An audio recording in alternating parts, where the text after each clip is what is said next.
Hi, I'm Nancy Drew. Since you can tell a lot about a person by where he or she lives, I thought I'd introduce myself by showing you my room. As you can see, I keep it pretty neat. Of course, I don't spend that much time in here. I always seem to be off solving mysteries. Anyway, here's my center of operations, my desk. Go ahead and poke around. If you want to know the particulars of how I do what I do, take a look at the book titled How to Be a Detective. It's real helpful, especially if you're new to the mystery-solving business. And be sure to check out my scrapbook. I put memorabilia from all my past cases in there. A lot of them were pretty dangerous, and at times really scary. But don't say anything about that to my dad, okay? He worries about me enough as it is. And whatever you do, read what's in the file called Case File. That will tell you all about the mystery I'm about to try to solve. If you think you're ready to dive into that mystery, just click on the plane ticket and you'll be on your way.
When Chantal told me you were just a young thing, well, I thought she was pulling my leg. But you're not much older than my little girl, Freddie. Well, if one of the people at the lodge is to blame for all those accidents, Chantal thinks somebody like me has a better chance of figuring out who it is than somebody more, you know, hard-nosed. Chantal has a bad habit of making up her mind without thinking things clear through. No need for you to tell her I said that, of course. Is she still in Edmonton? Afraid so. Insurance company's giving her and her lawyers a real hard time. Left running the lodge up to me. Which is why I'm not real crazy about the idea of having somebody new underfoot, especially if something else happens. I won't be underfoot, Mr. Randall, and I may be young, but I'm no novice when it comes to solving mysteries. We're here, so you'll get to prove yourself soon enough. You hear that? Well, now, what was that?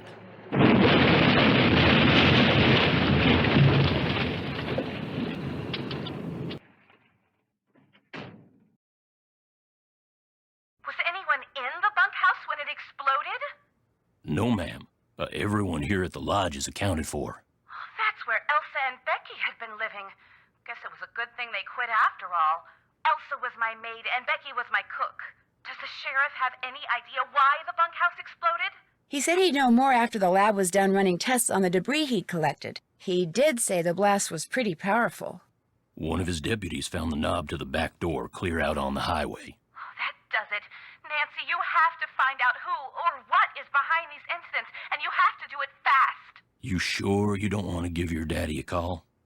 My dad runs a whole chain of resorts, Ollie. If you think I'm going to admit to him that I can't handle running just one, guess again.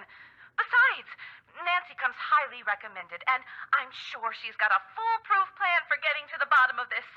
Don't you, Nancy? Well, I was thinking that maybe I'd just be your new maid. You want to be my maid? That would give me access to everyone's room, and I could question people without making them overly suspicious. Oh, yeah, that's an excellent idea. All right, you're my new maid. In fact, you're my new cook, too. Your cook? Well, that way, Ollie can stop pretending he can even read a recipe, let alone follow one. You'll have even more excuses to talk to the guests, and I won't have to pay anyone. Why, I think that's a fine idea, ma'am. Now, we're not taking any more guests until this accident thing is cleared up. So I want both of you to make sure that the 4 guests we have are well taken care of. Especially that Olympic-caliber cross-country skier from Fredonia, Yanni Volstaya. The flair he brings to the lodge is just what I need to attract the European jet-setting crowd. I'm gonna be pretty busy trying to get rid of that wolf, Chantal. We heard it howl last night, just before the bunkhouse blew up. Well, do whatever you have to, Ollie. Oh, and Nancy, I want you to call this police detective I've hired as a consultant. I put his number on the phone there at the lodge. In fact, I think you know him. Tino Balducci? I gotta go. My lawyer's here. Good luck, you guys, and keep me posted. Coming! Tino Balducci. I'll get you a master key and leave it in your room. If you need anything else, I'll be in the basement.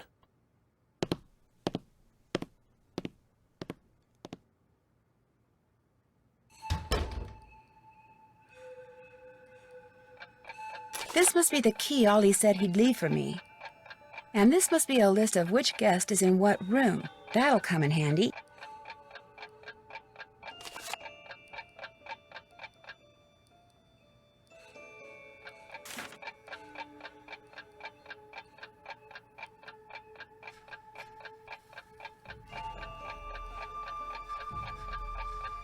Skating pond maintenance.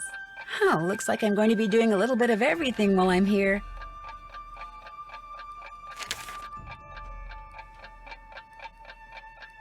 Report all avalanches to the Avalanche Patrol.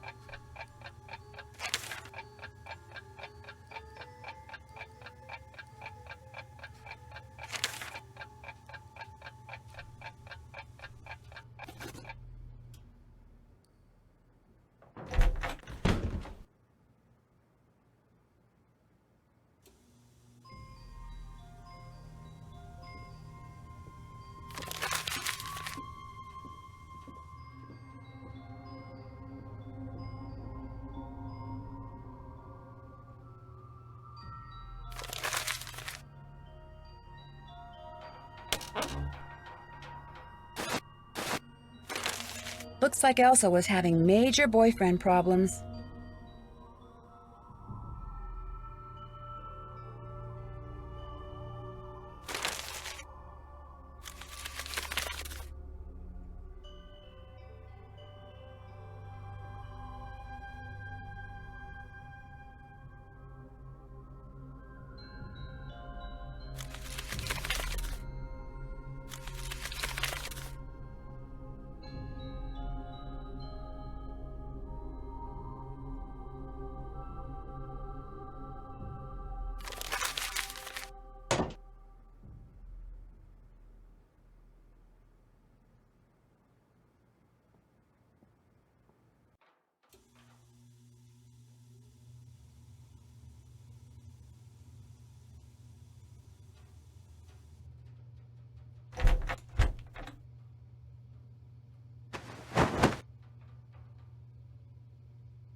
This must be where I drop the laundry bag after I'm done cleaning all the rooms.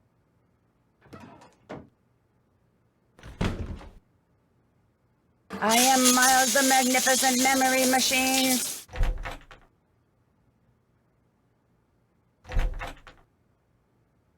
Wiki tiki pohaku, waiai pohaku.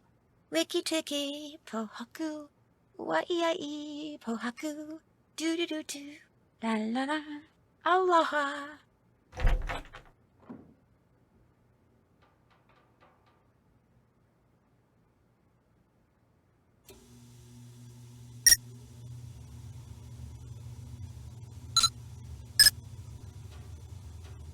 Contents deleted. Wonder why.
Trapper Dan's needle.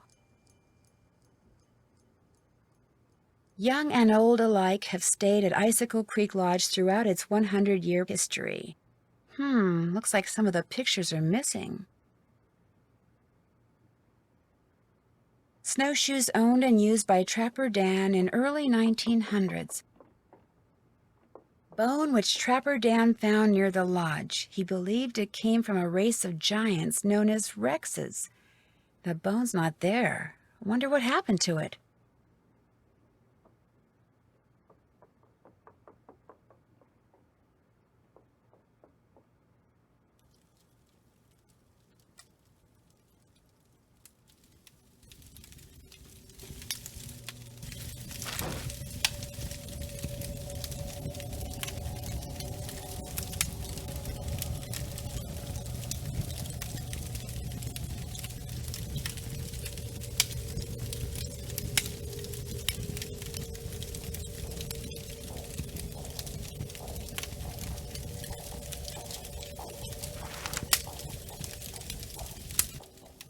Well, hello there. You must be the new maid Ollie told us about. I'm Bill Kessler. This guy's Lou Talbot. Hey. What's your name again? Nancy Drew. Just thought I'd come over and say hello. Well, Lou here's a grad student. Art major, of all things. You're probably gonna need a jackhammer and some hydrochloric acid to clean his room, eh? Have you two been at the lodge for a while? About a week, I guess. I checked in right after he did. We sat down after breakfast one morning and discovered that this fox and geese game is pretty darn fun. I've been whipping his tail ever since. You didn't just come here to play games, did you? Heck no. I came for the ice fishing. Of course, knowing there's a renegade wolf running around is kinda dampened my enthusiasm. Have you seen the wolf? Just heard it. Every night since I've been here, in fact. Gets creepier each time. They should get rid of it, and the sooner the better. They didn't put up with wolves prowling around this place 40 years ago, and they shouldn't put up with them now. What are you, Little Red Riding Hood? That wolf's not hurting anybody. People should just leave it alone. You'll be singing a different tune when it has some little kid for breakfast, then has you for lunch.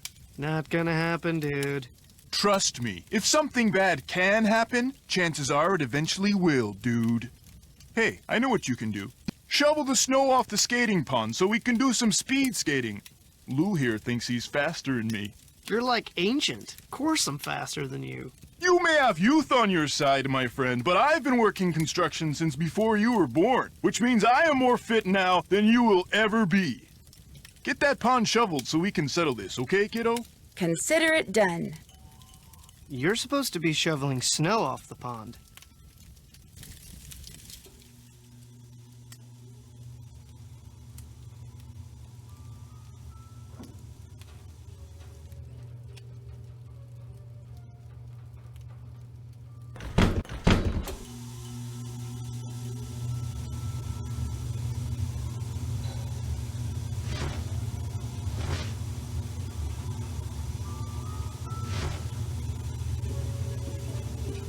Oh, no.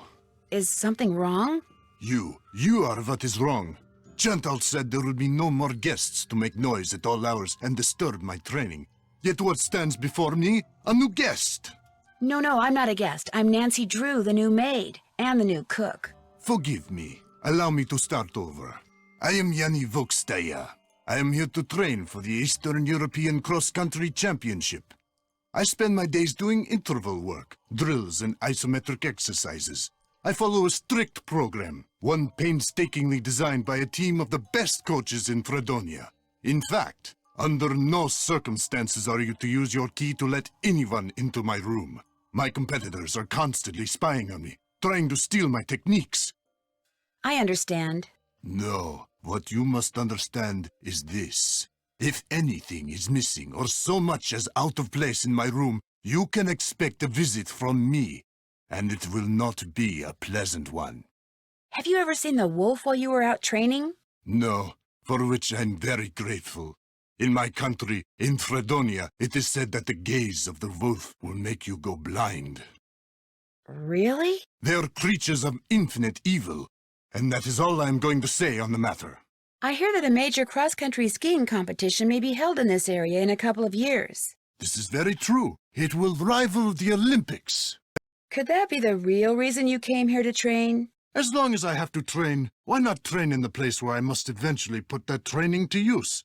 As we say in Fredonia, I am simply milking 2 goats with 1 bucket.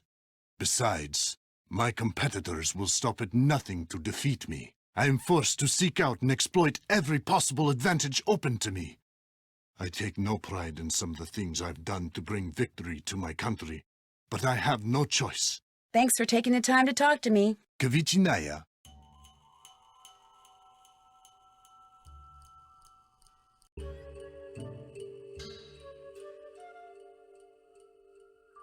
Need something?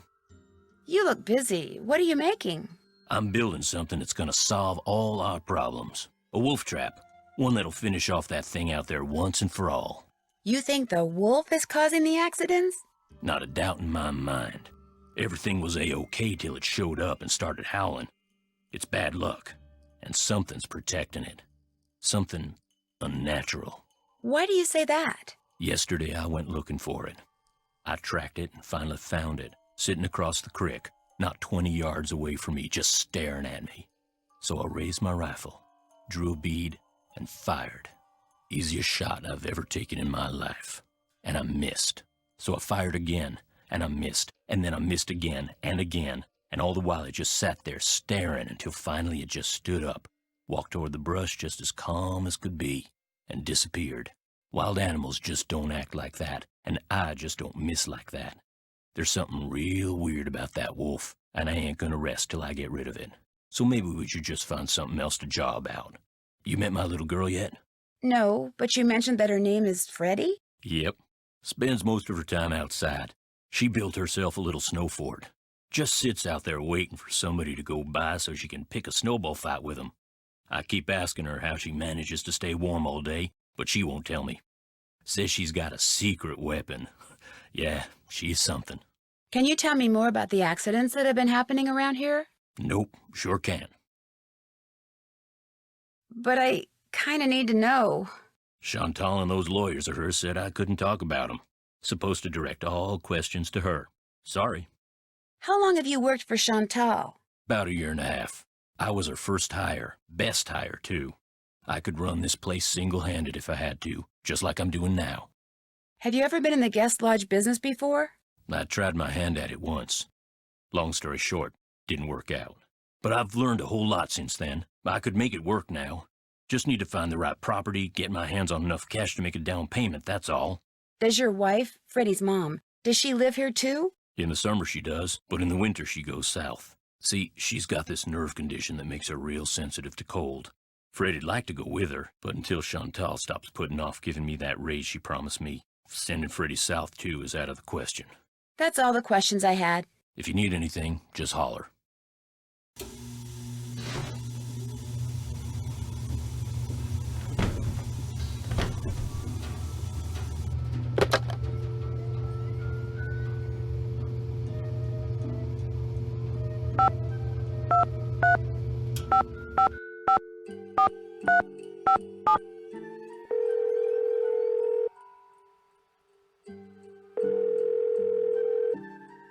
Hello? Hi, Ned. It's Nancy. Hey, Nance. I couldn't tell it was you because you're not calling from your cell phone. No coverage out here. I'm in the middle of the Canadian Rockies, remember? Oh, I haven't forgotten. Everything okay? Well, as a matter of fact, just as I got here, the bunkhouse blew up. Yikes. So there was another act of sabotage? Or it could have been an accident. The sheriff is running some tests, and I haven't taken a really good look at the crime scene yet. Nothing like starting things off with a bang. Sorry, couldn't resist. A lone wolf has been hanging out around the lodge lately. A wolf? That's kind of cool. The handyman, Ollie Randall, is bound and determined to get rid of it. Says it doesn't act the way normal wolves act. Really? Maybe there's something wrong with it. Something that would make it dangerous. You keep your eyes open when you're outside, Nancy. I'd better get going. You can call me anytime. Got that? Got it. Bye.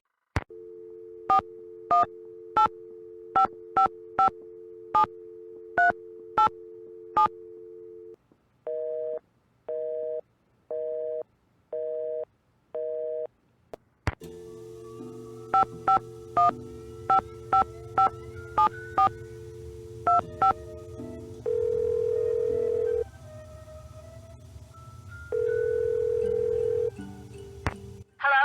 Hi, are you Mrs. Farringdale? Put your socks on in the car, okay? We're late. This better not be a sales call because I really don't have time. No, my name is Nancy Drew, and I'm calling from the Icicle Creek Lodge. You know, in Canada. After what happened to me and my family, I have no intention of going back there ever, no matter how many freebies you throw in. I thought I made that clear. Put that cookie down and get in the car. You're not going back because of that food poisoning thing? Food poisoning thing? It was considerably more than a thing. The three of us had meatloaf, potato salad, and green beans for dinner one night. And by 4 the next morning, we were all sick as dogs and had to be taken to the hospital. We recovered quickly, thank goodness. But the minute we got out, we went straight to the airport. I will never set foot in that lodge again. The worst of it is, I made poor little Susie eat all of her potato salad that night. Eat it, I said. It's cold out. You need the carbs. Now she refuses to eat any kind of potatoes, even French fries. All our friends think she's a freak, and all our friends' mothers think I'm a freak for going to Canada for winter break instead of Disney World like everyone else. Turn that TV off. I have to go. Susie's got a soccer game, and I'm snack mom. Only I haven't been to the store yet. Maybe I can sneak out during halftime.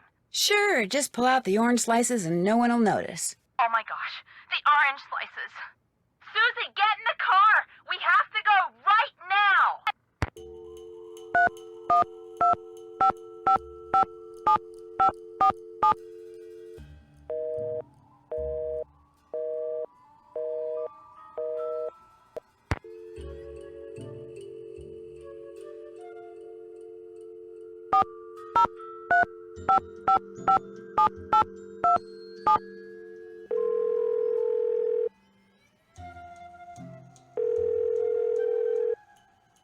This is the sheriff's office.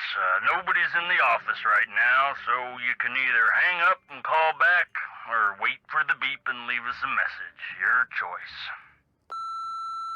Might as well leave a message. Hi, Sheriff, it's Nancy Drew. Nothing urgent. I'm just kind of checking in, so if I don't hear from you, I'll call you back later. Bye.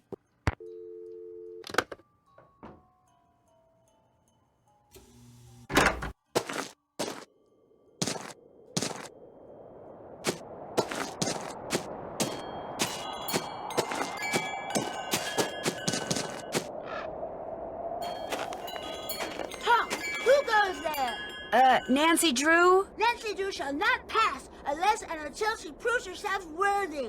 And how does she do that? By hitting the Snow Princess 10 times. Snowballs only, no ice balls. What are ice balls? Snowballs made of ice. If you get hit with one, it can knock you out. So don't throw any or I'll tell my dad. You must be Ollie's daughter, Freddie. I am the Snow Princess. Prepare to defend yourself.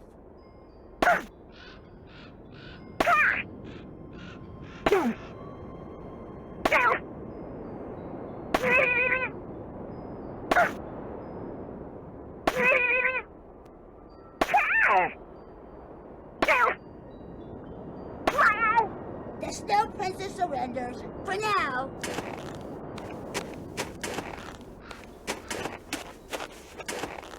The face from a clock, it's all melted. Part of the timing device that was used to trigger the bomb that blew up the bunkhouse, maybe?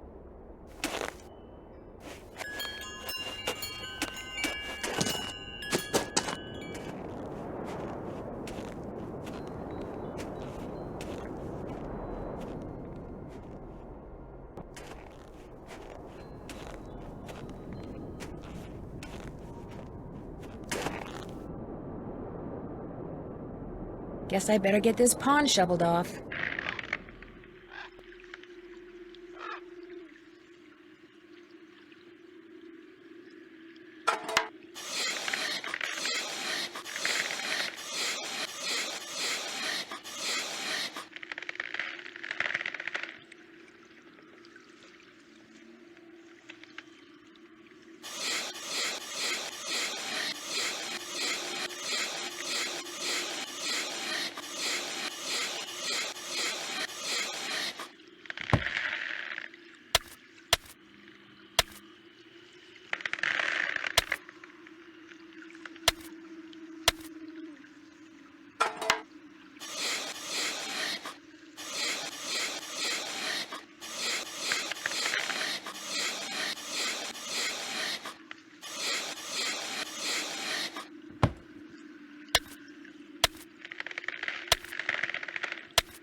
That ought to do it. Wait a second. Those look like wolf tracks.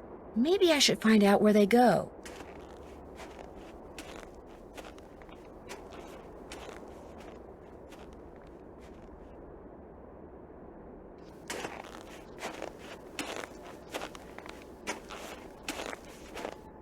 That must be Trapper Dan's needle. What's this doing here? Strange, it's halfway in and halfway out. This thing must open up somehow.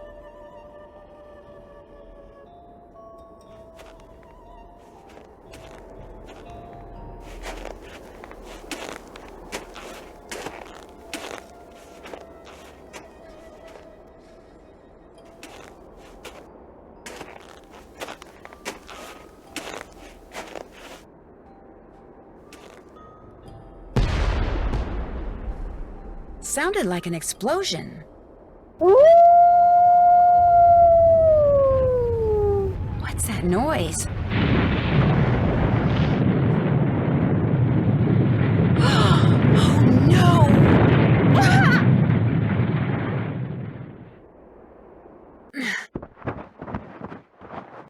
I'm buried in snow. I've got to dig myself out before I run out of air. I'll never make it.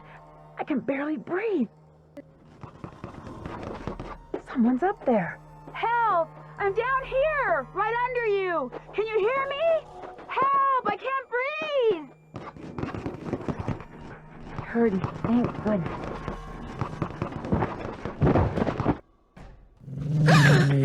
Easy. It's okay.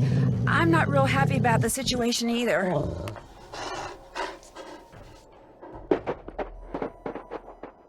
It's gone, but thanks to that hole it dug, I can breathe again. Now if I can just pull myself out.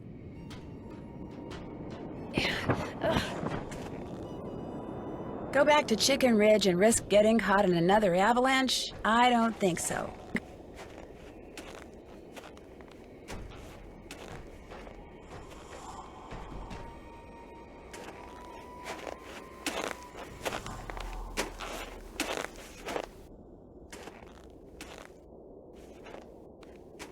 A fossil. Cool.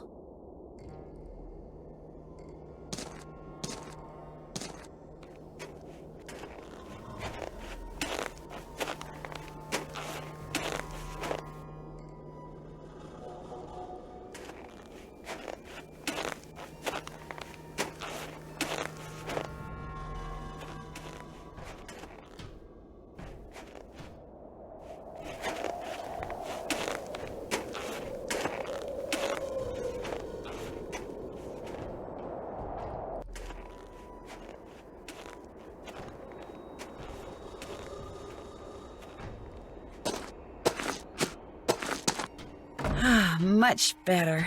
I was really cold.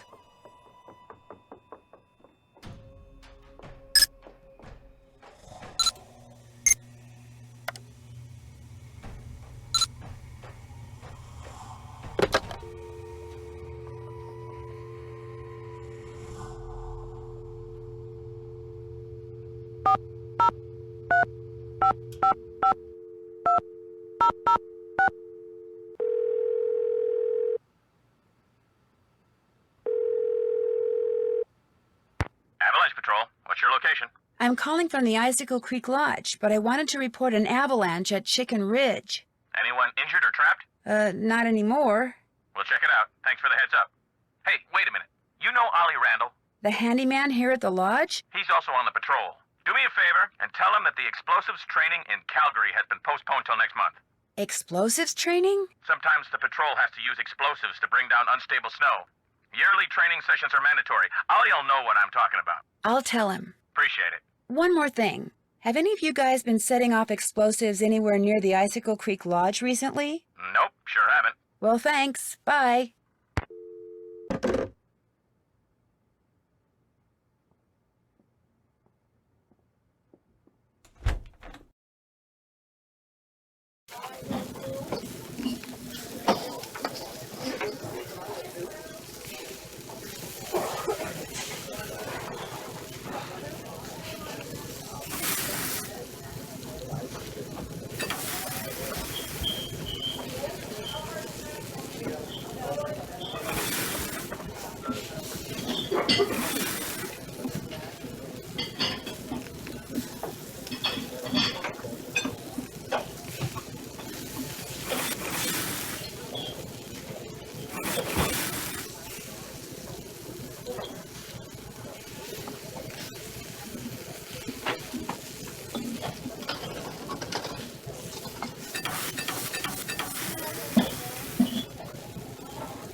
Order up. Order up. Order up. If you think I'm serving this, you're loco.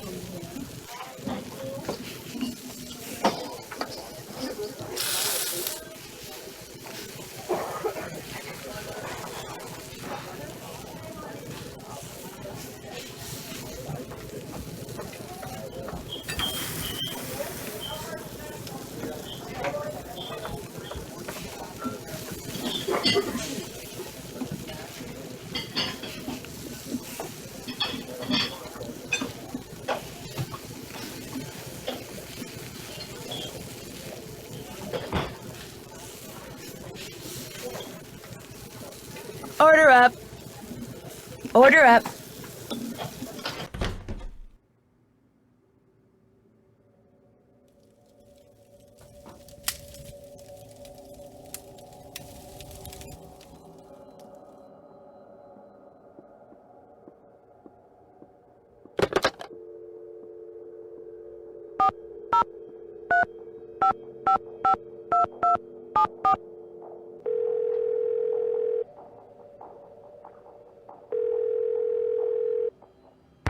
Hello? Hi, Chantal. It's Nancy Drew. You know who's behind the accidents? Not quite yet. Oh. I'd like to know more about the accidents. I asked Ollie, but he said you said he wasn't allowed to talk about them. I didn't mean he couldn't talk about them with you. Ugh. I'll give him a call. As for the accidents, the first thing that happened was the worst. The Faringdale family and Becky the cook all came down with food poisoning and had to be hospitalized. Somehow, the potato salad got contaminated, although Becky swears it wasn't because of anything she did. I cannot tell you how awful it was. All 5 people became violently ill at roughly the same time. But were they all in the same room? Of course not. They were spread out all over the lodge. Poor Elsa was cleaning for days. And the odor? Oh my gosh. Anyway, then Carl Jenkins slipped on the stairs outside and broke his leg. Then Lou Talbot's window was broken. Then Elsa the maid's tires were slashed. Then the phone wires were cut. And then... oh yeah, and then the Southwaites were almost overcome by fumes when gas started leaking into the sauna. But the only incidents that you can be sure were sabotage were the tires, the phone wires, and maybe the explosion in the bunkhouse? I'm not sure about anything. That's why you're there, to sort everything out before something else happens. About Tino, I'm not totally comfortable with the idea of consulting with him on this case. Why not? 2 heads are always better than one, and I find him to be very knowledgeable and kinda charming. Do you know what he did when we were on that train trip Laurie Gerard arranged? He didn't go into a lot of detail, but he did say that that's all water under the bridge. Besides, I'm paying him, and I want to get my money's worth. So like it or not, you're going to consult with him. Understood? Understood. Good. Anything else? Did you know that some photos are missing from the display case in the lobby? Really? Last I looked, they were all there. I think.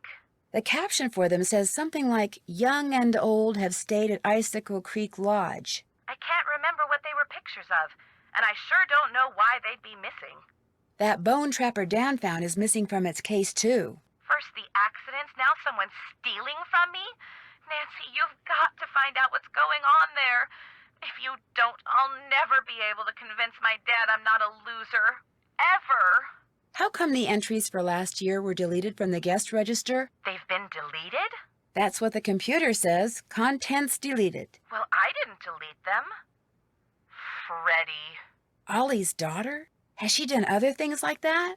No, but you know how kids are these days. Always hacking into computers, programming them to spread viruses and steal passwords and blow up the world. I think that's only in movies. Besides, pretty much all this person had to do was press the delete key. I still say it was Freddie. Last week, I called that Snow Princess game she's always playing idiotic. I think it hurt her feelings. But she'd just gotten done plastering me with snowballs. What'd she expect me to say? That felt great. Do it again?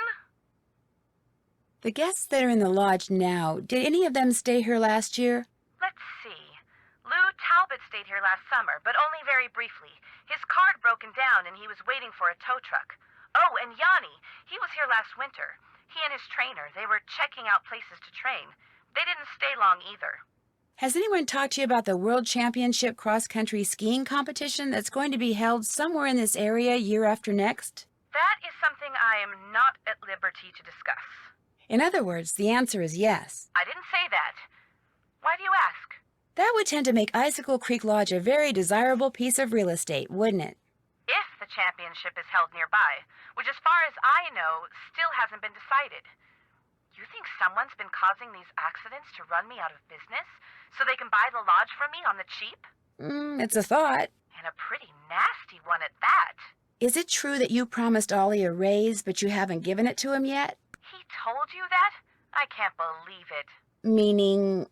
Okay, I mentioned to Ollie once that I thought he maybe deserved a raise, and now every time I turn around, he's all like, "Where's the raise you promised me? Where's the raise you promised me?"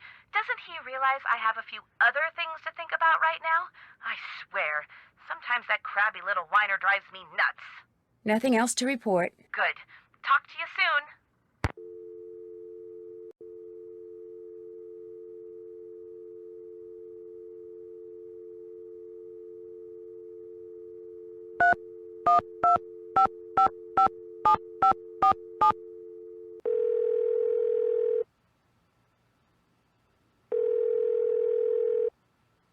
Hello? Hi, is this Mr. Jenkins? Yeah, this is Carl. Nuts. Missed you. Well, my name is Nancy Drew. I heard that you had an accident at Icicle Creek Lodge and wondered if you could tell me a little more about it. Not much to tell. Ha! Take that, Captain Keen! I went there to do a little ice fishing, and I slipped going down some stairs and fractured my tibia in 2 places. Can't work, can't go out. All I can do is sit around and play this stupid video game. Oh, no, you don't! Do you know why you slipped on those stairs? Yeah, they were covered with ice.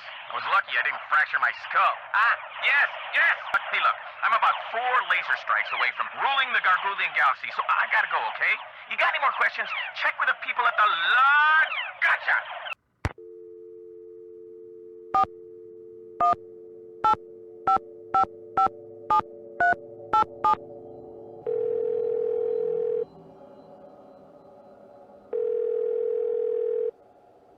Hello? Hello? I've got it, sweetheart. Hi, is this Brenda and Derek Southwaite? Yes, it is. Is this a solicitation? Honey, you're so suspicious. Only because you can be way too nice for your own good, darling.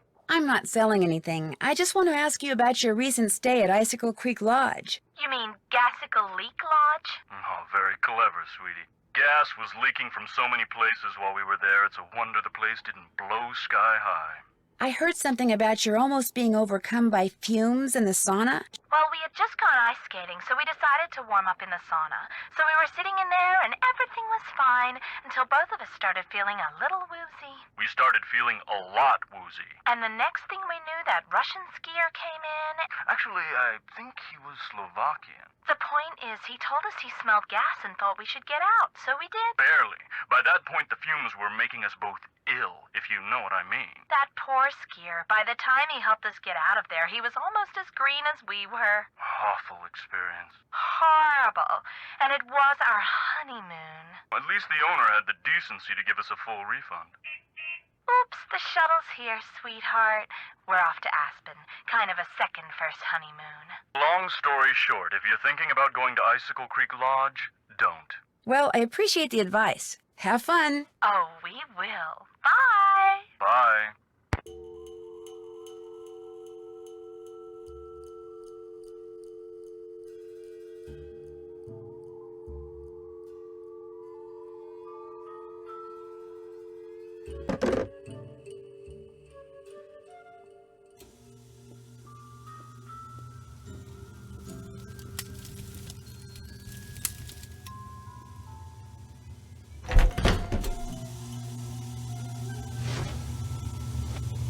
Nancy, I am glad to see you.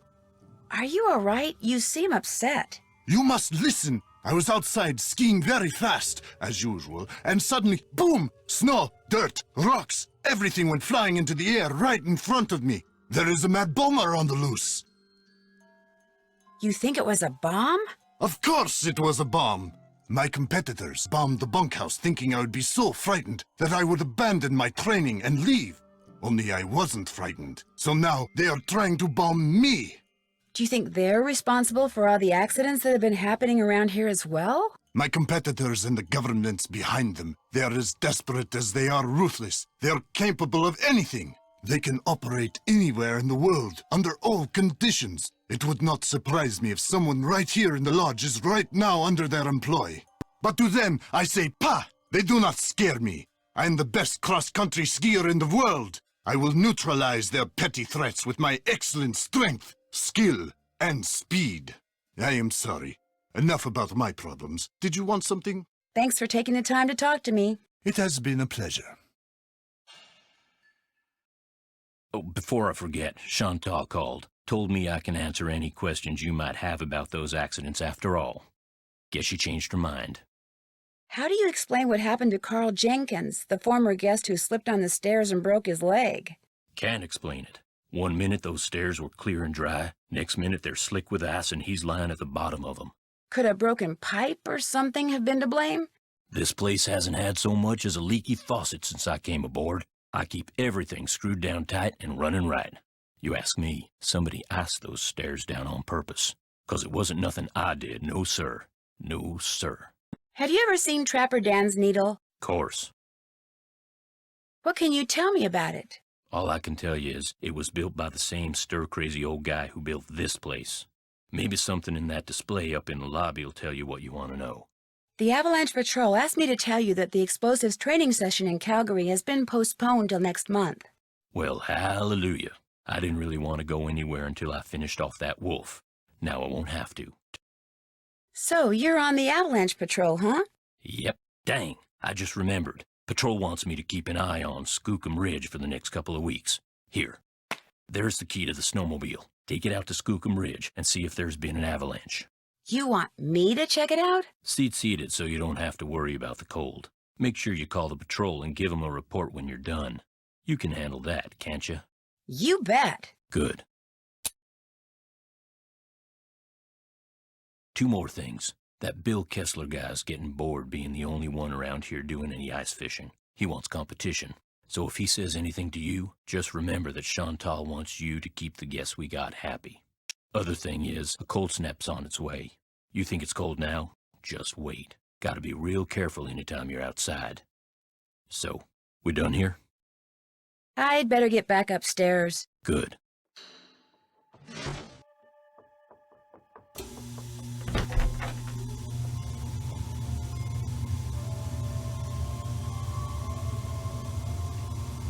Well, who are you? My name's Nancy Drew. Perhaps what I should have asked Nancy is, what are you? You're obviously much too young to be a paying guest. I'm the new maid. Oh, the new maid, thank goodness. I was wondering how much longer the owner expected us to endure these conditions and still pay full price. I'm trying to learn everyone's name. My name is Guadalupe Comillo. My friends call me Lupe. Two things, dear. First, the alarm clock is missing from my room. I don't necessarily need another one. I just don't want to be charged for that one, seeing as I have no idea where it went to. Second, be a doll and clean my room first. It'll hardly take you any time at all, especially compared to the other rooms. The other guests are all men. Single men. Well, I'm happy to report that I've already cleaned your room. Excellent. I hate to sound nosy, but what are you doing? Birds. I'm watching birds. That's what I am, you see, a bird watcher. Sometimes I go outside and watch, and sometimes I stay inside. It all depends on what the birds feel like doing and what I feel like doing. What kind of birds do you see here? In the short time I've been here, I've seen hawks, eagles, orioles, cardinals, jays, nothing truly rare. But to a wildlife lover such as myself, seeing them in such a spectacular setting is thrilling nonetheless. Have you met the other guests? I've bumped into them at one time or another, yes. I don't spend all my time in front of this window. That Yanni fellow, he's very talented but extremely intense. His whole life revolves around being the best in the world. As for the two who are always sitting across the way playing that silly game, the older man, Bill Kessler, He's no deep thinker, but he's nice enough. But the other one, that college student, talking to him is like trying to converse with a giant turnip. No social graces whatsoever. I almost prefer talking to the handyman. Almost. Anyone that intent on destroying something as glorious as that wolf is hardly worth talking to. Have you ever seen the wolf that's been hanging out around here? No. Not that I'm looking for it, of course. Yanni occasionally skis by, and that dullard of a student, I see him snowshoeing occasionally. But I've yet to see the wolf. Have you seen it? Yeah, up close and personal, as a matter of fact. How did it act? Was it aggressive? Did it look injured? Actually, I think it may have saved my life. Really? Of course, its behavior does suggest that it's had contact with humans before. Have you told anyone else what you just told me? No. Good. Don't. You see, I'd like to see this wolf for myself, and I don't want everyone else going after it and scaring it away. And there's no telling what that trigger-happy handyman might do. So it'll just be our little secret, all right? I've enjoyed talking to you. Au revoir.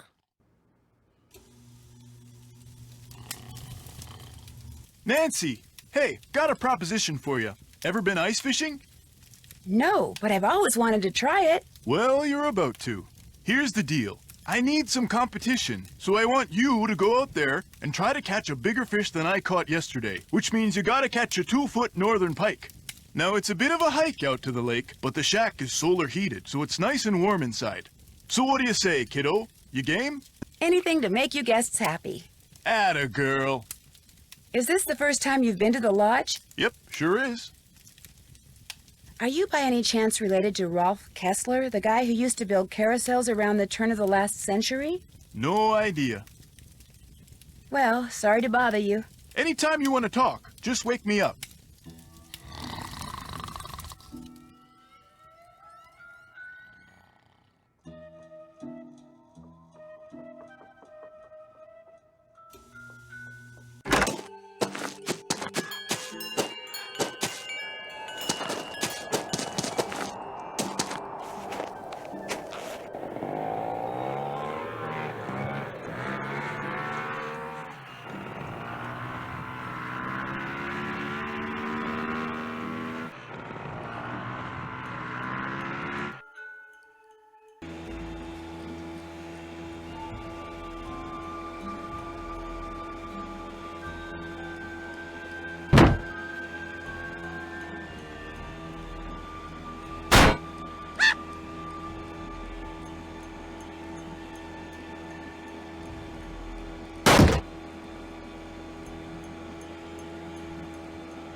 The sign's not buried, so I guess there hasn't been an avalanche.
The battle for the kingdom of the Snow Princess begins!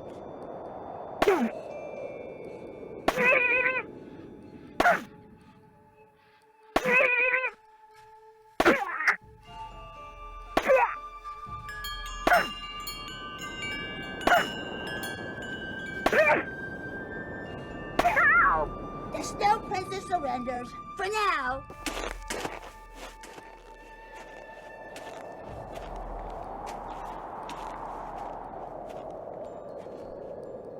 It is really, really cold out here.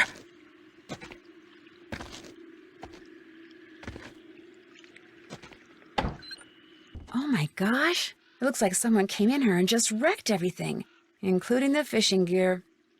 So much for catching a 2-foot northern pike. Left behind by whoever trashed this place, maybe? 202-555-7237.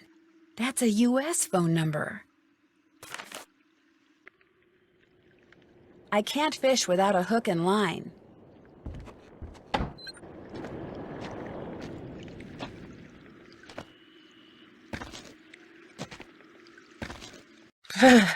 I'm starting to get really cold.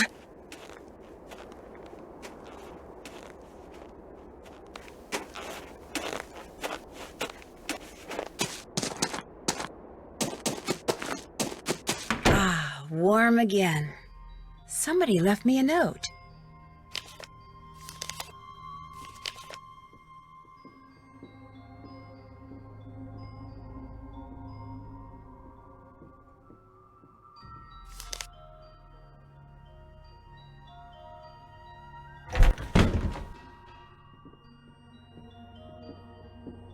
You check out Skookum Ridge. Yep, no avalanche. There's your snowmobile key. You make a report to the Avalanche Patrol?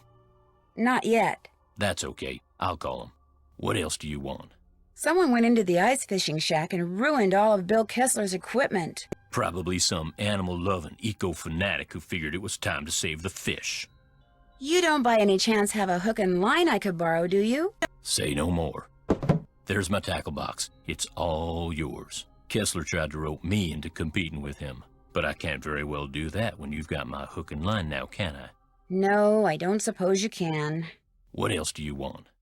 That's all the questions I had. Good.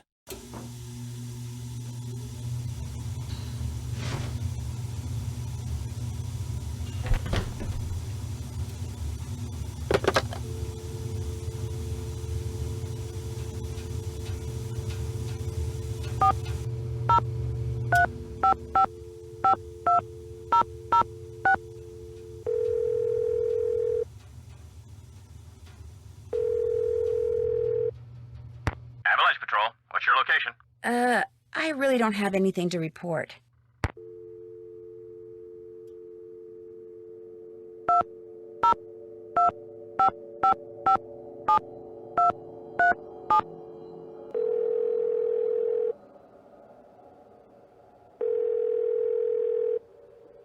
You have reached Run and Grow Free, a non-profit organization dedicated to making sure that the wild animals of North America remain wild. No one can take your call at the moment because all of our volunteer staff is busy blocking access to California's wilderness areas in order to protect their cougar, bear, and condor populations. But if you leave your name and number after the beep, someone will eventually get back to you.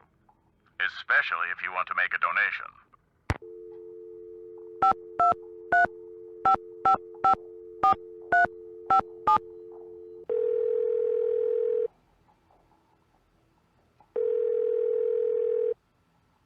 Hi, Nance. Hey, Ned. Everything all right? Bad news. Chantal is insisting that if I need help, I get it from this police consultant she hired.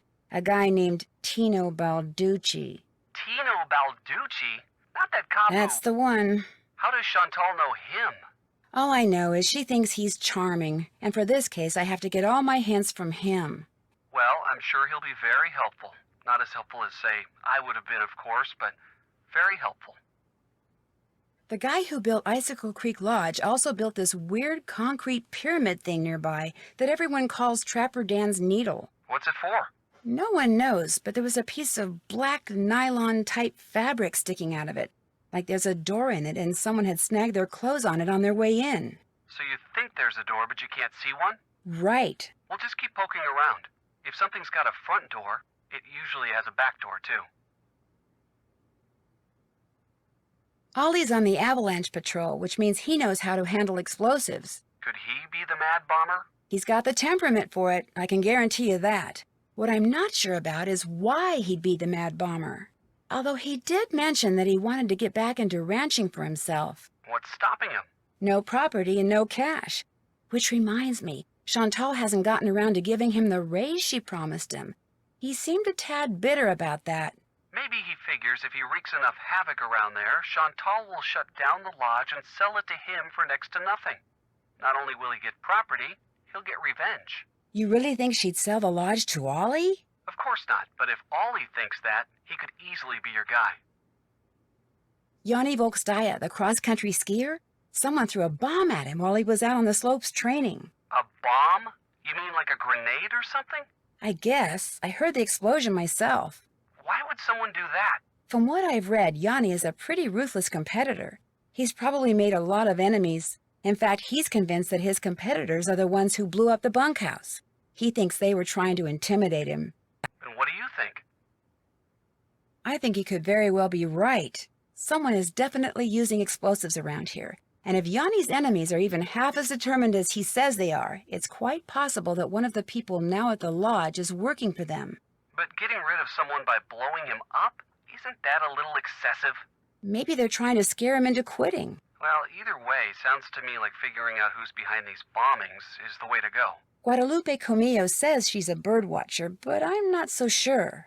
Why do you say that? For one thing, most birders will go on for hours about the birds they've seen or the birds they want to see, but not her. In fact, birds seem to be the last thing on her mind. And for another thing? The alarm clock from her room is missing. So, she's not a bird watcher because she sleeps in? I found a melted clock face in the debris left behind when the bunkhouse exploded. It could have been part of the timing device. You think it could have been Guadalupe's? You think she's the one who blew up the bunkhouse? Hey, women can blow things up too, you know. At the very least, they can help blow things up. Whatever you say. Are you familiar with a book by Jack London called The Call of the Wild? Sure, it's about a dog who winds up leading a pack of wolves. It's a classic. Why do you ask? Because I found a copy of it in Lou's room. Interesting. Maybe he's got something to do with the wolf that's been lurking around outside the lodge.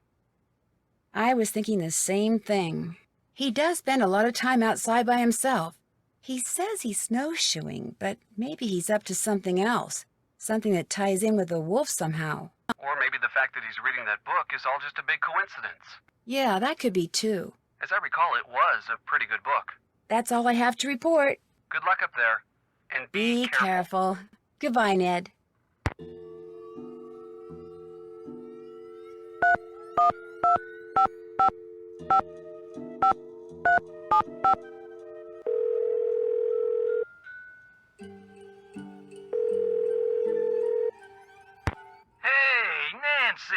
I was wondering when your number there was gonna show up on caller ID. This is Dino Balducci. Remember me? From that last train to Blue Moon Canyon we went on? Yeah, I'm the one who helped you find that long-lost treasure.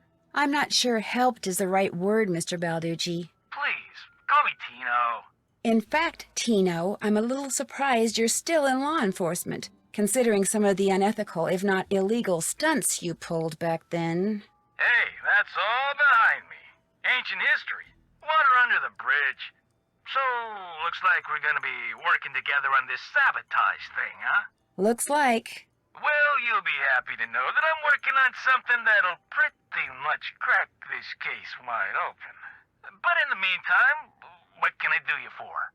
I'm curious, how do you know Chantal? Friend of a friend heard about all the problems she was having up there and immediately figured she could use my crime-solving expertise. So I gave her a call, we had lunch, we hit it off, and bingo. I got myself a new client. How many clients do you have? I have enough. I mean, you go spreading yourself too thin in this business, and the next thing you know, crime out the wazoo.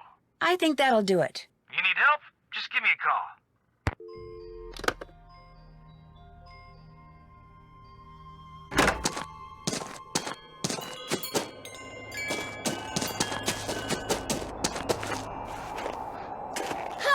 The battle for the kingdom of the Snow Princess begins!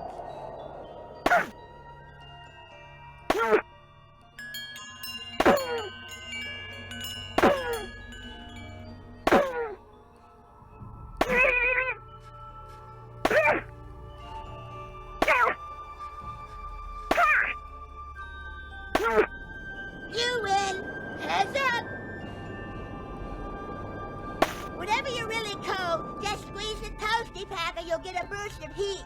It only works when you're already cold, and you can only use one toasty pack at a time.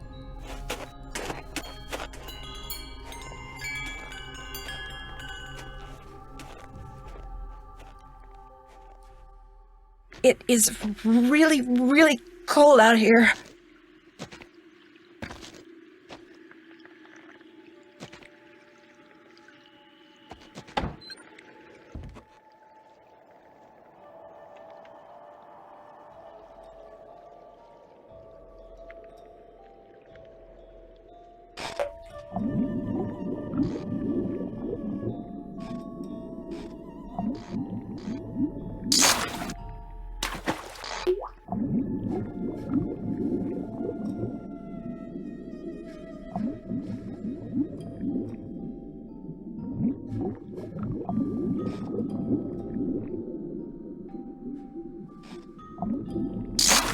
Right size, wrong fish.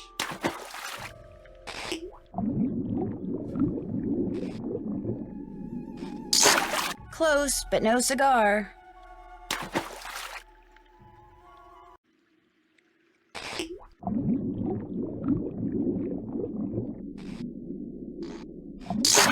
Doesn't quite measure up.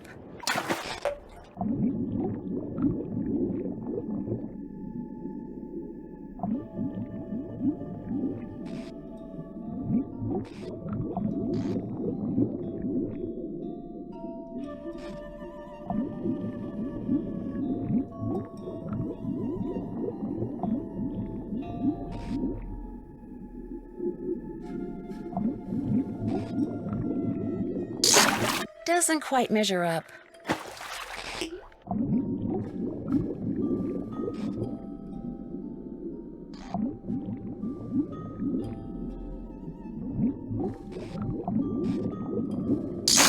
Close, but no cigar.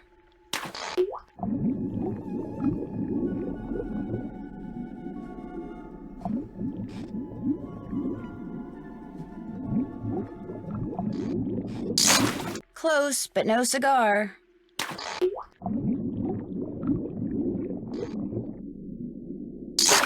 There we go, a 2-foot northern pike. No more fishing for me.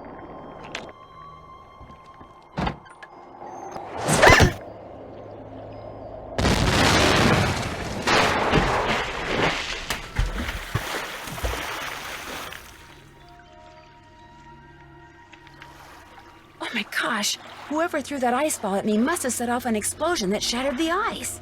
And my jacket's gone. No wonder I'm so cold.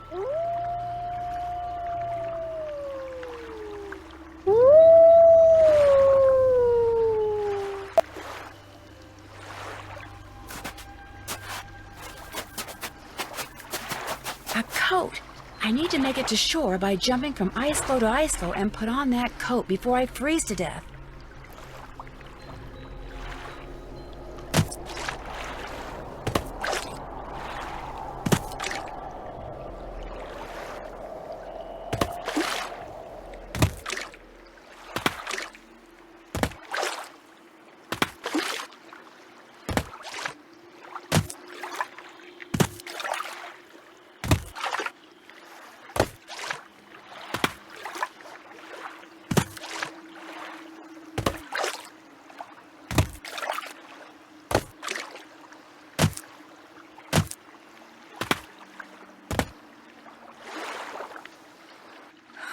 I don't know whose this is or why that wolf left it here, but at least now I won't freeze to death. I feel warmer already. There's a note in one of the pockets. Since I can't go back the way I came, maybe these tracks will lead me to shelter.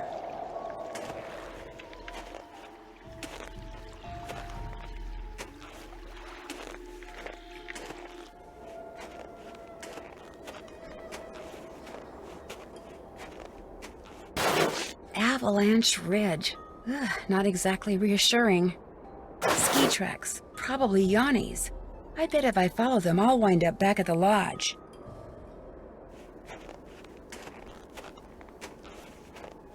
If I don't get warm soon, I may not make it.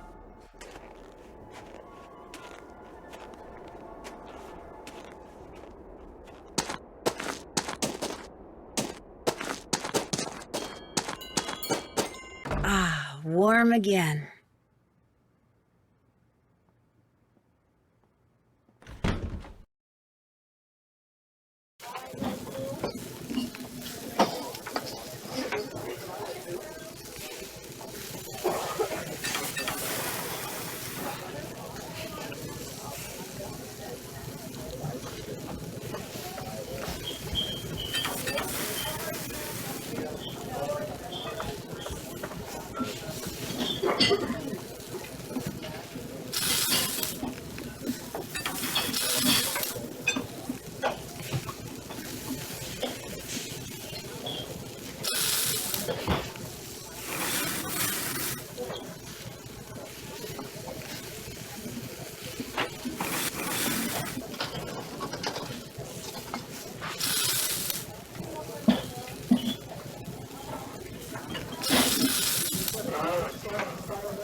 Order up.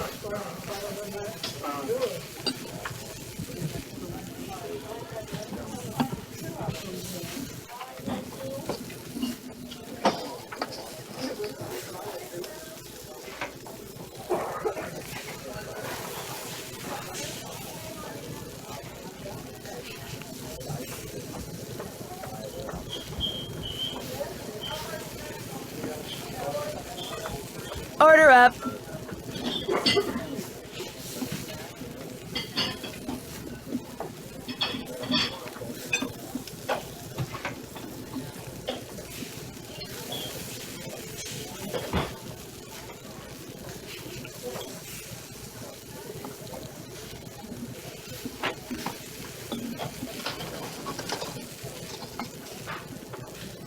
Order up.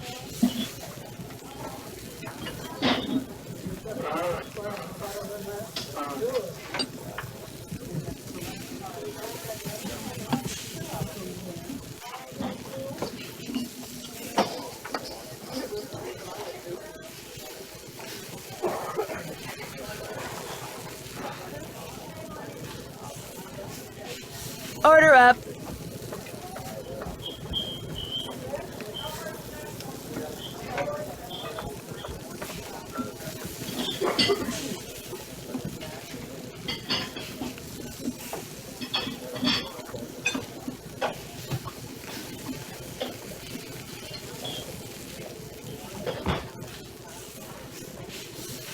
Order up.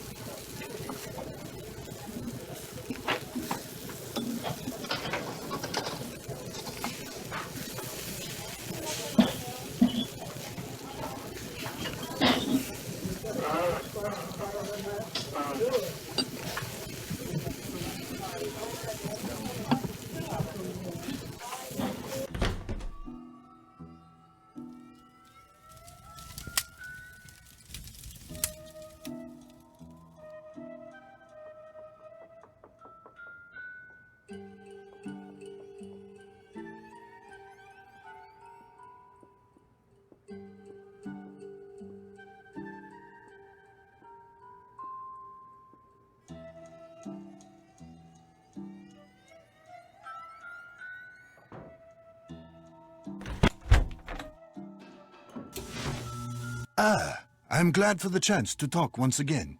There is something I must explain. By all means, explain away. What I said before about wolves. It is because my grandmother was killed by wolves. Killed and devoured.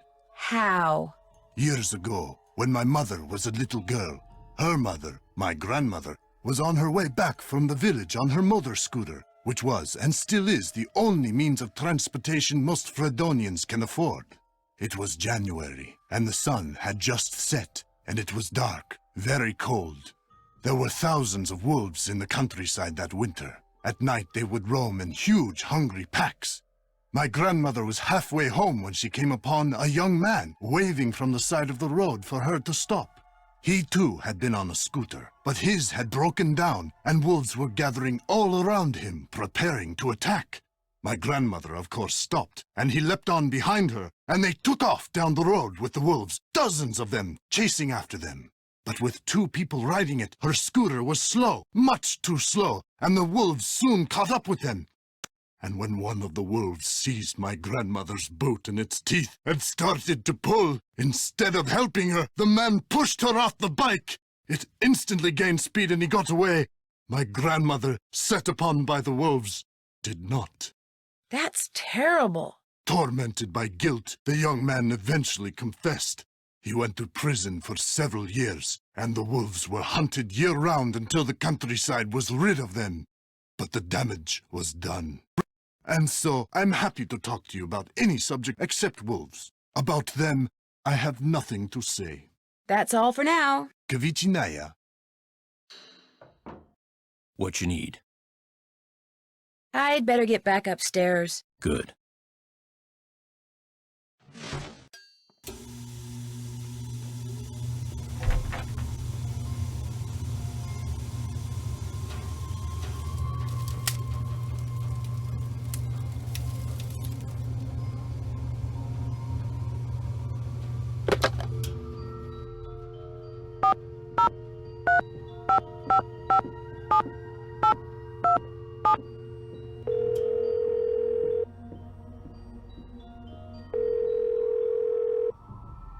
Sheriff's office, this is Mohican. Hi, this is Nancy Drew at the Icicle Creek Lodge. We met the other night when you were investigating the bunkhouse explosion. Oh, yeah, that bright kid from the States. What do you need? Well, I found a melted clock face close to where the bunkhouse used to be, and I wondered if it could have been what triggered the explosion. You know, the timer. I found that clock face, too. Left it there because any fingerprints on it would have melted away along with everything else. And besides, Ollie Randall said all the room clocks at the lodge looked like that. Could have been one that was in the bunkhouse to begin with. Oh, right.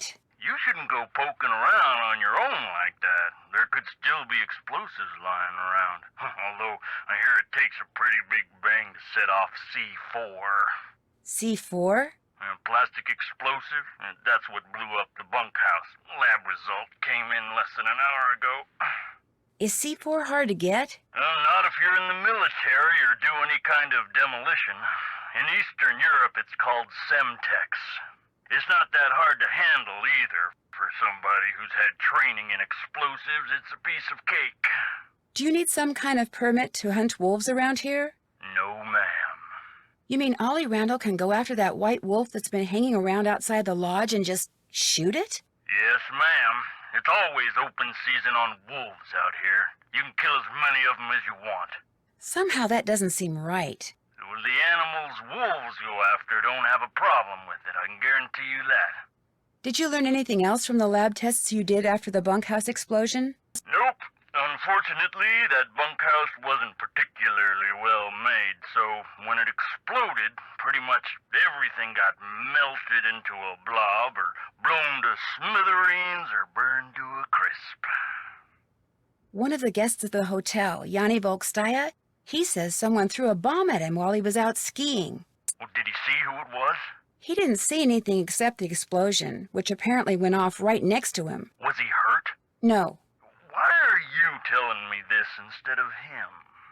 Because he's a cross-country skiing champion, and he's convinced it was one of his competitors. Apparently the governments of the people he's beaten are as ruthless as they are sore losers. So what do you want me to do? I just thought you should know that his life may be in danger. Well, if this Yanni guy wasn't concerned enough to call us, I don't see what good we can do. Life's too short, we're too understaffed, and it's just too darn cold to go traipsing around out there for nothing. Thanks for your help. Have a good day.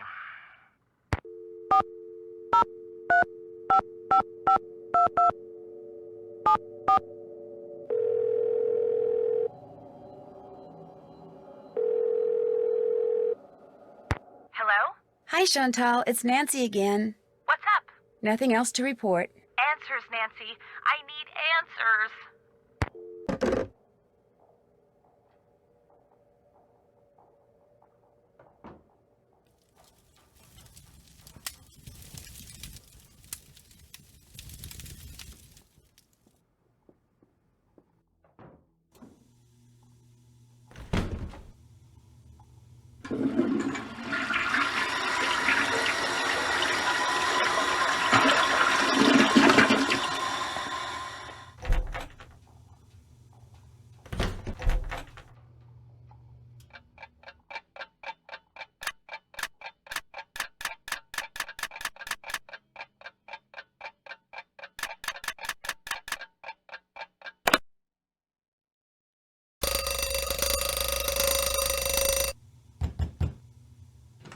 What do you want? You messed with my rifle, didn't you? This I gotta hear. Excuse me? This fax just came for you. It's from the wacko left-wing wildlife gang that paid you to screw up my rifle so I'd miss that wolf. How dare you talk to me like that? I'm leaving this place right now. Good. You just got yourself an escort off the premises.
Call 1555 Mystical and prepare to be made.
What you need? I couldn't help but overhear the argument you and Ms. Camillo had. She messed up my rifle so I couldn't shoot that wolf, so I tossed her out. Told her to take her little crusade somewhere else. Have you told Chantal that you threw her out? No, not yet. She's not going to be happy. But by golly, that woman was a menace. Anybody who deliberately sabotaged a man's rifle is capable of anything. But at least now I know why I missed that wolf. And like I told her as I was giving her the bum's rush, next time, I won't miss. That's all the questions I had. Keep me posted.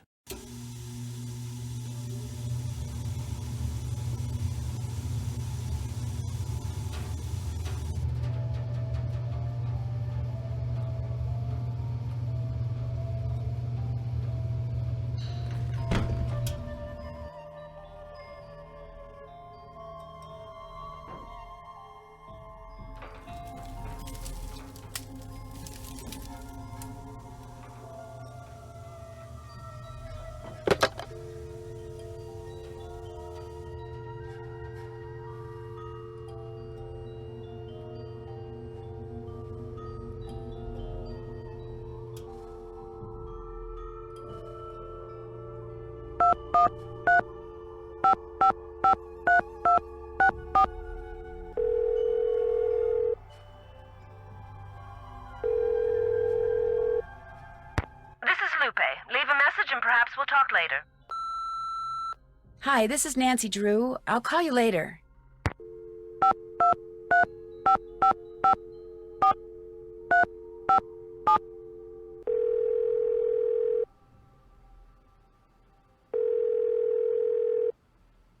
Hey, Nance.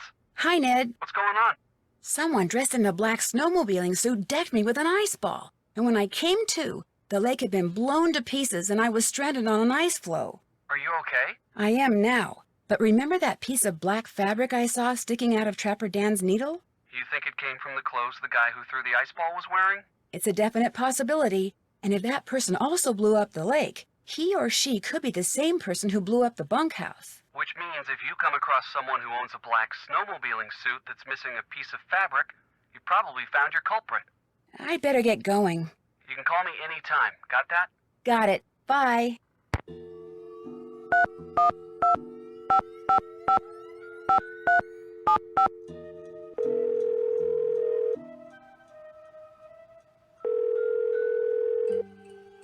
Hey, Nancy. What you need? I think that'll do it. Always a pleasure.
Oh, it feels wonderful in here.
Order up.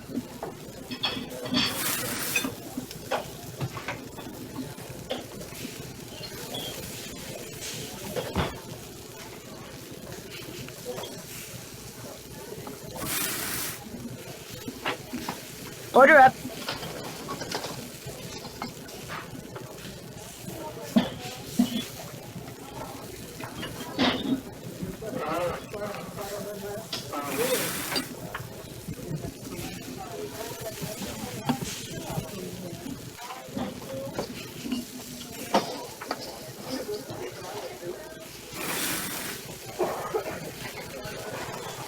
Order up. Order up.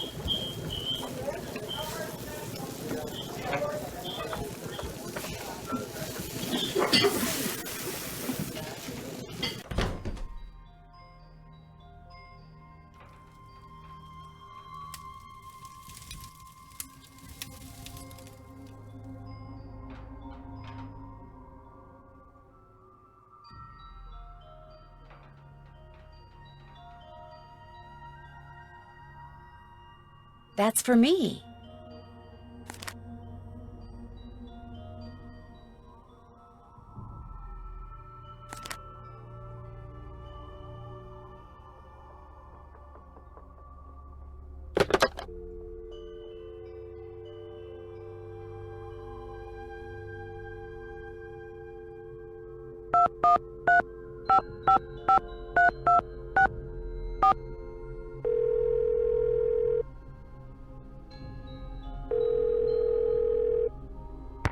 Hello?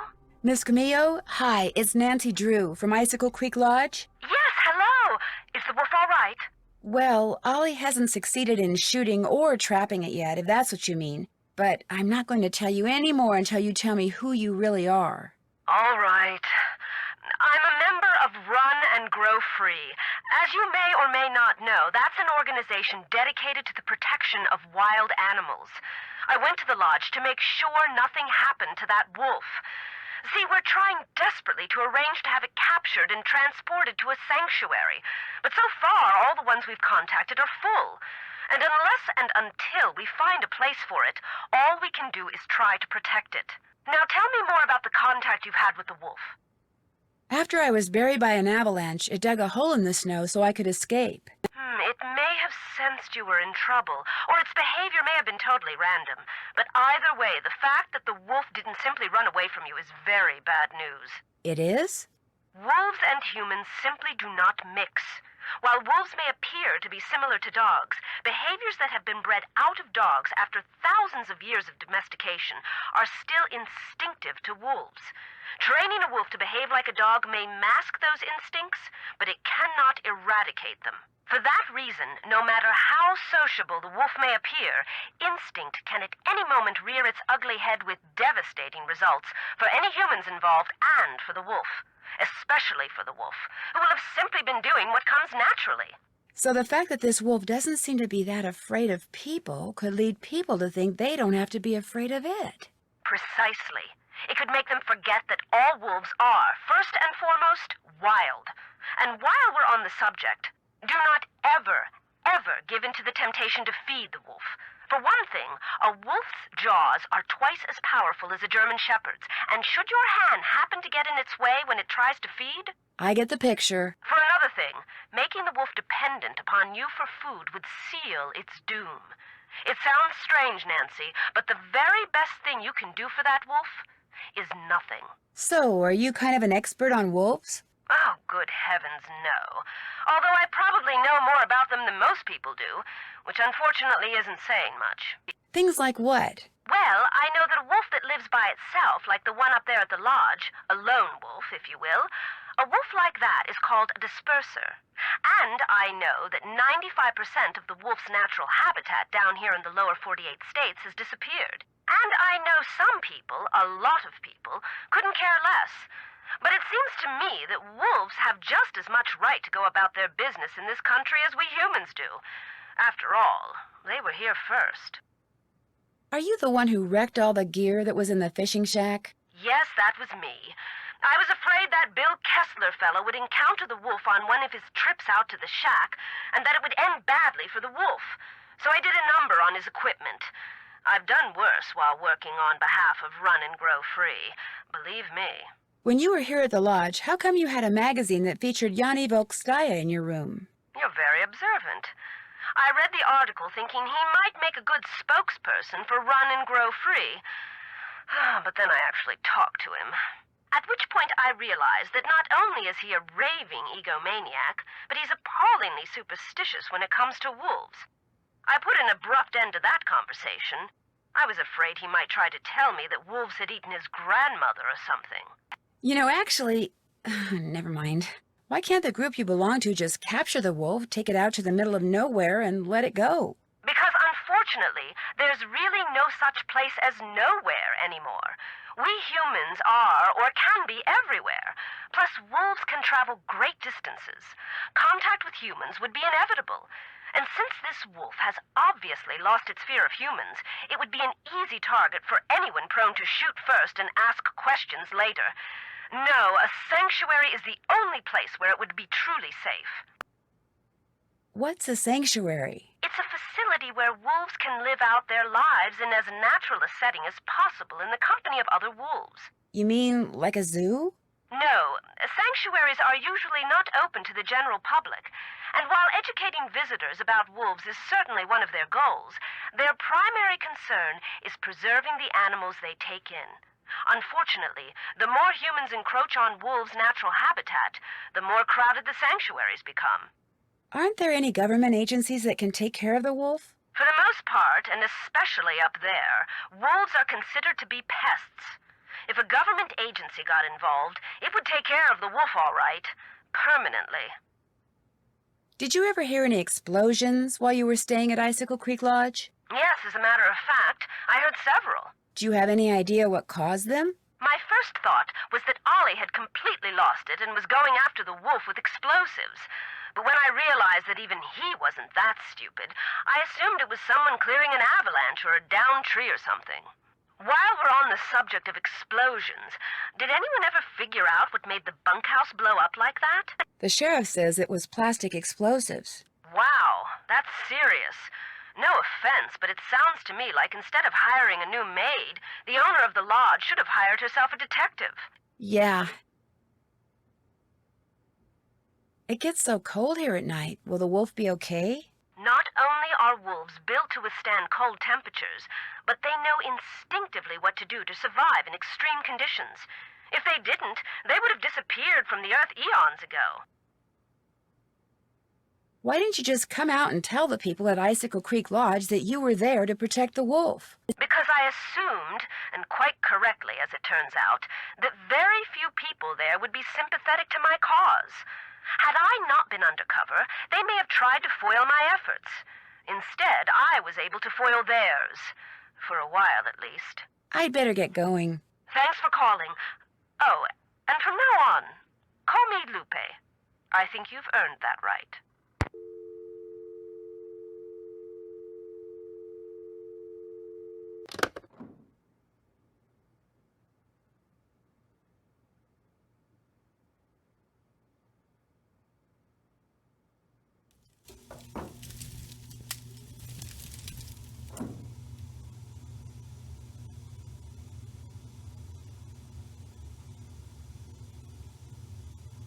That's finished. That's finished.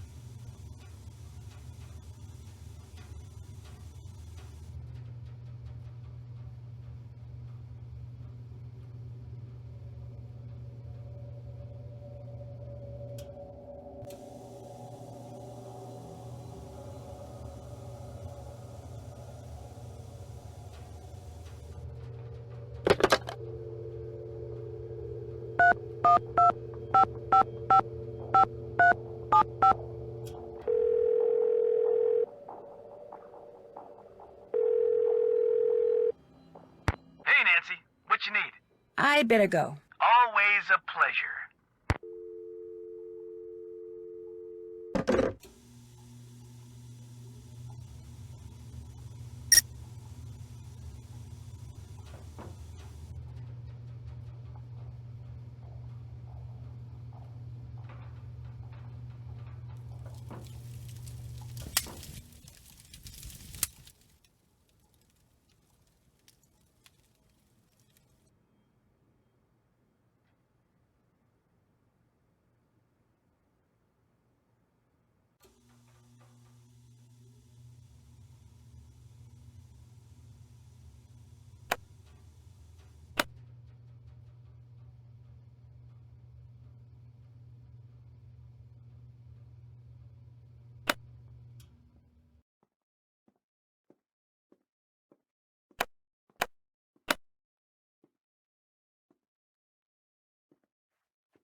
Nancy, hi! What the heck happened out there? What do you mean? What do you mean, what do I mean? I walked out to Icicle Lake to see how you were doing in the fishing shack, only there wasn't any fishing shack. There wasn't even a lake. The ice was all busted up like somebody dropped a bomb on it. All I know is after I caught that 2-foot northern pike, I walked outside and someone knocked me unconscious with an ice ball. The next thing I knew, there was an explosion and I was on an ice floe in the middle of the lake with no coat and no fish. Somebody decked you with an ice ball and blew up the lake? Holy moly! Probably you. Couldn't stand the thought of losing to a girl. Har har. The good news is you're okay. The bad news? No more ice fishing. I'll see you two later, okay? Drop by anytime. What's up? So you go to school in California? Yep. University of California at Brea. What kind of degree are you working on? Master of Fine Arts.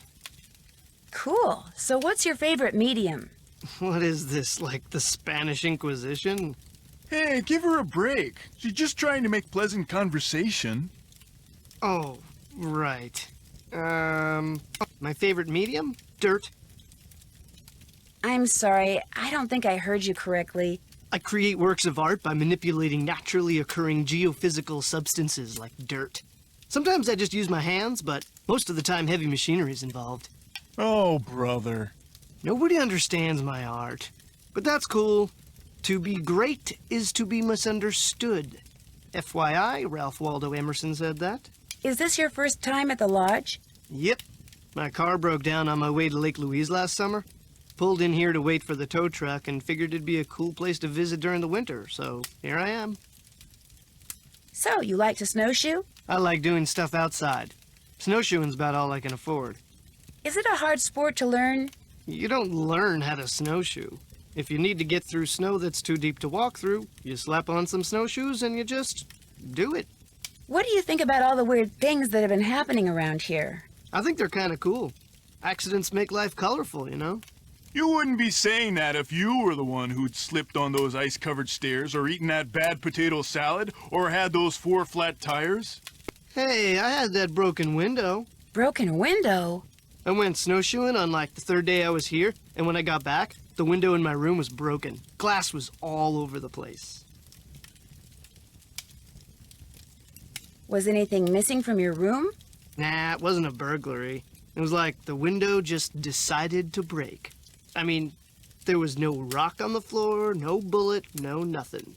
It was the wolf. Tried to jump up into your room, but didn't quite make it. That's bogus, dude. My room's on the 2nd floor, and besides, wolves don't do stuff like that. Hey, that wolf does a lot of stuff wolves aren't supposed to do. That's why it needs to be hunted down. It's just doing its thing, man. Get off its case. Anyway, my window broke and nobody knows why. Pretty awesome, huh? Do you ever see anyone else when you're out there snowshoeing? I see that Yanni guy sometimes. I'll be plodding along and he'll go zooming by. Those skis of his are like rockets, man. He's all like zippy-zoom. Do you ever see the wolf? Never. Sometimes I hear it howl, though. Bad news, man. It doesn't take a very big sound to trigger an avalanche. And when you're out there by yourself, nothing will ruin your day faster than a couple of tons of snow roaring your way at 100 miles an hour. Tell me about it. Well, good luck with the game. Been real.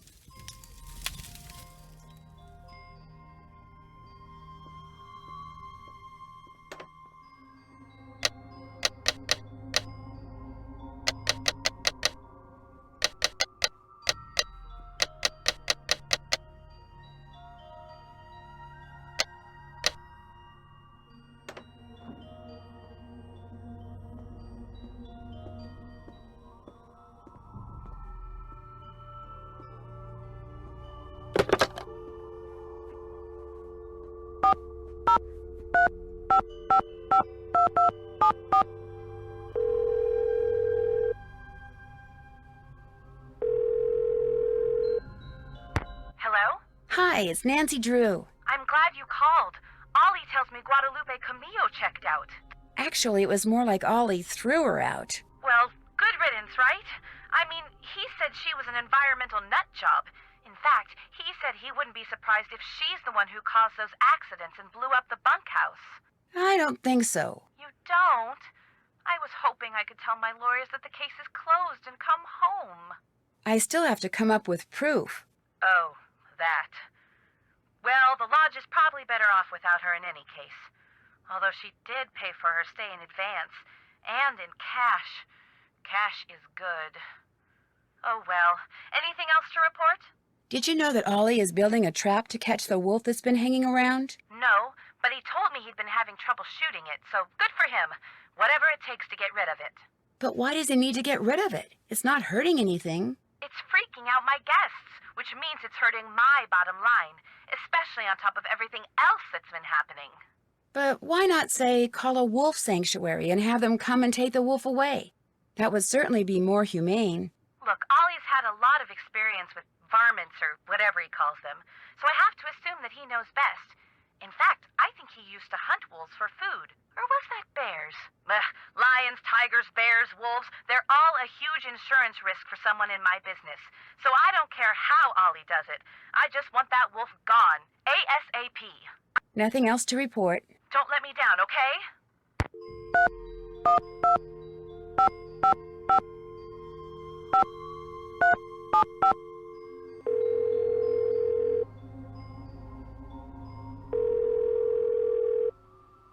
Hey, Nancy. What you need? I'd better go. You need help? Just give me a call.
No more avalanches for me, thank you very much. This must have been made by the explosion I heard. That's weird. The rock that had the fossil in it is gone.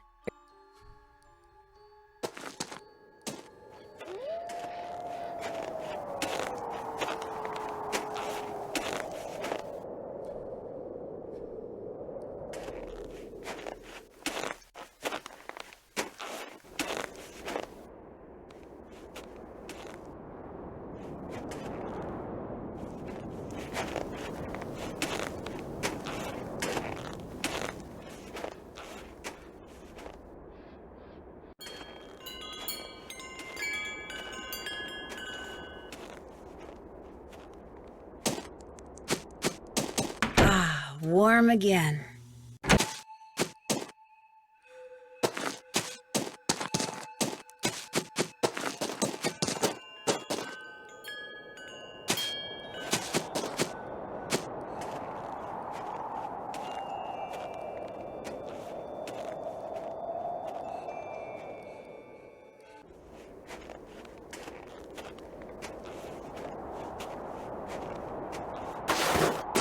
The snow's so deep, I'm sinking up to my knees. If I want to follow those tracks, I'm gonna need some snowshoes.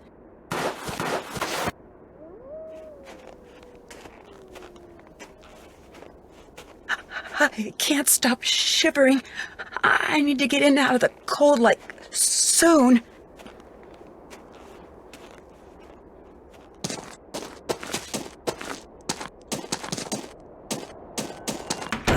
Warm again.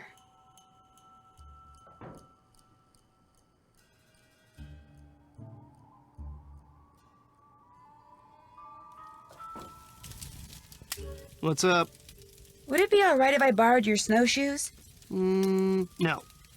I wouldn't need them for long, just for an hour or so. Well, in that case, no.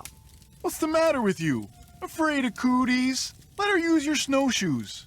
I've only got one pair, and they're like precious, you know? Sorry, dude, the answer's no. What can I say? Nice talking to you. Rock and roll.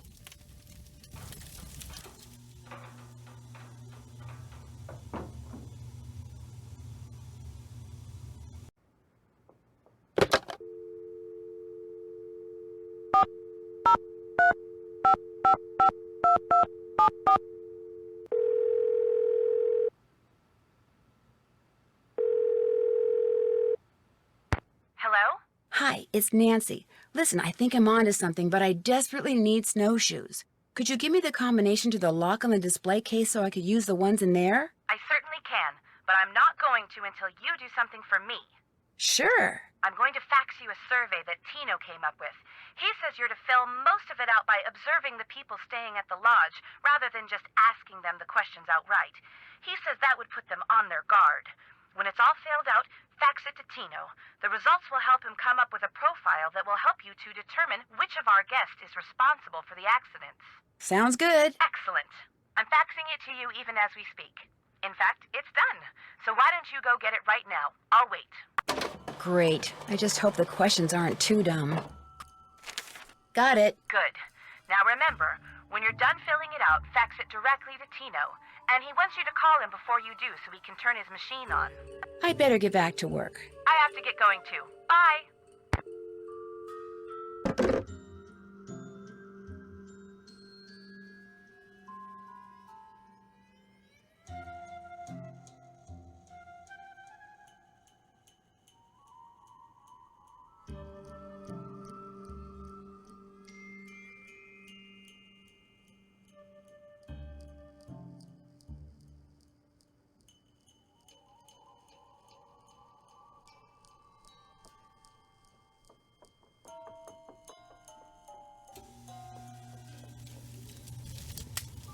Hello again. I know this is going to sound like a strange question, but what planet do you most identify with? I guess it would be Mars. You know, that whole god of war thing? I should have known. I'll see you two later, okay? See you later. What's up? I was just wondering, what planet do you most identify with? Planet X. I'm sorry, I meant in our solar system. Planet X? But there is no Planet X. There will be. So, you identify with Planet X. Planet X. That's my answer, and I'm sticking to it. Well, I'll let you go. Been real.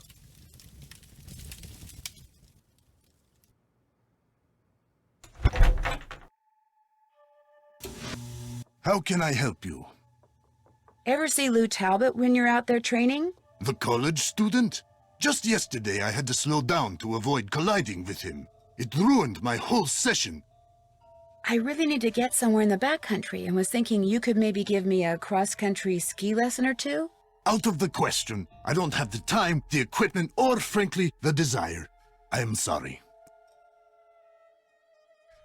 Would you mind telling me what planet you most identify with? Pluto. Actually, Pluto's not a planet anymore. That is exactly the point. Pluto stirs up passion and controversy, yet it continues undaunted on its course, as do I. Pluto and I, we are as brothers. Thanks for taking the time to talk to me. Come back anytime.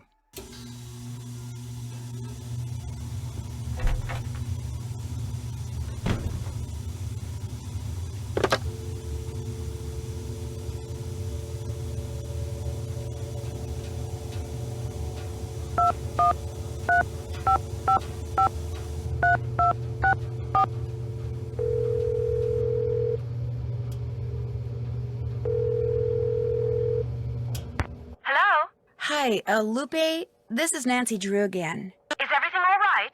The wolf's fine. I just have some questions. Like what?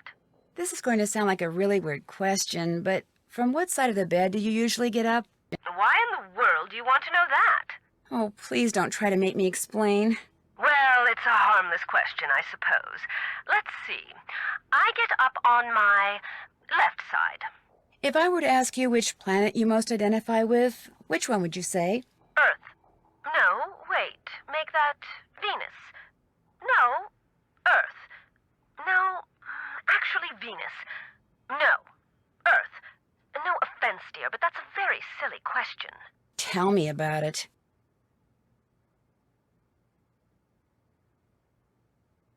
That's it for now. Do keep in touch. Bye.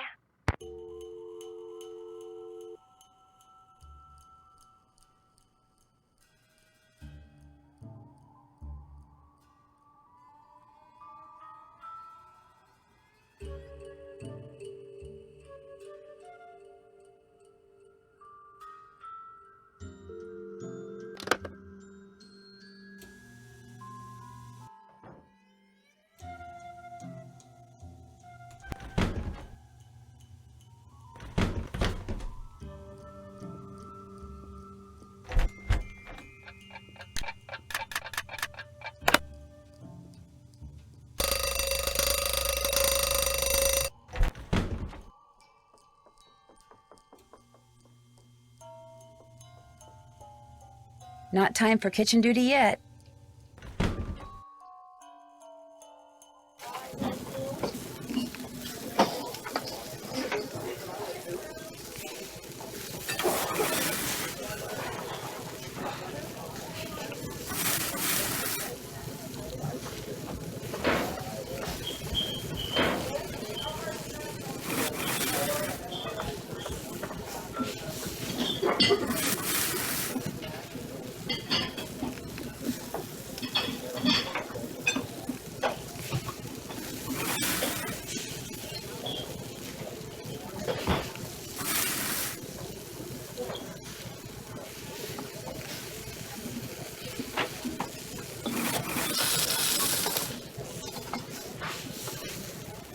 Order up!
Order up!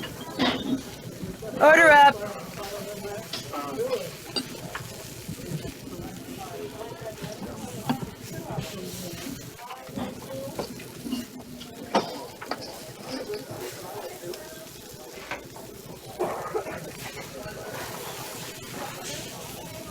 Order up!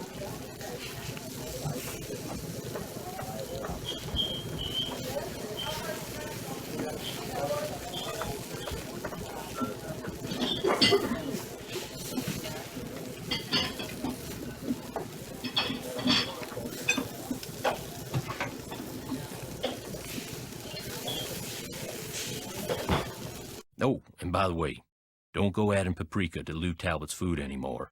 He hates paprika.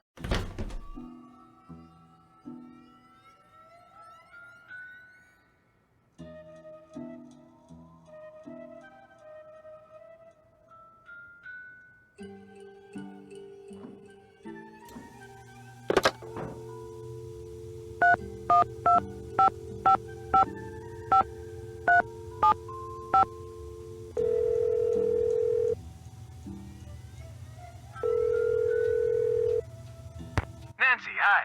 You finished with that survey yet? I sure am. Good girl. I'll just turn on my fax machine here. Okay, let her rip.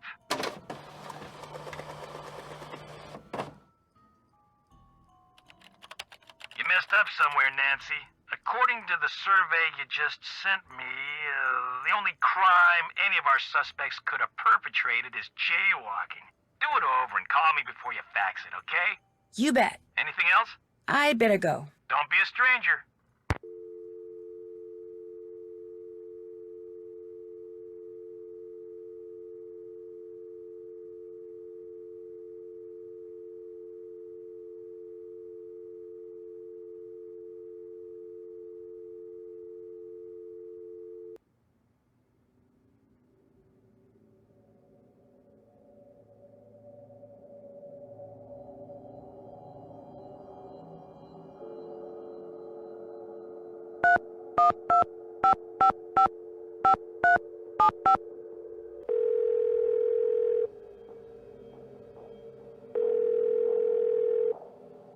Nancy, hey, you give that survey another shot? I sure did. Hang on. Okay, sock it to me.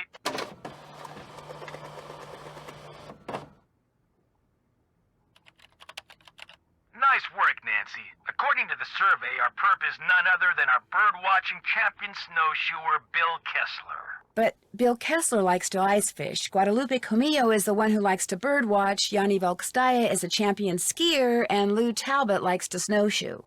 Oh. But you were kind of right. I mean, you did pretty much describe everyone at the lodge. I did? Yeah, I guess I did. You know, maybe I just need to look at the survey data from a different perspective or something. Yeah, maybe the answer's there after all, and I just gotta shuffle things around in order to see it. Oh, hey, before I forget, Chantal said when you finished the survey, I was supposed to pass some numbers on to you. Said it was the combination of something? Yes, to the display case. What is it? 7669. Anything else I can do for you? That does it for now. Don't be a stranger.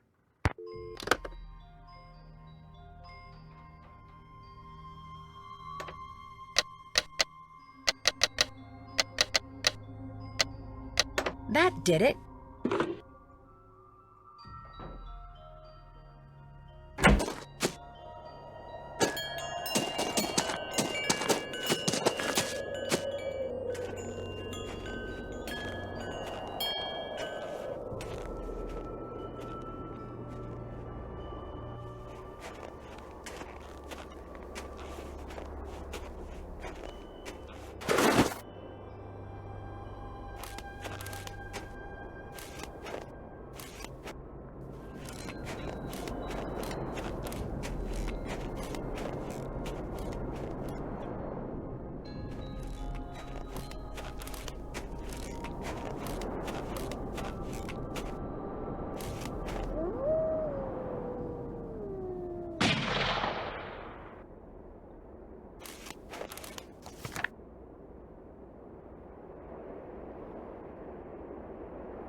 Possible sauropod scapula. Take to lab for precise ID.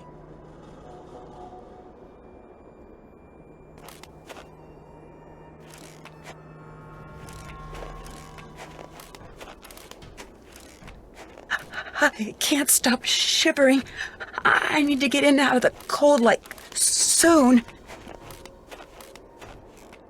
Looks like some kind of house. Could someone be living there? Hello? Is anyone here? Doesn't sound like it.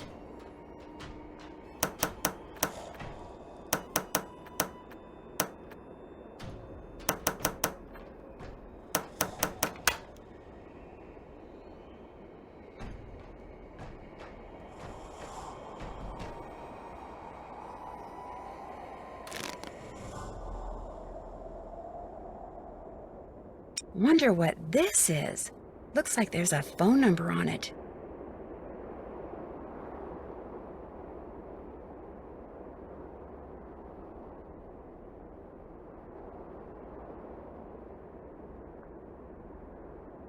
This indentation looks just like the one on that plaque in the lodge where that missing Rex bone used to be.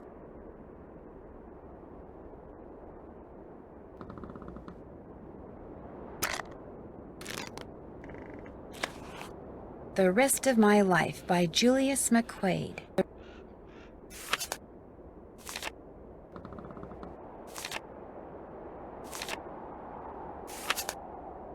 So once I get her attention by saying her name, I can give her commands. Ability to sort objects by scent. If she has an object in her mouth, she'll sniff, then drop the object near another object that has the same scent. Pinevale Hospital. Maybe I can use Isis and her incredible sense of smell to figure out who owns the notebook I found outside. All I have to do is get something from each of the people at the lodge, something that each of them has touched, Then let Isis figure out which of their scents matches the scent on the notebook. Isis, stay. Down. Isis, down. Go.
Warm again.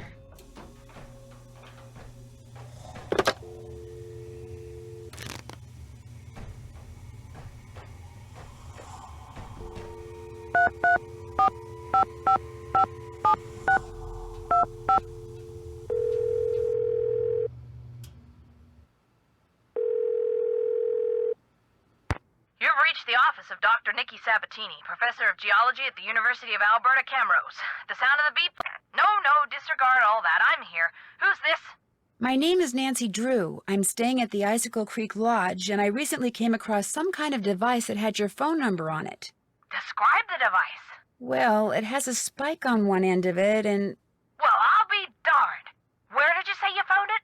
Well, actually, someone's dog was using it as a chew toy. She must have found it outside somewhere. You know what it is? It's a geophone. Someone stole a whole crate of them from me when I was out on Skookum Ridge not too long ago. What's a geophone? If you stick it in the ground, a geophone will detect seismic waves and turn them into electrical signals, which are then transmitted to a computer so they can be recorded and eventually interpreted. It lets geologists like me make maps of mineral deposits and such without doing any digging. See, I was preparing to do a subsurface survey of the area using reflection seismology. I set up camp, stored all my equipment in a trailer, went into town for supplies, and when I came back, the trailer had been broken into, and all my geophones were gone. I was going to be the first person to do a full geological survey of the Icicle Creek drainage and the ridges surrounding it. Got grant money and everything. The person who ripped off my equipment sure screwed that up for me. If I ever get my hands on him, oh! When you say seismic waves, are you talking about earthquakes? In a way. You see, the seismic waves that geophones detect are man-made. You detonate something on the surface of the ground, and the concussion creates seismic waves which bounce off different geological features differently, depending on the impedance of the feature. The reflected waves are what the geophones detect and transmit. So, to put the geophones to use, you need to blow things up? Correct. That's interesting. So, if someone were looking for valuable mineral deposits, they might use geophones to do it? If someone had the technical expertise, yes. Although reflection seismology is more typically employed to locate deposits of hydrocarbons, like oil and gas. What types of mineral deposits are likely to be found around the Icicle Creek drainage? All kinds of deposits. Silver, lead, uranium, molybdenum. I love saying that word, molybdenum. I think that's why I became a geologist. Just so I'd have a reason to say molybdenum. Anyway, if you come across any more of my geophones, or anything that would indicate who stole them, please let me know. I will. Good. What do you know about dinosaur bones? Precious little, I'm afraid. I know it's possible to find good specimens in Alberta, particularly in your area, but beyond that, paleontology's not really my thing. And all my paleo pals are currently off digging in the dirt on the other side of the world, so I'm afraid I can't refer you to anyone either. Are dinosaur bones good for anything? Other than studying? If you're a scientist, no. But because they're obviously rare, a lot of people collect them. In fact, I understand there's a pretty big black market for them. Black market? You mean people pay money for dinosaur bones? People pay big money for them. Thank you for answering my questions. One more thing. All of my geophones were hardwired to transmit at 990 kilohertz. So if you find any kind of receiver tuned to that frequency, check it out, because it could very well belong to the thief. Bye!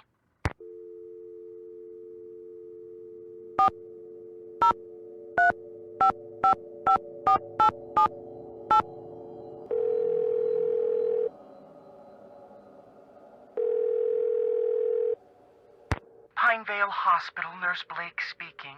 Hi, my name's Nancy Drew. I'm trying to locate a man named Julius McQuaid. I think he may have been treated there on Christmas Eve. Oh, yes, Julius McQuaid. I remember him well. Was he a relative, dear? Was? You mean he passed away? Yes, dear. Viral pneumonia. As I recall, we admitted him and he was gone less than 24 hours later. Well, I wasn't a relative and I didn't really know him. We had kind of a mutual friend. From his appearance, it looked as if he'd spent the last several years holed up somewhere in the wilderness. That's why I remember him. I felt sorry for him, living all alone like that. Actually, he wasn't alone. He was with our mutual friend. Well, that's good to hear. You weren't able to locate any next of kin? No, I'm afraid we weren't. When he came in, all he had were the clothes on his back. No wallet, nothing. We turned his clothes over to the authorities along with his remains. But last I heard, they weren't able to locate any relatives either. I'm sure by now he's been cremated. Well, thank you for the information. Sorry the news couldn't have been better. Goodbye, dear.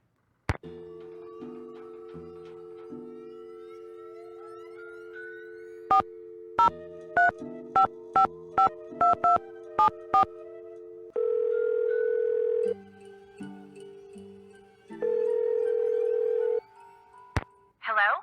Hi, Chantal. I finished that survey and faxed it to Tino. I know. I was a little disappointed to hear that it had failed to pinpoint the culprit, but Tino said he's still analyzing the data, whatever that means. Anyway, what else is going on?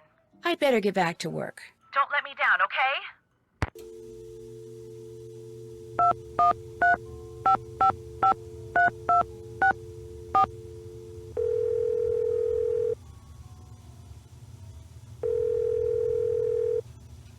Hello? Hi, it's Nancy Drew again.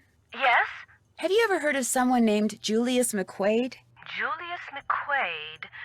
No, doesn't ring any bells. I think he's the reason why the white wolf isn't afraid of humans. He kind of made a pet out of her. Well, in that case, I wish I did know him, so I could smack him upside the head. It's his fault the wolf is in this predicament. People should never make pets out of wild animals. Ever. That's it for now. It was wonderful talking to you. Bye.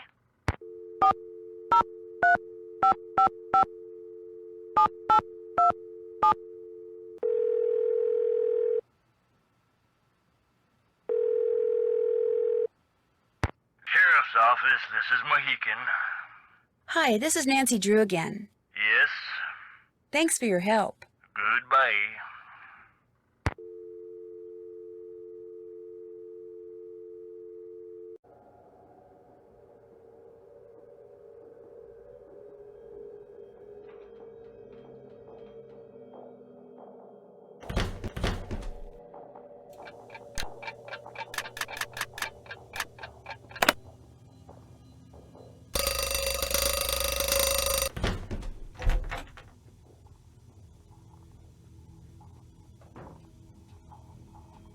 Long as it's not time to cook, I might as well stay out of the kitchen.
Order up.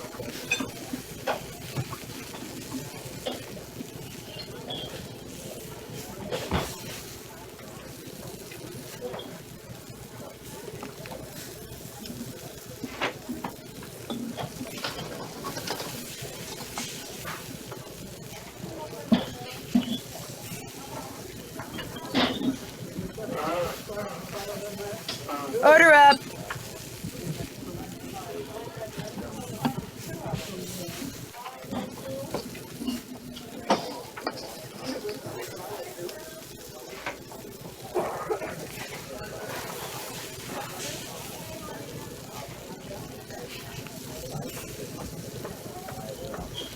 Order up.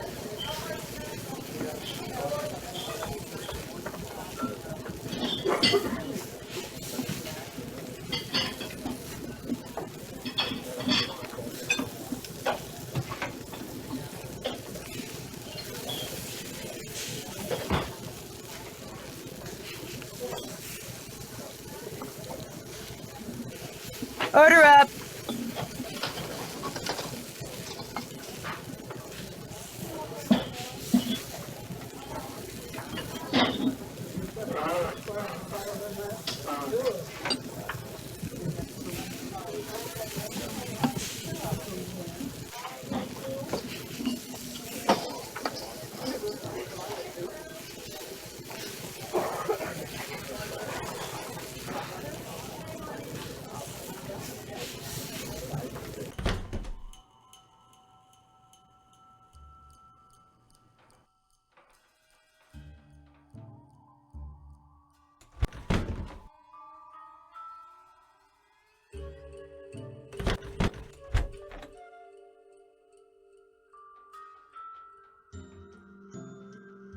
Some things are missing. Maybe Lou went out and took them with him.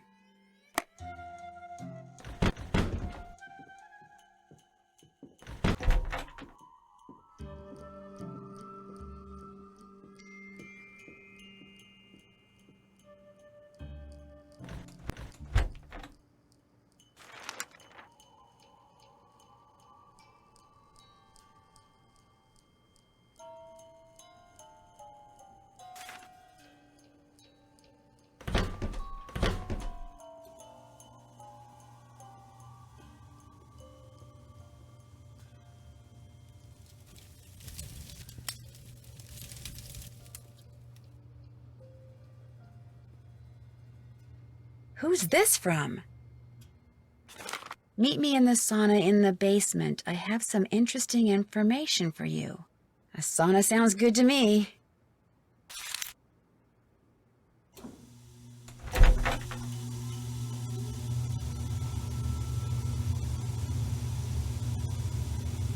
Ah, something that Ollie has touched.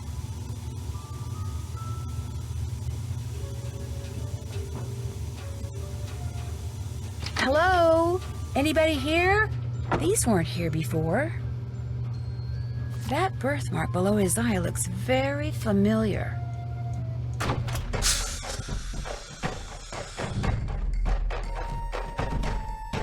Hey! Is someone out there? The door's... Whew, I'm getting really hot.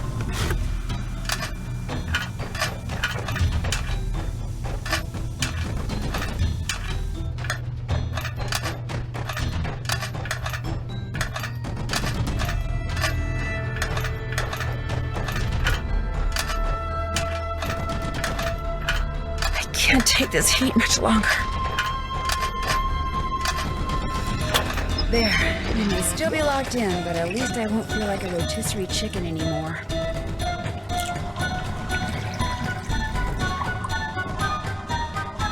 Nancy! Mr. Kessler? What are you doing down here? I came down here looking for Ollie, but then I heard all this noise and thought I'd better check it out.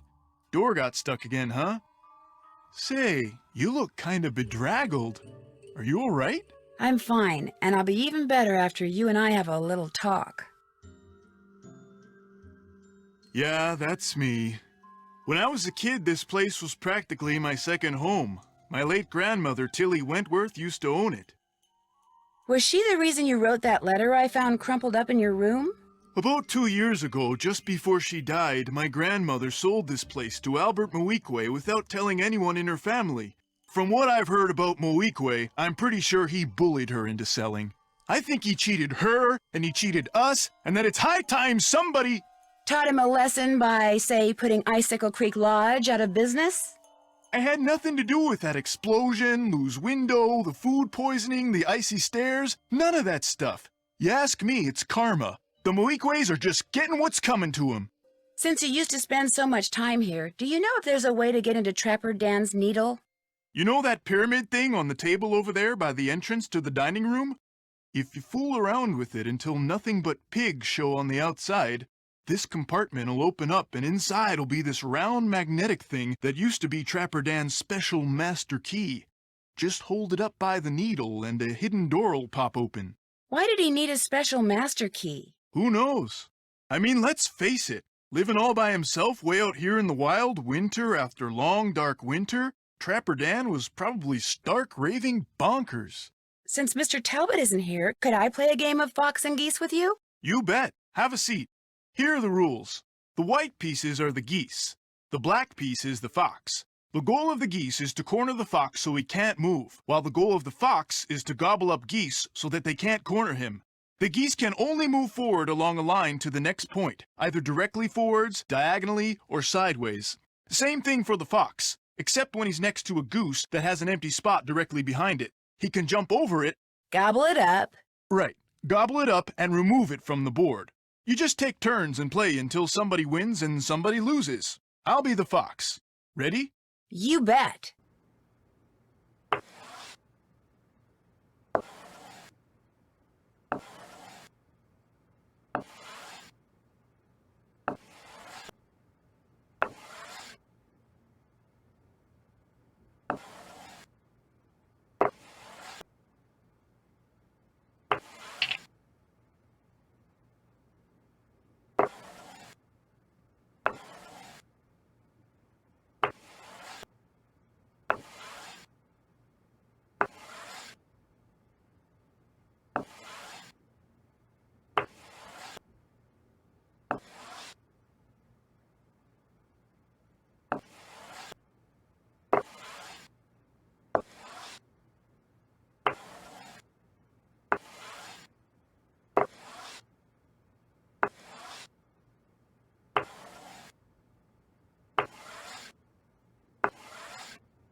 I win!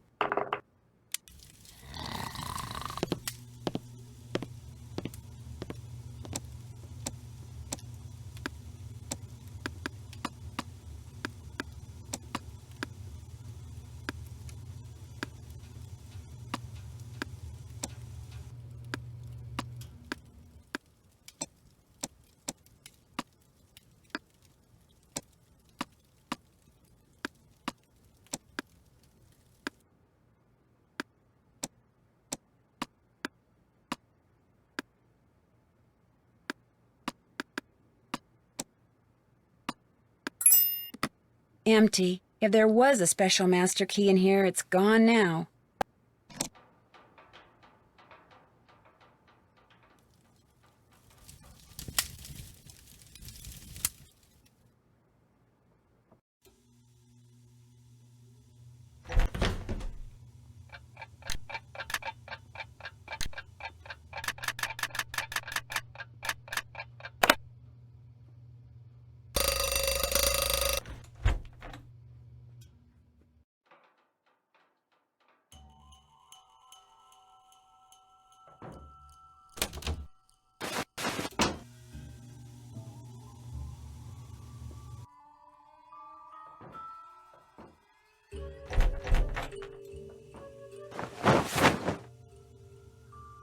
I think I'll keep one of these washcloths.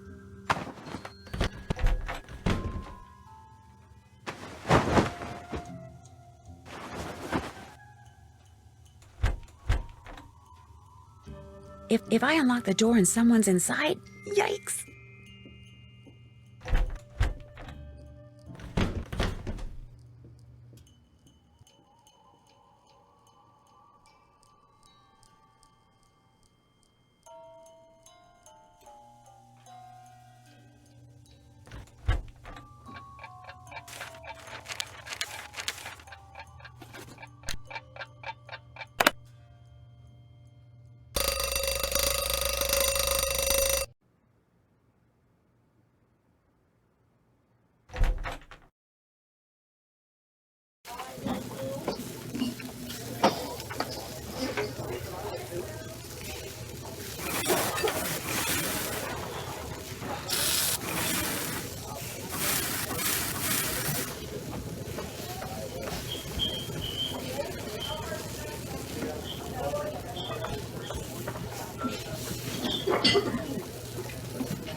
Order up.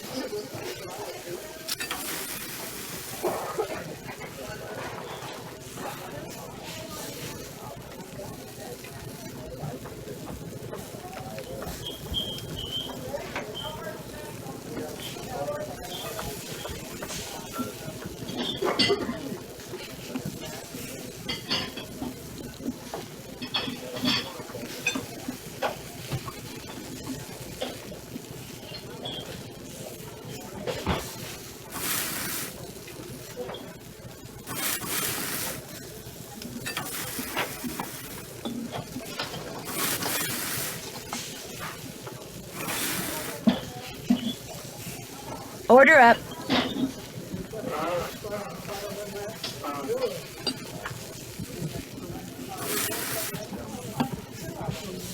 Order up.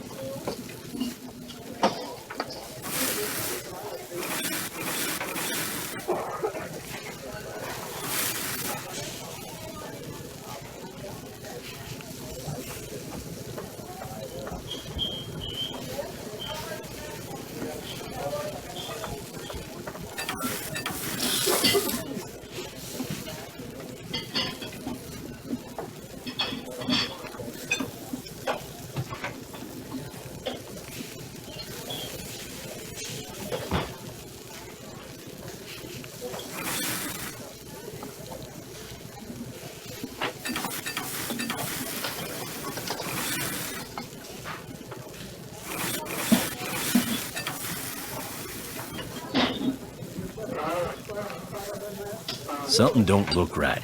Do this one again.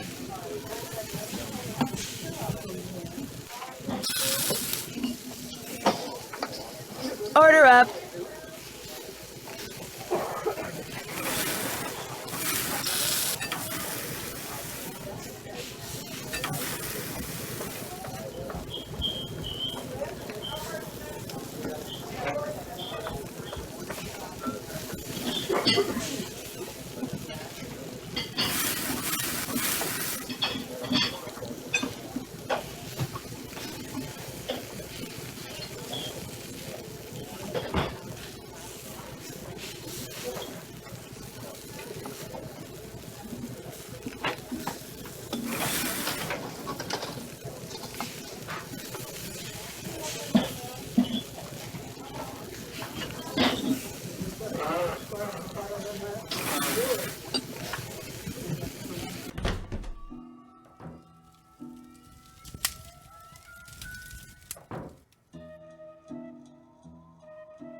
You cannot pass until you have proven yourself in battle.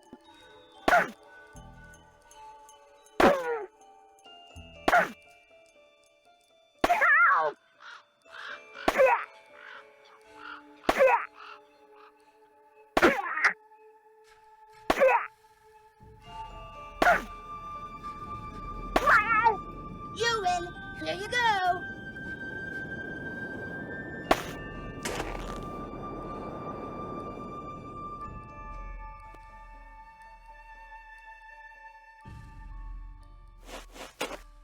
I don't need to go to Icicle Lake. Now that the fishing shack's gone, there's nothing to do there.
Looks like it's not Yanni's.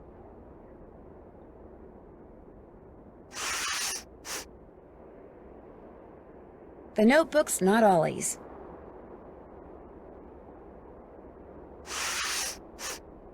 The scents match, which means those notes belong to Lou Talbot.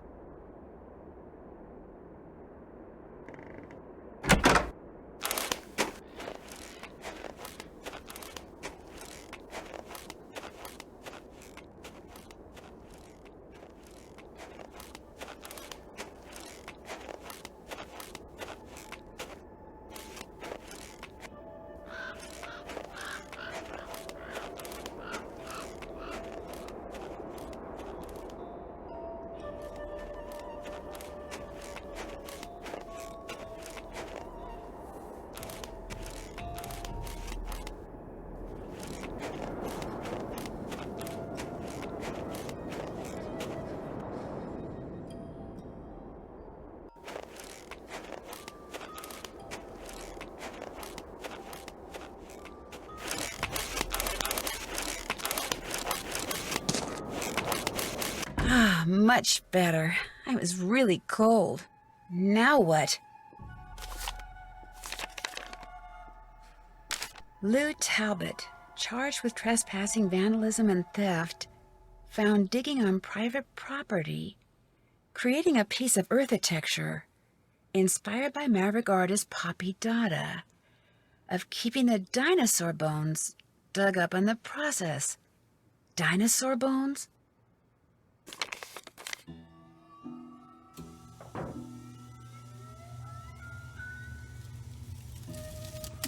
Hello again.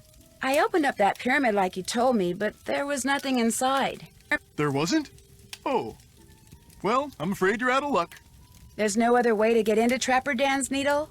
You know, Grandma Tilly once told me that if you turn the top of the pyramid 45 degrees, then fill all the boxes on the outside with one kind of animal, then another kind of animal, until you do that for all 4 animals, she said if you do that, you'd find a journal in there written by Trapper Dan himself.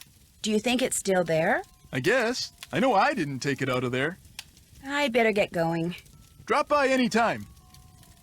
What's up? Do you think I could have the Rex bone that you took from that plaque by the display case? Dude, what makes you think I took some bone from some plaque?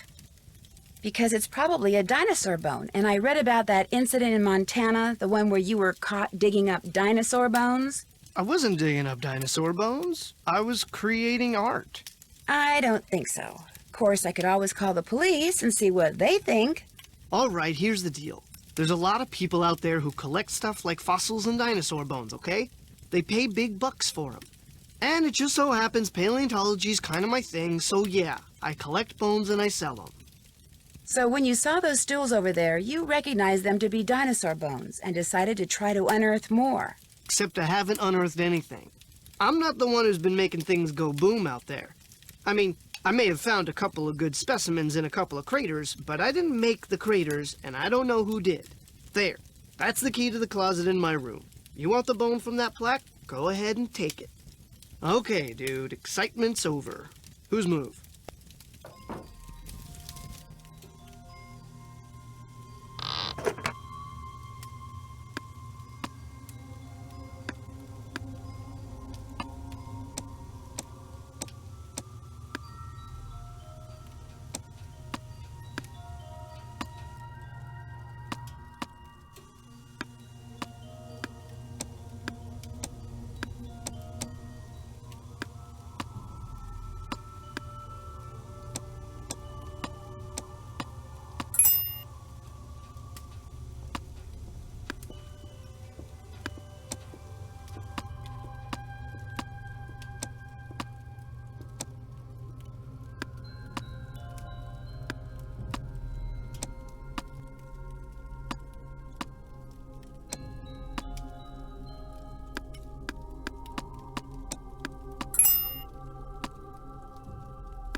Daniel Weissnitz, better known as Trapper Dan, I'll bet.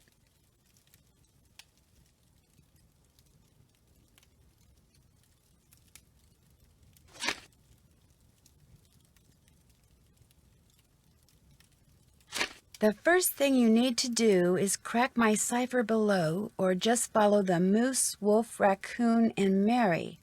Looks like the rest is in some kind of code.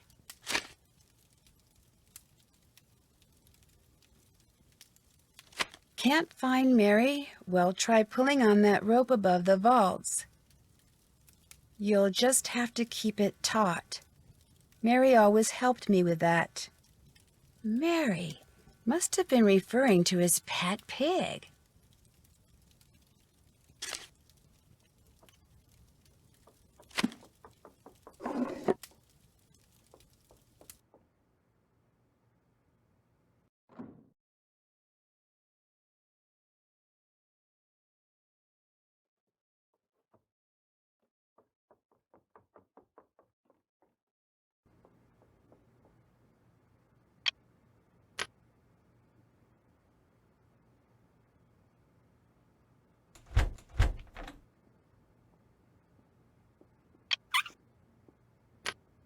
Something tells me this radio belongs to Yanni, and if so, why is he hiding it?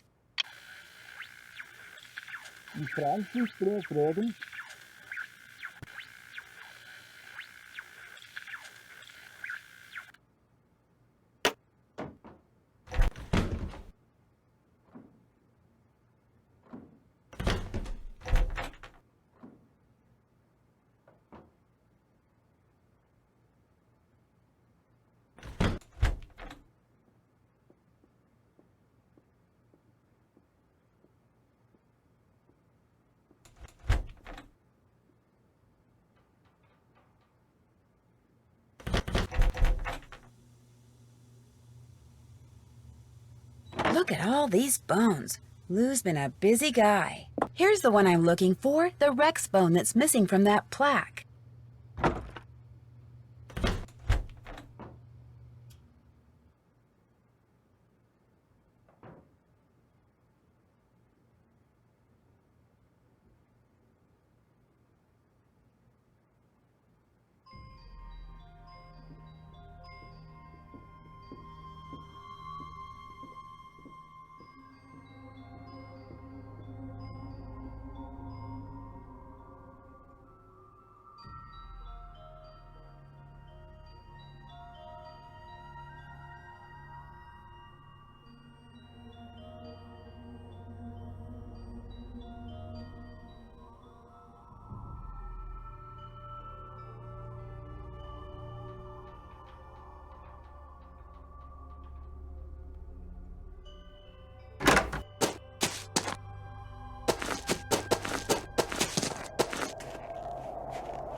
That looks like a Geiger counter.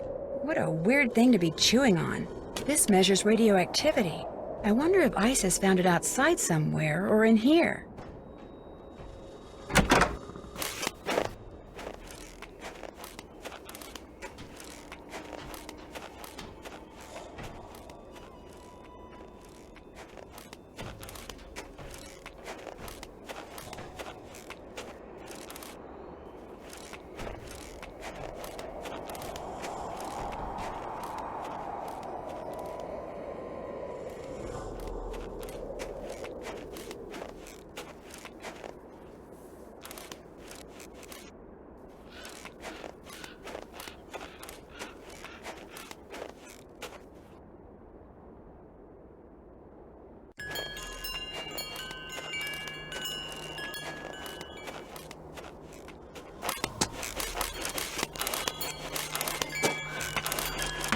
Much better. I was really cold.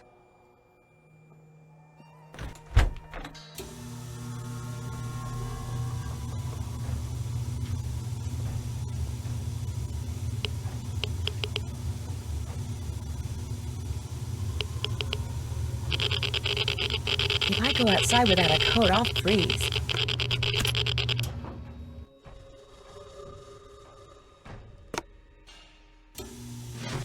How can I help you? Why do you have a radio hidden away in your room? How do you know about that? All I know is when I got done cleaning the moose head, that compartment was open. And when I looked in it, there was the radio. Now you answer my question. I use that radio to communicate with my coaches. It's a special radio. It scrambles the signal so that my competitors cannot listen in. How did you know there was a secret compartment in your room? The first night I was here, I searched for bugs, something which, due to the cunning of my competitors, I've become very good at. I discovered that by pushing on the moose eye, a compartment opened up. What I don't know is, did you really open that compartment by mistake, or were you up to something else? How do I know you are not working for them? I'm no spy, Mr. Volkstaya. I'm just very observant. Who else have you told about the radio? No one. I believe you, Nancy. So if I find out you're lying, both of us will be very sorry. Do you have any proof that your competitors are out there spying on you? When one has enemies, it's prudent to assume that they are always close by. They are here, Nancy. Make no mistake. Thanks for taking the time to talk to me. Kavichinaya. Lou Talbot's gone, in case you didn't know. Just up and left. Do you have any idea why? Probably sick of salmon. The good news is, you don't have to do the cooking anymore. I can handle it from here on out. I'll let you get back to work. Good.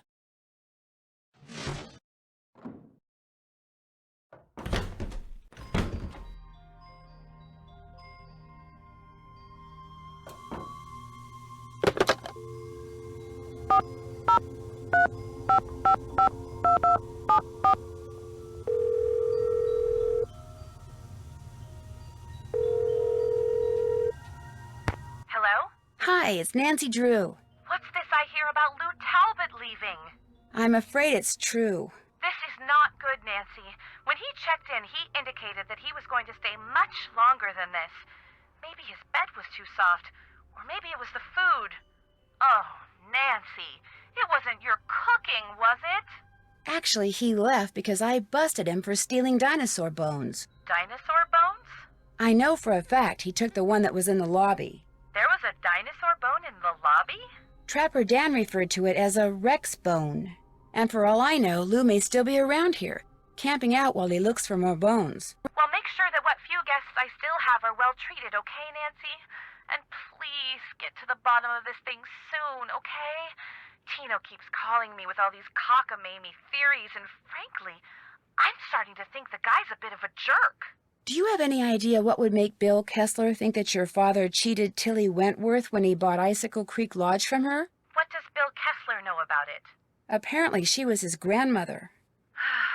Okay, here's what happened. Apparently, Tilly Wentworth got addicted to the shop-at-home channel and couldn't stop buying things. And pretty soon she was in debt up to her eyeballs. So finally, totally desperate, she went to my father and offered to sell the lodge to him for just enough money to pay off her creditors. But there was one stipulation, that my father never tell her family the real reason she was selling. Why not? She was embarrassed. She didn't want her children and grandchildren to discover that she'd squandered their inheritance. So my father bought the lodge from her, and as it turns out, she passed away soon afterwards. My father kept his word and never said anything to her family, even when they started saying that he'd somehow forced her to sell the lodge to him at a ridiculously low price. Wow, Bill Kessler has no idea.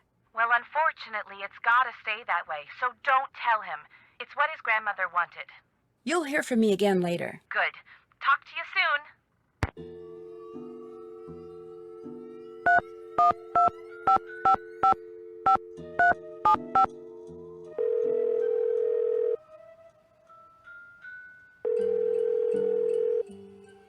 Hey, Nancy. I'm still trying to reanalyze that survey data, if that's what you're calling about.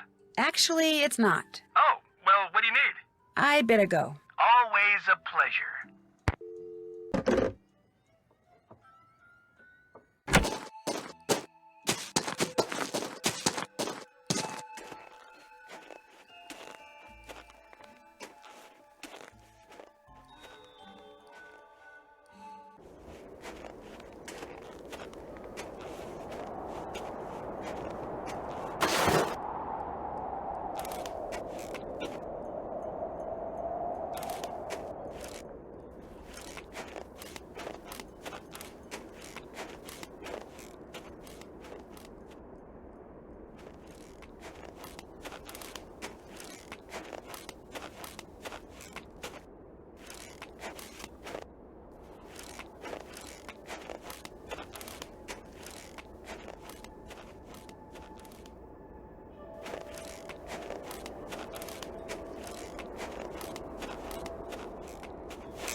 I'll bet I'm supposed to use this tile to start with.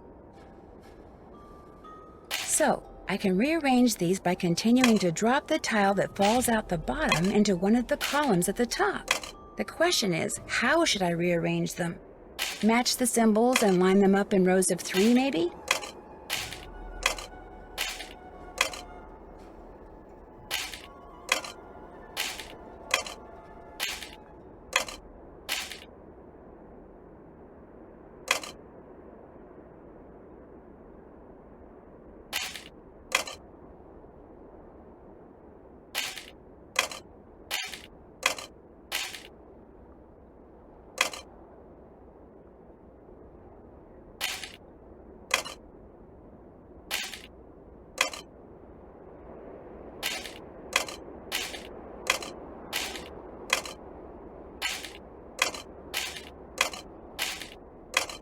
Bingo!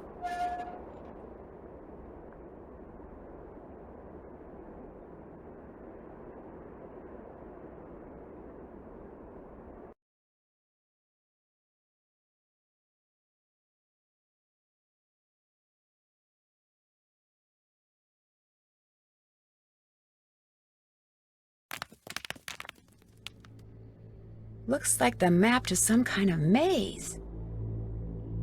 The wolf followed me. I wonder if she expects me to do something.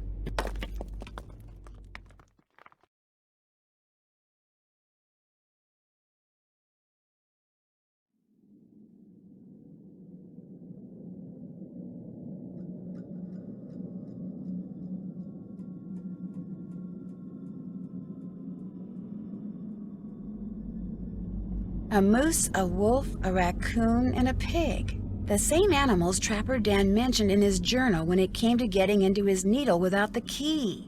I'll bet that's what's behind this wall, a room below the needle. Next thing I have to do is get each of these panels open.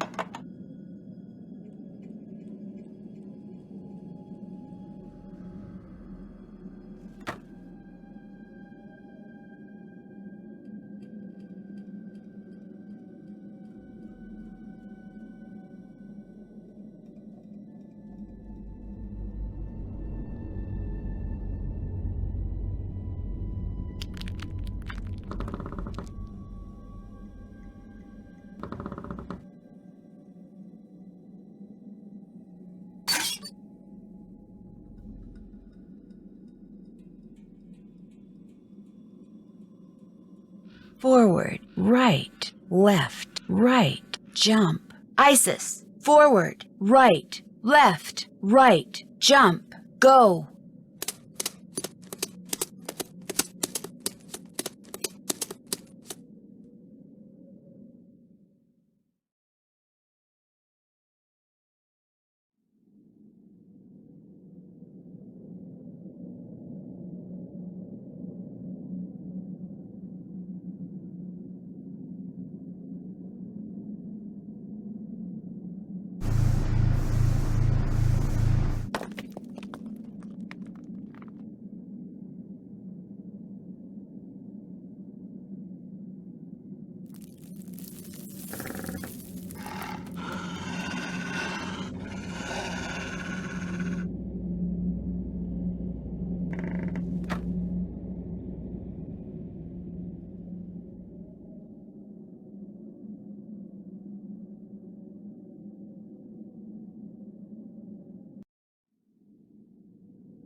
room again.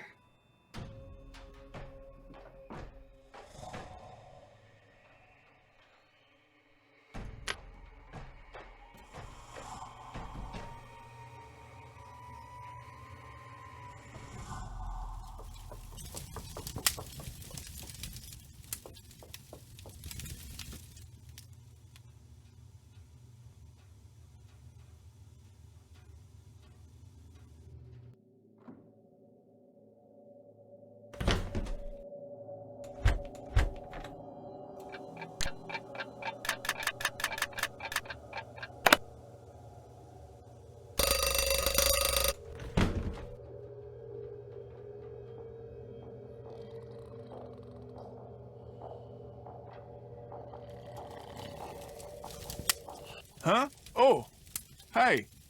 Oh, sorry. I didn't mean to wake you. Could have fooled me. What do you want? How about another game of fox and geese? Now you're talking. Have a seat. Ready? Would you mind if we use this little pig I found in place of the fox piece? Fine by me.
You're pretty good. Well, would you look at that? His eyes turned red. That is some pig you got yourself there. Okay if we start over?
Darn.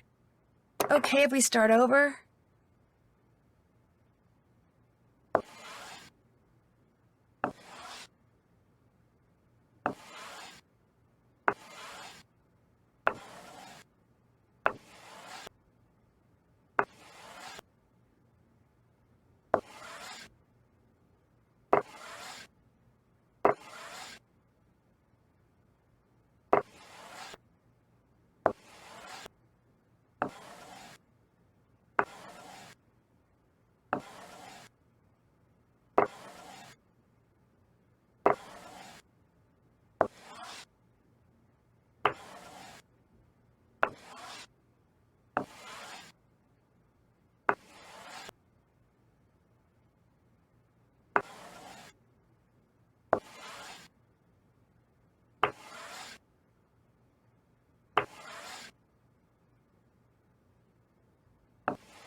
Victory is mine.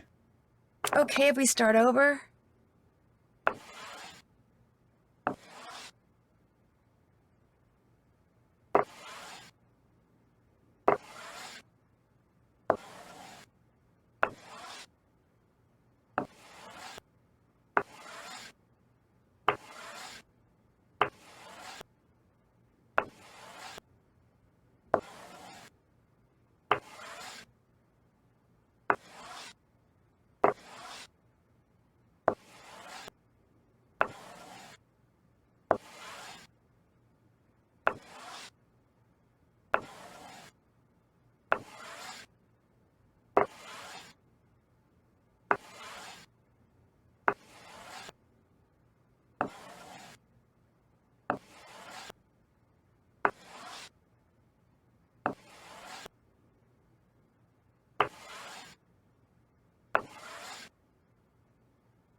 You blew it. Okay if we start over?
Ah, you beat me. Another win, another set of red eyes.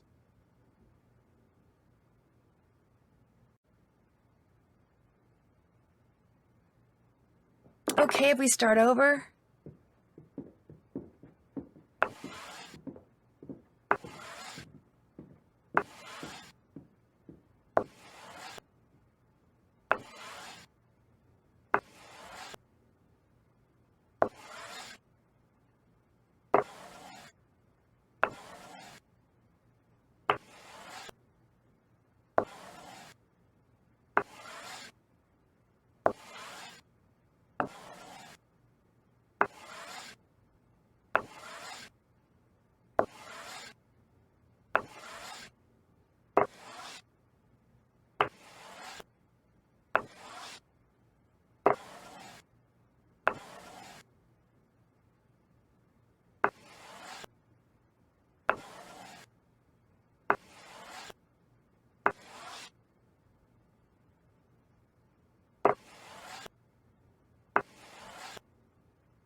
Victory is mine. Okay if we start over?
I win!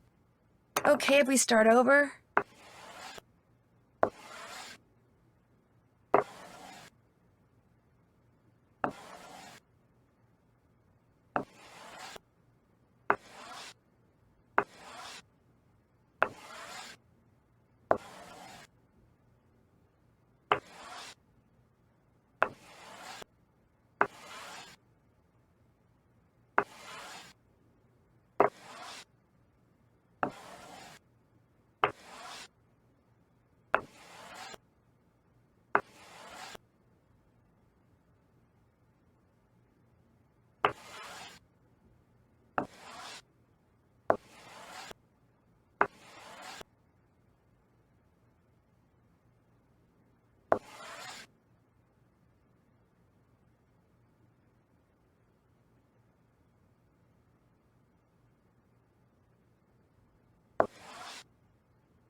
Good job. Another win, another set of red eyes. Okay if we start over?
You win.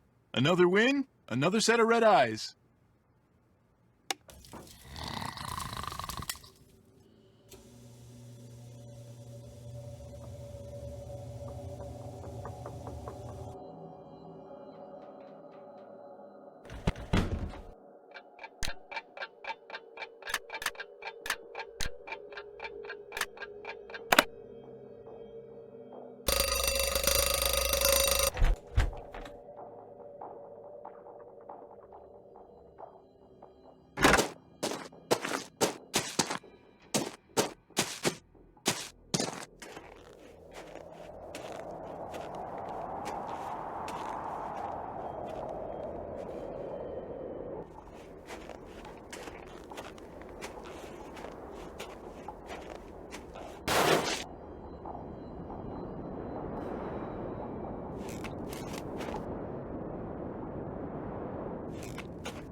Forward, left, left. Isis, forward, left, left. Go.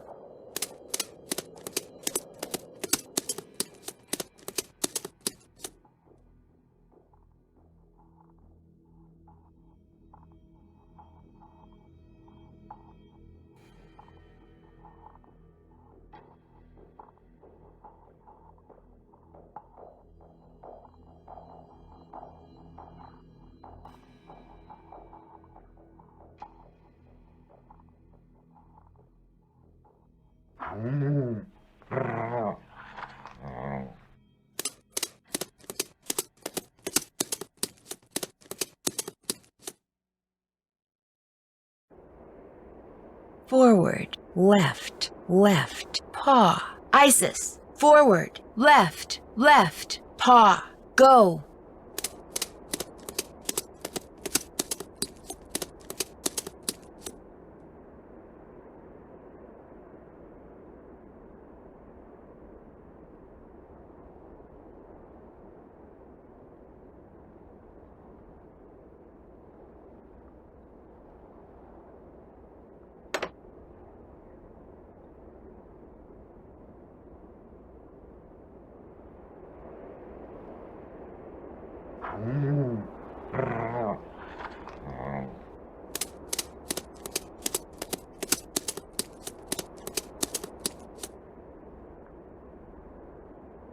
Forward, right, jump, left, paw. Isis, forward, right, jump, left, paw. Go.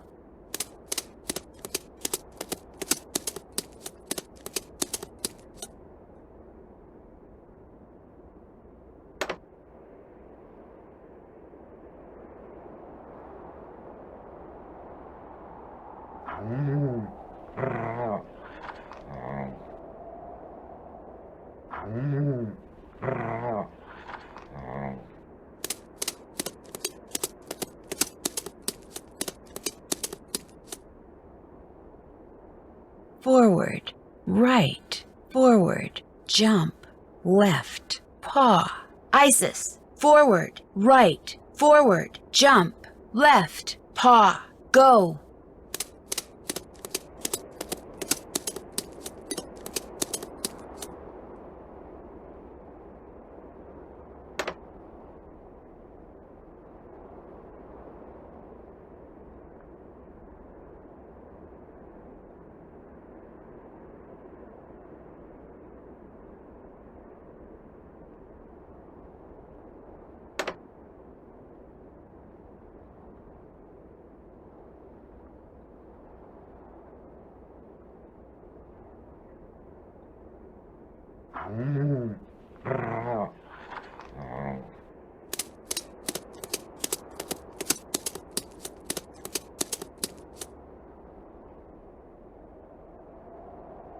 Forward, forward, forward, jump, paw. Isis, forward, forward, forward, jump, paw, go.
I don't need to put these on now.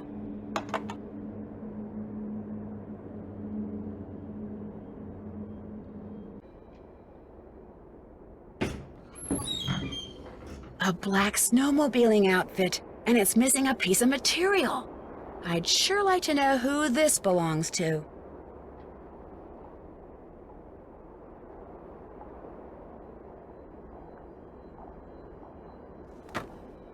UC Brea. This bag must belong to Lou. Oh my gosh, it's full of explosives. Lou is the one who's been making those craters. He lied to me. He has been looking for dinosaur bones.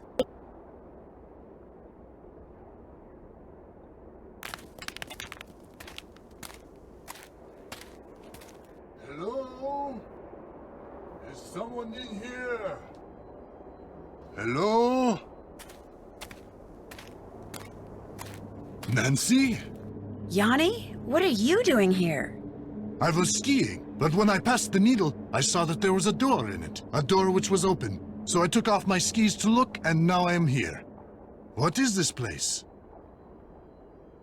All I know is I found a bag, Lou Talbot's bag, and it's full of explosives. Lou is the one who has been blowing up things? He is the bomber? He's been excavating dinosaur bones. He may be responsible for a lot of the other stuff that's been going on around here, too. You must stay here and guard the bag. I will ski back to the lodge very quickly and tell the handyman to call the authorities. Then I will return. You will be safe? Perhaps I should stay. No, you go. I'll be fine. I will hurry. Looks like Yanni dropped something. It's that thing he's always wearing on his arm. Hey, Yanni! You dropped something! Yanni? She's got a glove from that snowmobiling suit Lou left behind. Wait a minute. What she just did means the scent on that glove and the scent on that thing Yanni dropped are the same. Which means the person who's been wearing that snowmobiling suit and blowing things up is Yanni. Geophone data... uranium?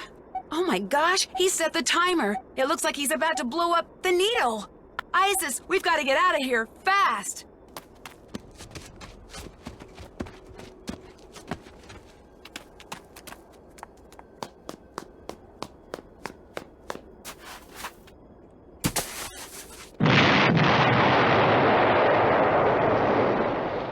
Yanni's getting away.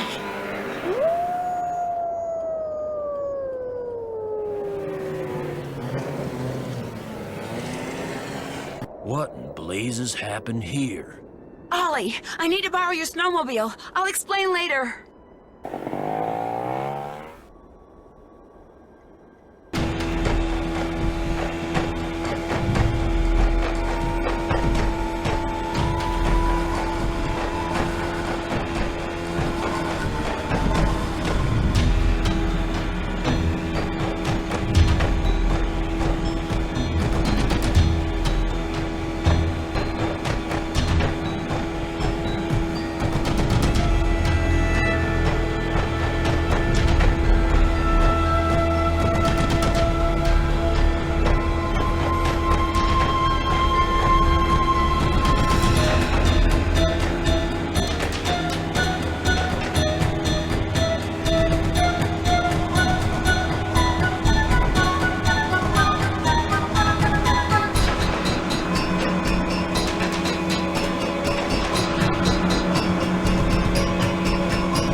Lying there in the snow, defeated, Yanni owned up to everything. He tainted the potato salad with bad mayonnaise, he iced down the back stairs, he opened a gas valve in the sauna, he blew up the bunkhouse using the clock he took from Guadalupe's room, and he left those pictures of Bill Kessler for me in the sauna, although he swears the door got stuck by accident in order to cast suspicion on someone else.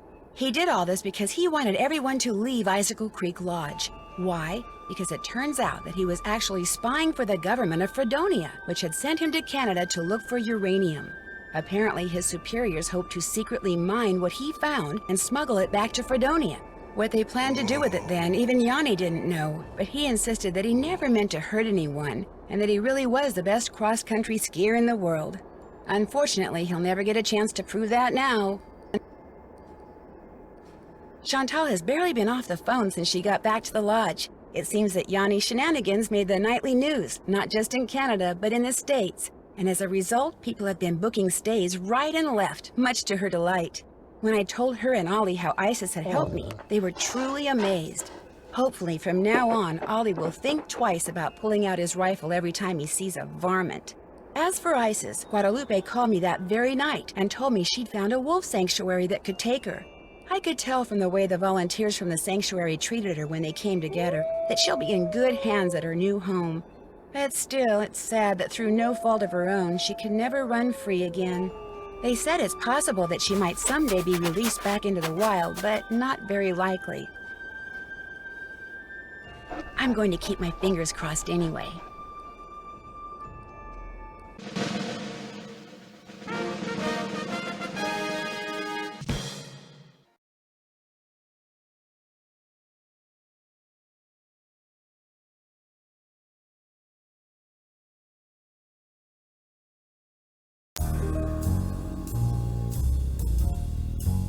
When Beth suggested we head to New Orleans for a short vacation, I thought it was a great idea. The French Quarter, fantastic food, awesome music, friendly people.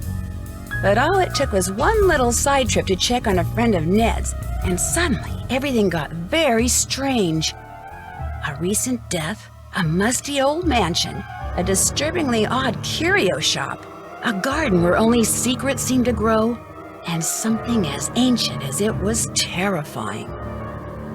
Join me on my next adventure, Legend of the Crystal Skull.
Here's my center of operations, my desk. Go ahead and poke around.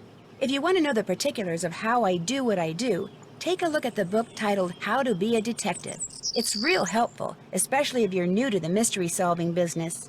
And be sure to check out my scrapbook. I put memorabilia from all my past cases in there. A lot of them were pretty dangerous, and at times really scary.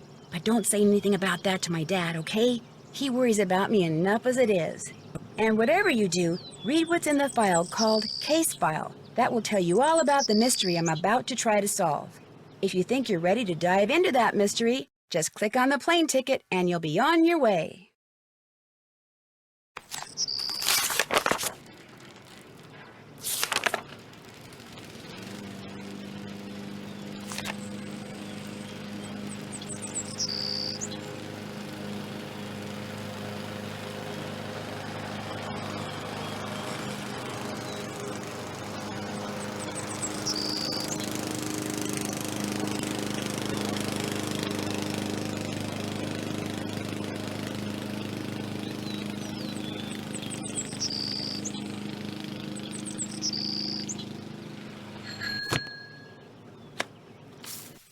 Current assignment. What assignment? Bess and I are flying to New Orleans for a long weekend of fabulous music, sightseeing, and food.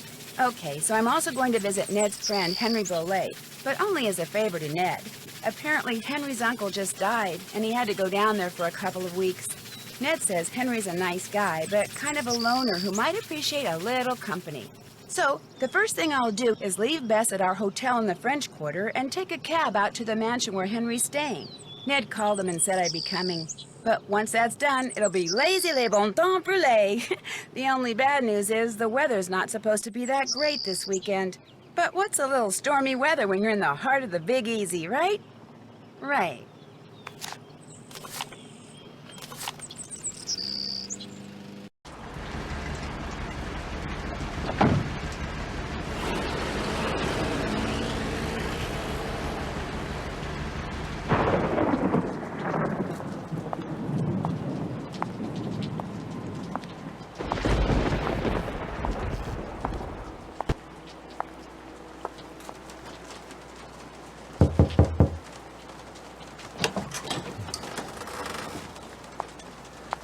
Hello?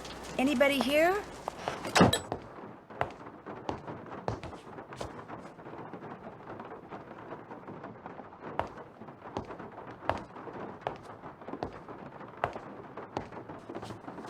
Hi, the door was open.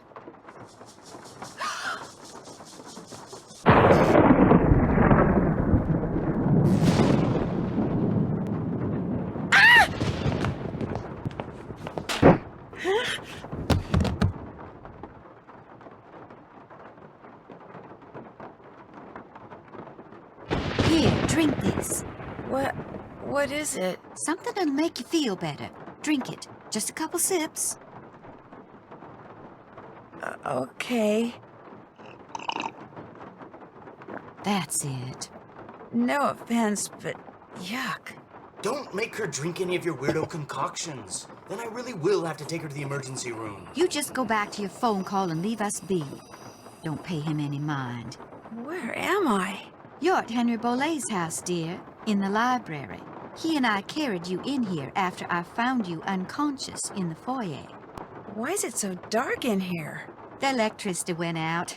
Lightning must have struck a transformer somewhere. What happened? Can you remember? Well, the front door was open, so I walked in, and then I saw this... Well, I saw a skeleton. And then he saw me. And then the light started flickering, and he threw something at me that exploded. Well, the smoke must have made me pass out. You saw a skeleton? I'm sure it was just someone, wearing a costume or something. I'm Nancy Drew, by the way. I came to see Henry. So we surmised. I'm Renee Amand. I'm Bruno Bolet's housekeeper. That is, I was. This skeleton that attacked you, perhaps we should call the police. No emergency room, no police. Things are complicated enough as it is. Henry's feeling a mite overwhelmed. Well, you are looking much better, so I'm gonna get back to my plant potting. You need anything? I'll be outside in the garden. I should call them and keep them on hold for 5 hours and see how they like it.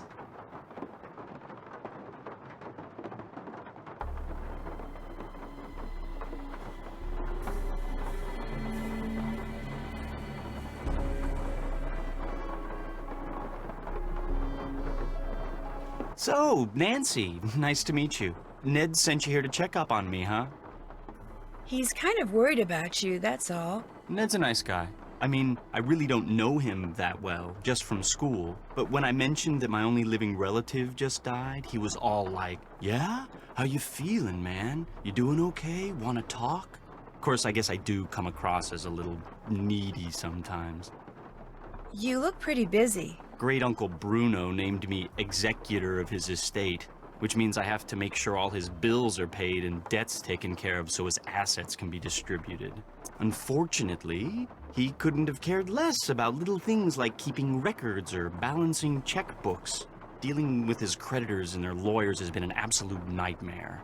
He made you his executor? You two must have been close. Not really. My parents died in a car crash when I was 8. Since I had no other relatives, he took me in, or should I say he shipped me out. Boarding school, summer camp, military school, college.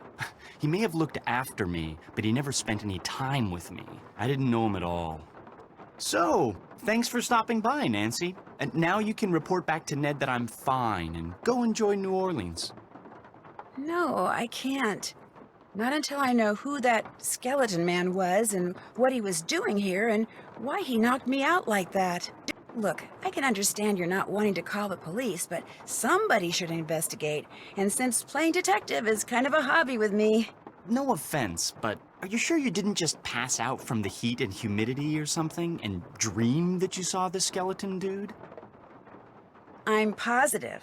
Okay, look around all you want. But I should probably warn you, Uncle Bruno was into exotic pets. Didn't believe in cages, so he gave him the run of the place. And just because he's dead doesn't mean they are. So if you're gonna go poking around, be careful.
Check.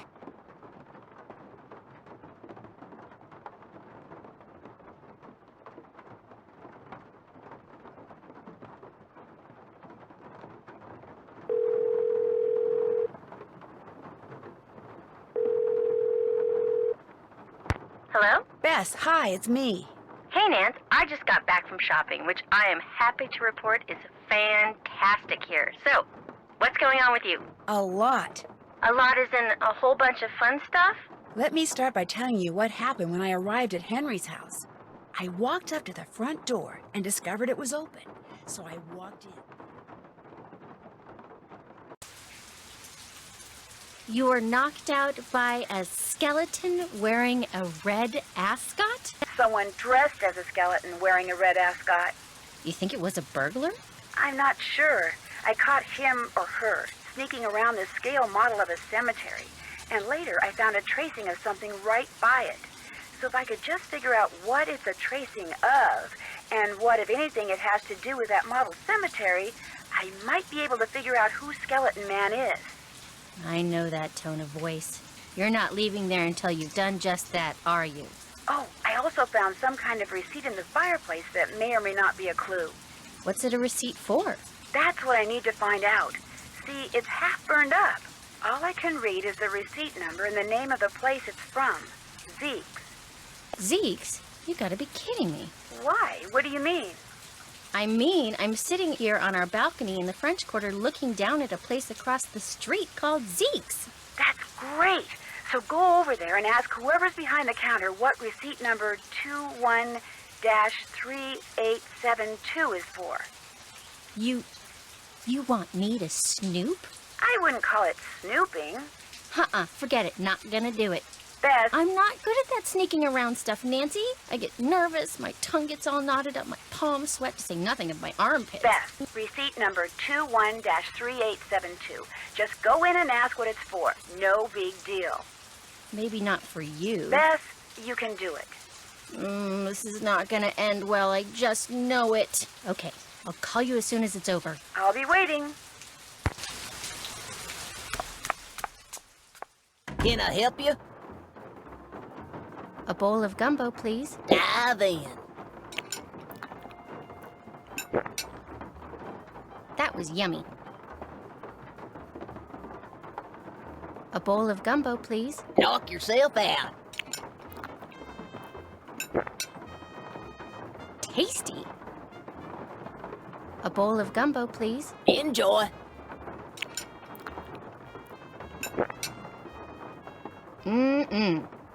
A bowl of gumbo, please. Enjoy.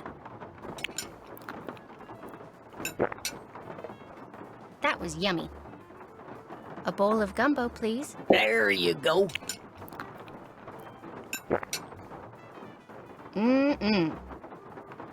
A bowl of gumbo, please. There you go.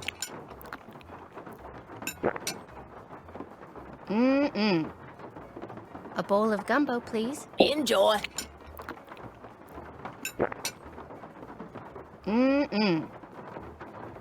A bowl of gumbo, please. Enjoy. That was yummy. A bowl of gumbo, please. Eat up. Tasty. A bowl of gumbo, please. Enjoy. That was yummy. A bowl of gumbo, please. Eat up. That was yummy. A bowl of gumbo, please. There you go.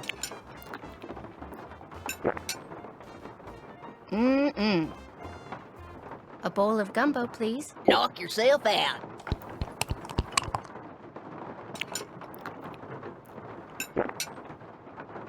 Hot, but yummy. Knock yourself out. That was yummy. Eat up.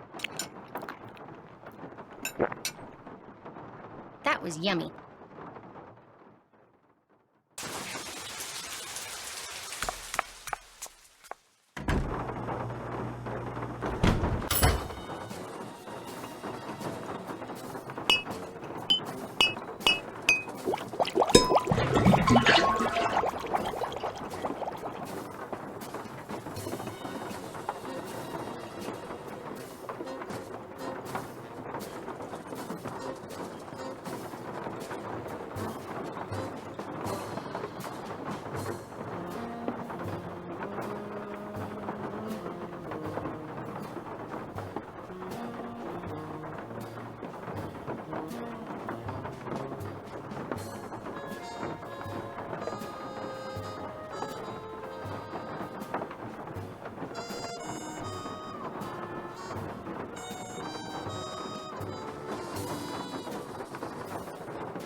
Hey, doing a little end-of-the-day shopping, huh? See something you like? I like everything. That's what I want to hear.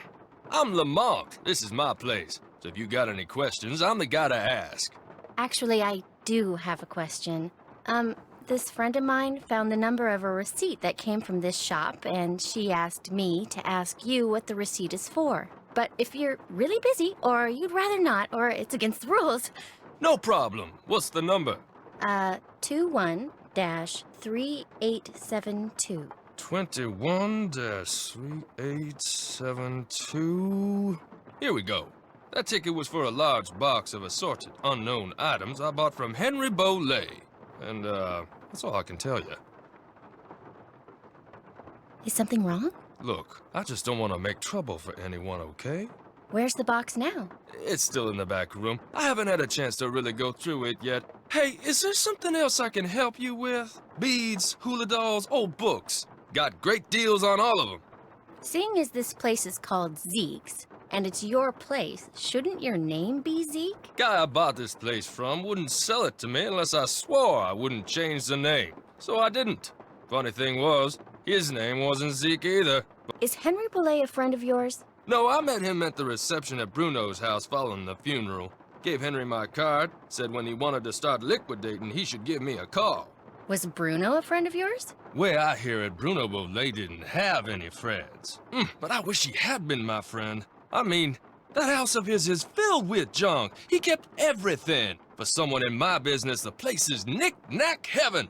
I think I'll look around some more. Take your time.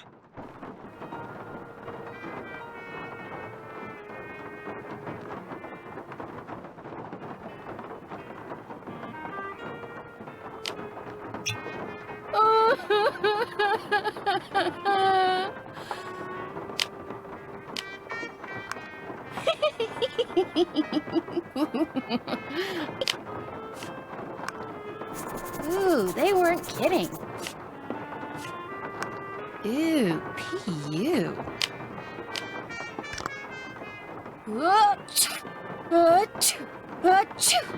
This might come in handy.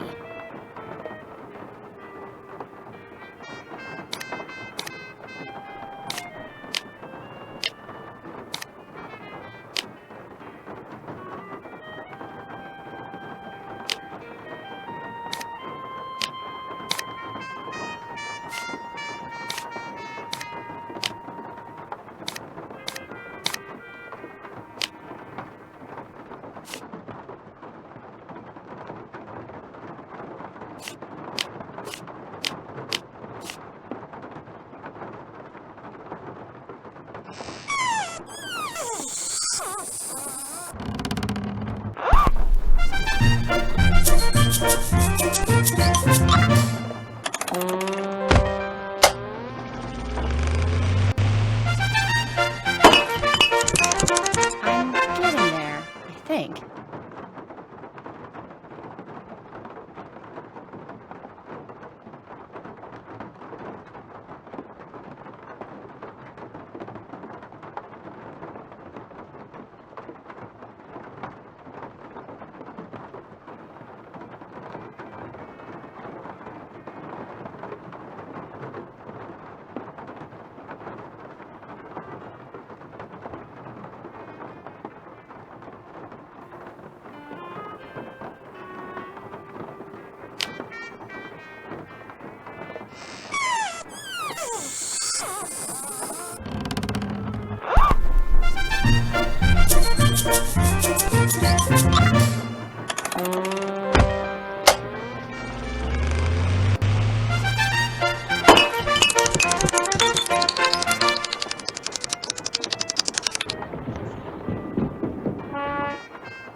There, that should do it.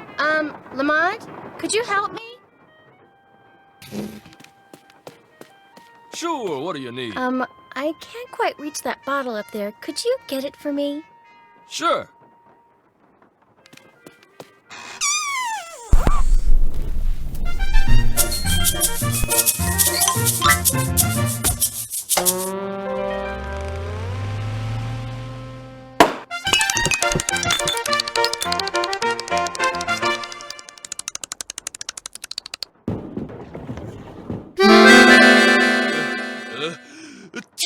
Oh no! Oh my gosh! Oh shoot!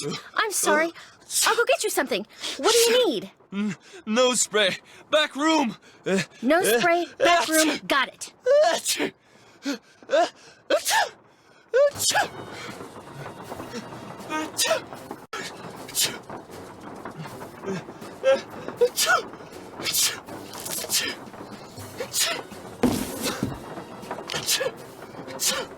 Cute dog.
Whoa, this is weird.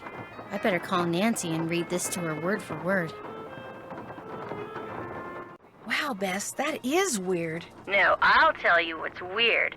The box the letter is in is padded, and it has this round indentation in it that's the exact size of a human skull. It's like it used to contain a skull, but now it doesn't. Did you find anything else? Yeah, inside the box that this box is in, there's a couple of photographs. One's of a boy and a dog, and the other is of an iguana dressed up like a pirate. What? And there's a costume in the box of a skeleton man. Really? And did I mention that Lamont was very reluctant to talk about buying this box of stuff from Henry? Said he didn't want to get anyone in trouble, whatever that means. Sounds like he or Henry, or possibly both, are up to something they shouldn't be.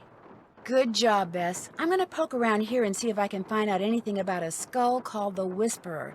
You better go take care of Lamont. Would you believe it? The guy is still sneezing. He must keep nose spray around because something's wrong with his sinuses. Oh, he's gonna hate me.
Nancy, welcome to my little lantern-lit corner of the world. Looks like you like to grow things. I do indeed. Herbs mostly. And because I'm in constant need of them, I grow 'em in pots. There's nothing quite like cooking with fresh herbs, that's for sure. I don't use these herbs for cooking, darling. Did you and Henry have a nice chat? We talked. Henry's a very morose, very negative young man. Very cunning, too. In fact, I'm fairly certain that he's been selling off Dr. Bolay's belongings on the sly. Won't all of Dr. Bolay's belongings go to Henry anyway? Absolutely not. According to Dr. Bolay's will, Henry is to get 30% of the estate. Dr. Bolay's physician, Gilbert Buford, gets 30%. Our Lady of Route 57 School of Dentistry and Cosmetology gets 30%, and I am to receive 10%. What was in that concoction you wanted me to drink after I got knocked out? Never you mind. It was just a little remedy I brewed up on the spot to help you feel better. Have you ever seen this before? I found it by that scale model of the cemetery that's inside the house.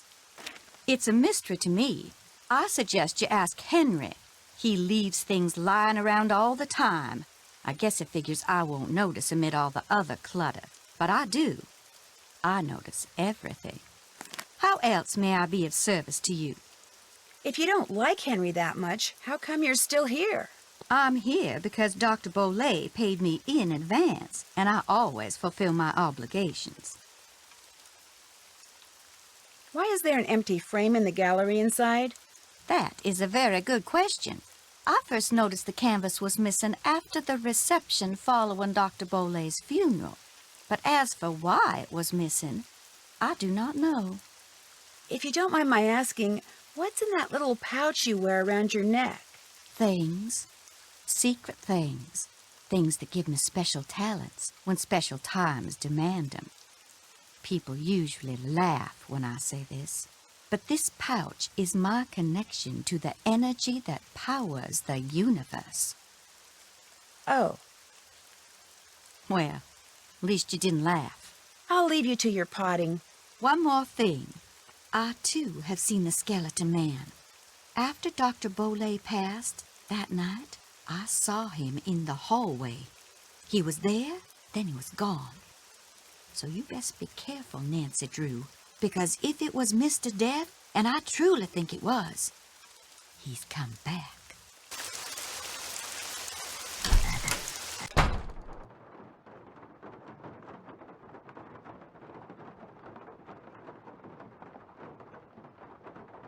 Yes? Is your great-uncle's estate worth very much? I have no idea, nor will I until I get all his affairs settled. He was a dentist for most of his life, so he must have had some money squirreled away. As you can tell, he was darn good at squirreling away junk. Have you had any of his things appraised? Somebody from a curio shop came in and took a quick look around, but it wasn't anything formal. Renee says she noticed the canvas for one of the paintings in the gallery was missing shortly after Bruno died. So she says. All I know for sure is that it's gone. It was of my parents. I think it was painted in the garden out back. Renee doesn't like me. Wouldn't surprise me if she took it out of spite. I found this scrap of paper in the fireplace. Do you know anything about it? No. You always go digging around in people's fireplaces? Just looking for something that might tell me who that skeleton man was. Ah. Are you sure you don't know anything about it? Yes. Anything else?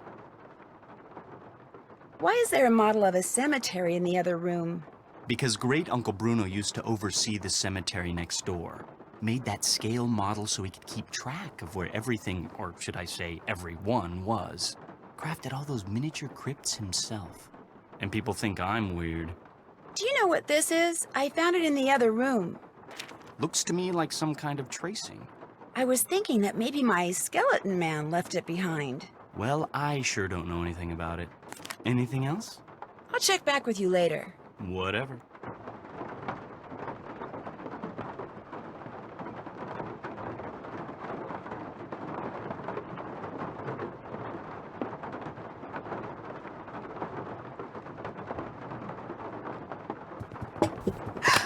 What was that? That was Uncle Bruno's pet iguana, Iggy. He's always in here stealing paper. He must be using it to build a nest or something. Look, I had all those books arranged so they fit perfectly in that box. Put them back in, okay? I don't have time. I just want to look through this one book. Go right ahead. After you put all those other books back.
My name's Nancy Drew. Is this Professor Hotchkiss?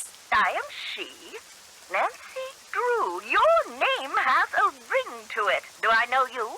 Yes, as a matter of fact, we met a little while back in Wisconsin. Oh, yes, you were the delightful young lady doling out the samples in the tasting room of that cheese factory. Yum, yum. No, I met you at Whitford Castle. That's ridiculous. There was no cheese tasting room at Wickford Castle. No, we were both guests there. I found a journal written by Marie Antoinette which you translated. Remember? Thanks to you, suddenly all I can think about is how wonderful a nice big slab of Colby cheese would taste right now. Listen, Mandy, I'm on a deadline, so if you could please just tell me why you called. But my name isn't... Deadline! Let's cut to the chase, shall we? Chop, chop. Did a man from New Orleans named Bruno Bollet ever call you? Ah, now there's a name you can remember. Bollet. Nice and French. I'm a scholar of French history, you know. Yes, I know. So did Bruno Bollet call you? Indeed he did. Oui, oui. Why did he call, if you don't mind my asking? Because he had read my book, of course. The Crystal Skulls. Fact or fable, one of my best efforts. Sold like hotcakes, smothered in a rich, tangy lemon sauce. Did he say anything about owning one of the skulls himself? I would have hung up on him straight away if he had. I tell you, Brandy, if I had $1 for every crackpot who's called claiming to own one of those skulls, I'd be able to dine at the Russian tea room every evening for the rest of my life. All right, that's a bit of hyperbole, but you get the picture. No. If memory serves, we talked mostly about the skull called the Whisperer. He wanted to know if I had learned any more about it since my book was published, which I hadn't, or if I had any theory as to what happened to it, which I didn't. And that was the extent of your conversation? Well, now, let me think. My, such insatiable curiosity, Nellie. You remind me of someone I encountered on one of my journeys. But for the life of me, I cannot remember her name or the circumstances. Nancy Drew? Wickford Castle? Ah! The eyes have it. I'm sorry? That's what Bruno Bollet said when I turned the tables and asked him if he had any idea where the Whisperer was. He said, the eyes have it. Then he chuckled and hung up. How much would a crystal skull like the Whisperer be worth? In this crazy day and age, where the shorn hair and used tissues of celebrities get sold for thousands of dollars, there's absolutely no telling, Candy. $500,000 easily. Maybe even $1 million. Maybe 2. Maybe 10. The sky's the limit. Cha-ching, cha-ching. If someone found a skull made of crystal, how could they be sure it's one of the crystal skulls? Wonderful question, Francie. How indeed. Because there are sure to be thousands of fakes out there. Perhaps tens of thousands. But remember, the real skulls were made long before the tools commonly used for carving today were invented. Which means, let's put on our thinking caps. If tests show that a skull is only a couple of 100 years old, then it's a fake? Ah, would that crystal contained carbon? Because if it did, carbon dating could be used to determine its age, much like carbon dating is employed to determine the age of bones and religious relics. But what is crystal? Quartz. What is quartz? Silicon dioxide. No carbon. No carbon, no carbon dating. No, to determine a crystal skull's authenticity, you must examine it for marks left behind by modern-day tools. Mind you, the marks on a good fake would be microscopic and thus imperceptible to the human eye. However, any thorough laboratory analysis would quickly unmask a counterfeit. So the only way to prove that a skull is the real deal is by proving it's not a fake? And by examining its provenance, its history of ownership. If it can be shown that a particular specimen has been passed along from antiquity into modern times and didn't just suddenly appear in, say, Germany in the mid-19th century, that would tend to support its authenticity as well. The idea that the Whisperer can make its owner immortal, do you believe that? I believe that things that defy any so-called rational explanations happen all the time, Nessie. Now, does that mean there are mysterious external forces at work in the universe of which we do not and cannot ever have full knowledge? Or does it all boil down to us? If the human heart desperately wants something to be true, does the human mind have the power to make it true? Who knows? Oh, questions, questions, questions. Oh, how dreary life would be without them. In your book, you said that all the people who've ever owned the Whisperer were murdered. Yet Bruno Bollet dropped dead of a heart attack. Are you saying the Whisperer was in his possession after all? The scallywag! Why didn't he tell me that? Oh, that's right. I would have hung up on him. Well, if that's the case, then I strongly suggest you take a close look at his so-called heart attack, Sandy. Because if he owned the skull and he died, I guarantee you it was at the hands of someone else. Or my name's not Beatrice Gertrude Winifred Hotchkiss. I'd better go. Thank you. Toodaloo!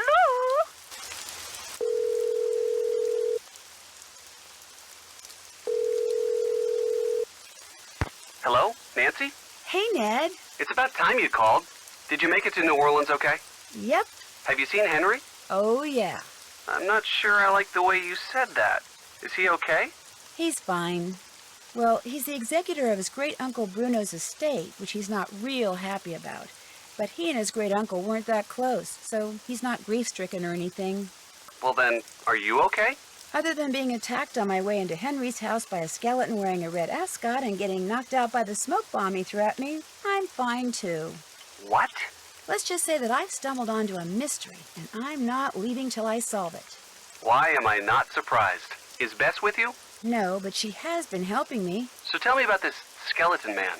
Well, it was someone in a costume, obviously. He or she was leaning over something in the great room when I walked in and surprised them. So they threw a smoke bomb at you and ran? Yeah, it must have interrupted whatever they were doing. What were they leaning over? A scale model of the cemetery next door. Henry says his great-uncle Bruno made it so he could keep track of who was buried there. Apparently, Bruno used to oversee the cemetery. And right near the scale model, I found a tracing of some kind of symbol. I'm thinking maybe Skeleton Man dropped it. Why would Skeleton Man be interested in the scale model of a cemetery? Good question. Maybe I'll take a real good look around in there and see if I can find out. Good idea. I'm still trying to figure out how you got to be friends with Henry. Well, we're not best friends or anything. Heck, we're not really even friends. I just feel sorry for the guy. I mean, he never hangs out with anyone between classes, and when I'd heard there'd been a death in the family, I just wanted to make sure he was okay all by himself down there. Don't worry, he's fine. A little strange, maybe, but fine. That's good to hear. You know, you're a pretty nice guy. Yeah, I know. Right after Henry's great-uncle Bruno died, someone stole one of the paintings from his gallery. Just took the canvas and left the frame. Anything else missing from the house? I don't think so. At least no one has said anything. Of course, the only people here are Henry and Bruno's housekeeper, Renee. And this house is so full of stuff. Even if something else was missing, it would be ages until anyone noticed. You think the missing painting ties in with your skeleton man somehow? Yeah. I mean, I have no idea how it ties in, but my gut feeling is there's some kind of relationship between the two. Well, if there is, I'm sure you'll find it. Are you familiar with the legend of the so-called crystal skulls? Is that where aliens supposedly scattered a bunch of perfectly formed crystal skulls all around the world like thousands of years ago? And all the skulls have different magical powers? Something like that, yeah. Apparently Henry's uncle was the proud owner of the Whisperer, the skull that was supposed to make whoever owned it live forever. Only now he's dead and another superstition bites the dust. Maybe, maybe not. See, this book I found in Bruno's library said no one who has owned the Whisperer has ever died of natural causes. So how did they die? They were all murdered. Come on, you don't believe that crystal skull stuff is true, do you? I'm not sure what I believe yet. But right now, what I think doesn't matter. The people who knew Bruno had the skull, if one of them believed in the Whisperer's power, they may have figured the only way they'd ever be rid of Bruno was to cause his death. But I'm pretty sure Henry said he died of a heart attack. Heart attacks can be induced. You've been watching too many of those forensic detective shows. That may be, but what's really interesting is the skull is missing. That is interesting. And I'll bet you anything that's what my bony friend in the red ascot was looking for. Does Henry know where the skull is? I haven't gotten around to asking him about it yet. But if that skull is still around here, I intend to find it. I kind of figured that. Bruno Bolet's housekeeper, Renee, is still here, despite the fact that she and Henry don't really get along that well. Why do you think she's staying on? She says it's because Bruno paid her in advance. But you don't believe her. 10% of Bruno's estate is supposed to go to her. Only she thinks, and with kind of good reason, that Henry's been selling off Bruno's assets on the sly. So it wouldn't surprise me if she's staying on so she can try to bust him. What's this kind of good reason stuff? I know for a fact that Henry sold a box of Bruno's things to a local curio shop. So this Renee person isn't just being paranoid. What this Renee person is freaky. In what way? She wanted me to drink some strange-looking concoction after I passed out from the smoke bomb, but she refused to tell me what was in it. And she wears this weird little pouch around her neck. Says what's inside it connects her to the energy that powers the universe. She's probably harmless, but stay on her good side, just in case. That's it for now. Call again, okay? Soon. Okay, bye. See ya.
Figure out if there's anything camouflaged in that design, I'm gonna need some paper.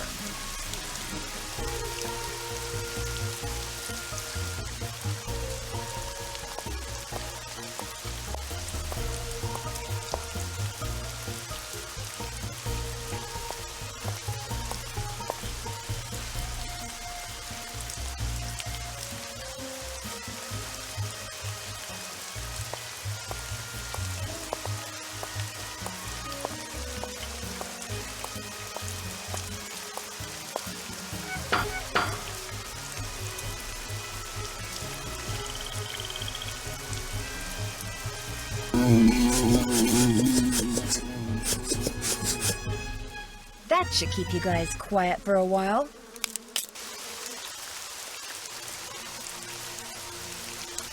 Hello again. Did Dr. Bolet ever say anything to you about a crystal skull?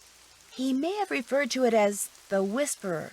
No, he never so much as mentioned a crystal skull, whispering or otherwise.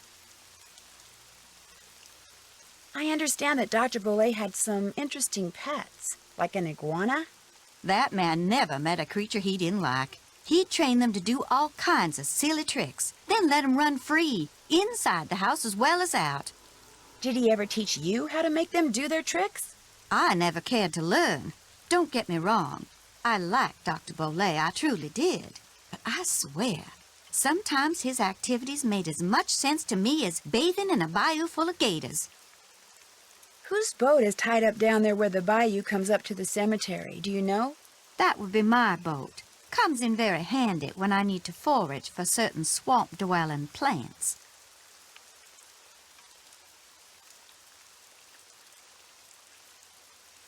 Do you by any chance have some plain paper and anything like chalk that I could use? Don't have any chalk, but I certainly have paper. But it's up in my room, and I'm afraid I cannot retrieve it for you until I'm finished here. You get the sudden urge to draw a picture? Something like that. I know, I'll help you. That way you'll get done faster. Gracious, you are the picture of impatience, aren't you? Well, I appreciate the offer. But here, why don't you just take this instead? It's an extra key to my room. The paper's in a drawer in my nightstand. I have to keep it hidden on account of that paper-thieving iguana. Just go on up and help yourself. But make sure you lock the door when you leave, you hear? You I trust. But Henry, him I do not. I really appreciate this. And long as you're going up there, my appetite could use a little placating, so I would be much obliged if you would bring me a candy bar from my nightstand. And take one for yourself while you're at it.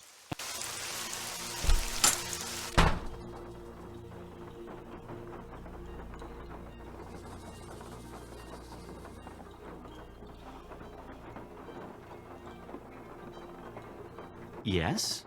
How did Bruno die, if you don't mind my asking? Just dropped dead in the front hallway. I mean, the guy was 95 years old. Here, check it out. Myocardial infarction. That's doctor speak for heart attack. Attending physician, Dr. Gilbert Buford, 504-555-9970. Was that Bruno's doctor? And his best friend, or so I'm told. I've never met him. Interesting keychain. That's one of Uncle Bruno's glass eyes. It's the one he was wearing when he died. How nice. Anything else? I'll check back with you later. Whatever.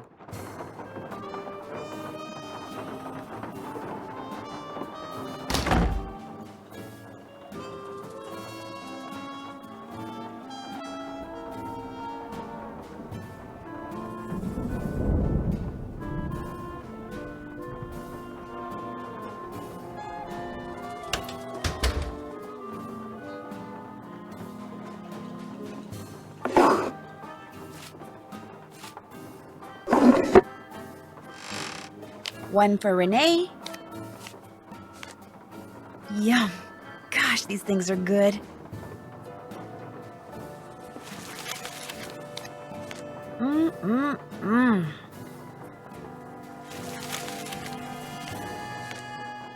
Yum. Gosh, these things are good. Mmm. Yum. Mmm. Yum. Gosh, these things are good. Mmm. Yum. Mm. Uh-oh.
You bring me that Cocoa Kringle bar like I asked?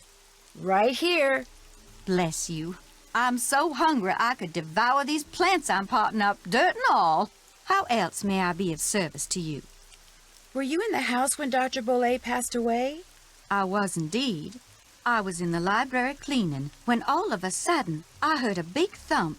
I hurried out to investigate, and sure enough, there was Dr. Bolet lying by the front door. And as I rushed over to him, the door opened and in walked Gilbert Buford. He took one look at Dr. Bolet and hollered at me to call 911. So I ran back into the library and did just that. When I came back out, Gilbert was leaning over Dr. Bolet, listening for breathing, I suppose. And then he started pushing up and down on his chest. But it was too late. Even I could tell that Dr. Bolet was gone. What was he doing by the front door? I assume he saw Gilbert coming and was going to open the door for him. Not that there was any need. As you yourself discovered, people around here seldom lock their front doors during the day. But you know, in the back of my mind, I have always wondered about Gilbert Buford showing up at the door at that exact moment. Those weird symbols on the wall in your room, do you know who painted them? I did. Fact of the matter is, there's a spirit living in that wall. A spirit? Got a voice that'd send shivers down the spine of Dracula himself. Used to hear it sometimes, in the dead of night, half talking, half whispering, saying this one word I never heard before, like it was from a language no one on earth spoke. And suddenly, I knew. The spirit was trying to cast a spell on me. So I got me a book and found out that by painting the word I heard on the wall, syllable by syllable, in hoodoo signs, I could counteract the word's power. And you know what? The spirit has not spoken that word or any other since. What was the word? Darling, a sack full of water moccasins couldn't get me to say that word out loud. Nor will I write it down, no sir. Not ever, ever, ever. I'd better get going. Thanks for coming by.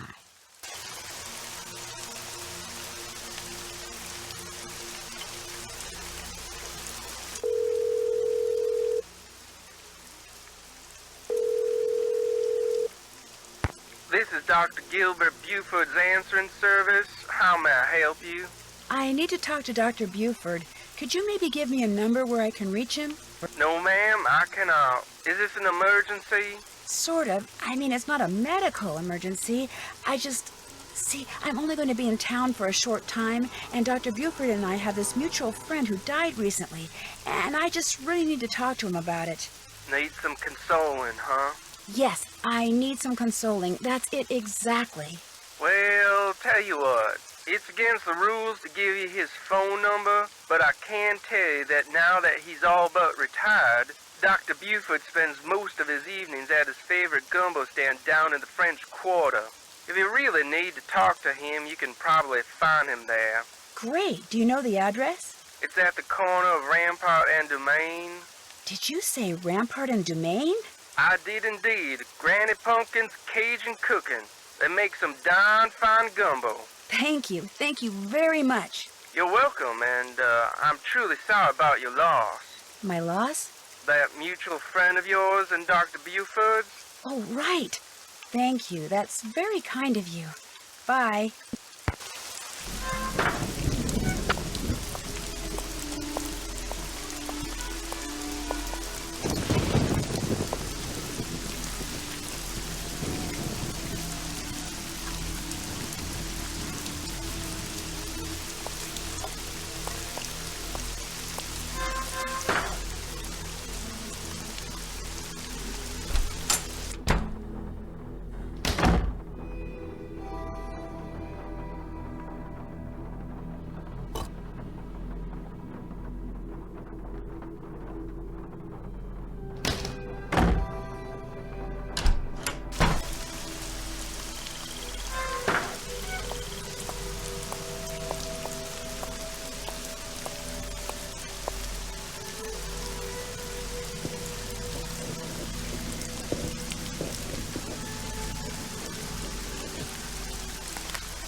This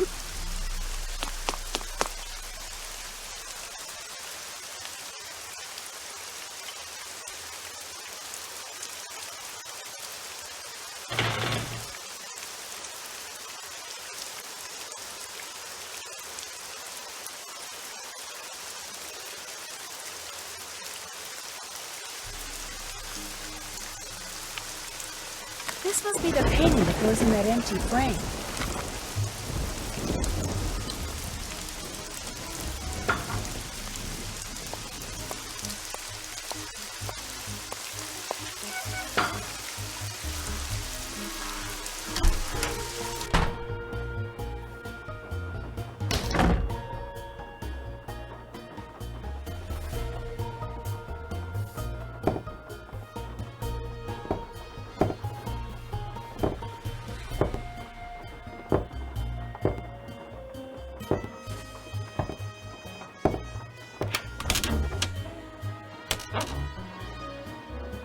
Come on, Summer, give me a break here.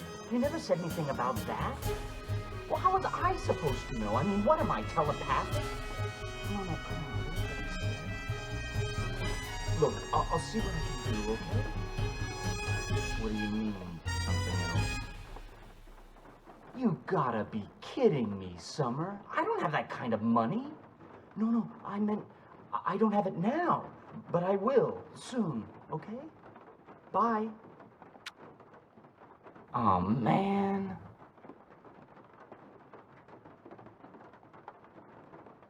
Locked, naturally.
May 31st? That's today.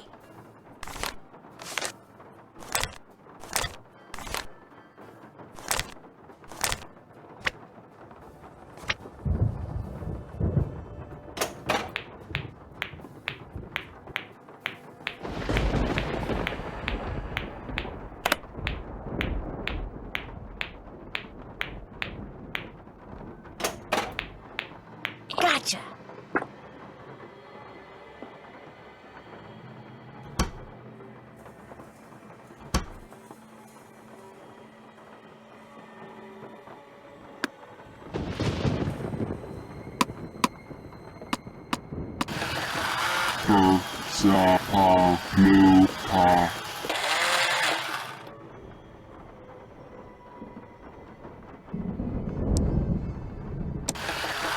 No. Move.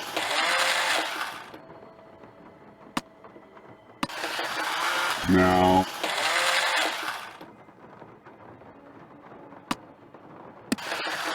Paw. Paw. D. Paw. Move. Saw.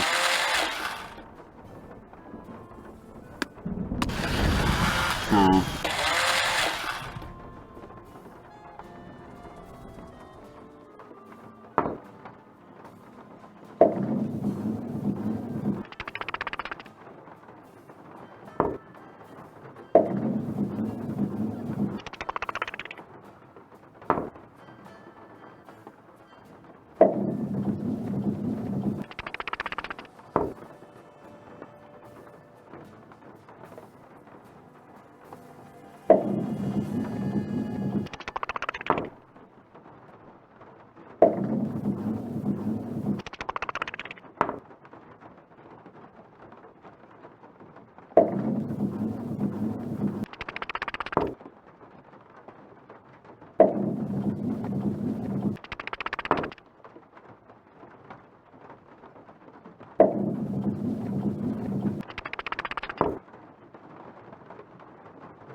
This must be where I'm supposed to put all the glass eyes I've found. Let's see how we're doing.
Moo, Pa.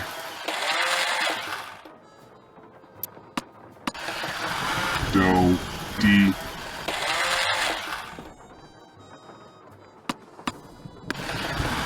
Moo, Pa. Moo, now.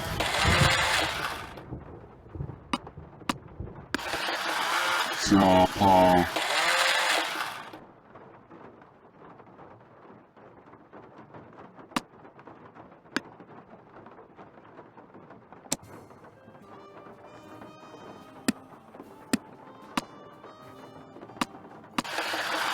Pa, Sa, Moo, Pa, Di, Moo, Pa.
Hey, Nancy. How's it going? Pretty good. Meaning...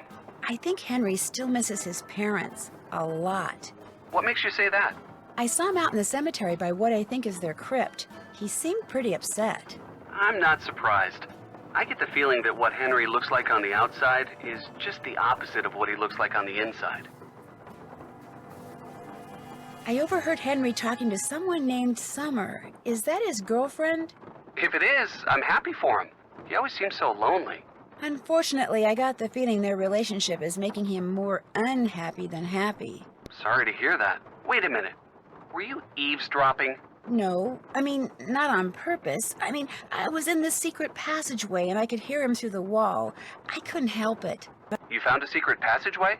I'm always finding secret passageways. You know that. Yeah, I know. Sometimes I think they follow you around. That's about it. Keep me posted. You got that? Got it. Bye, Ned. Bye, Nance.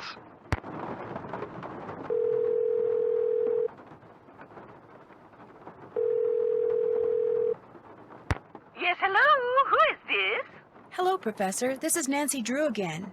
Nancy Drew. Are you sure you're not the cheese girl? Positive. Could I ask you something? Of course. Let her rip. Do you know of any relationship between the Whisperer and a crew in New Orleans called the Jolly Rogers? A crew named after the skull and crossbones flag flown by European and American pirates? How so very colorful! Yo-ho-ho! Why do you ask? The man who called you about the Whisperer, Bruno Bolet, he was a member of the Jolly Rogers. I just thought maybe one had something to do with the other. Had the Whisperer fallen into the hands of pirates, I promise you my research would have turned up that fact. But it didn't. Therefore, no relationship. Coincidence strikes again. Thanks for your help. Rock and roll!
A librarian's tale. Something Bruno Bollet wrote in that Tired Eyes book mentioned the librarian's eye.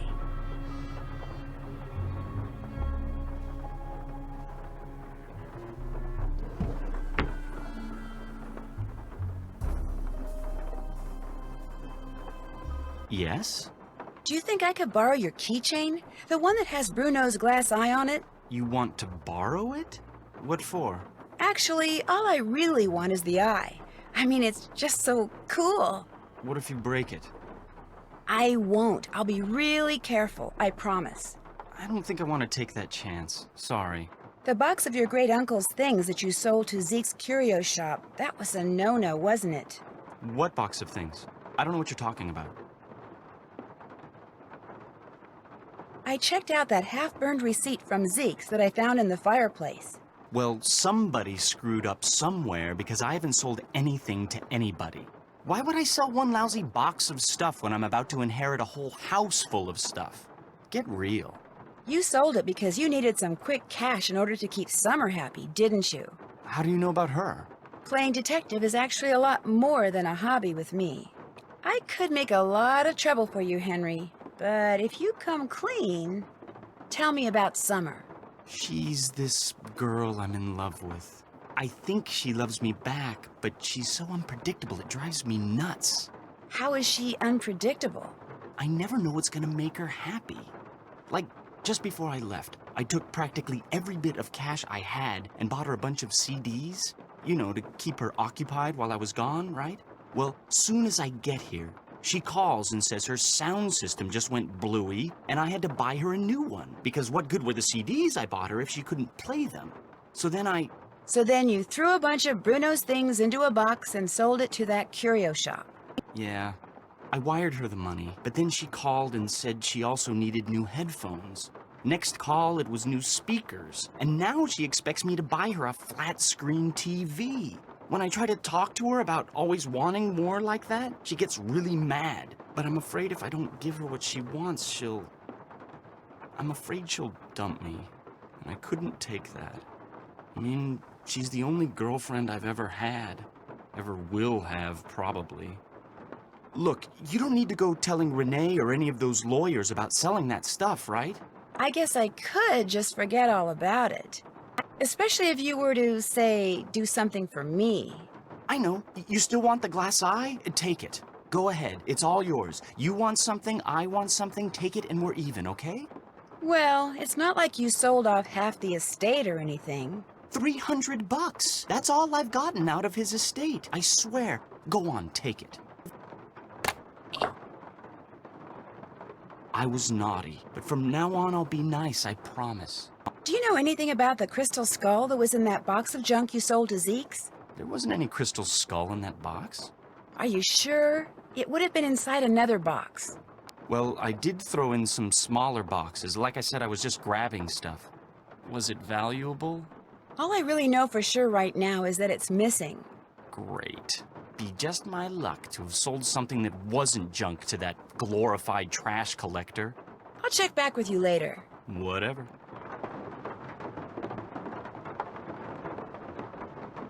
Here we go. A librarian's tale.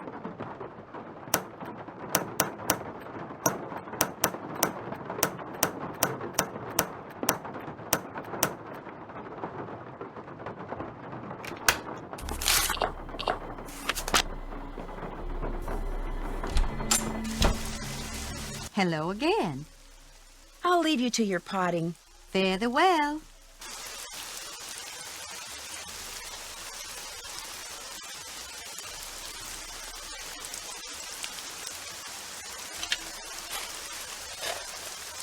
This shovel with the weird handle.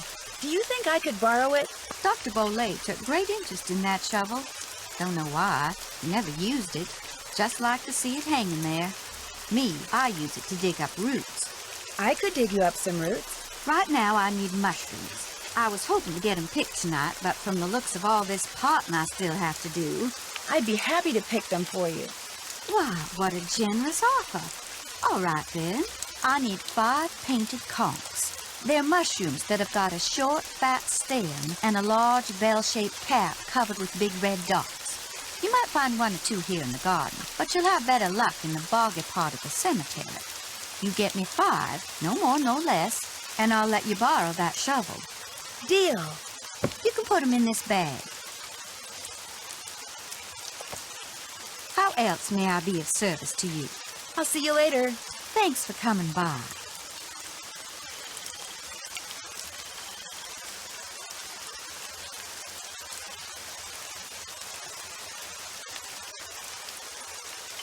This has got to be a painted conch.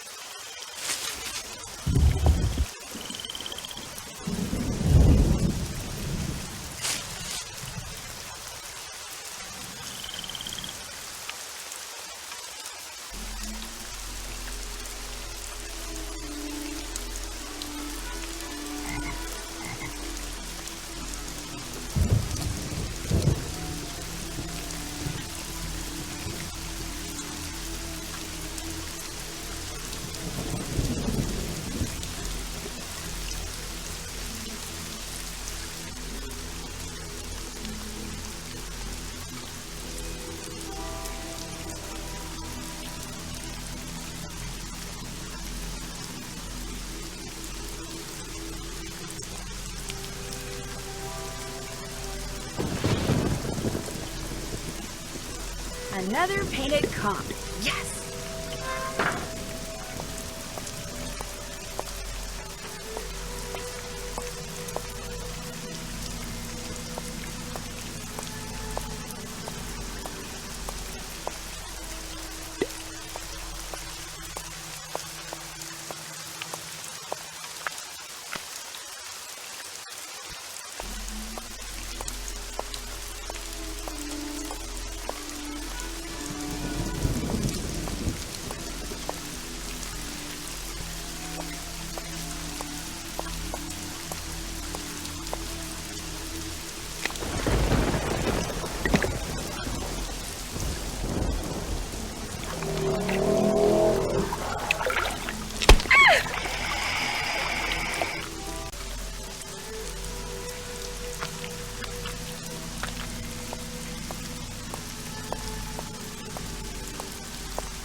Did you pick me those mushrooms yet?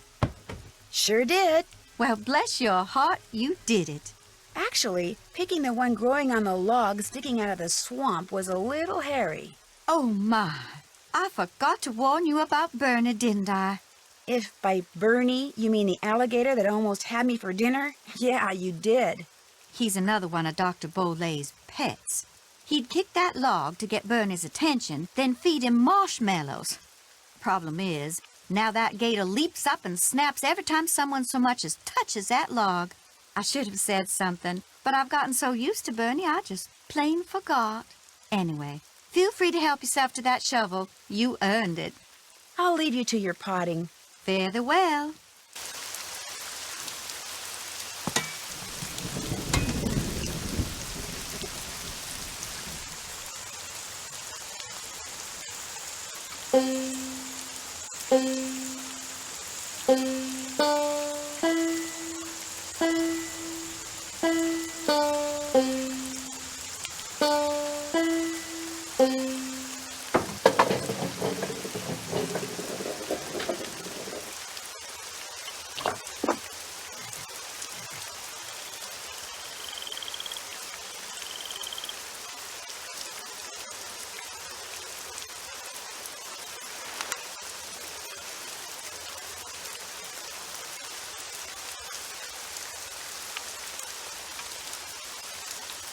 That looks like the right name.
That's gotta be it.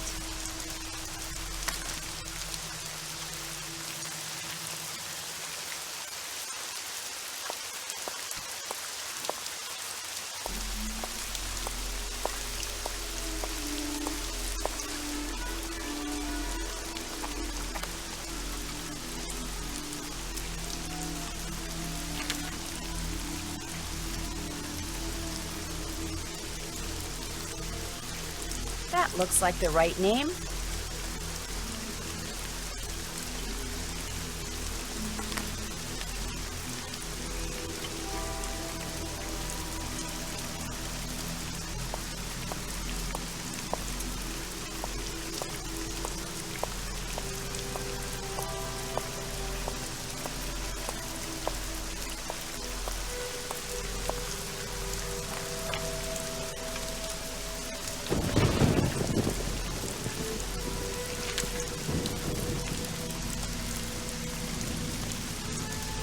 There, I'm no dummy.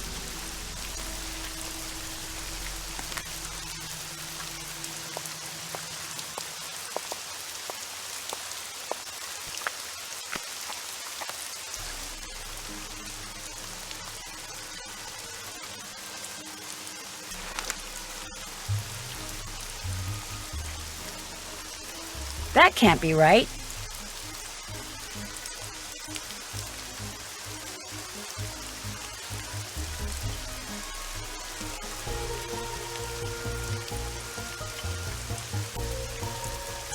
That looks like the right name.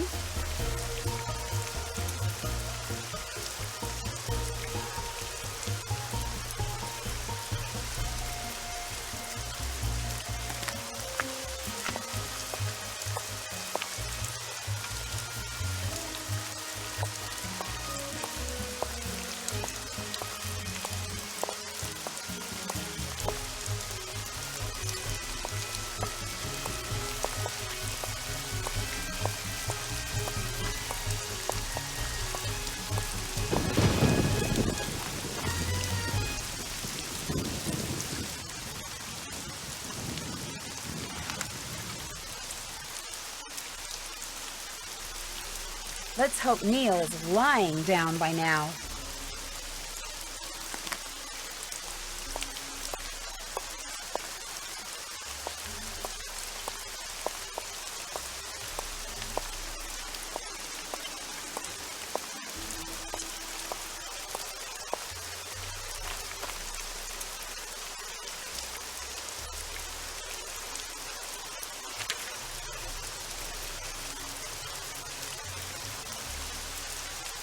Bingo.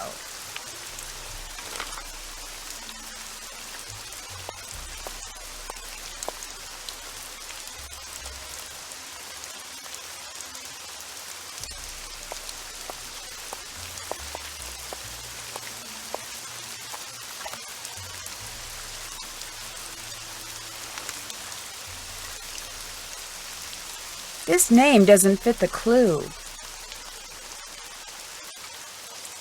Smells right to me.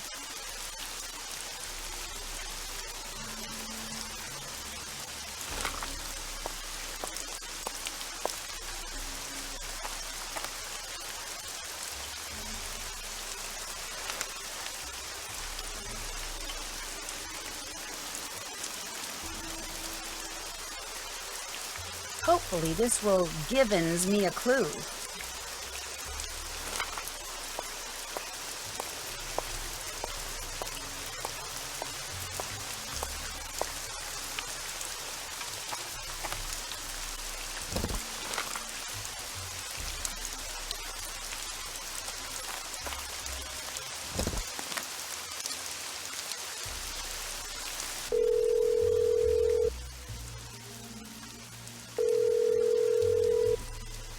Hello?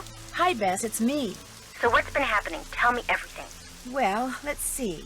Since the last time we talked, I was just about getting ready.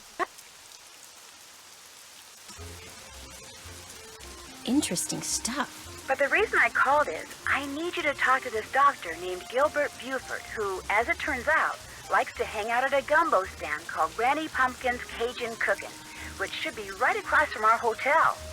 You just want me to talk to him? That's it?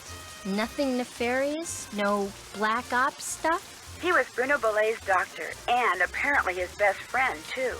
I just need for you to see if he thinks there was anything weird about the way Bruno died. What do you mean by weird? I mean, I kind of think maybe Bruno was murdered. Murdered? By whom? That's what I'm trying to figure out. Everyone's a suspect at this point. Including this Gilbert Buford guy? Well... Great, I'm gonna be chatting up Jack the Ripper. Oh, I'm sure the guy's fine, but be subtle, just in case.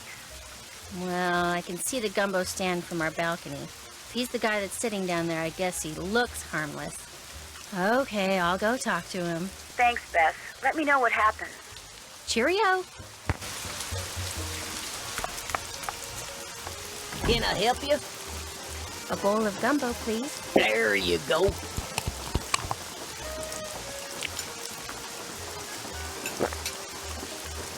Woo, that was hot. A bowl of gumbo, please. Knock yourself out.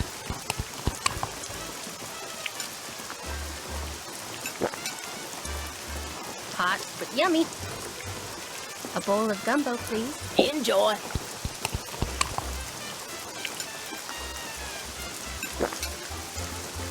Woo, that was hot.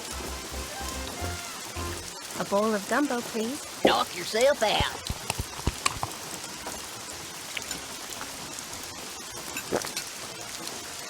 Talk about spicy. A bowl of gumbo, please. Now then.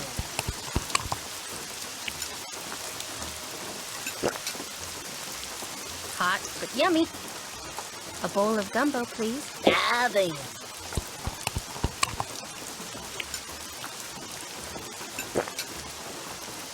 Talk about spicy.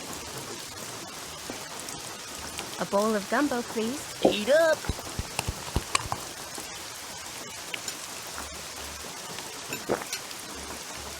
Talk about spicy. A bowl of gumbo, please. Knock yourself out.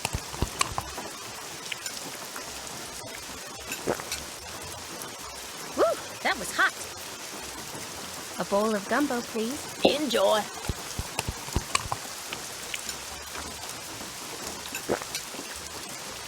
Talk about spicy.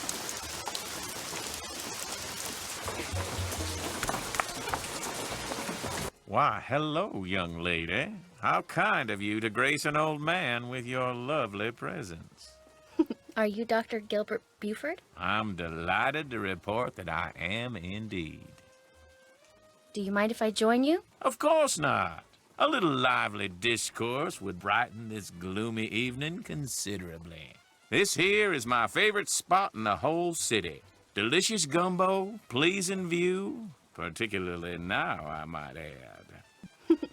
My name's Bess Marvin. I'd like to ask you some questions about Bruno Bolet, if that's okay?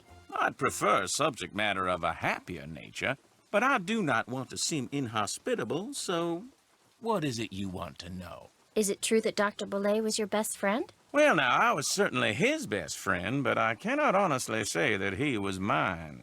Fact is, while socializing with my fellow man, particularly with pretty young women such as yourself, has always been a source of pleasure for me, Bruno was just the opposite. Unfortunately, the older he got, the more numerous his idiosyncrasies became, and the less concerned about their negative effect upon others he became.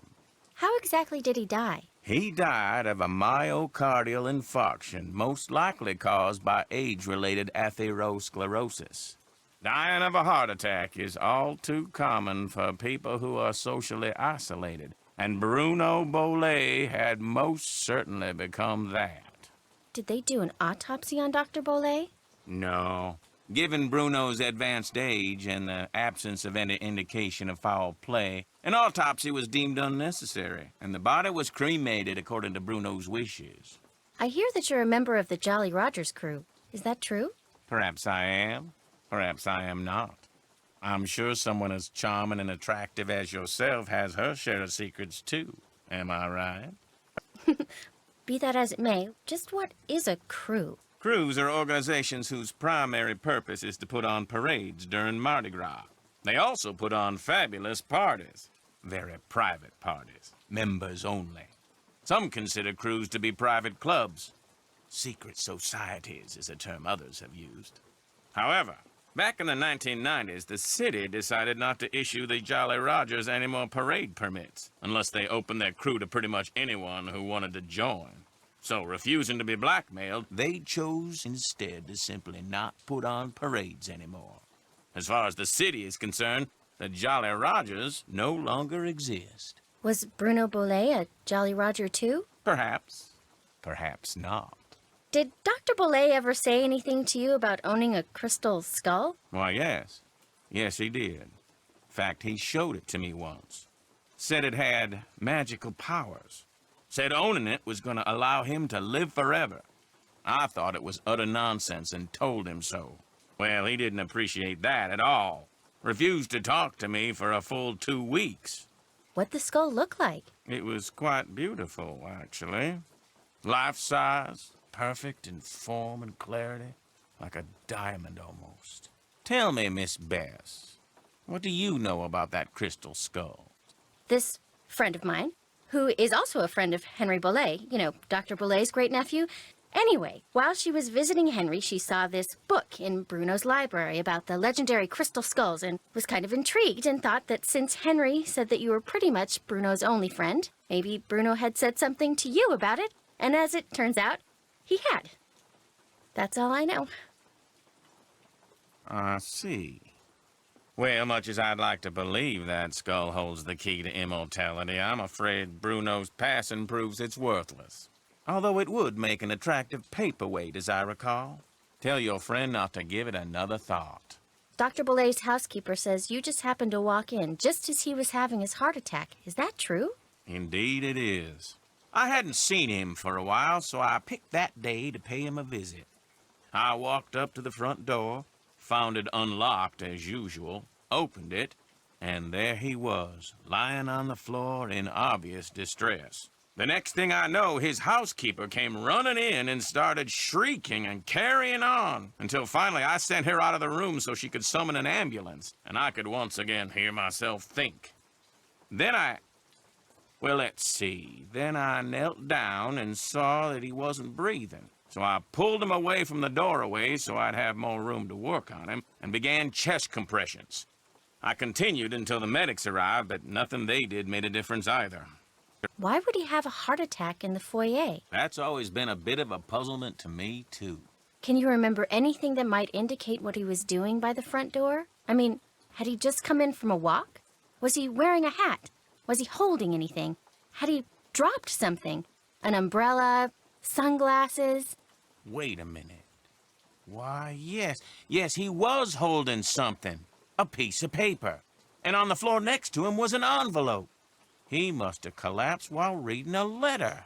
Do you know what happened to it? Now, I know the letter was no longer in Bruno's hand when the paramedics arrived, so perhaps he released the letter when I moved him.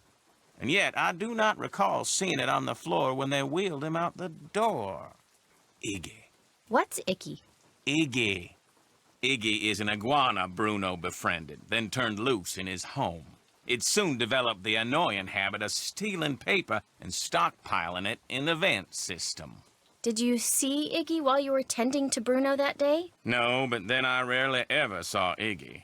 Moreover, it would not have been the first time a missing document ended up in Iggy's possession. Renee would periodically call me saying the lizard had absconded with one of Bruno's prescriptions and would I please write her up a replacement. In any case, Bruno once told me he was training Iggy. Said he taught Iggy to retrieve the things it had stolen.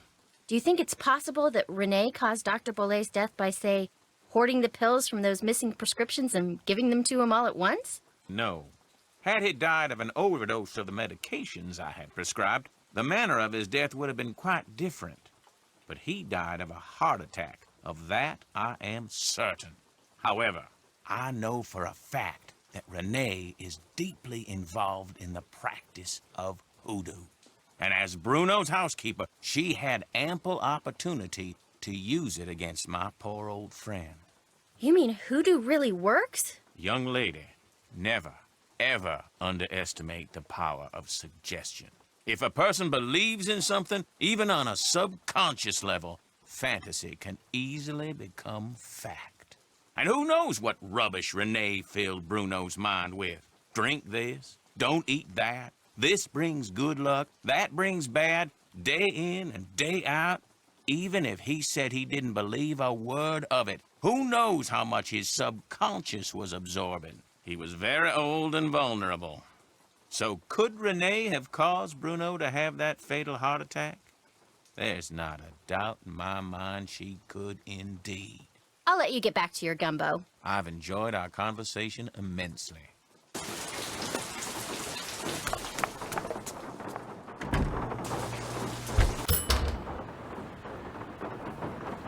Sneeze lady, what's going on?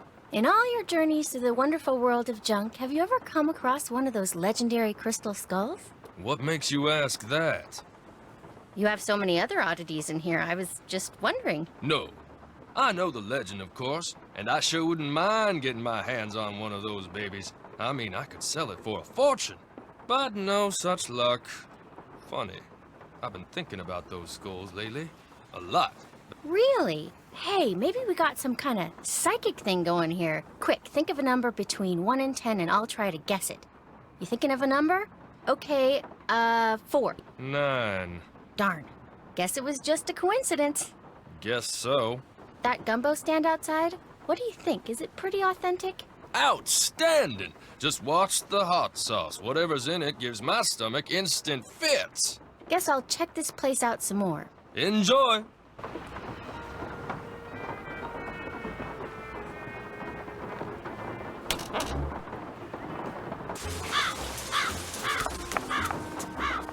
What looks good to you? A bowl of gumbo, please. Enjoy.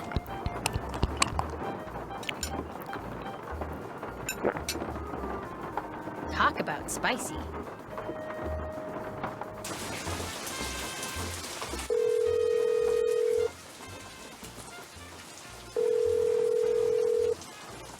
Hello?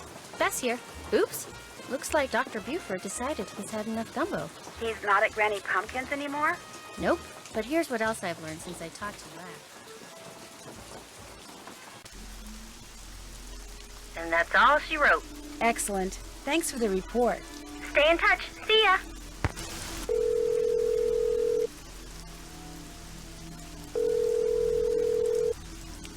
Due to current weather and road conditions, cab service to the greater New Orleans area has been temporarily suspended. We regret being unable to serve you at this time.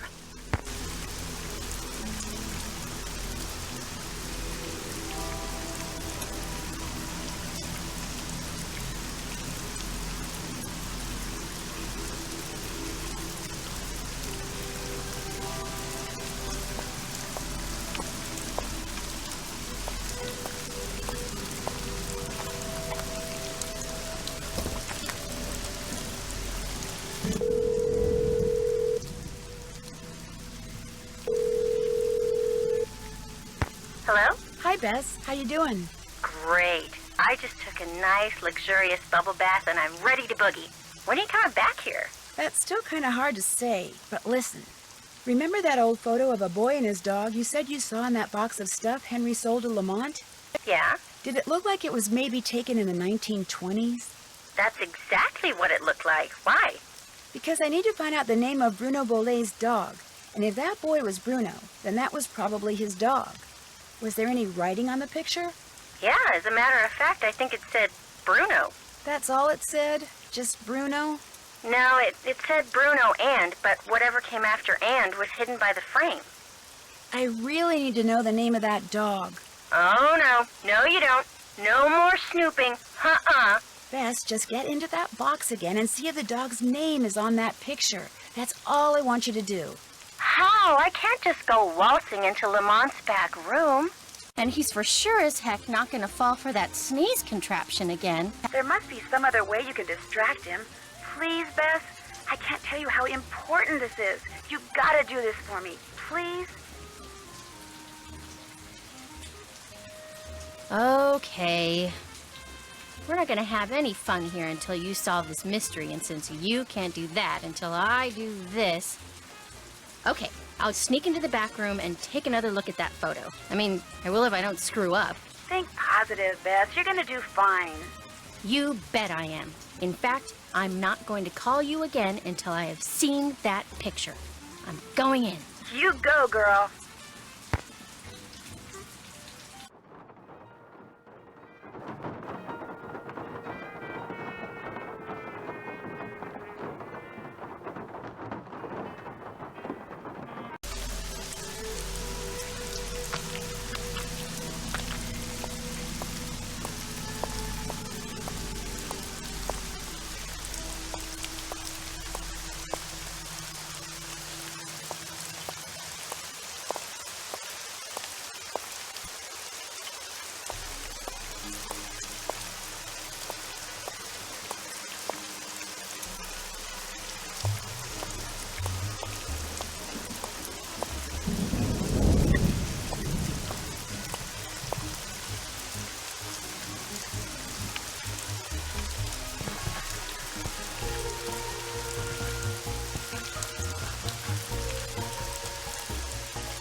Did you pick me those mushrooms yet?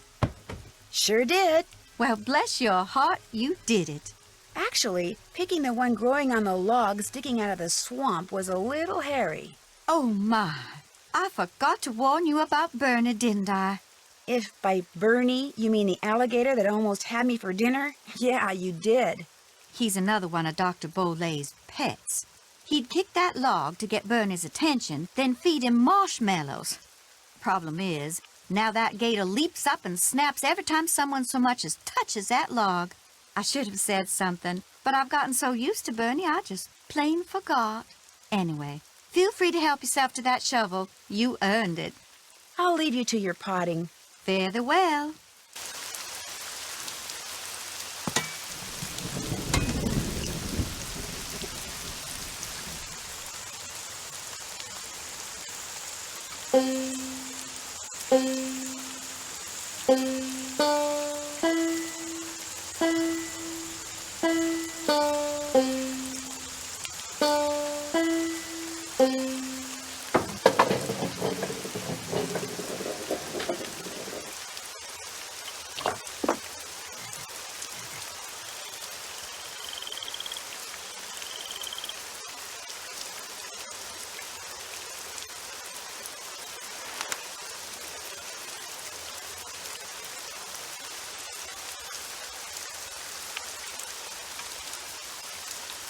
That looks like the right name.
That's gotta be it.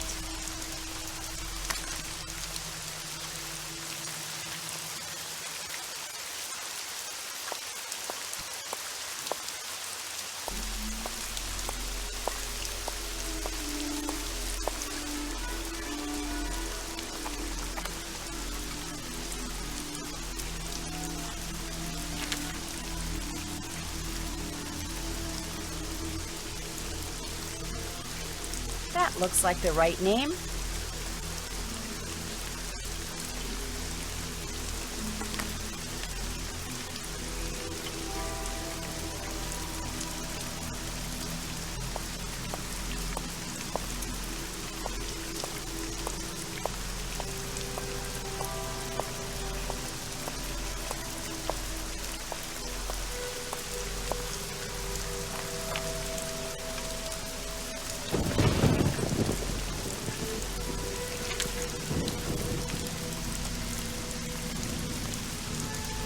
There, I'm no dummy.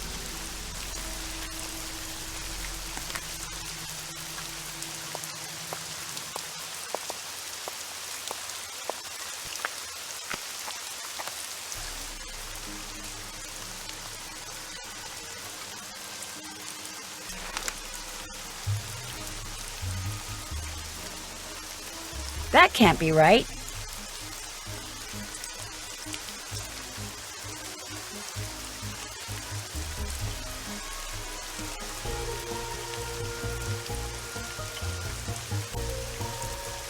That looks like the right name.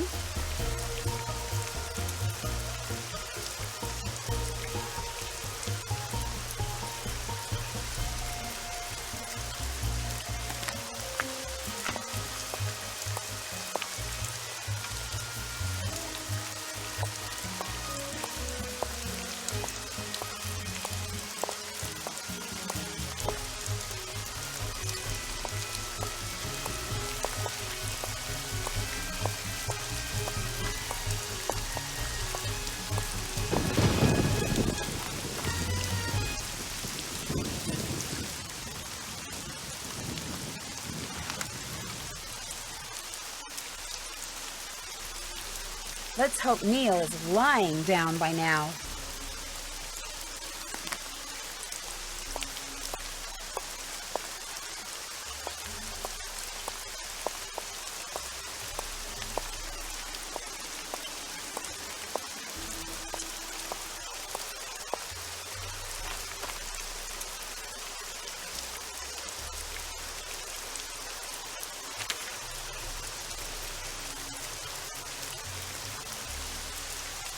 Bingo.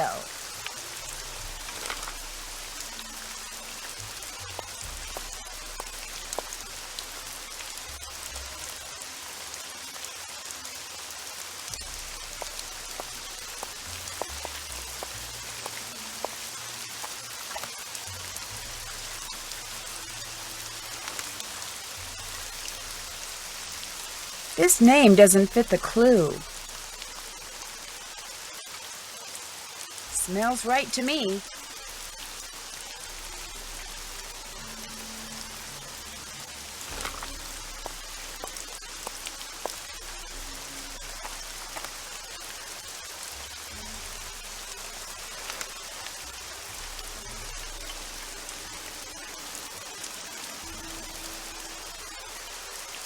Hopefully this will givens me a clue.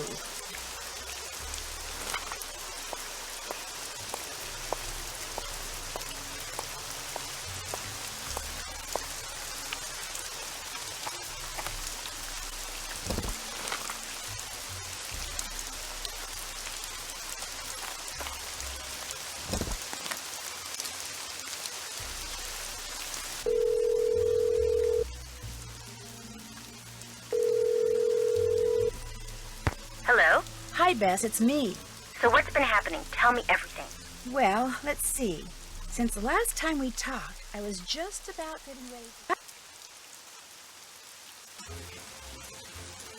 to... Interesting stuff. But the reason I called is, I need you to talk to this doctor named Gilbert Buford, who, as it turns out, likes to hang out at a gumbo stand called Granny Pumpkin's Cajun Cookin', which should be right across from our hotel.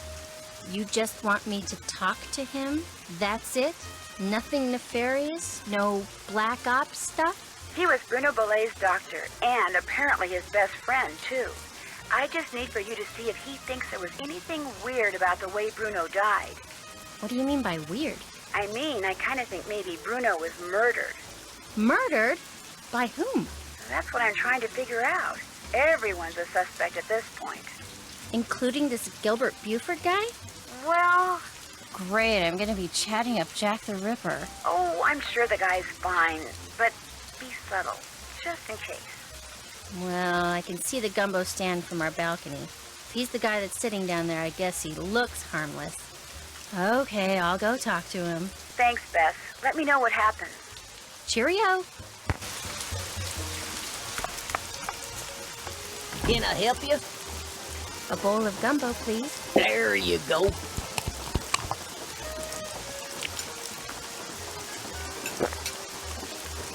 Woo, that was hot.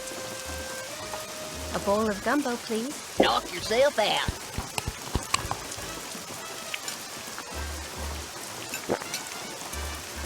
Hot, but yummy. A bowl of gumbo, please. Enjoy.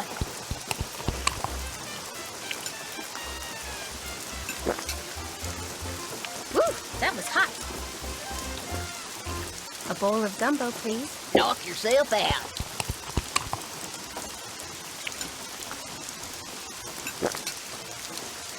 Talk about spicy. A bowl of gumbo, please. Now then.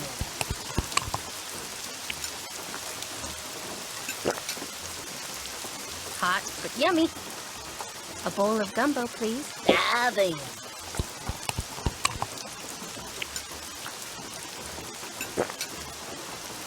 Talk about spicy. A bowl of gumbo, please. Heat up.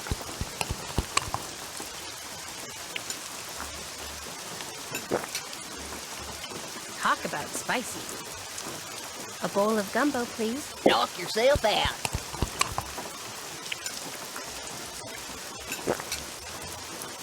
Woo, that was hot.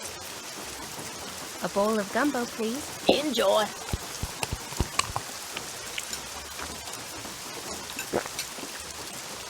Talk about spicy.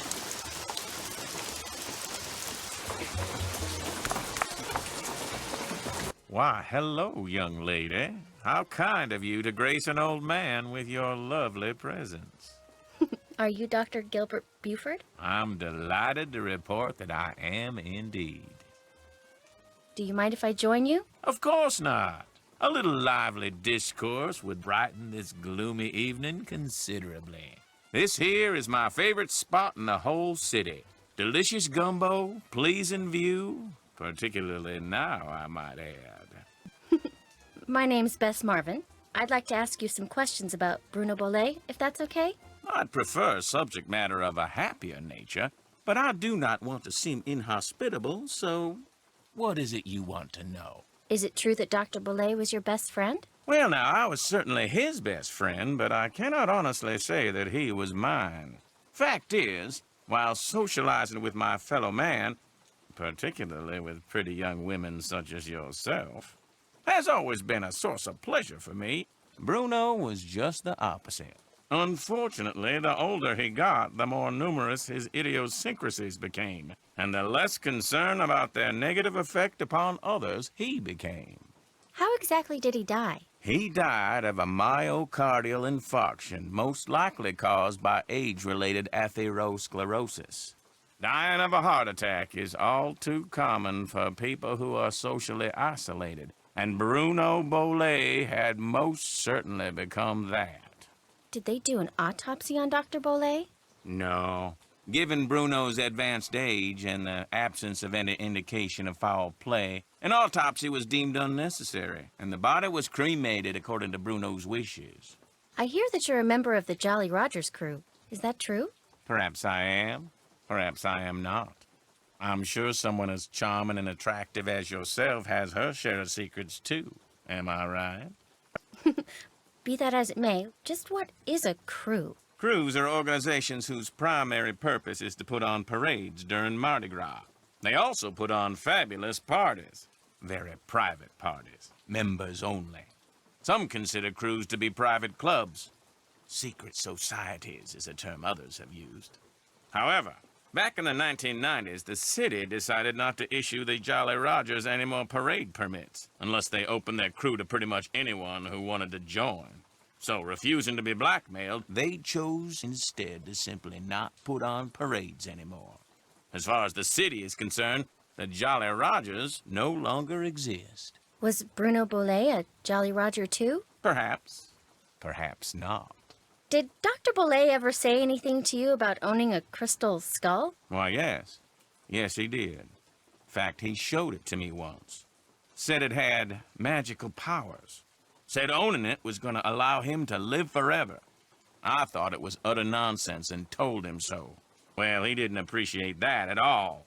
Refused to talk to me for a full 2 weeks. What'd the skull look like? It was quite beautiful, actually. Life-size, perfect in form and clarity, like a diamond almost. Tell me, Miss Bess, what do you know about that crystal skull? This friend of mine, who is also a friend of Henry Bolet, you know, Dr. Bolet's great-nephew. Anyway, while she was visiting Henry, she saw this book in Bruno's library about the legendary crystal skulls and was kind of intrigued and thought that since Henry said that you were pretty much Bruno's only friend, maybe Bruno had said something to you about it, and as it turns out, he had. That's all I know. I see. Well, much as I'd like to believe that skull holds the key to immortality, I'm afraid Bruno's passing proves it's worthless. Although it would make an attractive paperweight, as I recall. Tell your friend not to give it another thought. Dr. Bolet's housekeeper says you just happened to walk in just as he was having his heart attack. Is that true? Indeed it is. I hadn't seen him for a while, so I picked that day to pay him a visit. I walked up to the front door, found it unlocked as usual, opened it, and there he was, lying on the floor in obvious distress. The next thing I know, his housekeeper came running in and started shrieking and carrying on, until finally I sent her out of the room so she could summon an ambulance, and I could once again hear myself think. Well, let's see. Then I knelt down and saw that he wasn't breathing. So I pulled him away from the doorway so I'd have more room to work on him and began chest compressions. I continued until the medics arrived, but nothing they did made a difference either. Why would he have a heart attack in the foyer? That's always been a bit of a puzzlement to me, too. Can you remember anything that might indicate what he was doing by the front door? I mean, had he just come in from a walk? Was he wearing a hat? Was he holding anything? Had he dropped something? An umbrella? Sunglasses? Wait a minute. Why, yes, he was holding something. A piece of paper. And on the floor next to him was an envelope. He must have collapsed while reading a letter. Do you know what happened to it? Now, I know the letter was no longer in Bruno's hand when the paramedics arrived, so perhaps he released the letter when I moved him. And yet, I do not recall seeing it on the floor when they wheeled him out the door. Iggy. What's Icky? Iggy. Iggy is an iguana Bruno befriended, then turned loose in his home. It soon developed the annoying habit of stealing paper and stockpiling it in the vent system. Did you see Iggy while you were tending to Bruno that day? No, but then I rarely ever saw Iggy. Moreover, it would not have been the first time a missing document ended up in Iggy's possession. Renee would periodically call me saying the lizard had absconded with one of Bruno's prescriptions and would I please write her up a replacement. In any case, Bruno once told me he was training Iggy. Said he taught Iggy to retrieve the things it had stolen. Do you think it's possible that Renee caused Dr. Bolet's death by, say, hoarding the pills from those missing prescriptions and giving them to him all at once? No. Had he died of an overdose of the medications I had prescribed, the manner of his death would have been quite different. But he died of a heart attack. Of that, I am certain. However, I know for a fact that Renee is deeply involved in the practice of hoodoo. And as Bruno's housekeeper, she had ample opportunity to use it against my poor old friend. You mean hoodoo really works? Young lady, never, ever underestimate the power of suggestion. If a person believes in something, even on a subconscious level, fantasy can easily become fact. And who knows what rubbish Renee filled Bruno's mind with? Drink this, don't eat that. This brings good luck, that brings bad, day in and day out. Even if he said he didn't believe a word of it, who knows how much his subconscious was absorbing? He was very old and vulnerable. So could Renee have caused Bruno to have that fatal heart attack? There's not a doubt in my mind she could indeed. I'll let you get back to your gumbo. I've enjoyed our conversation immensely.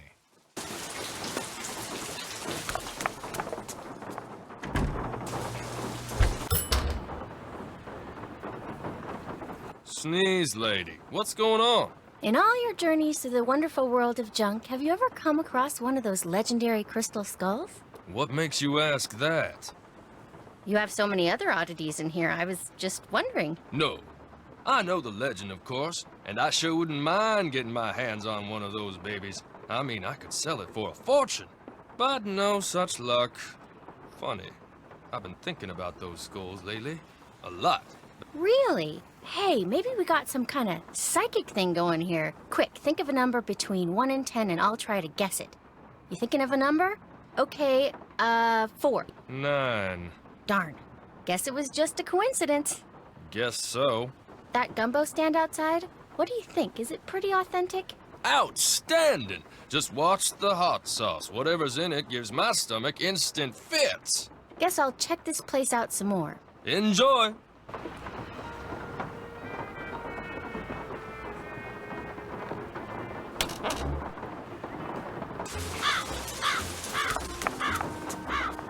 What looks good to you? A bowl of gumbo, please. Enjoy.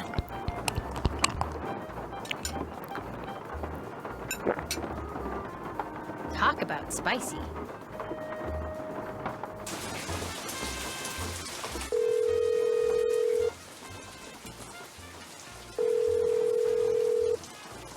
Hello?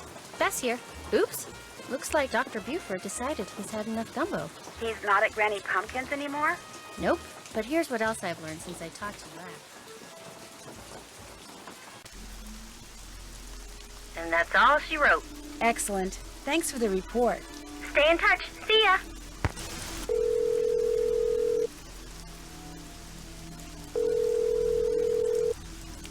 Due to current weather and road conditions, cab service to the greater New Orleans area has been temporarily suspended. We regret being unable to serve you at this time.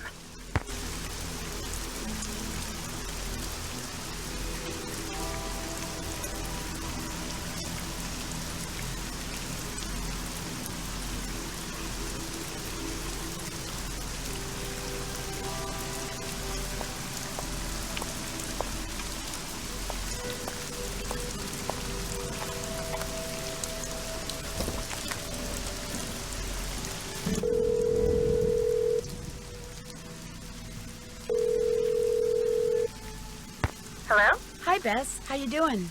Great. I just took a nice, luxurious bubble bath and I'm ready to boogie. When are you coming back here? That's still kind of hard to say, but listen.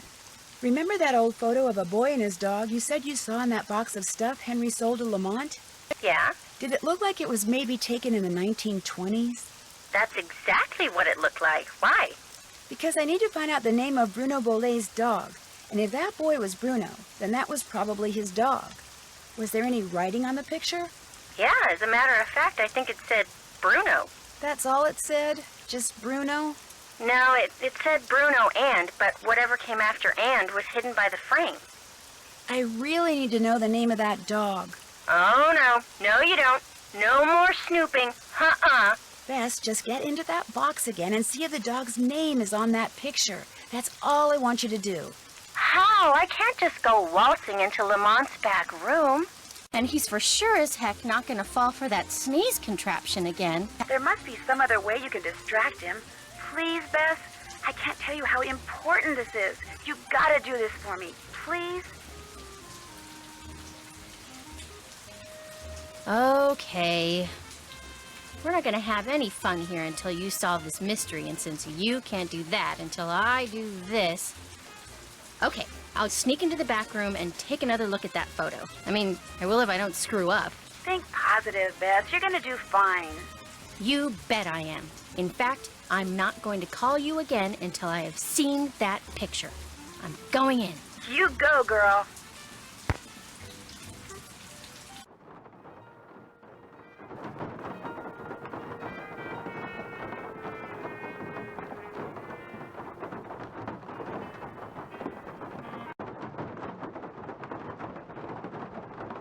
Hey! You know, I still feel guilty about that sneezing thing, so how about I go and get you a nice big bowl of gumbo? Just so happens I'm starving, so hey, you got a deal. Great. I'll be right back.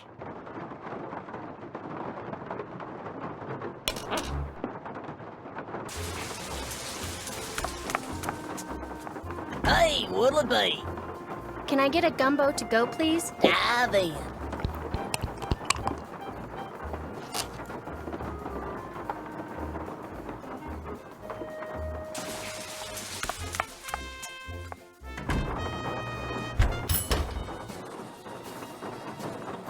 That my gumbo? There you go. Enjoy.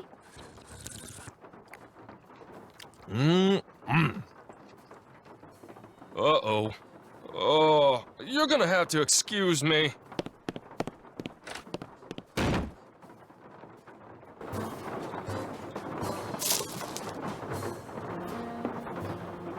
I can't leave yet. I still have to see if the name of Bruno's dog is on that old photo.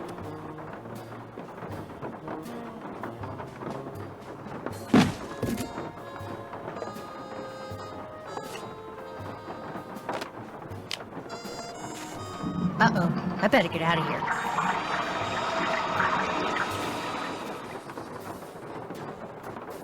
Grant? The dog's name was Grant? That's what it said on the photo.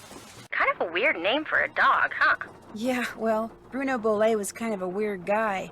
Hey, thanks a lot, Bess. You've been a huge help. I'll tell you, being sneaky takes a lot out of me. I'm exhausted. I still don't know when I'll get back there, so just kind of hang loose, okay? Story of my life. Call me if you need me. I will. Bye.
Dr. Gilbert Buford's answering service. How may I help you?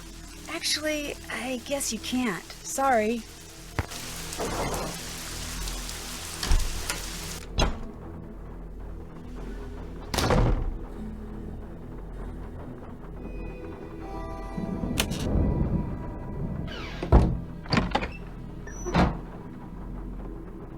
Here, Iggy. Iggy, come here, Iggy. Got something for ya.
Here, Iggy. Come and get it, Iggy.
Come and get it, Iggy.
Come and get it, Iggy.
Hello? Hey, Bess, what's going on? Nothing much. Just relaxing out here on the veranda. Are you done there? Not even close. Well, get a move on, or I might have to go shopping again. I'll try. See ya.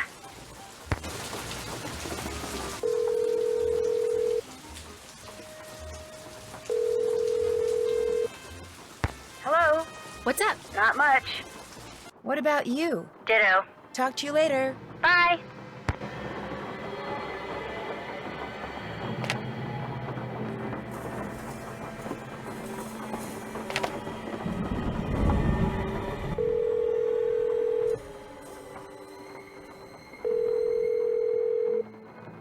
Hello? Hi, Bess. Listen, you busy? Why? I need you to do something for me. What? I need you to infiltrate the meeting of the Jolly Rogers crew that's about to be held at Rampart and Dumaine, which has got to be right near Zeke's. You're going to have to look around for it. Now, to get into the meeting, you'll need to put on that skeleton man costume you saw in the back room. And once you're in the meeting, you'll need to listen for the name that opens the meeting so you can tell me what it is, okay? No. Bess, I know you don't like to do stuff like this, but this is really, really, really important, and it'll be the last thing I ask you to do. I promise. Oh, all right. I don't suppose it would do any good to point out that the curio shop is closed. You'll find a way in. Oh, and if anyone at the meeting asks, the password is Scuttle's Bones. Okay, I'll give it a shot. That's the spirit.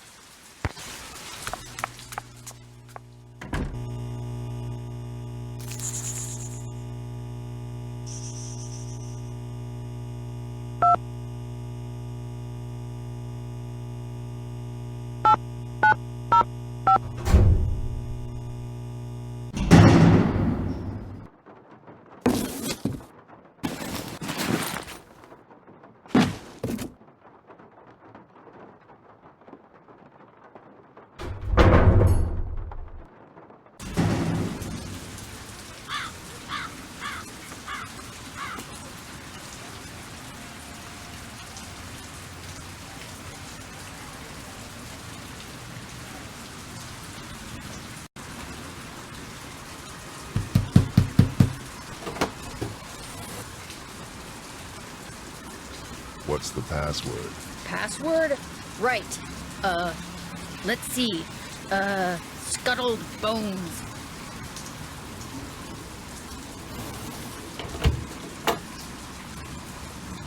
Better hurry, we're just about to start.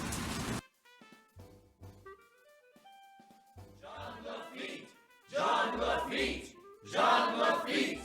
John Lafitte! Welcome, my fellow Jolly know Rogers. that We voice. have several pressing matters to discuss this evening, so let us begin. As you may or may not have heard, certain city officials are attempting to deny us the right not only to gather in public places during the Mardi Gras season, but they have also seen fit to... Shoot, I forgot to turn off my cell phone. It seems we have an uninvited guest. Get him! Let go! You're making a big mistake! Let go of me! Look, I'm not here to make trouble. You're making a big deal out of nothing. Can't we just talk about this? Where are you taking me? If you just let me explain! Why, it seems our trespasser is of the female variety. Let's have a look. That's right. You know me and I know you, Dr. Buford. And I also know that you were the one who attacked my friend over at the Beaulais Mansion today. And if you don't tell me why right now, I promise you, you are going to be in one big world of hurt. The young lady's clearly upset about something. Clarence, take over the meeting while I try to find out why she's making all these crazy accusations. They're not crazy and you know it! I will tell you everything, Miss Marvin, in private. And he did. He told me everything, Nancy. I bluffed him into confessing. You would have been so proud of me. Oh, and before I forget, the name they chanted at the start of the meeting was Jean Lafitte. Jean Lafitte. Great. Now, what did Dr. Buford tell you? Okay. First off, he said that with his dying breath, Bruno Beaulais directed him to steal the painting of Henry's parents and lock it up in Henry's parents' crypt. Bruno seemed to think that way Henry would wind up with the crystal skull instead of somebody else. So Dr. Buford dressed up in his skeleton man costume, stole the canvas, and hid it in the crypt like Bruno asked. That must have been when Renee saw Mr. Death. But then, Dr. Buford had second thoughts and decided to heck with Henry. He wanted that crystal skull for himself. So this afternoon, he dressed up in his skeleton man costume again and snuck into Henry's house so he could get the key from that mini cemetery and retrieve the painting he'd left in that crypt, knowing the painting would somehow lead him to the skull. Only I walked in on him and ruined everything. Right. And now that we're onto him, he says he no longer wants the skull. He's embarrassed that he allowed his superstitious side to get the best of him and says whoever finds the skull is welcome to it. At least that's what Dr. Buford said. Uh-oh. Uh-oh what? I told him you were looking for the skull. That's all right. Actually, I told him you were on the verge of finding it. Why would you tell him that? I don't know. I got carried away. So if he lied to me and he really does still want the skull, then he might come after you. He left right after we talked, and I don't think he went back into that meeting. What if he's on his way over there? Don't worry, I'll be fine. Why don't you just... Whoa, that bolt of lightning was huge. Anyway, why don't you just go relax and I'll be back at the hotel before you know it, okay? Bess? Hello? Bess, you there? Nope, she sure isn't.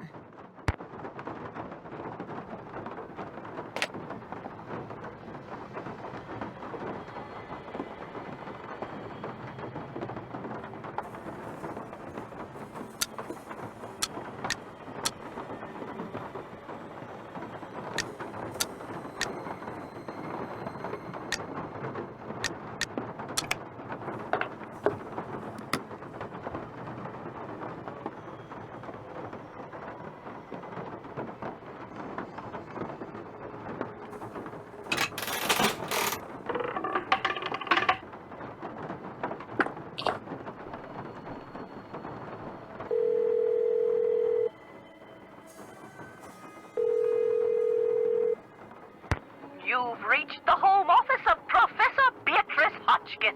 I've called it a day, and since I hate returning phone calls, mostly because people rattle off their numbers so fast that I never write them down correctly, just call me back later. Ta-ta!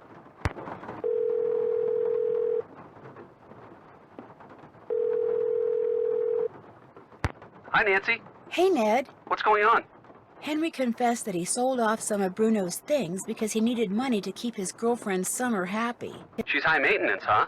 Extremely. You're so lucky. Hey, don't I know it. Think he sold off the crystal skull? I don't think so, no. He acts like he's never heard of the crystal skull. And so the search goes on. I've been having Bess do some sleuthing for me. You're kidding. I thought you said Bess was a disaster when it came to detective stuff. I never said that. I mean, I may have said she wasn't particularly adept at snooping. Ah, but this is not snooping.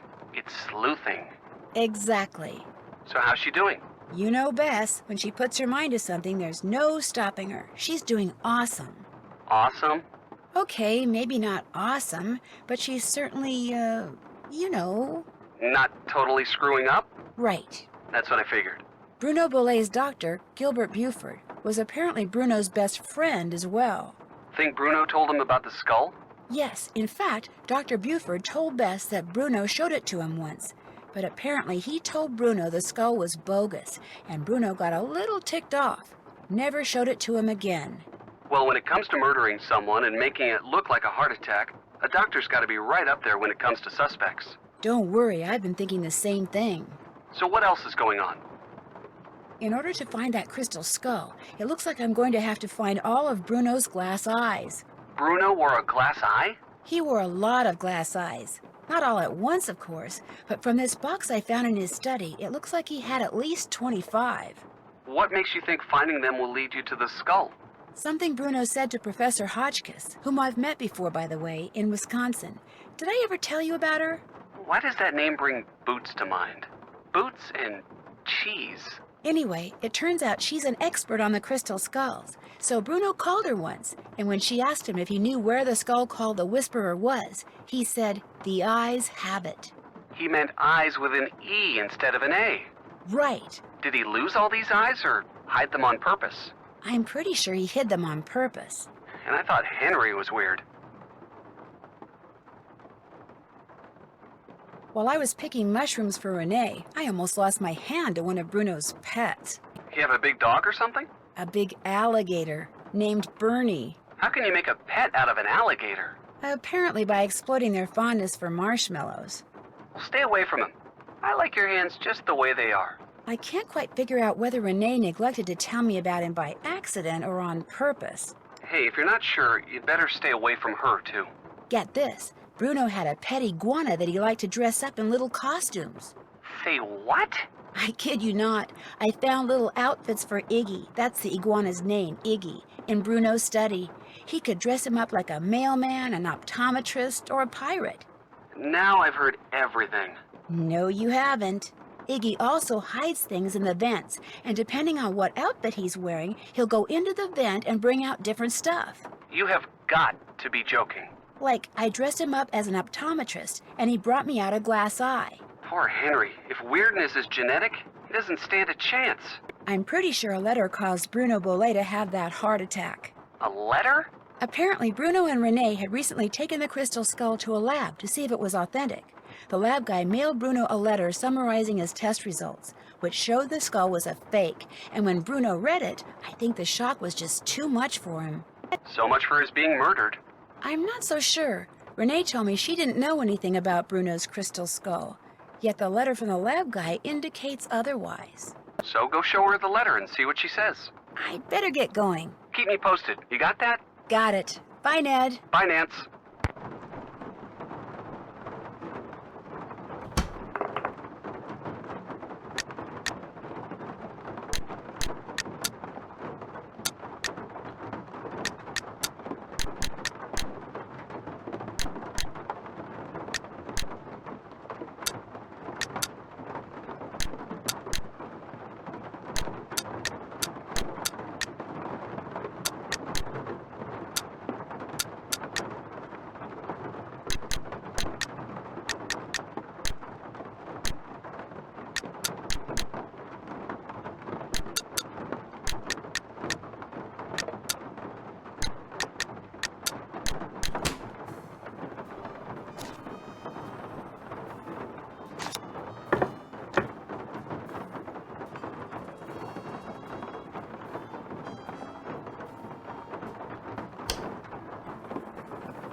Yeah? Is this Milo Research and Technology? This is Chaz, Milo. Service forwarded your call to my cell. What do you want? Are you all right? I'm at the gym. On the treadmill. It's called multitasking. Well, about the letter you sent to Dr. Boulay, you know, where you told him his skull was a fake, I was just wondering... I never told him that. Never told him what? I told him that skull was authentic. No, you said in the letter the skull was carved using modern instruments. I said all the tests I ran proved the skull had been hand-carved and hand-polished. Probably took decades to make. But the letter Dr. Boulay got said just the opposite. Then the letter he got must not have been the letter that I wrote. Are you saying the crystal skull is real? Hey, I'm not saying it's magic or anything.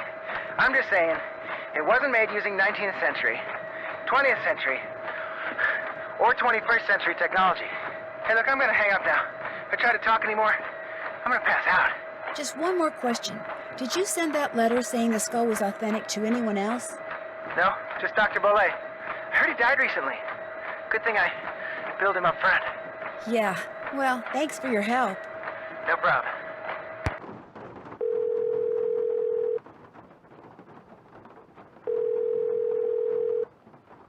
Hi, Nancy. Hey, Ned. What's going on? Remember the letter I told you about? The one from the lab guy that probably caused Bruno's fatal heart attack? Yeah? Well, when I called the lab guy, he said that in his letter he told Bruno the skull was authentic. You mean someone faked the letter that said the skull was a fake? Yep, which means Bruno more or less did die at someone else's hand. Good grief. Have you told anyone? No, and I don't think I'm going to. For one thing, I don't want to tip my hand. For another thing, I don't want anyone thinking that skull is the real deal after all. Which apparently it is. The only thing those lab tests proved is that the skull is at least 300 years old. Not that it has magical powers or anything. But still, finding it would be pretty cool. I'd better get going. Keep me posted. You got that? Got it. Bye, Ned. Bye, Nance.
Yes? Did you know that Bruno was a member of a group called the Jolly Rogers? No. Should I care? Maybe not, but I care. They apparently ran around wearing skeleton man costumes. Don't know anything about it, sorry. How come your great-uncle's crypt is in the garden and not in the cemetery?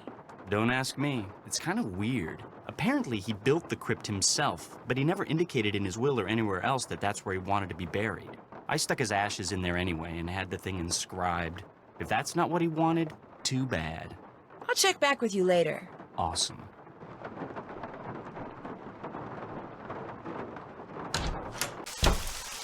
Hello again. I think I found the letter that Dr. Bolet was reading when he had his fatal heart attack. Iggy the iguana had taken it.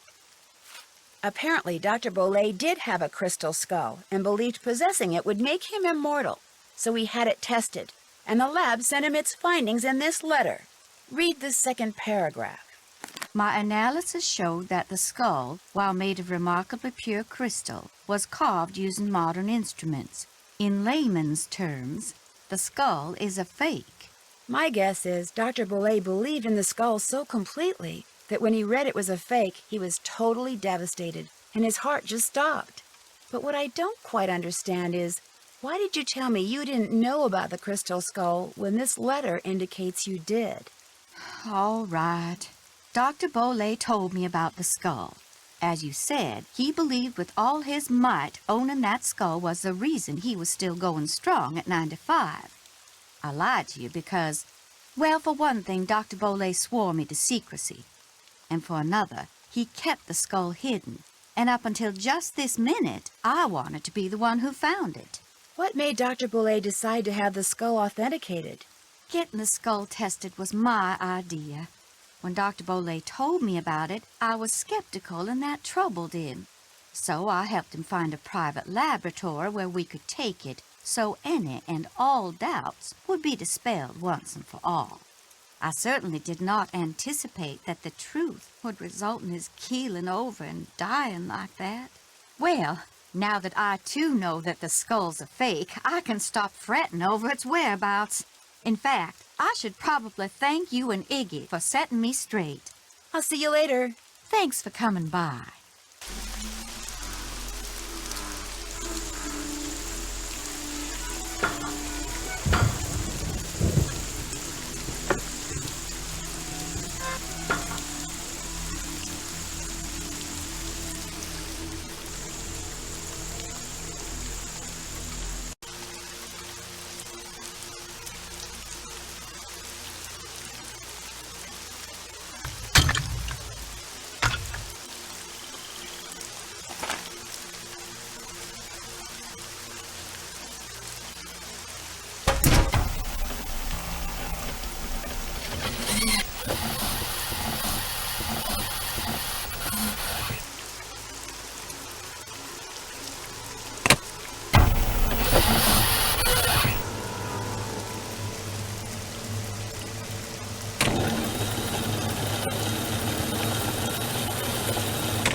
Nancy? That you in there? Goodness sakes, gal, what on earth have you gone and done? The lid's closing and I don't know how to stop it. Here, I'll pull you up. Toss what you're holding up here, then give me your hands. Come on, you best hurry. Here it comes. Renee, a little help, please? The crystal skull. After all that scheming, how do I finally get it? Why, this nice little Yankee gal just hands it to me. Renee, help me! Hurry, please! Thank you, Nancy. Bye now. No! You've got to help me! Renee! Renee!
Renee, hold it right there. That skull isn't yours. To say nothing of the fact that you just tried to bury me alive. The skull is mine. It wants to be mine. Yes, I did my share of scheming to get it. I got Dr. Bolay to go to the authenticators, then switched the letter they wrote saying it was real with one I wrote saying it was fake, in hopes that Dr. Bolay would just hand it over to me. Yes, my plan failed, and yet, here we are. I have the skull. Why? Because it knows that I will fulfill its destiny. Bruno Bolay wanted Henry to have it. That's why he had Gilbert Buford steal that painting and hide it in Henry's parents' crypt. Because he hoped that way Henry would eventually find it. Henry's a fool. If he ever got his hands on this, he would just turn around and give it to that trashy girlfriend of his. Dr. Bolay, he just wanted it because he was terrified of dying. Gilbert Buford, too. And that Lamont fella, he just wants to sell it to the highest bidder. But me, my motives are pure. I am going to protect it so it can rendezvous with all those other skulls. I'm going to be right there when they start conversing, and all the mysteries of the universe are forever solved.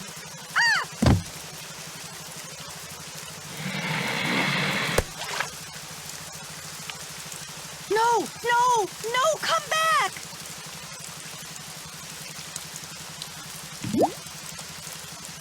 Renee burst into tears and sobbed as Bernie swam away with a crystal skull. It made me feel sorry for her for about 2 seconds. After all, while she may not have meant to cause Bruno's death, she certainly meant to cause mine when she left me sealed up in that crypt. It felt good to turn her over to the police. Later that night, Dr. Buford came over and apologized for knocking me out with that smoke bomb and for allowing himself to think, even for a moment, that Bruno's crystal skull was anything more than a pretty piece of quartz. To make up for his shameful behavior, he insisted on taking Bess and me on a grand tour of New Orleans. Seeing the city through the eyes of someone who loves it as much as Dr. Buford was truly special. He invited Henry too, but Henry declined. He was still trying to process the fact that his great-uncle wanted him to have the skull. Henry always thought that to Bruno he was nothing more than an annoying family obligation, someone Bruno couldn't care less about. Yet Bruno's request of Dr. Buford, made with his dying breath, proved that he did care about Henry. Apparently, and unfortunately for Henry, Bruno was the type of man who just couldn't bring himself to say such things out loud. As for Lamont, when he heard what happened, he closed his shop, bought enough marshmallows to fill a swamp boat, and has been scouring the bayous ever since, kicking every log he comes to in hopes of finding Bernie and the crystal skull inside him. But Bernie has yet to turn up. Maybe the skull didn't agree with him. Maybe swallowing it caused him to stop associating the sound of a kicked log with yummy sweet things. In any case, the Whisperer has disappeared. Lost to the world once again, which is totally fine by me.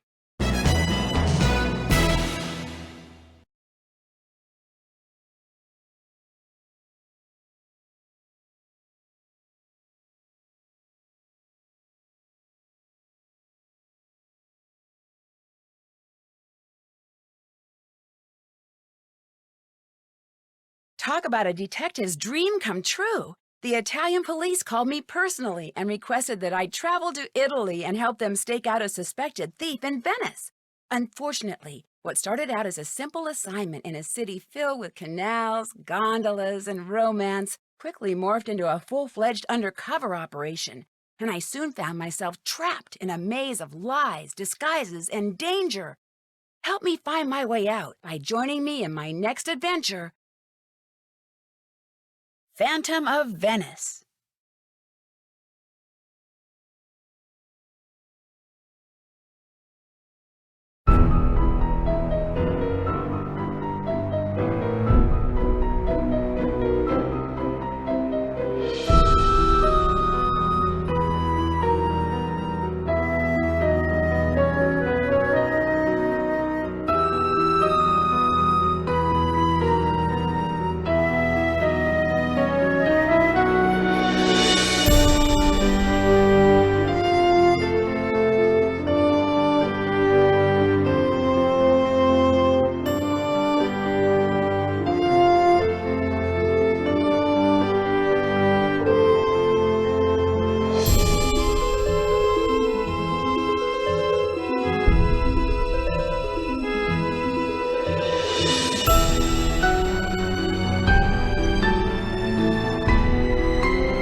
Hi, I'm Nancy Drew.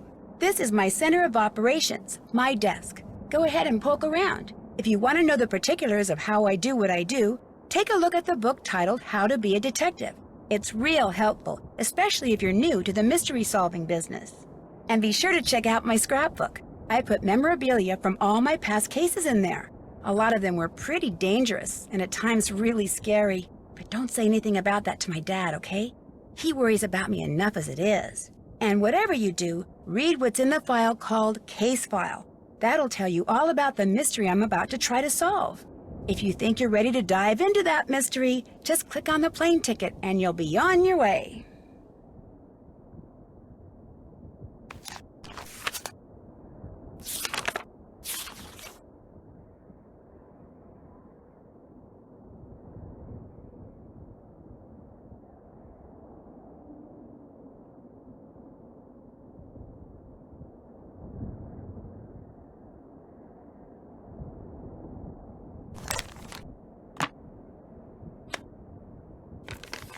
Thanks to Prudence Rutherford, the wealthy socialite whose necklace I helped recover while solving that scarlet hand case a while back, I'm on my way to Venice, Italy. Apparently, someone there has been dressing up in a mask and cape and stealing valuable pieces of art. The news media call him the Phantom, not only because of the way he dresses, but because he leaves behind so few clues.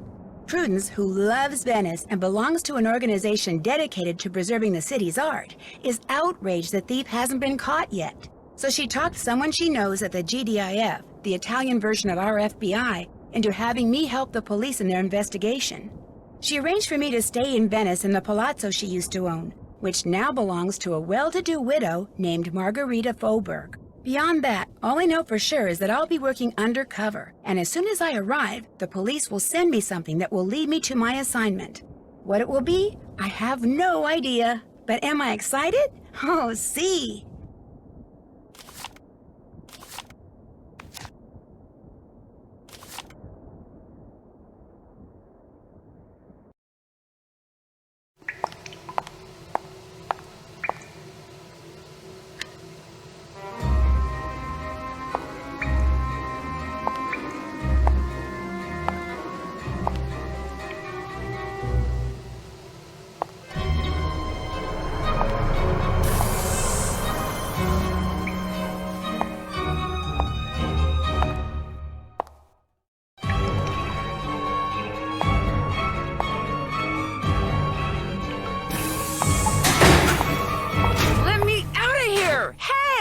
Open the door!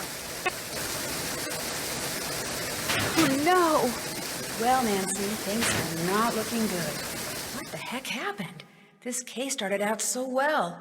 I mean, what could be better than waking up in Venice, Italy?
porta, parete, banco, traliccio, statua, albero, fontana,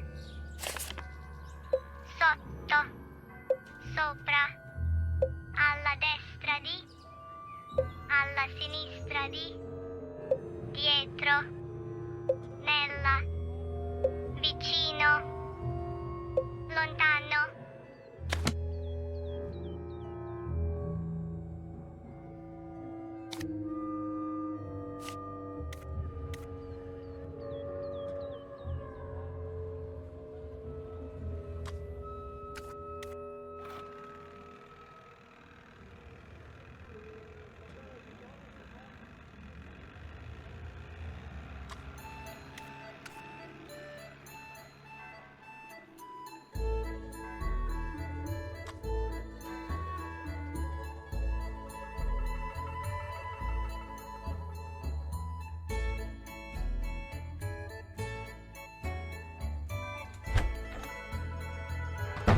You are rude, Nancy Drew. Oh, so rude.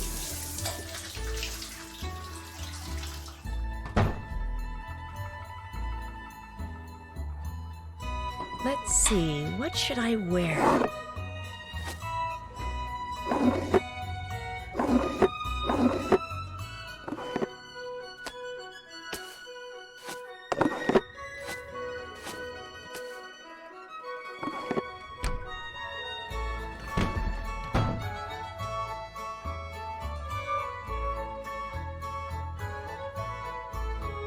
Hello, you must be the American Margarita mentioned.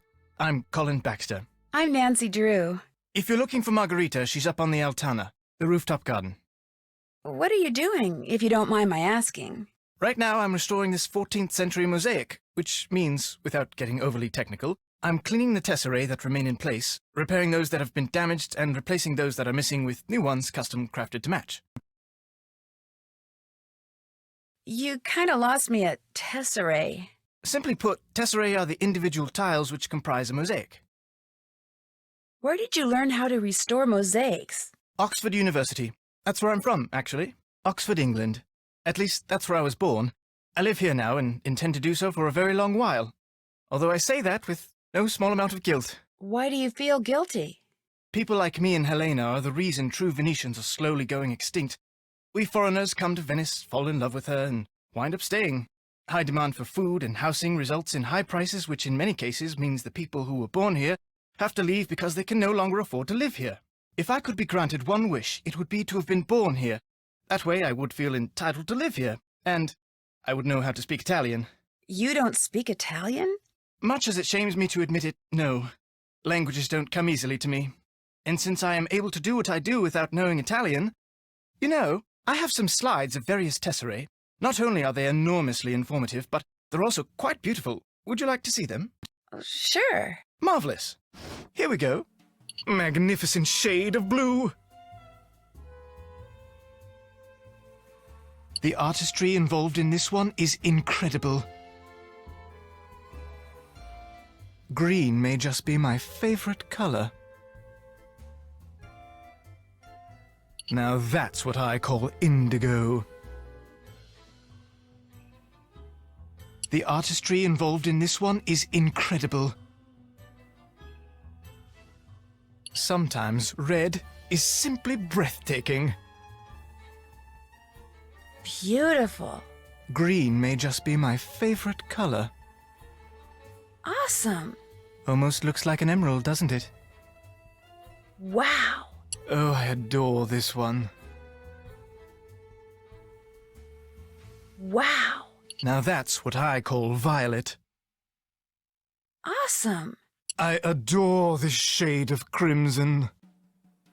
Very cool. Lovely shade of scarlet. Wow. What a luscious shade of lilac. Awesome. Spectacular, isn't it? Beautiful. Spectacular, isn't it? I think I've seen enough. Very well.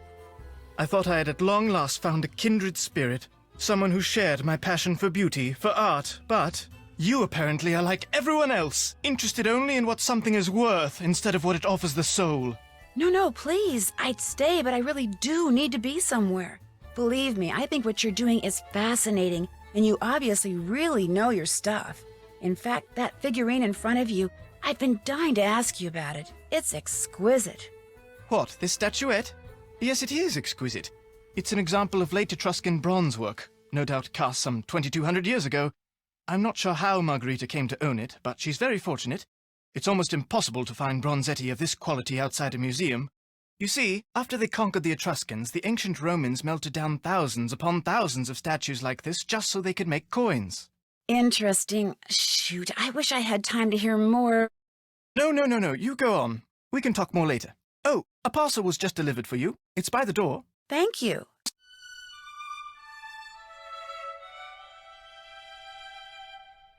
Mmm. Mmm.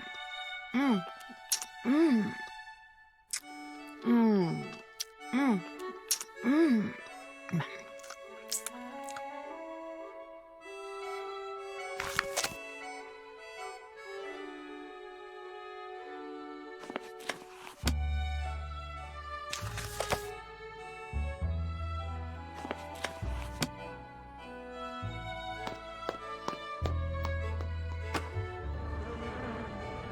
Buongiorno.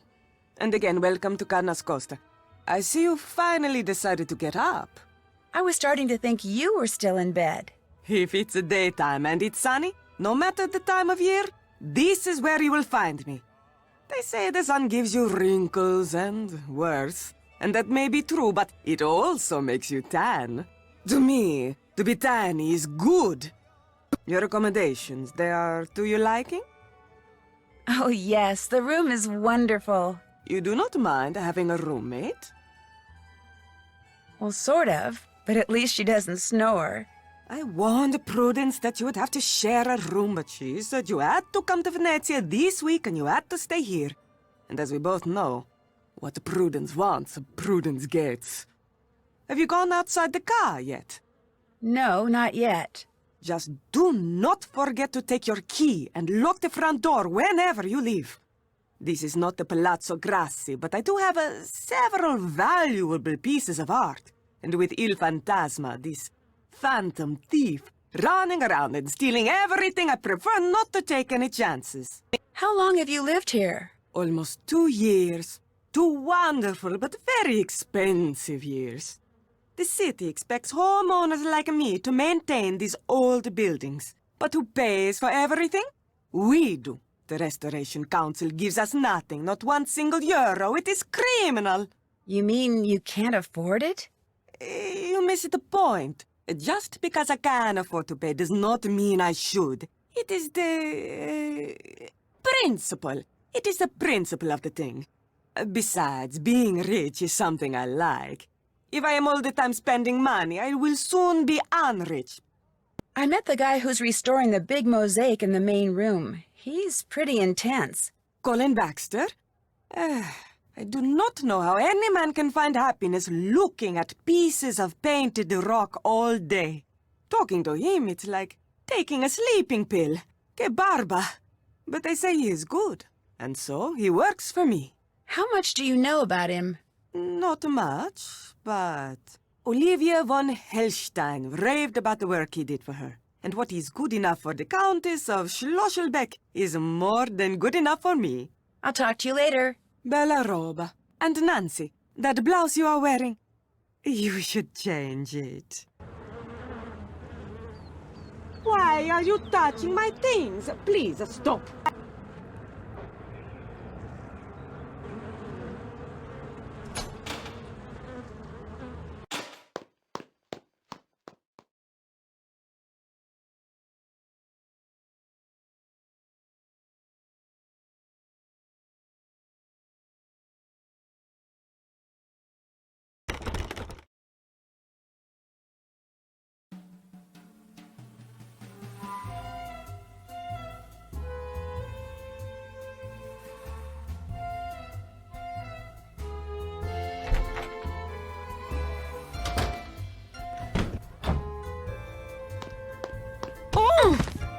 shoot, I'm sorry. Here, I'll get those.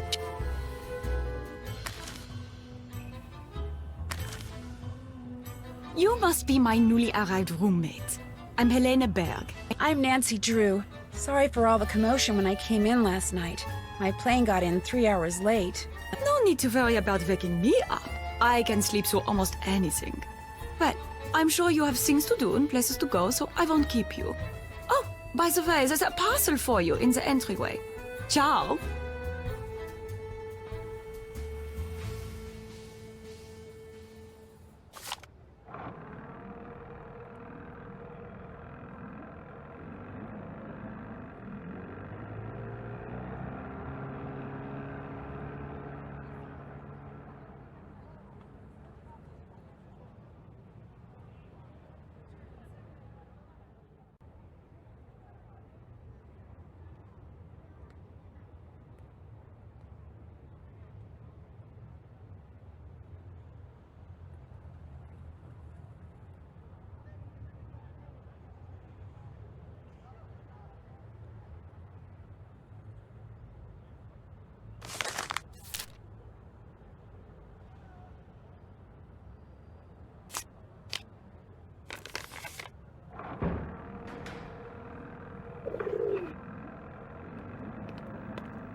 Sul mare luccica l'astro d'argento, placida l'onda, prosper il vento.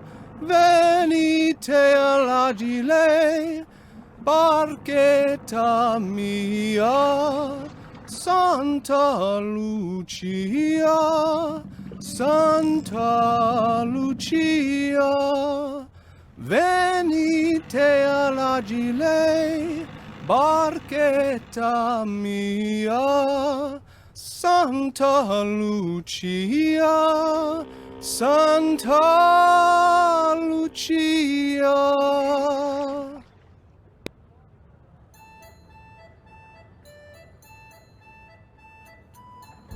Pesce fresco, presto, venite, pesce fresco. Pesce fresco, presto, venite, pesce fresco.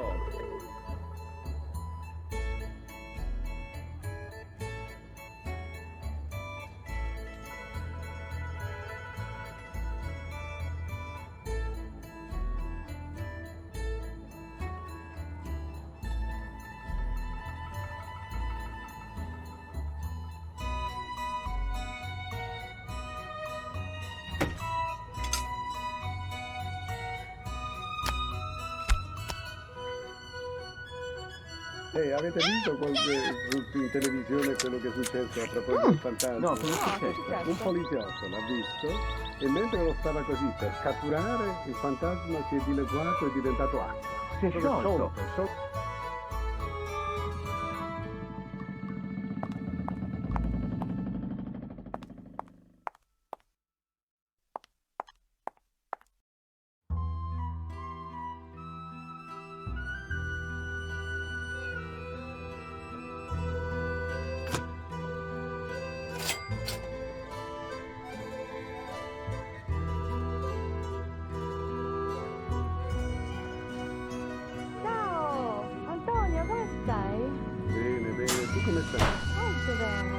I need a card. Ci vediamo sempre perché facciamo la stessa strada.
Ciao, this is Nancy Drew. Yes, is this Detective Leporace? Si, but please, to you I am just Sophia. I'll remember that, Sophia. Why do you call? Cannot be watching Fango, he is not in his office. I know, I just wanted to make sure this PDA thing works. It is from the GDAF. Military equipment is good. But you are smart to test it, Nancy. And you are good to help us. We are very short-handed. Carnevale keeps the police very busy. I just hope I can help. Remember, when you have seen Fango do something of interest, call me. Ciao!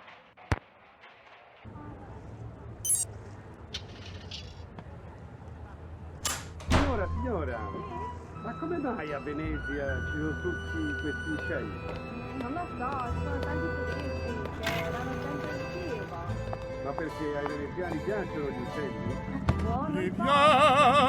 Liviamo nei lieti calici che la bellezza infiora e là fuggevol ora s'inebria voluta liviane dolci fremiti che suscita l'amore poiché quell'occhio al cuore onnipotente va liviamo amore fra i calici più caldi bacia fra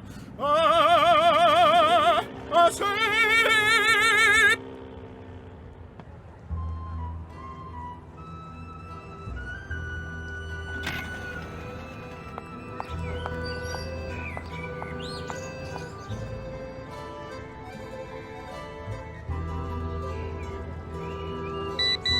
That's my pager.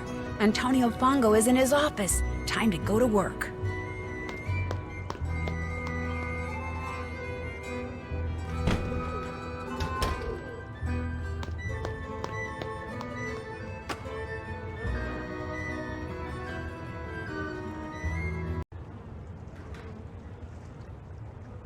I'm too far away to see anything.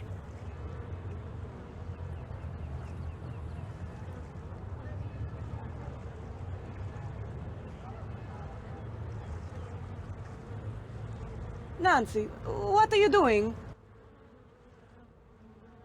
Studying the architecture.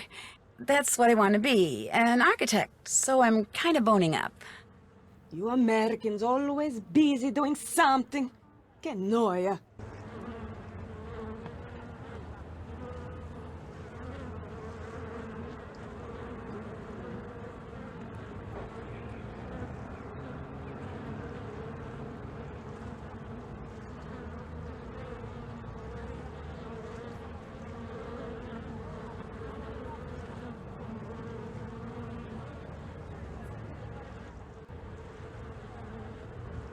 This looks interesting.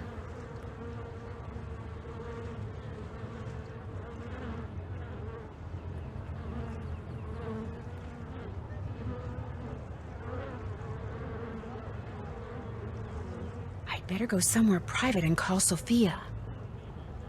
He removed something from the pigeon's leg. You are positive? Yes, he removed something, kind of studied it, then left the office. Maybe he is using a trained pigeon to communicate with someone. Yes, this could be true, because we know that by phone he talks to almost no one. Here is what we will do. I will deliver to you a tracking device. You will sneak into Fango's office when he is not there and feed it to the pigeon. After that, you can use your PDA to see in what direction it has flown. You want me to feed a tracking device to a pigeon? It will be very, very tiny. But I do not want to leave it at the ATM. If you go there too much, people will get suspicious. So we will leave it for you in the costume store in Campo Santa Maria Formosa. It will be hidden among the things there. You will have to find it. How will I know what it looks like? Very soon, I will send a picture of it to your PDA. But you must locate the device quickly. If you do not find it in time, it will destroy itself. If that happens, we will hide another device. Your PDA will show you where we have hidden it. You want me to feed a tracking device that self-destructs to a pigeon? The self-destruct mechanism will automatically deactivate when you pick it up. And do not worry. The device will not hurt the pigeon after it is swallowed. Well, then I guess I'm on my way to Campo Santa Maria Formosa. After you have fed the tracking device to the pigeon, you must do two things. You must find out where the pigeon goes when it leaves Fongos, and you must discover what it is carrying. Call me when you know these things. Ciao.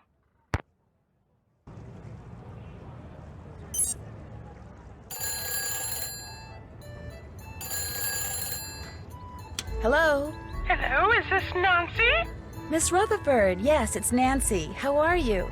Well, to be honest, I'm rather peeved. Were you or were you not to call me just as soon as you were settled in there at the car? I'm sorry, I should have called, but I've been very busy. And I've been very worried. I was afraid Margarita had allowed my beloved kindness ghost to fall into such a state of disrepair that it was no longer habitable. Oh, no, the car is fine. Oh, that's a relief. So, how goes the case? Captain Brassica said he was going to send you a parcel. Has it arrived? Yes, it sure has. Good. The sooner you get to work, the better. I talked you up quite a bit, you know.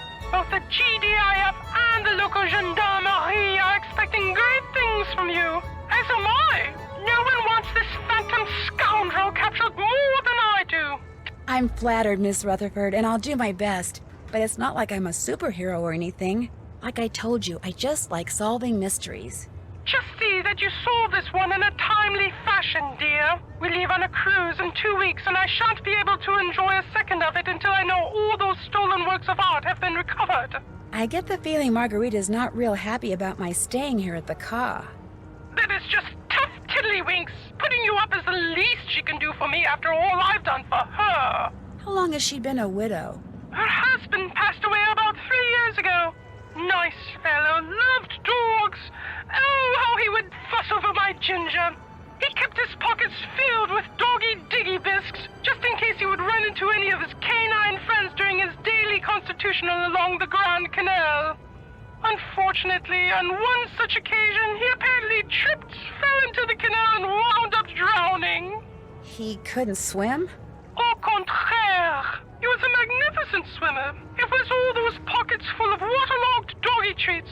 Because of them, he sank like a rock. Anyway, when her husband died, he left Margarita everything, which amounted to a small fortune. What he didn't leave her, however, was even the slightest clue as to what to do with it.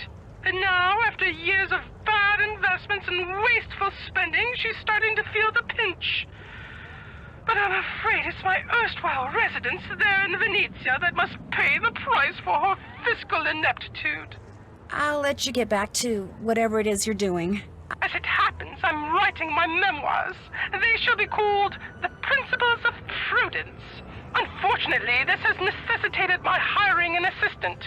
You really must stop thinking bad thoughts about Ginger. Yes, you are. Just look how she's shaking. The other day, poor Ginger mistook the shapeless lump of leather my assistant called her purse for a doggy toy and ripped it to shreds. She's still a bit perturbed. Although, believe you me, Ginger did her a massive favor.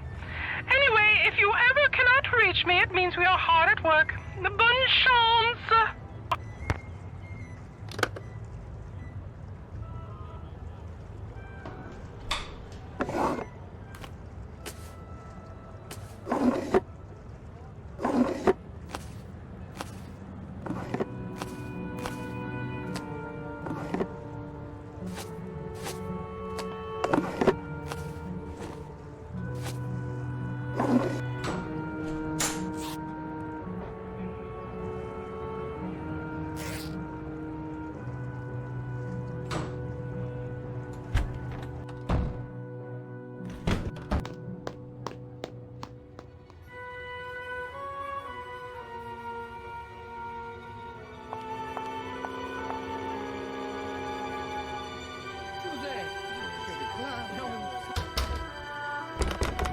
Looks like I'm going to have to pick this lock somehow.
Avete visto in televisione quello che è successo a proposito del fantasma? No, cosa è successo? Un poliziotto l'ha visto e mentre lo stava così per catturare, il fantasma si è dileguato e è diventato acqua. Si è sciolto. Sciolto come neve al sole. E dove è andato? Si è sciolto, non c'è più. Meno male, ci siamo liberati lì. È arrivato un dettaglio.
Ehi, Vania! Sì? A che ora c'è quello spettacolo in televisione? Come si chiama? Detective Beach? Ma che ne so io? Ma chi guarda questo show?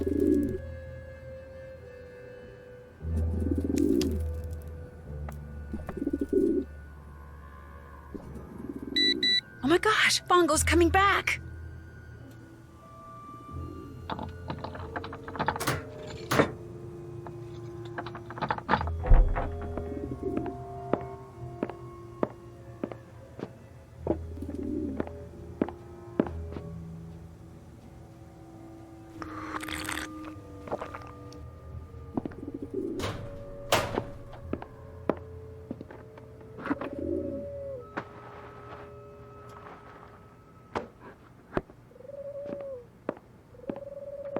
Vieni qui, piccioncino, vieni.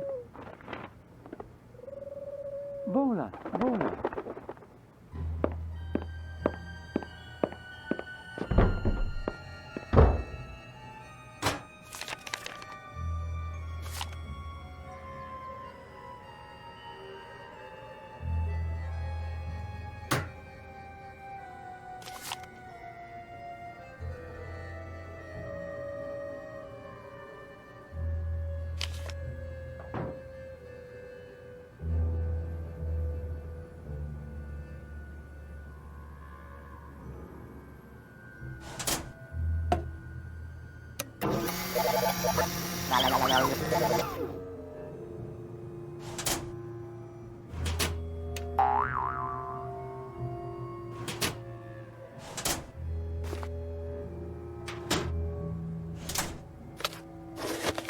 Looks like some cards are missing.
Mio Dio, mio figlio ha visto il fantasma. Gotcha!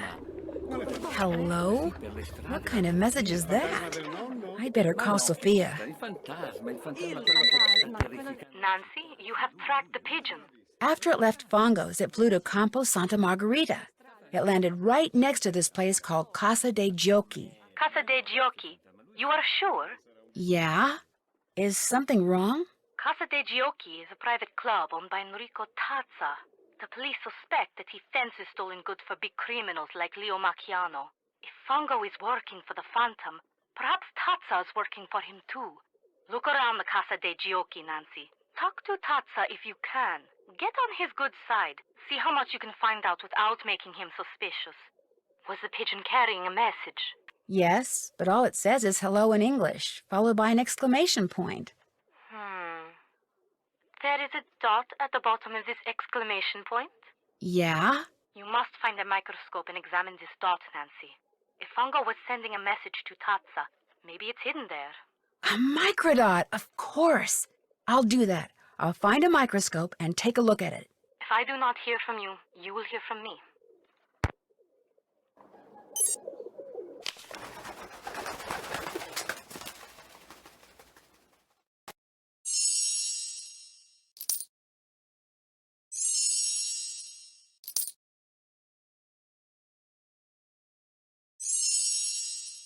Wonder what this says in English.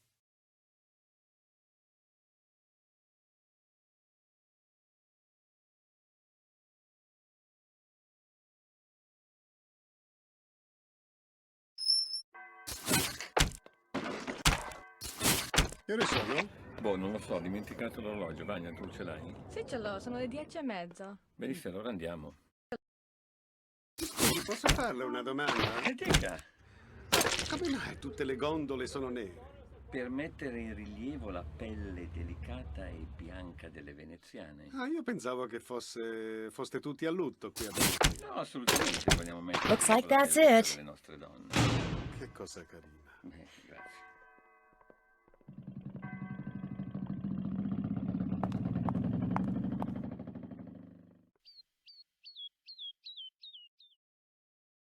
La donna è mobile, qual piuma al vento, muta d'accento e di pensiero, sempre un amabile, leggiadro viso, in pianto in riso e menzognero.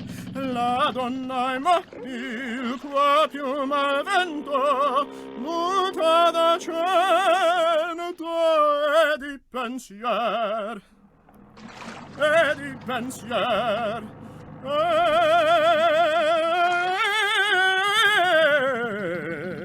e di pensier.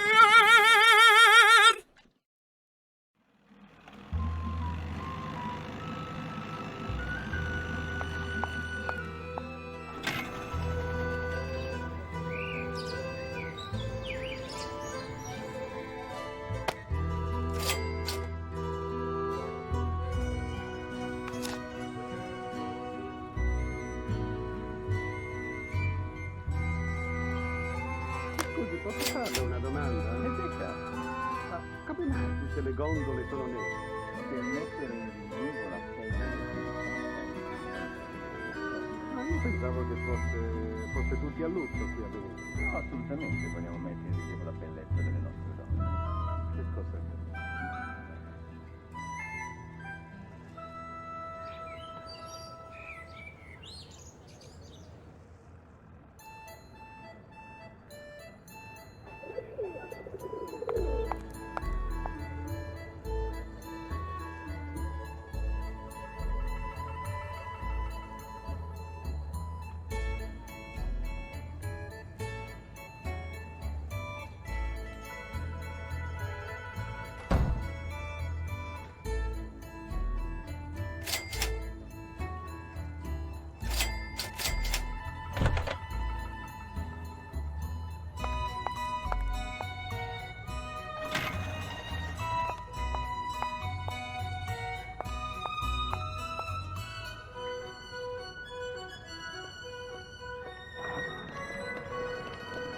Another package?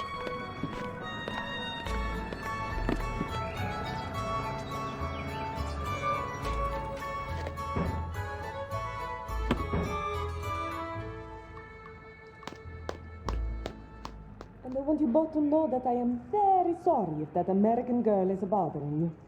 It was not my idea for her to stay here, believe you me. Yikes, they're talking about me. I shouldn't listen. She doesn't bother me.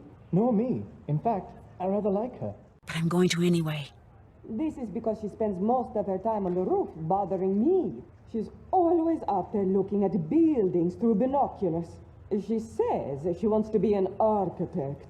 Well, if she wants to learn about architecture, she's certainly come to the right city. Which reminds me, the Restoration Council has finally responded to our plans for renovating the shower area. Would you rather get upset now or later? Please, later. I just ate. Anyway, I apologize for the trouble she makes. If she bothers you, you tell me and I will tell her. Oh, she's fine. She's quite fine, actually. If you change your mind, you know where to find me.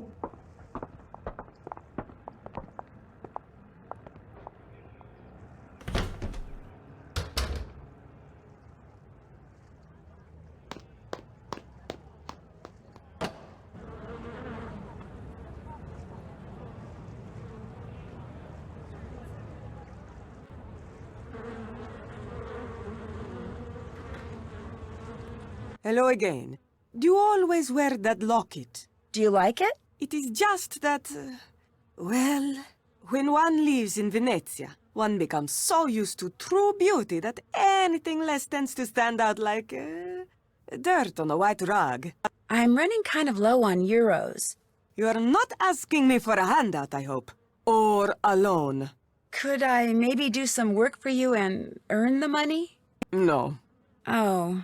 But do not stop with me. There are many ways for people with energy and volio to make money in this city.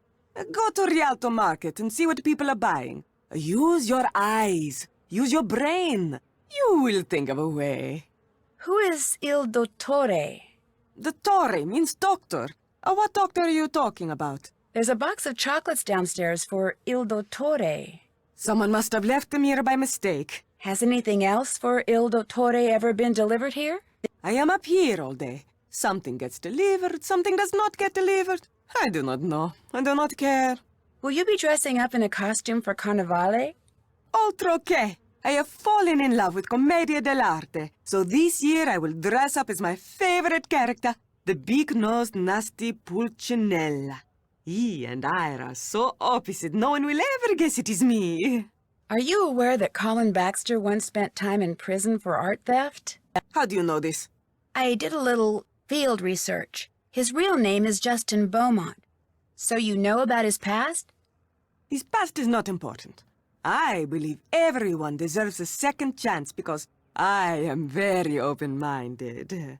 But my friends, most of them are not. If they knew, Colin would never find work in Venezia again, so please, Nancy, you must keep what you know to yourself. I'll let you get back to your sunbathing. Padronissimo.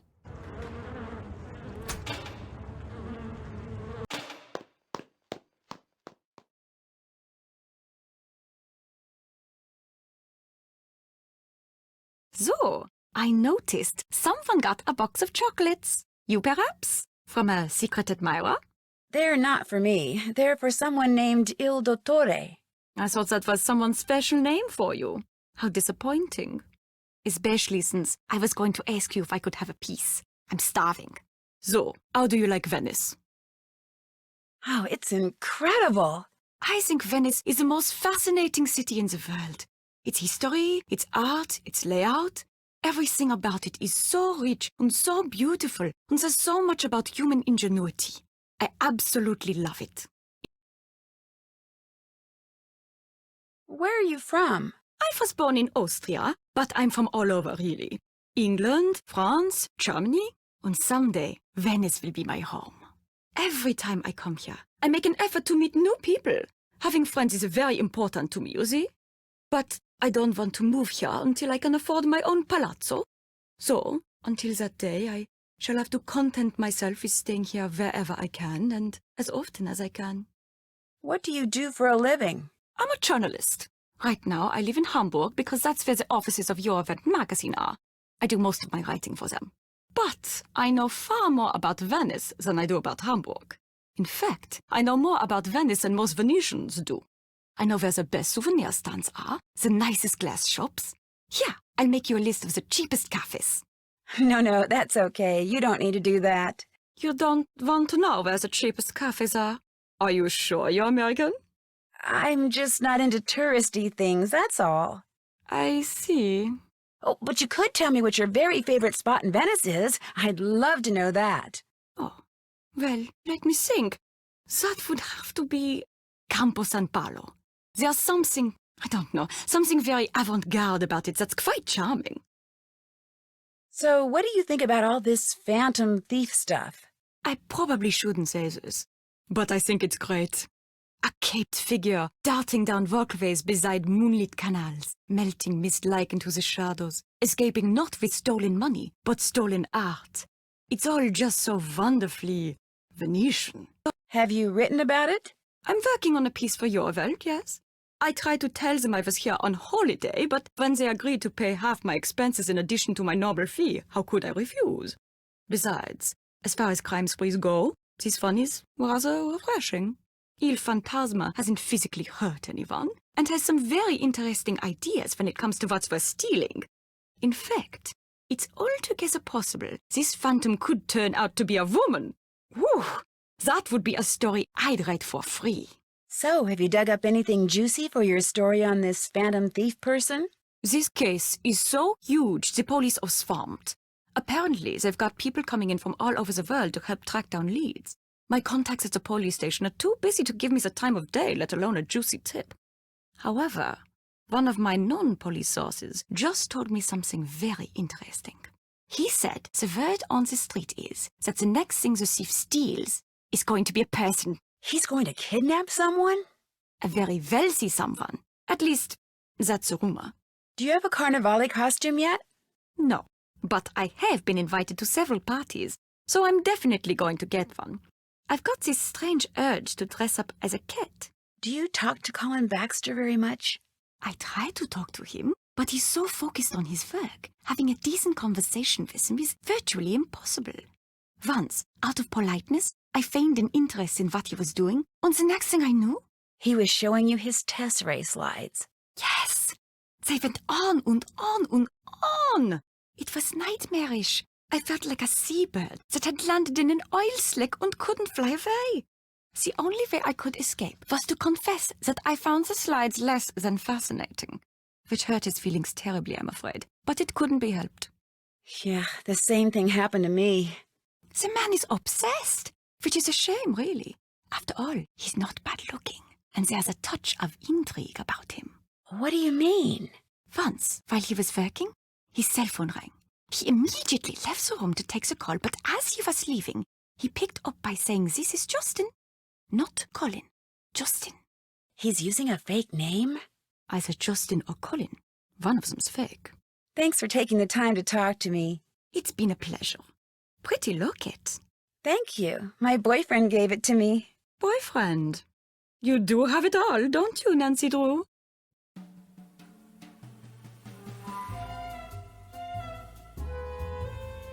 Hello, Nancy. Would it be okay if I used your microscope? I have a very strict policy when it comes to my equipment. No one touches it but me. And now, you. I trust you, Nancy. Please, be my guest. Oh, thank you.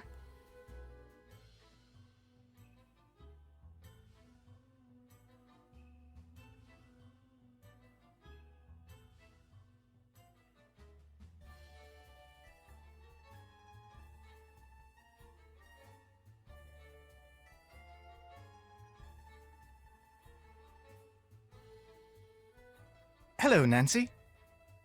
Do you live here at the Ca? No, I have a room in a building on the other side of the Grand Canal. A very small room. But I spend so much time here and so little time there, I suppose technically I do live here. What are you going to be for Carnivale this year? Working, that's what I'm going to be. I haven't been invited to any festivities, which is just as well because I detest costumes. So to Carnivale I say, bah humbug. Do you know who that box of chocolates in the entryway is for? No, I didn't really look at it because I assumed it was for you. It's not? No, it's for someone named Il Dottore. Oh, I was afraid, I assumed they were from that locket fellow of yours. Il Dottore. Wonder who that could be. Who else besides Margarita knows you went to prison in England for art theft? What? I don't know what you're talking about. You wouldn't lie to me, would you, Colin? My real name is Justin Beaumont. 2 years ago, I removed a Renoir from the private collection of a man to whom it was nothing more than a financial investment. I took it home so it would be appreciated as the masterpiece it was. Its former owner took issue with my actions. I was arrested, and I was sent to prison for a year. As for Margarita, she's the only one who knows. She says if I don't continue to work for her for next to nothing, she'll tell all her friends I have a criminal record, which would essentially end my career here in Venice, just like it ended my career back in England. If that were to happen, I'd be utterly lost. How did Margarita find out? I have no idea. She wouldn't tell me. What's worse, not only does she keep trying to get me to use substandard materials so she can save money on the renovations I'm doing for her, but she wants me to cover it up by lying to the Restoration Council about it. And for someone in my precarious position, let's just say resisting has been very, very difficult. Enough. I insist we change the subject. I've kept you long enough. What's his name? What's whose name? The bloke who gave you that locket you're wearing. Oh, Ned. Goodbye, Nancy.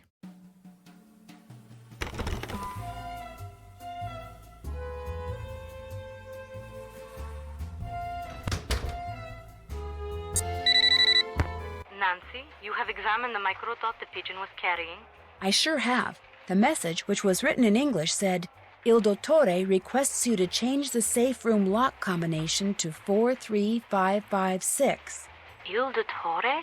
Yes, which is really interesting because in his office, Fongo has a poster of Commedia dell'arte masks. He's crossed out all but 5 of the masks, and among the ones that aren't crossed out are the Brighella mask. The mask the Phantom wears. Right, and the mask for Il Dottore wasn't crossed out either. And it was in the middle, like it was more important than the others.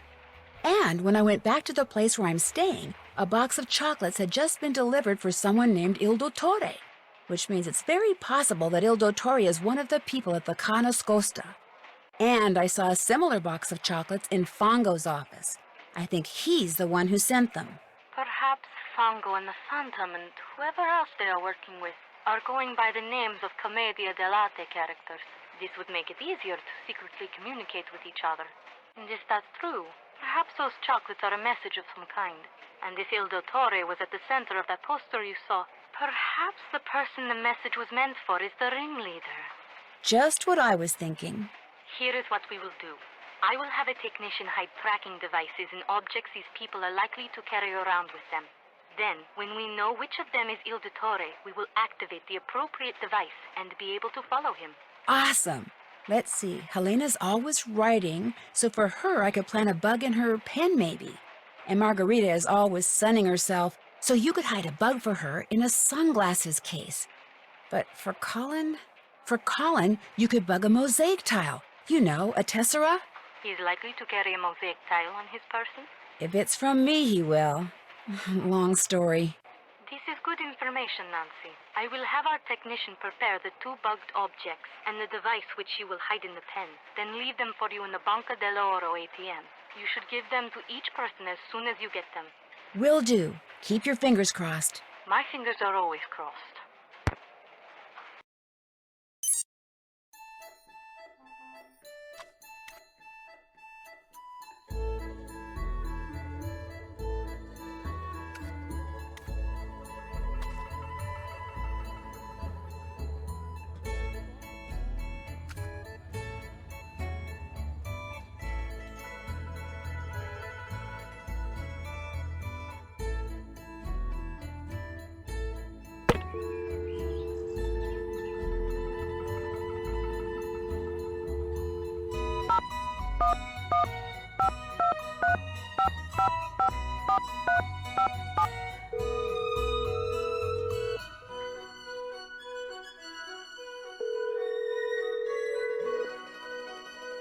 Hello?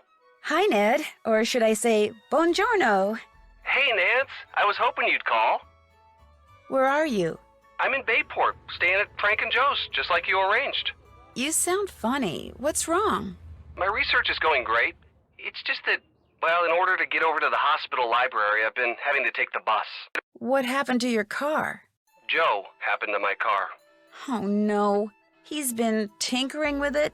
If by tinkering you mean disassembling the engine and possibly the transmission and strewing the parts all over that closet in the basement he calls his workshop, yes, he's been tinkering with it.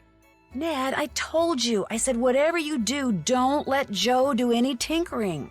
I didn't know that's what you meant. He said he knew exactly how to fix that funny noise my car's been making, so I said great. I thought he knew what he was doing. He does know what he's doing. It's just going to take him like half a century to do it. But hey, you're taking mass transit. That's good. Yeah, I know. I'm fine. And I'm sure my car will be fine too. So how's it going there? Hey, before I forget, thanks again for the locket. I haven't taken it off since you put it on me there at the airport. Good. That was kind of the idea. I just wanted you to have a little reminder of home. Well, more specifically, of me. I don't need any reminders, Ned, but thank you. It really is beautiful. Even the guy I sat next to on the plane over here who played solitaire the whole way liked it. It passed the semi-neurotic but otherwise thoroughly impartial geek test? Yes. The palazzo where I'm staying, the Ca Nascosta, has some beautiful artwork in it, some of which is being restored by this guy from England who's kind of a head case. A head case? How so? He's your typical temperamental artist, very sensitive. You have to be real careful what you say and do around him or he'll go off on you. And he forces everyone who talks to him to watch the slideshow on mosaic tiles that is boring beyond belief. And your point is? Maybe he's deliberately making people avoid him because he's doing something he doesn't want anyone to know about. Or maybe he's just clueless. Which reminds me. Hey, Joe? Frank called while you're out in the garage. Said to remind you to pick up the basketball tickets?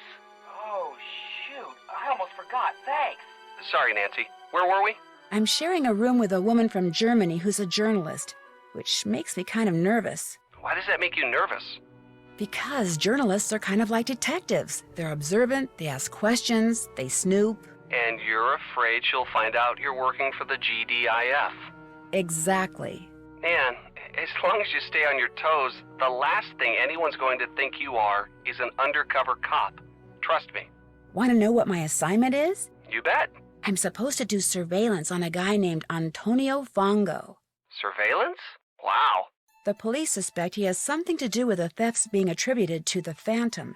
They page me every time they see him go into his office so I can watch him through binoculars from the roof of the place where I'm staying and report in if he does anything suspicious. So has he done anything suspicious? If you call receiving messages carried by pigeons suspicious, then yes, he sure has. He's using pigeons to communicate with someone? In this day and age? Well, if he is up to something and thinks the police may be tapping his phone, which they are, it actually kind of makes sense. It just sounds so... messy? That's the word. Breaking news! It looks like one of the people with whom Antonio Fongo has been secretly communicating is someone here at the Ca. It may even be the person who's been orchestrating all the heists the Phantom has pulled. You mean one of your Ca mates could be a major criminal? Yes! Well, you don't have to sound so happy about it. I'm not happy. I'm just excited. You know, nervous. Uh-huh. So what happens now? The GDIF wants me to plant bugs on everyone at the Ca. That way, if the police turn up something solid against one of them, they can activate their bug, track them down, and make an arrest. I liked it a lot better when all you had to do was watch somebody through binoculars. I need to get going. Tell Joe I said hi, okay? I'll let him know you called and tell him what you've been doing. Take care. Bye.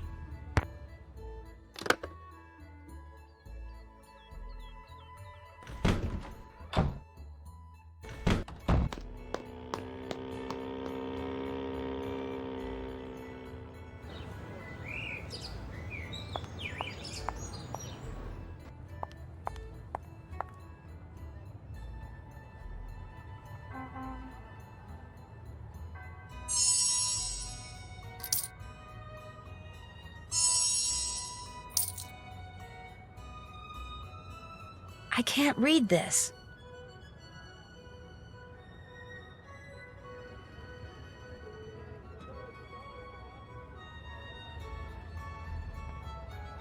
I can't read this.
I need a card.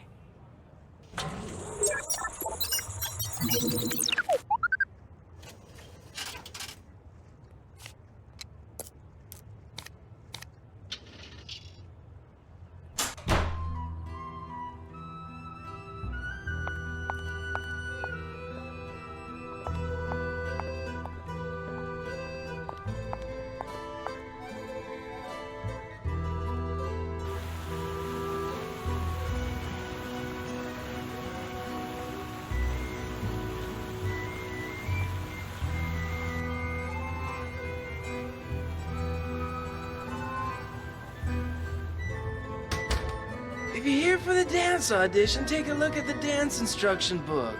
When you think you're ready, put the cat suit on and get on stage. If you're good enough, you can keep the suit and come by anytime you want and dance for tips. Oh, and if you're not here for the audition, beat it.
Okay, let's see what you got.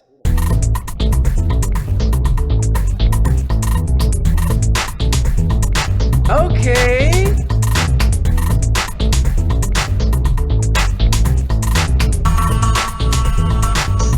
Terrible. Wow. Good.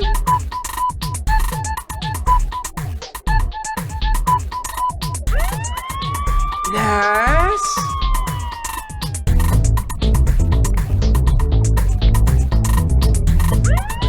Not bad. Wonderful.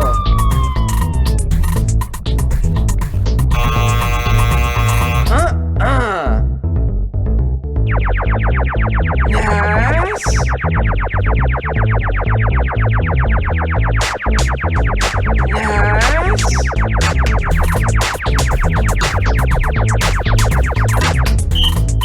Wow. Oh, you need to tighten it up. Great job. Still some rough edges though, so take that costume home and practice. What's your name? Nancy? Nancy? Forget it. From now on, your name's, Punchy. Punchy LaRue. But... Next!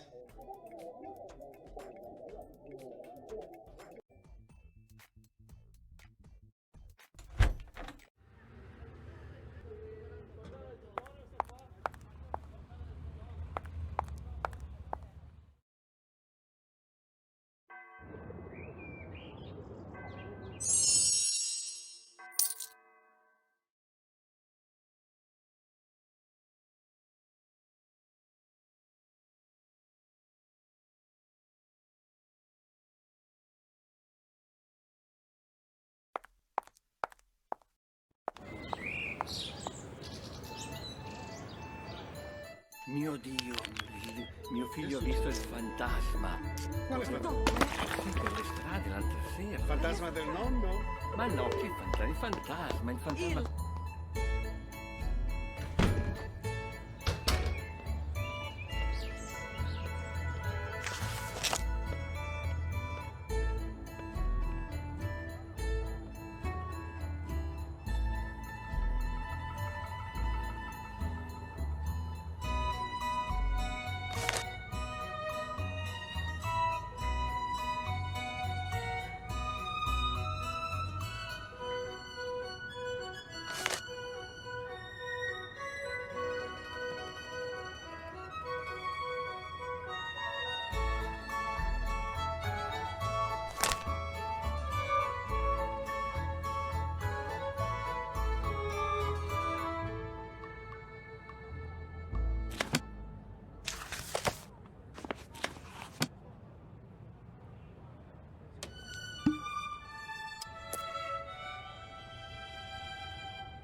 Hello, Nancy.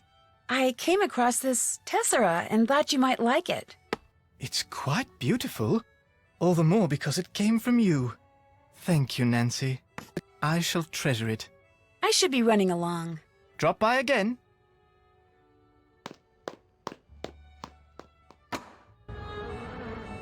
You look upset. A big urn fell off the roof and almost hit me as I was coming in. It fell from this roof? Ma va! The edge of the roof must have crumbled out from under it. Something else to repair. Bel affare! I am glad you are all right, of course. Of course. My roommate, Helena Berg, does she stay here a lot? This is the first time. I met her at a party which Rosetta Del Bene gave. When Helena found out where I lived, she practically begged me to let her stay here. And with Rosetta standing right there, well, I could not say no. Why was she so insistent about staying here? She said it was because the Nascosta is so centrally located. Which it is, altro che. But I think it was because I am so centrally located. She's what you call a social climber. Always asking me about parties. When they are, where they are, who is invited, what should she wear, whose name should she say to get in. Che schifo! The upper class of Venezia is closed to outsiders. Elena is full of voglio, this is true, but She will never be one of them. Us. I hear you've been using the fact that Colin has a criminal record to try to get him to do things that may not be totally legal. Who tells you this? Colin, he says that? Because I do no such thing. It is him. He is the one who wants to break the law. Margarita, he says, pay me 1,000 euros, and I will find a way to save you 10,000 euros on your renovation. No, I tell him, lasciamo stare. But he keeps bringing it up. How did you find out he had a record? He told me, when he asked me if I wanted him to lie to the council. He was trying to prove he had experience in such things and could get away with it. And now, he is telling you that cheating on the renovations was my idea? Oh, once a liar and a thief, always a liar and a thief. This is what I get for being nice. If and when people find out I hired such a man, I will be the laughingstock of Venezia. So once again I tell you, Nancy, please, keep what you know to yourself. I saw this case and thought you might like it to keep your sunglasses in. You are giving me a gift? You do not have to do this, Nancy, but I like gifts. And this one, it is very nice. Grazie. I'll talk to you later. Padronissimo.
Caffè Gin Gin, mi hanno detto che è molto buono.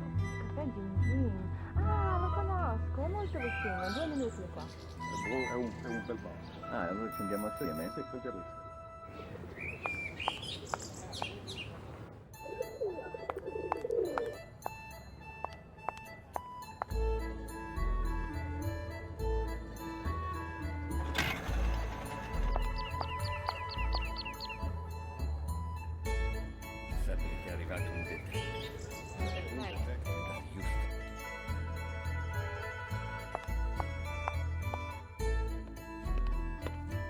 Scusi, signore? Sì? Ma quando affonderà Venezia? Boh, quando non ci saranno più veneziani per salvarla. Grazie. Prego, prego.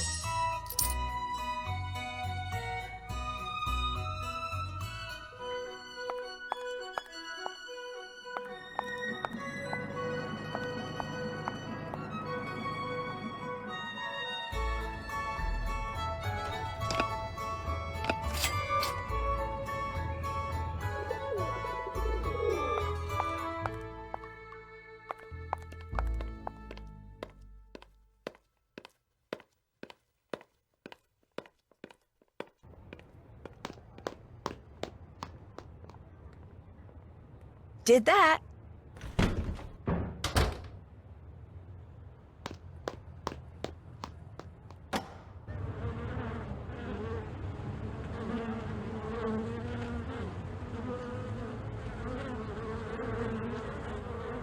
Hello, Nancy. Guess I'll be going. Bella roba.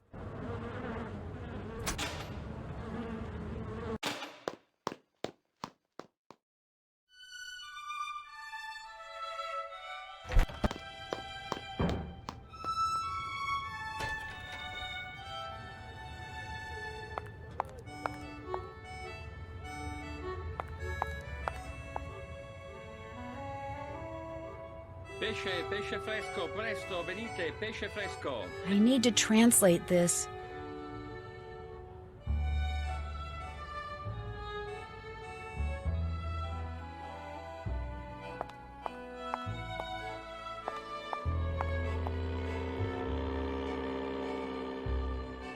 Mio fratello si sposa l'anno, lo sai? Ma non lo sapevo, un uomo? Un uomo o una donna? No.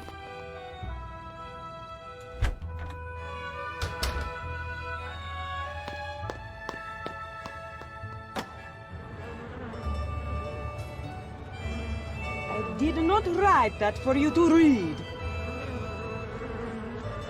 Would it be all right if I picked some flowers? Go ahead. Prudence got them from a plantation in Hawaii. The Healy Research Center. They grow like weeds.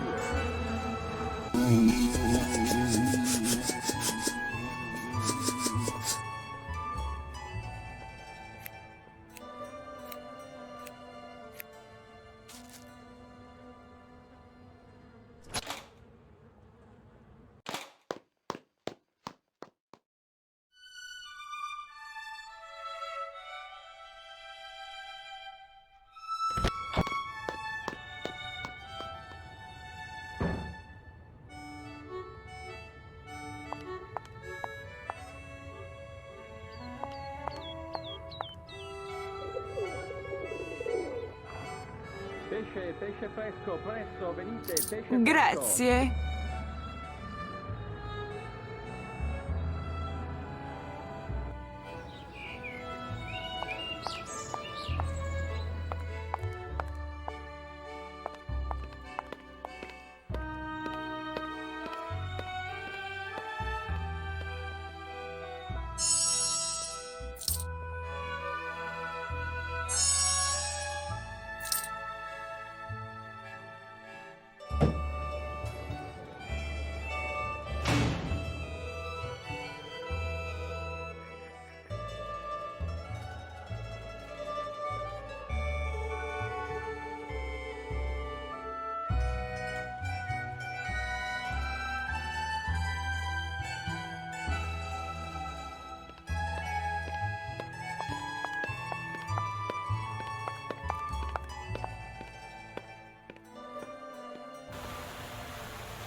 Insurance salesman? Oh boy.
Puoi venire a cena da me domani in bagno? Certo, ma mi piacerebbe tanto. C'è anche Giuseppe che...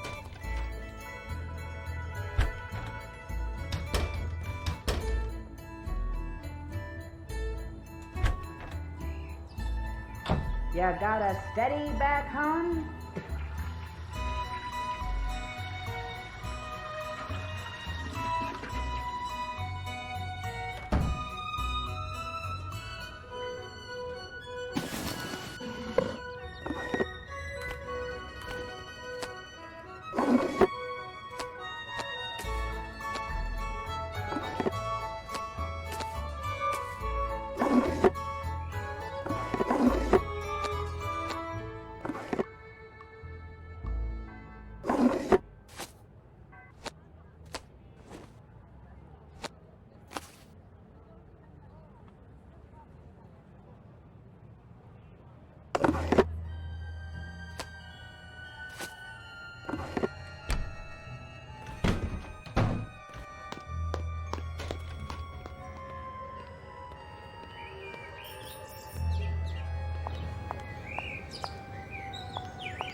From the way you are dressed, you are American.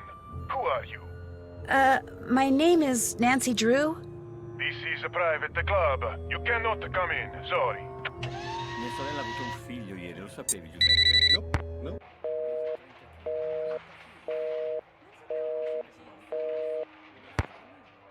È un po' pesante, sì, è vero.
A casa mia.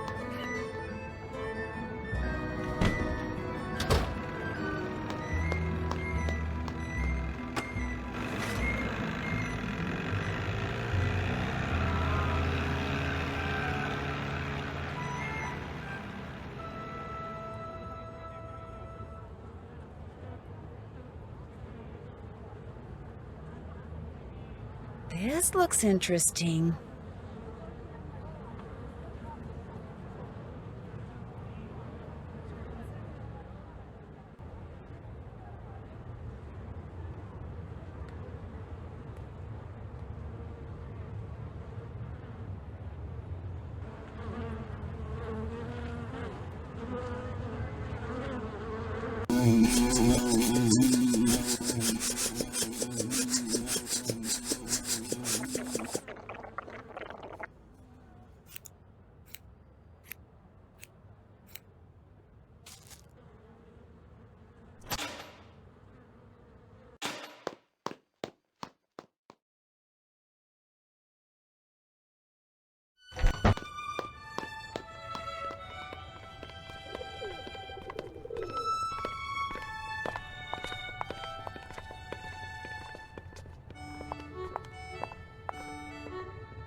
olio d'oliva, il più avete buono di visto tutti. in televisione venite. Grazie. appoggio al fantasma? No, cosa è successo? Un poliziotto l'ha visto e mentre lo stava Time to use my Italian dictionary. il fantasma si è dileguato e è diventato acqua. Si è sciolto. Sciolto Davvero? come neve al sole. E dove è andato? È diventato... Si è sciolto, non c'è più. Basta, meno male, ci siamo liberati. Addosso corognato chiude spette, far me non può.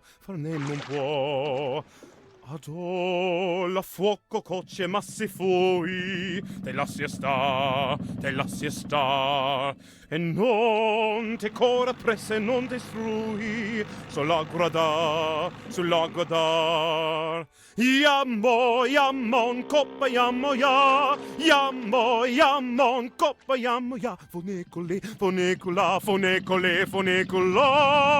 coppa yammo ya, fonecula, Yammon, coppa yammo ya, coppa yammo na, fonecula, coppa yammo na, fonecula.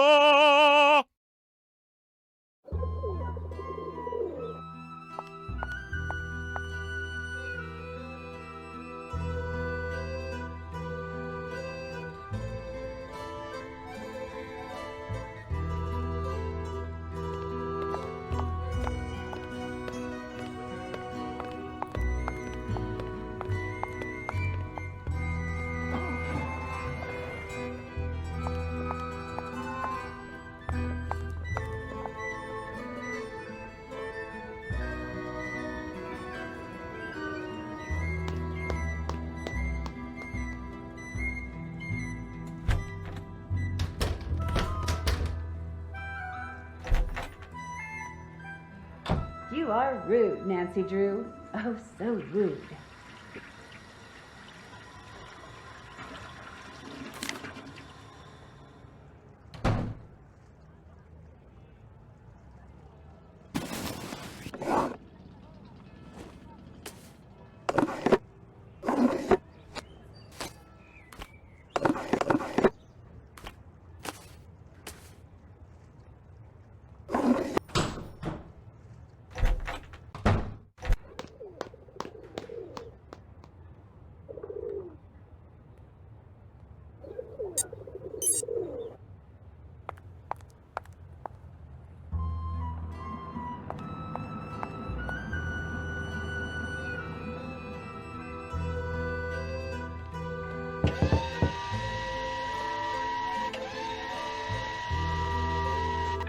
What is your name?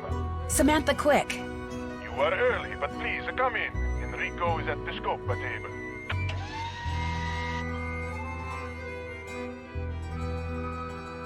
Ah, sono Enrico Tazza. Benvenuta a Venezia.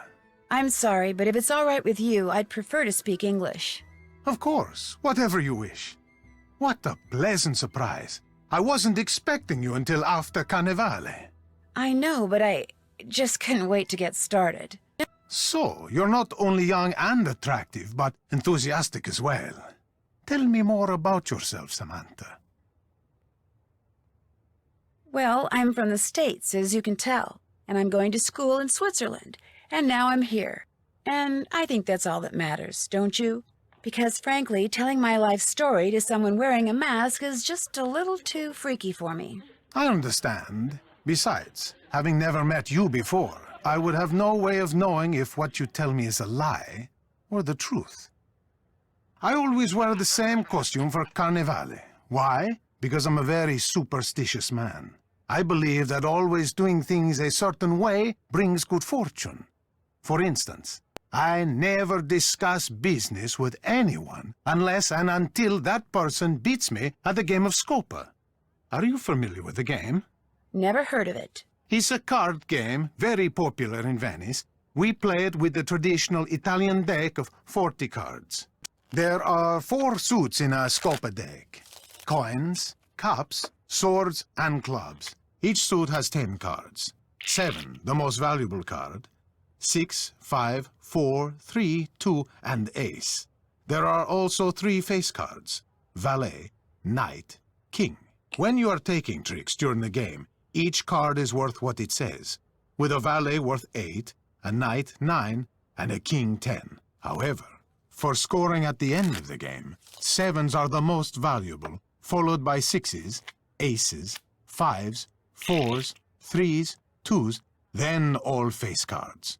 For scoring, these are called primes. To play the game, 3 cards are dealt to each player, then 4 cards are placed face up in the play area.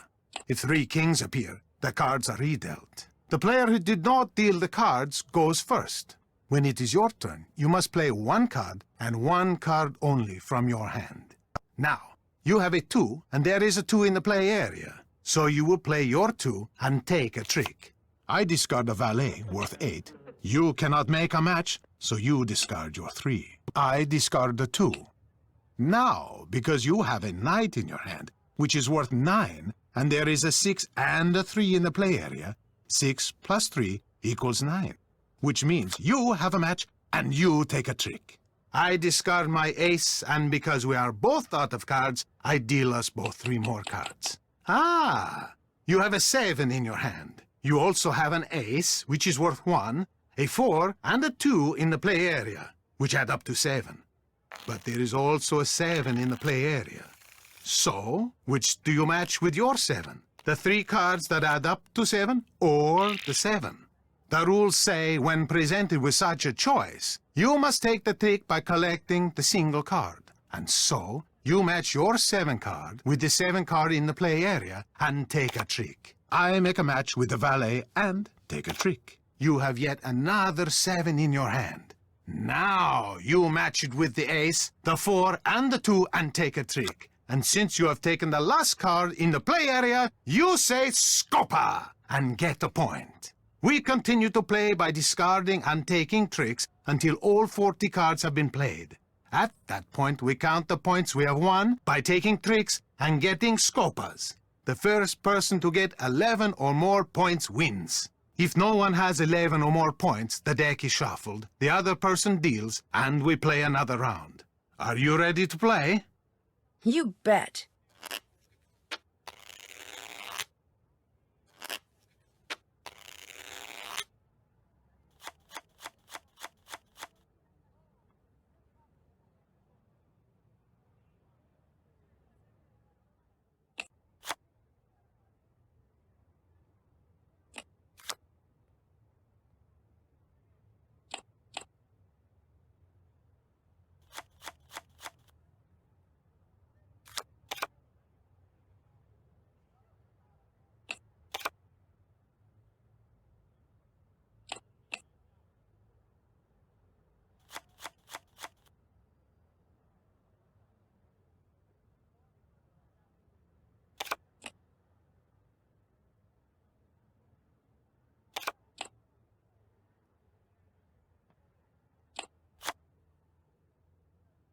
Scopa!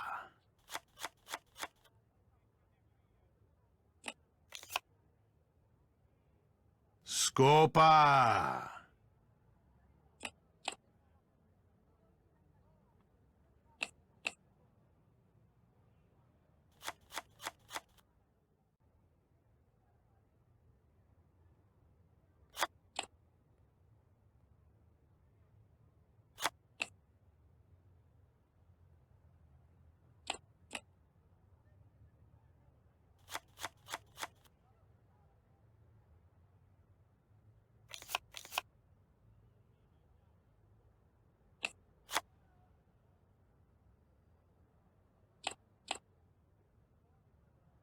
We've played all our cards.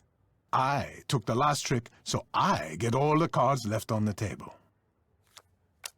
You get 1 point for having the 7 of coins. I get 1 point for having the most tricks. I get 1 point for having the most coin cards. Now, let's add up what each card is worth and see who got the highest number of primes. I have the most valuable tricks, so I get 1 point. And lastly, we score the Scopas.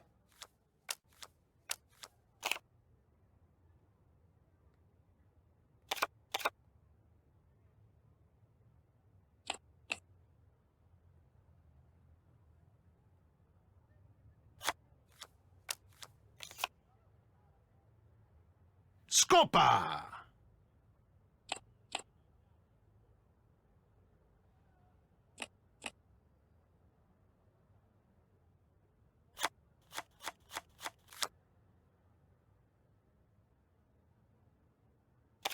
Scopa!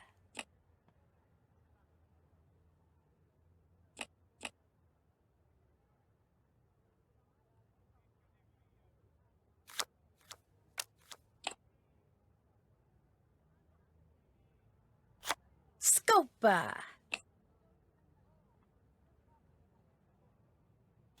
Scopa!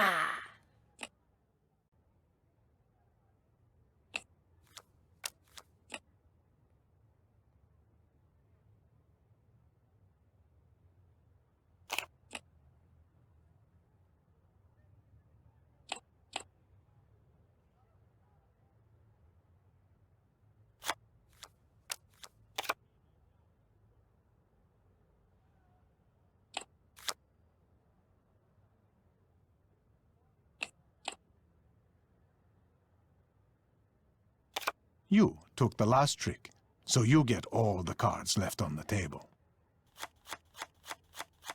You get 1 point for having the most tricks. You get 1 point for having the most coin cards. I get 1 point for having the 7 of coins. Now, let's add up what each card is worth and see who got the highest number of primes. I have the most valuable tricks, so I get 1 point. And lastly, we score the scopas.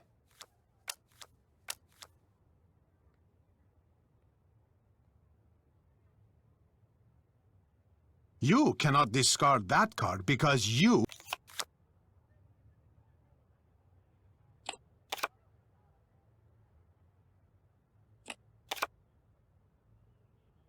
Scopa!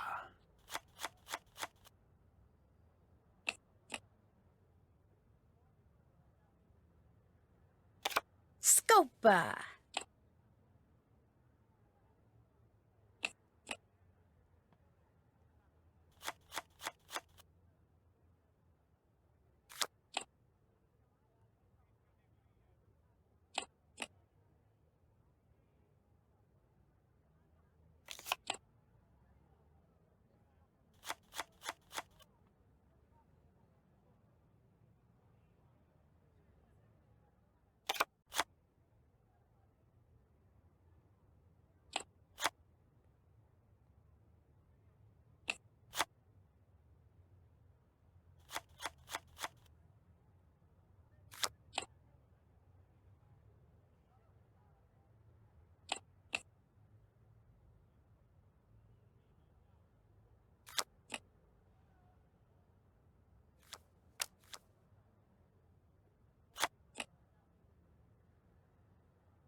You took the last trick, so you get all the cards left on the table. You get 1 point for having the most tricks. I get 1 point for having the 7 of coins. Now, let's add up what each card is worth and see who got the highest number of primes. You have the most valuable tricks, so you get 1 point. And lastly, we score the scopas.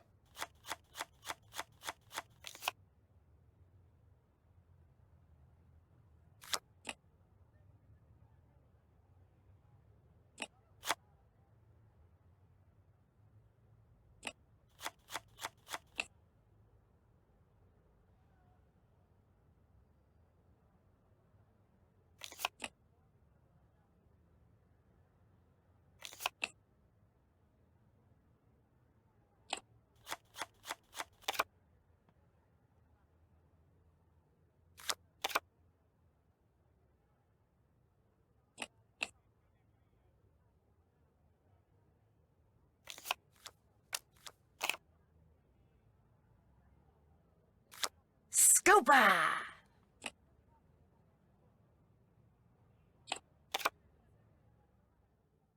Scopa.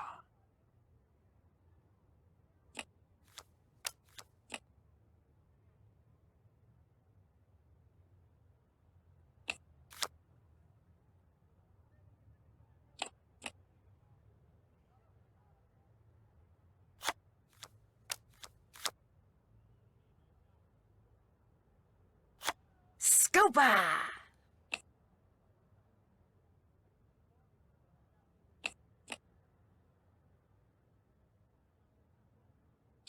You took the last trick, so you get all the cards left on the table. You get 1 point for having the most tricks. You get 1 point for having the 7 of coins. No points for you. Now, let's add up what each card is worth and see who got the highest number of primes. We both have the same number of valuable tricks, so no one gets a point. And lastly, we score the scopas. Game over and you won. And because you beat me, we can finally talk business. I have a client who desires the Sadal Melek sapphire. Have you heard of it? Of course. The Sadal Melek is said to be the largest and most beautiful star sapphire in all of Europe. As you probably know, its current owner is a man named Vladimir Thanatos, who keeps it at the Palazzo Zateri, guarded by one of the most sophisticated security systems ever devised. Even someone with your youthful energy and talent will find stealing it a challenge. Which is why I suggest you contact Gina as soon as possible. Gina? Who's Gina? You Americans and your sense of humor. Gina who? You are a hoot, Samantha. But now, back to business. Contact Gina soon. The more time you give her, the more details on the system she will be able to give you. There, business is over. Back to pleasure. Do you have time for another game of Scopa? Sure, why not?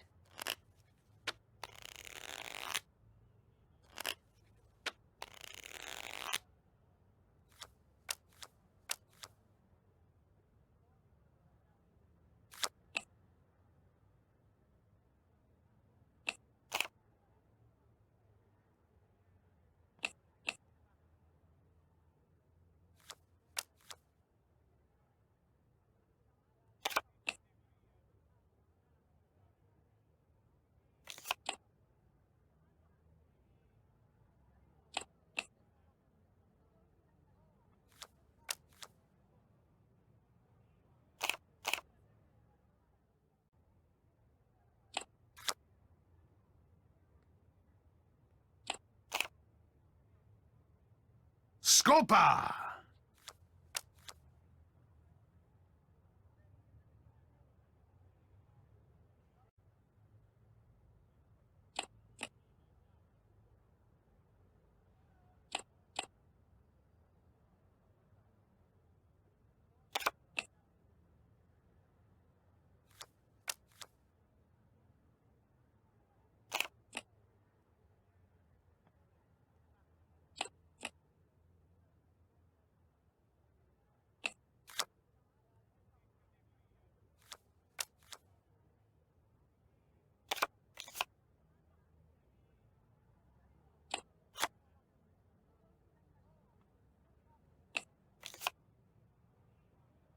We've played all our cards. I took the last trick, so I get all the cards left on the table. You get 1 point for having the 7 of coins. I get 1 point for having the most tricks. I get 1 point for having the most coin cards. Now, let's add up what each card is worth and see who got the highest number of primes. I have the most valuable tricks, so I get 1 point. And lastly, we score the scopas.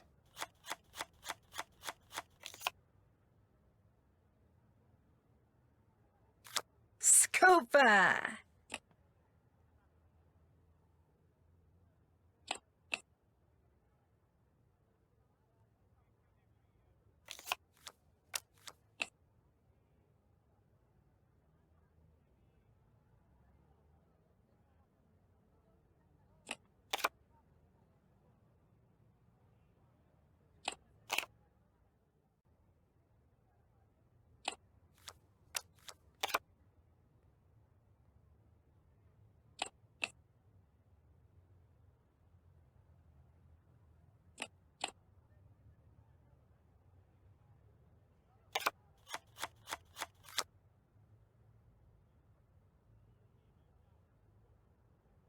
Those don't add up.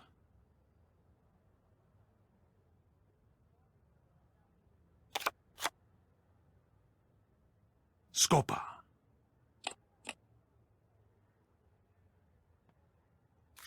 Scopa!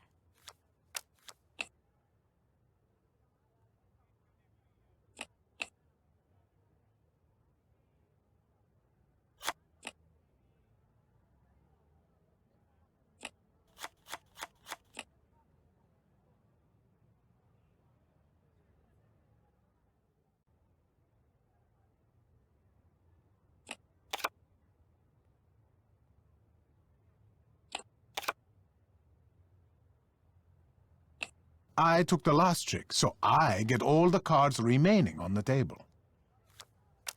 You get 1 point for having the 7 of coins. I get 1 point for having the most tricks. I get 1 point for having the most coin cards. Now, let's add up what each card is worth and see who got the highest number of primes. You have the most valuable tricks, so you get 1 point. And lastly, we score the scopas.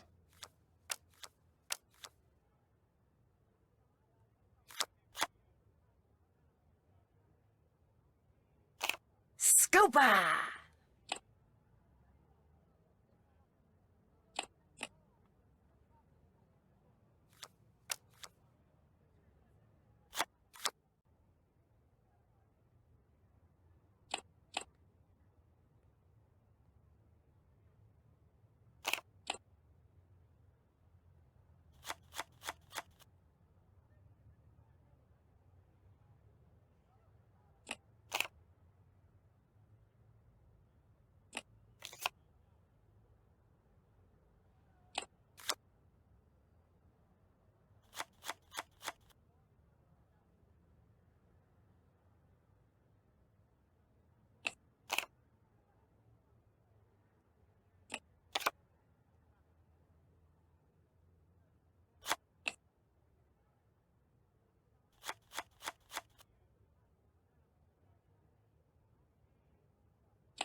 Scopa!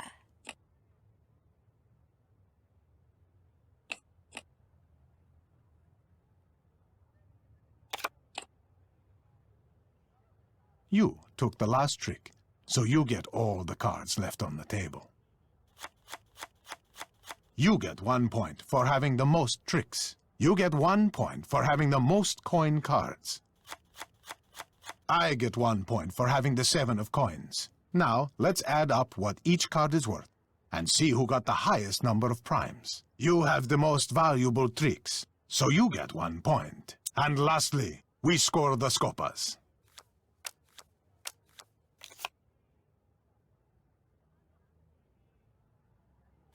Scopa!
I took the last trick, so I get all the cards remaining on the table.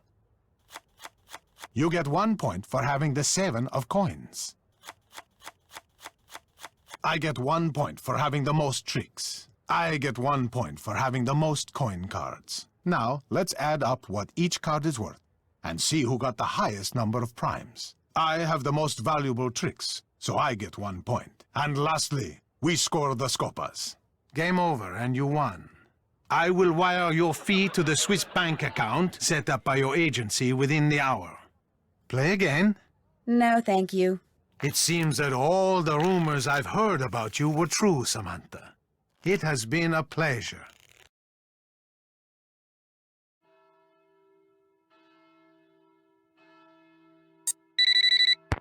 Nancy, is everything all right? Other than the fact that Enrico Tazza wants me to commit a felony for him, everything's fine. He wants you to commit a crime? He thinks I'm someone named Samantha Quick. Have you heard of her? I'm not free to say. Well, apparently she's a thief. A very good one. So good, he wants her, me, to steal the Sadal Malik sapphire for him. That is wonderful, Nancy. It is? The Sadal Malik was stolen years ago, so whoever you will be stealing it from is not its rightful owner anyway. And once this investigation is over, we can recover the sapphire from Tazza. And if you steal it for him, he will truly think you are someone he can trust. You'll help me, right? Oh, no. You must do this on your own. If we make it easy for you, he might become suspicious, and everything would be ruined. What if I get caught? We will let you go, of course. But you will be dropped from the case and be forced to leave Italy immediately. Great. As for this Samantha Quick person, do not worry. We will take care that she does not show up unexpectedly. You can do this, Nancy. You will do this. I am confident. Glad somebody is.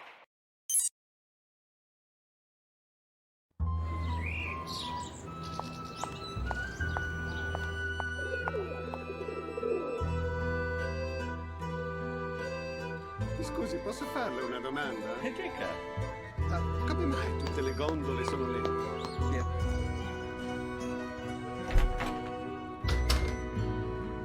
So, what's going on?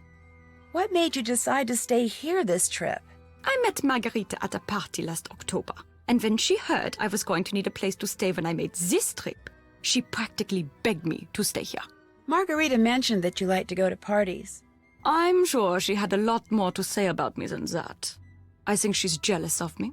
I'm young, I have a career, lots of friends, I can pay my own way. Margarita had to marry a man with money in order to make something of herself. I read the article you wrote in Eurovelt magazine, the one about the Leo Macchiano trial. That was one of 6 articles I wrote about the trial. I could have written 6 more, it was so fascinating. What made it so fascinating? The crime ring Macchiano ran. The more testimony I heard regarding its inner workings, the more impressed with it I became. Every heist was so well planned, and the role of everyone in his organization was so well delineated that Macchiano was the only one who knew who everyone was and what everyone did. There was no second in command? No need for one. And Macchiano never wrote anything down. Name, function, even what everyone was to be paid. He kept it all in his head. That's why Enrico Tazza, the man rumored to have been in charge of safeguarding the goods Macchiano stole, that's why he went free. The stolen goods were never found, and there was nothing to link him to Macchiano or anyone else in his organization. Unfortunately for Macchiano, one of his underlings cheated one of his underlings, who decided to get even by going to the police. Still, it took them 2 years to collect enough evidence to bring Macchiano to trial. And even though he was sent to prison, his conviction is being appealed and could eventually be overturned. In the meantime, it looks like the void he left behind is being filled by this phantom thief guy. Indeed. Macchiano always eliminated his competition, one way or the other. So this phantom, he is... How do you Americans put it? He's making hay while the sun shines. Ganz genau. Does Leo Macchiano have a family? He has a wife and 3 kids. Not that that makes him any less of a criminal. How old are the kids? 2 teenagers and 1 toddler. If you're thinking that perhaps one of them is upholding the family tradition in the persona of Il Fantasma, that's extremely unlikely. What else can you tell me about Enrico Tazza? Not much. Now that Macchiano is in jail, he's back to just being the owner of a local card parlor. Why do you ask? I was just curious. As they say, old habits die hard. Tatsa could still be doing something illegal, but if he is, it would be small potatoes compared to what he was doing for Macchiano. Is it possible that the Phantom is, or used to be, part of Macchiano's crime ring? No. The Phantom is obviously an expert at what he does. He would have been very high up in the organization, in which case he would have been arrested along with everyone else, and that means he wouldn't be stealing art. He'd be stealing food from the prison kitchen. I'll come back later, okay? 1-1.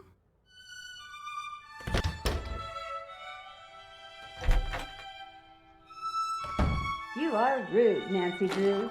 Oh, so rude.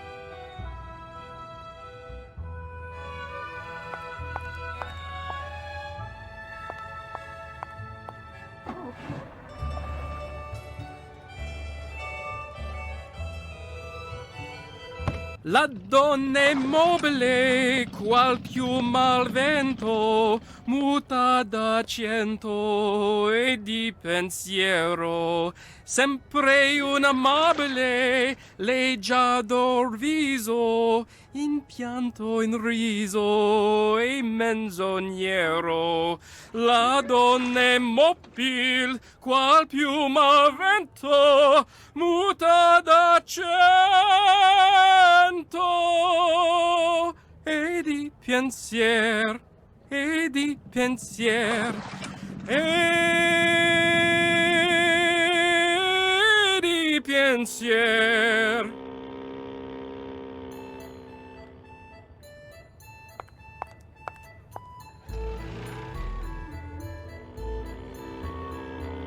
Ciao! Antonio, come stai? Bene, bene, tu come stai? Molto bene, ma ti ho visto anche ieri. Sì, ci vediamo sempre perché facciamo la stessa strada.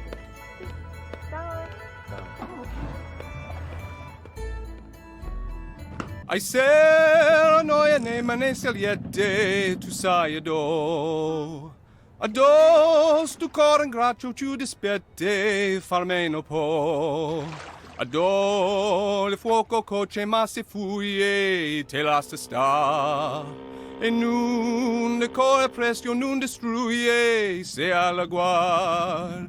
Yammo yammen coppo yammo ya. Yammo yammen coppo yammo ya. Funiculi funicula funiculi funicula. Coppo yammo ya funiculi funicula.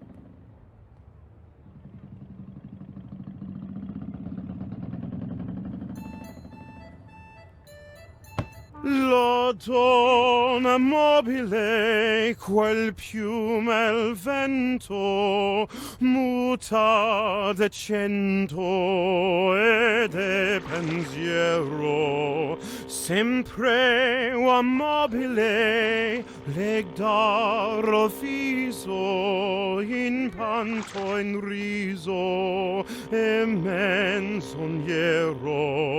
La donna mobile, quel piume al vento, muta decento e di pensier, e di pensier, e di pensier.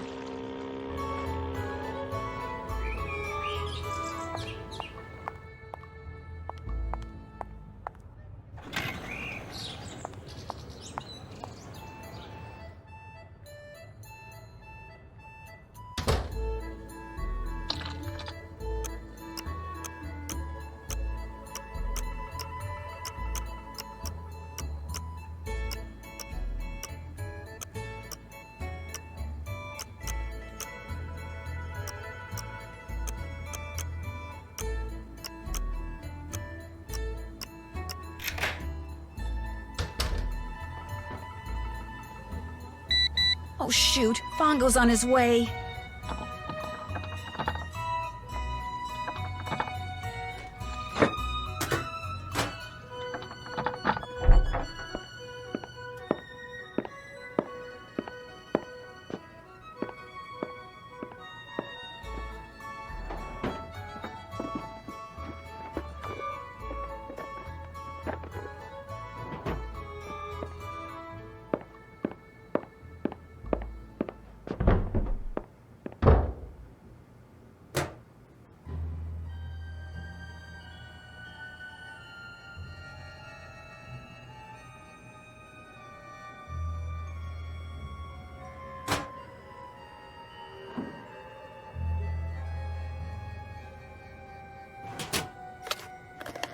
Another card is missing.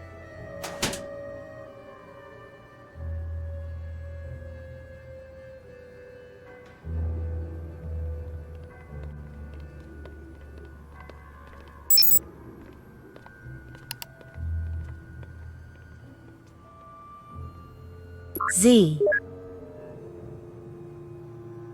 A T T E R E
Vuoi andare al cinema, Vania? No, assolutamente no. È un calcio? Ma non lo so. Non hai tempo? Devi studiare? No, devo studiare. Va bene, alla prossima. Ciao. La mia lavatrice si è rotta, Vania. Posso usare la tua? Ma non lo so, devi chiedere a mio marito. Uffa, sempre sto marito.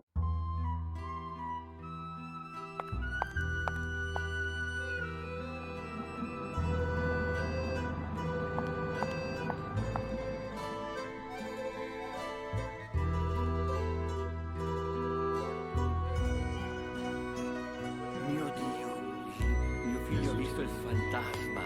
Quale fantasma?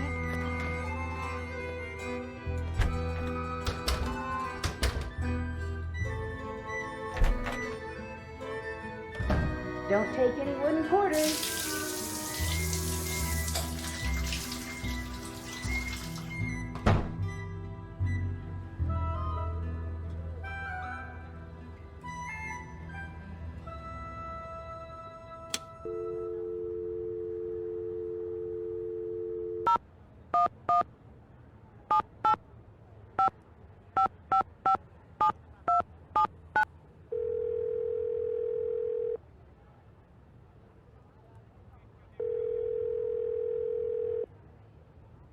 Hello, Margarita. What is it now?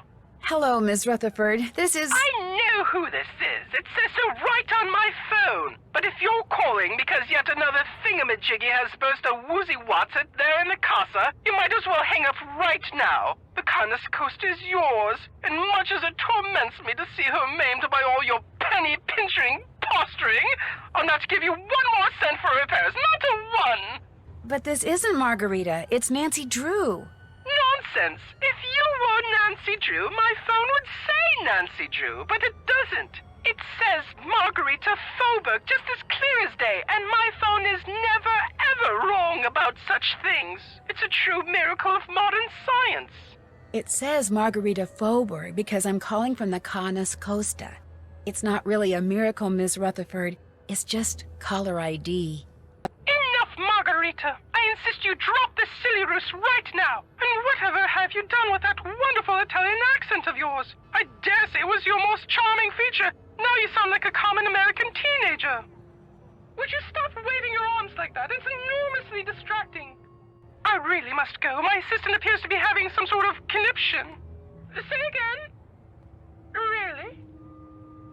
Oh. Nancy? Yes, Miss Rutherford, it's me, Nancy Drew. I just thought I'm sorry, this is simply too disconcerting to have this cool ID screen on my phone say you're Margarita and to have you say you're Nancy. Is there nothing can be done? This is intolerable. Ah. My assistant covered the display with kerchief. A clean one, I hope. So, what, as your generation says, is up? I'd better get back to work. Arrivederci!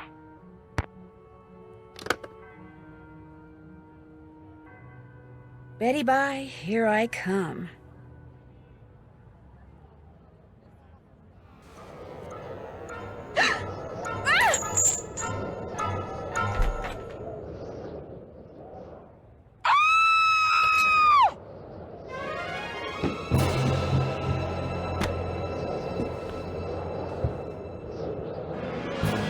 Your locket's gone. I know. He took it.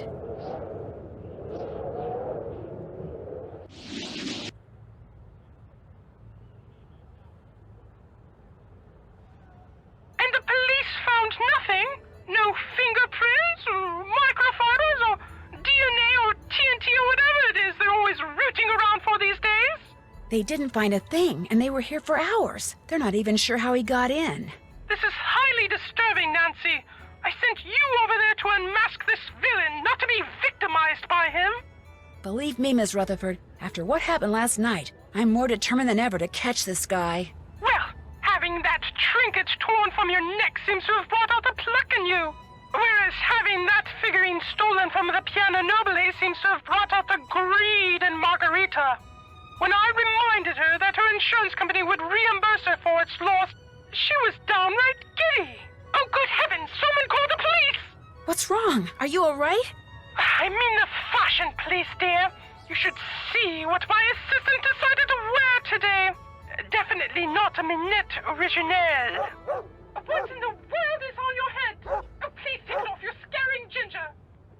Thank heaven she came in the back door. If the neighbors saw, oh, the scandal. Enough tomfoolery. Off with you, Nancy. That rogue has stolen quite enough. I insist you find him forthwith. Toodaloo!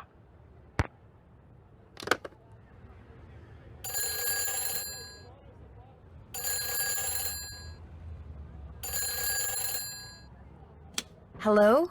Don't ever do that again. Do what again? Who is this? There's only one of me. I like it that way. It's going to stay that way. Samantha? Do what you have to do for Tatsa, but after that, the charade ends. Got that, sister? But who are you? Where are you? How did you know it was me? Good questions. Too bad I'm not going to answer them.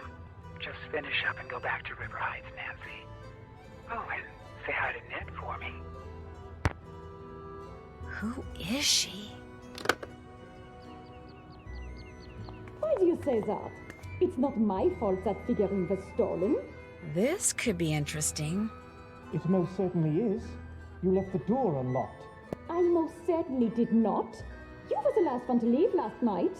I always lock the door. It's part of my routine. You're just trying to blame someone else so you won't get fired. Since you're not about to blame Nancy. Indeed, I am not. You're glad her locket got stolen, aren't you? Don't be ridiculous. You're the one who's being ridiculous. Interesting Chinese puzzle box. Where'd you get it? Oops, there goes my pager.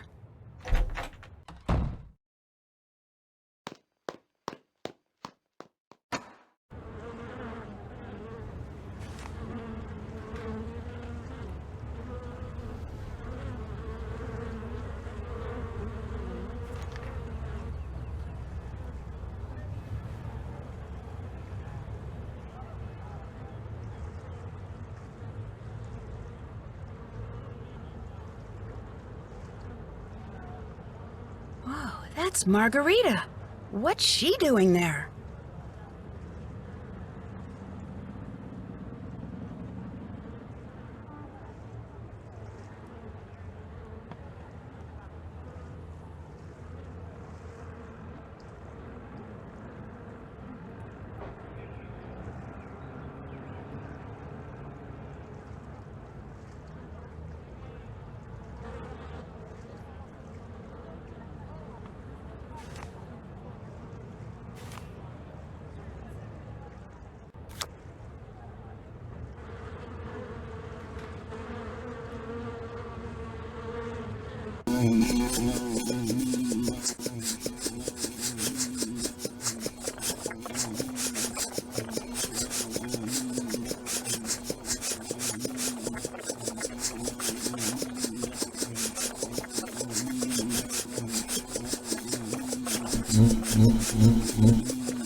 Hello, Nancy. That box, it wasn't there before, was it? No, in fact, I just won it in a card game. It's a Chinese puzzle box. Beautiful, isn't it? Do you gamble a lot? No. You see, this chap I know, he was desperate for money, so he talked me into playing poker with him. If he won, I would give him the cash he needed. If I won, he would give me something of equal worth. This box, as it turns out. It's very light, so even if I were able to open it, I doubt there'd be anything valuable inside. The bloke is a bit of a ne'er-do-well, so I'm not surprised. However, Margarita has taken a fancy to it and is thinking about buying it.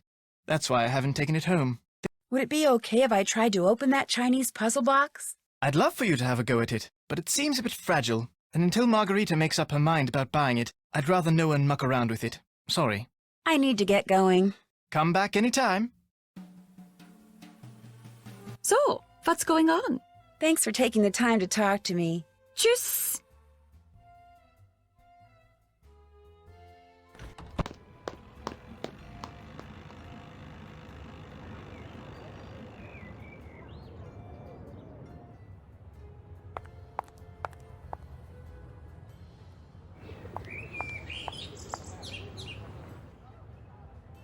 Abbiamo bisogno di qualcosa per stasera. Sì, dobbiamo andare al supermercato a comprare dei pomodori e dei peperoni. Ma chi fa da nome? Scusate, tu non lo conoscete? Sì, ce n'è uno qui vicino, a 50 metri. Grazie.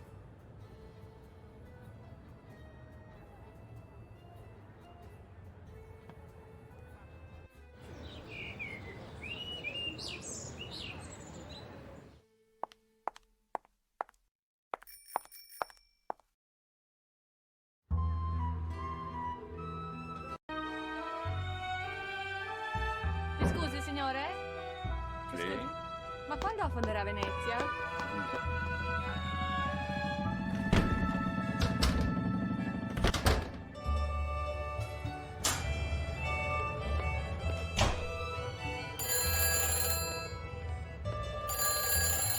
Hello? Who is this? Nancy Drew? This is Margarita. I have to leave the car, and I will not be back until tomorrow. I tell you this so you do not worry. Is everything all right? I must go now. I see you tomorrow. Ciao!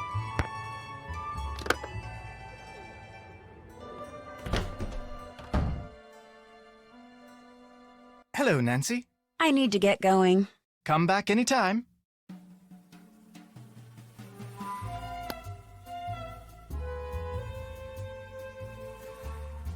Uh-oh. Your microscope isn't working. I can't see anything. It was working fine a minute ago. How could you break it, Nancy? Something so vital to my work, so critical. How could you be so careless? I'm pretty sure it's just a burned-out bulb. Oh. Well, I'll just have to find you another one. In the meantime, why don't you have a go at the mosaic? Use the tesserae from that bin and create a mosaic that looks just like that photograph. With any luck, by the time you finish that, I'll have found us another bulb.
You've done it.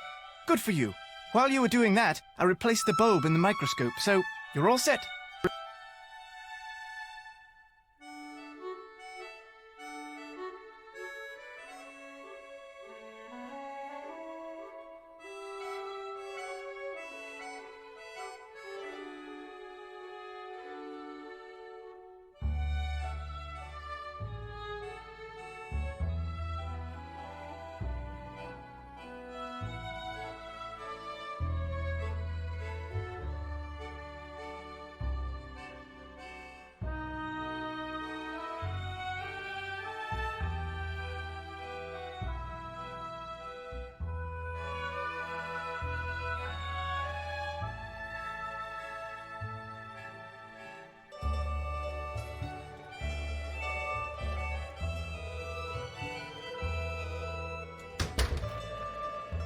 That's Helena's stuff. Mine's on the other side of the room.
come in. Enrico is at the scopa table.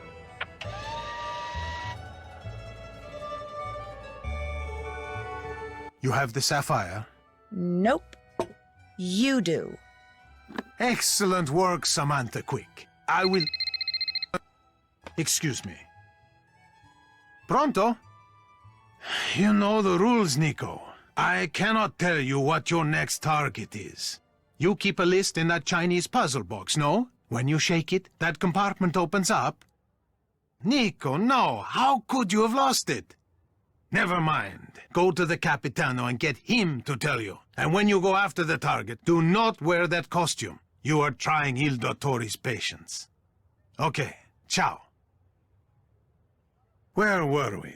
Ah, your fee. Unfortunately, that is business, which means we cannot discuss it until you have once again beaten me in a game of Scopa.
Scopa!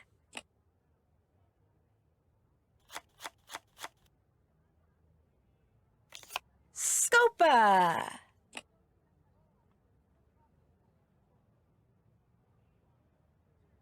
Scopa!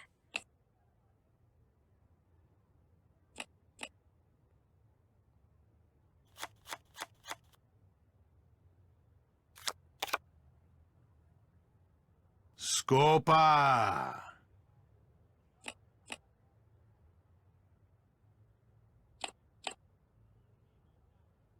We've played all our cards. I took the last trick, so I get all the cards left on the table. You get 1 point for having the 7 of coins. I get 1 point for having the most tricks. Now, let's add up what each card is worth and see who got the highest number of primes. I have the most valuable tricks, so I get 1 point. And lastly, we score the scopas.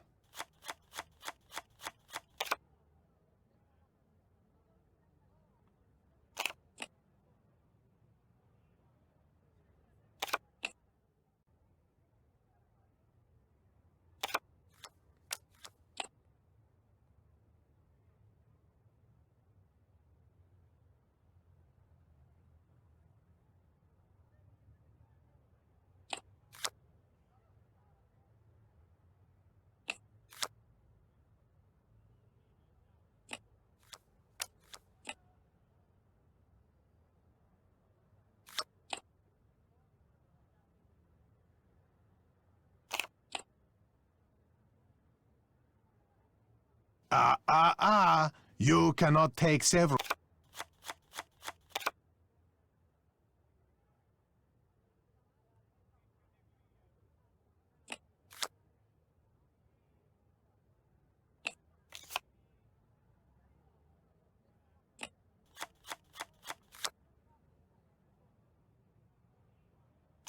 Scopa!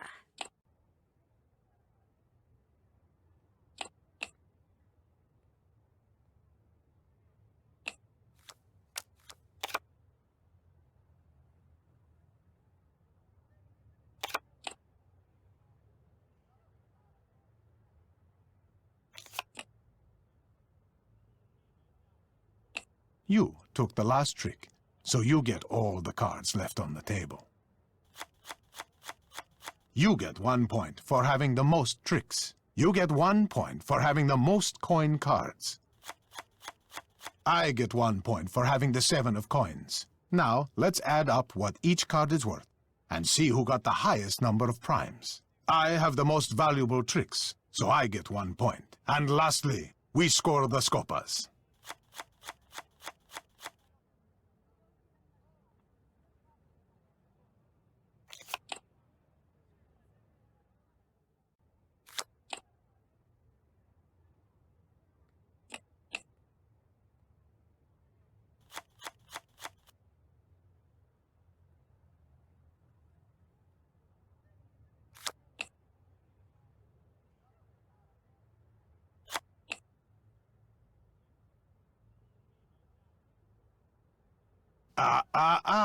You cannot take several.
I took the last trick, so I get all the cards remaining on the table. You get 1 point for having the most tricks. I get 1 point for having the most coin cards. I get 1 point for having the 7 of coins. Now, let's add up what each card is worth and see who got the highest number of primes. You have the most valuable tricks, so you get 1 point.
You took the last trick, so you get all the cards left on the table. You get 1 point for having the most tricks. You get 1 point for having the most coin cards. You get 1 point for having the 7 of coins. No points for you. Now, let's add up what each card is worth and see who got the highest number of primes. You have the most valuable tricks, so you get 1 point. You won. Nicely played. I will wire your fee to the Swiss bank account set up by your agency within the hour. Play again? No, thank you. It seems that all the rumors I've heard about you were true, Samantha. It has been a pleasure.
So, what's going on? Did Colin say anything to you before he left? No. When I came out of my room this morning, he was gone. Odd that he left so abruptly. He did have a crush on you. Did you two have a fight? No. Maybe Margareta fired him. Either way, no great loss. Thanks for taking the time to talk to me. Come back anytime.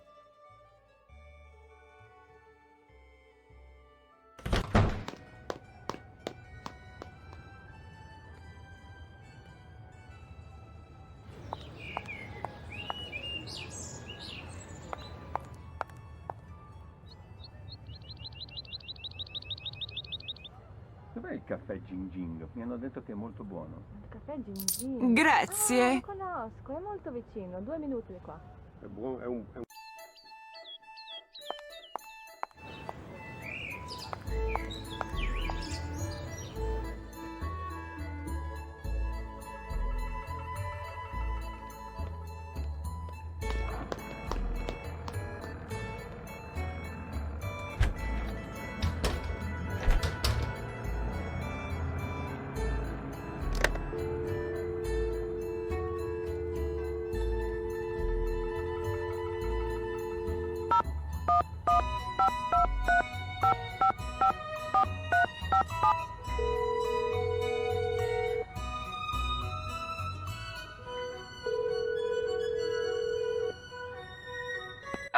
Ned, Nickerson's phone. Joe, is that you? Nancy! Yeah, it's me. How you doing? How's Italy? Fine. Italy's great. Where's Ned? He's out taking his car for a little test drive. Told him I'd fix that noise it's been making. Yeah, he mentioned you were doing some tinkering. I mean, with Frank gone, I've got some spare time on my hands, so why not put it to good use? How come Ned didn't take his phone with him? No need. He's just gonna drive around the block a couple of times. So what's been happening there? I'm impersonating someone who is apparently a student at the Doppler Institute for Independent Industrial Arts. Ever hear of it? Yeah. Yeah, as a matter of fact, I have. Someone mentioned it once while Frank and I were working an ATAC gig. Supposed to be an international school for spies. One that's so secretive no one knows who runs it or if it even really exists. What about Samantha Quick? Ever hear of her? That name rings a bell, too. But I'll be darned if I can remember why. Believe it or not, I met the Phantom last night, up close and personal. I woke up and there he was, standing over my bed. My roommate screamed. He ran to the window, jumped out, and disappeared. The thief you're after was right there in your room? That's incredible! What's really weird is, he took the locket Ned gave me just before I left to come here. Where was it? I was wearing it. He yanked it right off my neck. Holy moly! Did he take anything else? A bronze Etruscan figurine that was in the main room is also missing. Prudence thinks it was probably worth a small fortune. Does this Phantom guy usually go around ripping jewelry off people's necks while they sleep? No, which makes me think it may have been some kind of warning. You think he somehow knows you're onto him? Well, I don't think it was just a coincidence. Wow.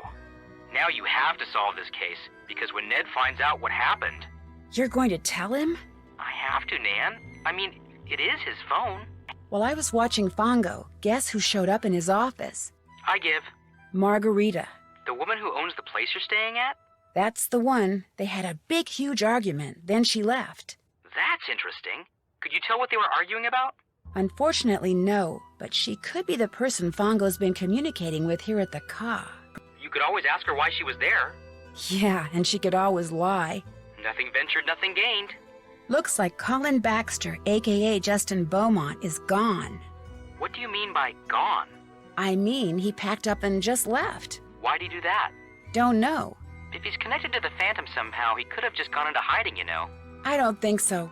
Mostly because the Chinese puzzle box he left behind contained a major, major clue. In fact, I think I'm very close to solving this case. Careful, Nancy. It could be a trap. This is no time to let your guard down. I better get to work. I'll tell Ned you called and fill him in on everything. See you, Nance. Bye, Joe.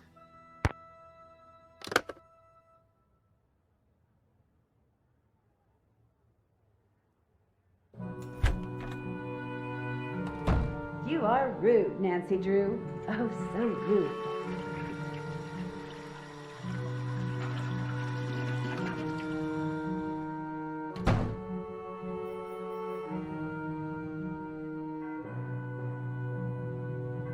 Say goodnight, Gracie.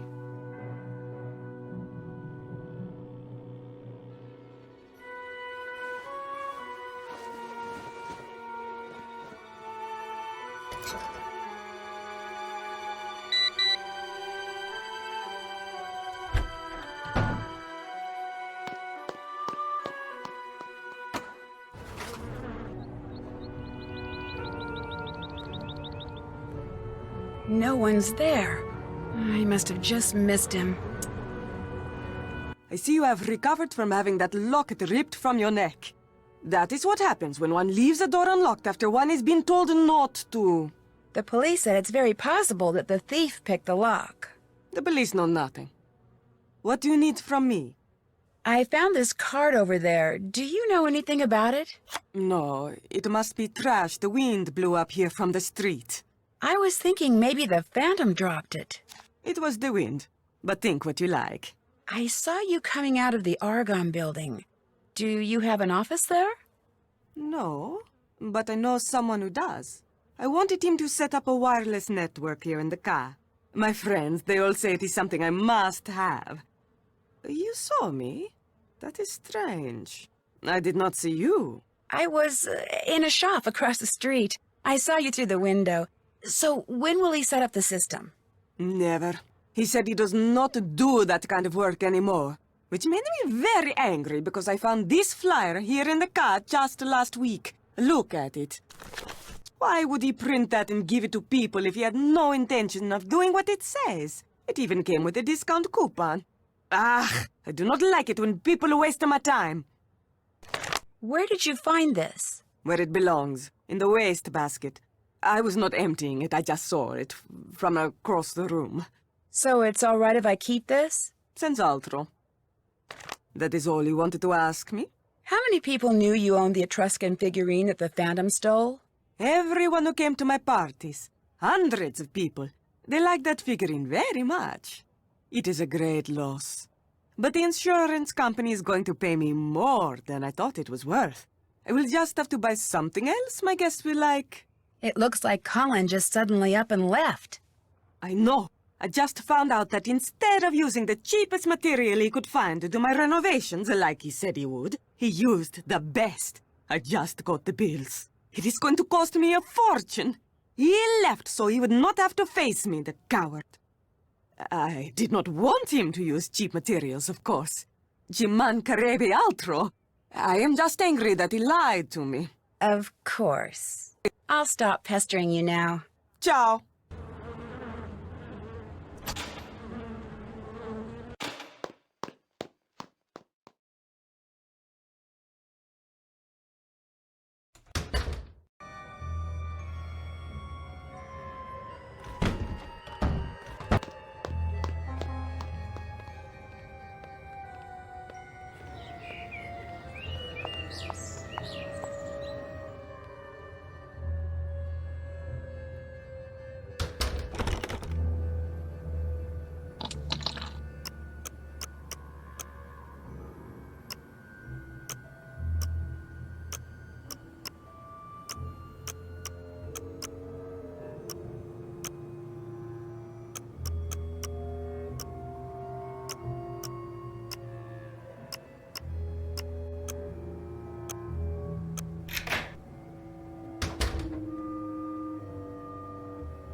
Now the Re di Denari is missing.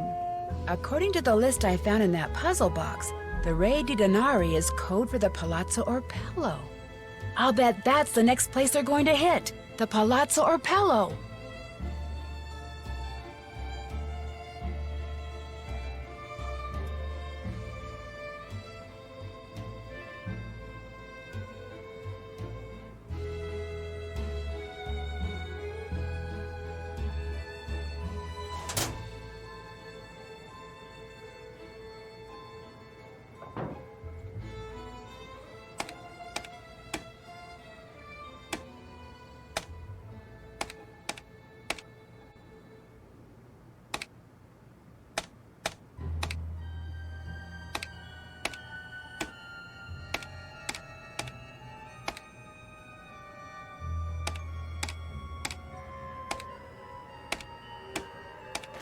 Welcome to the automated directory for Sonitrico.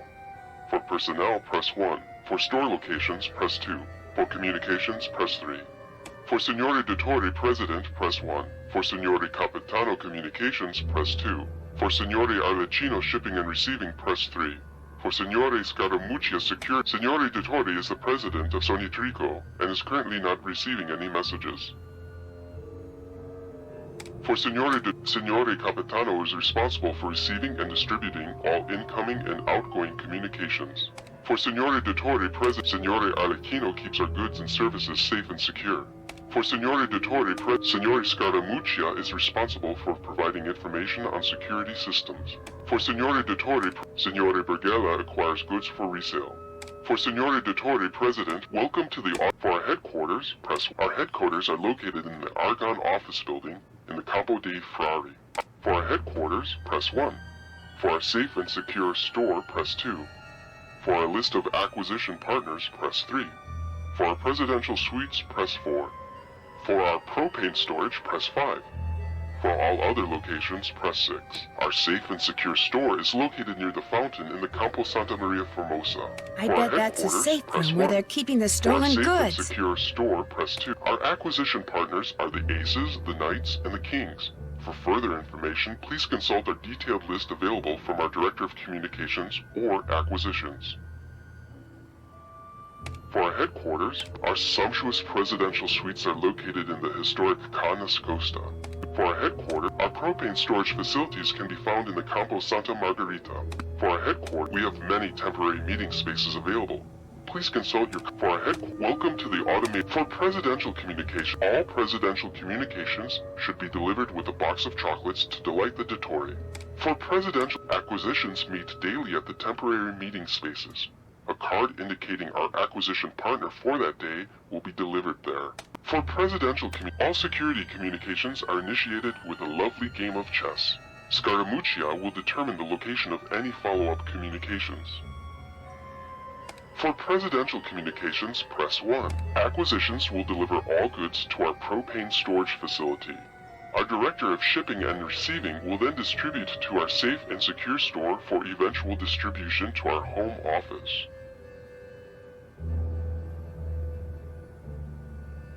For welcome to the Nancy, what has happened? Long story short, I think I know where the Phantom is going to strike next. Where? Tell me. I'm pretty sure he's going to steal something from the Palazzo Orpello. You are pretty sure? I'm really sure, as in almost positive. And I know his name is Nico. That's what Tatsa called him anyway. Nico Petit. He's a thief we are very familiar with. He's not very smart, which is why we did not think he could be the Phantom. But if he is taking orders from someone, that is different.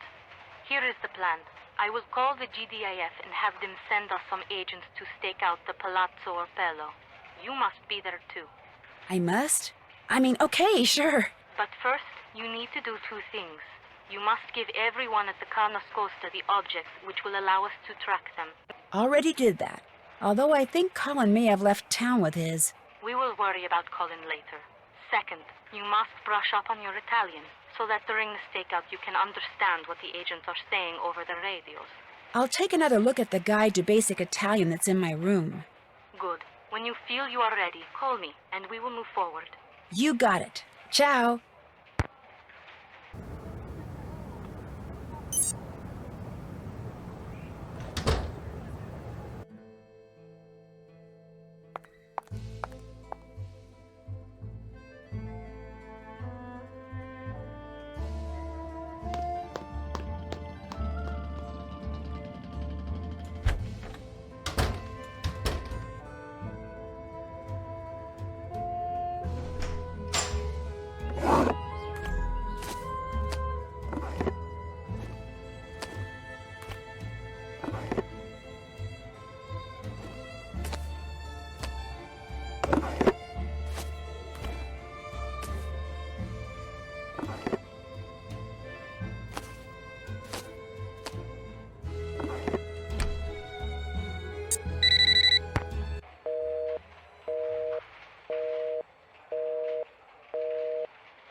albero, fontana,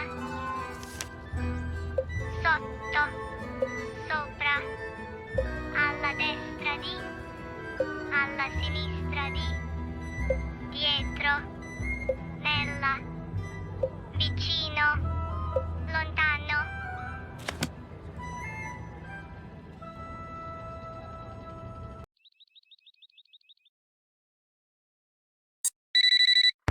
Hello, Nancy. All the tracking devices have been planted, and you have brushed up on your Italian? Si. Good. The stakeout will take place at midnight tonight. You and the GBIF agents will allow Nico to enter the Palazzo Opello, then capture him when he tries to get away with whatever he has stolen. And so, I ask you, Nancy, are you sure you are ready to go on the stakeout? I am ready. Then good luck. We will talk again after Nico is captured. Nancy, the four of us agents will be hiding in the courtyard waiting for Nico. We will call over the radio to tell you where we are and peek out from time to time. If you see Nico, let us know where he is and we will try to catch him. But don't give away our hiding places. Alla sinistra dei fiori bianchi. Dietro la fontana. Dietro l'albero. Dietro l'automobile.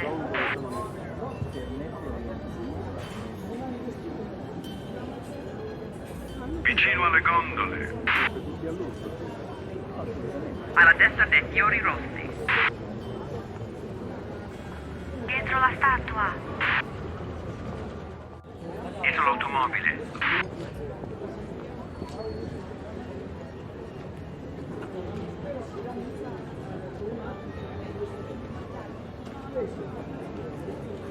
Dietro la statua. Alla sinistra dei fiori bianchi. Dietro l'albero. Dietro il gatto.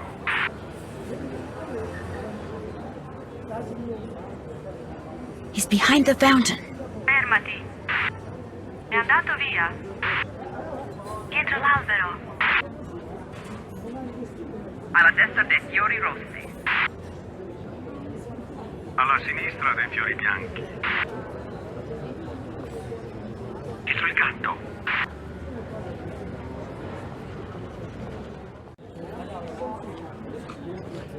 He's behind the fountain. Fermati.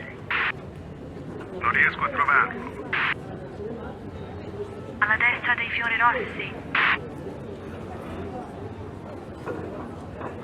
Vicino alle gondole. Dietro l'automobile. Dietro l'ombrello blu.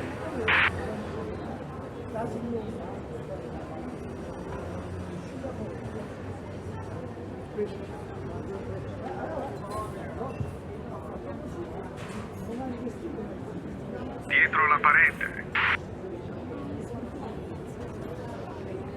Dietro l'ombrello blu. Dietro il gatto. Dietro l'albero.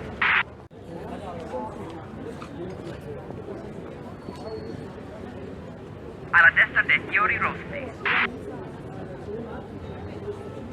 Alla sinistra dei fiori bianchi. Dietro la statua. Dietro l'albero.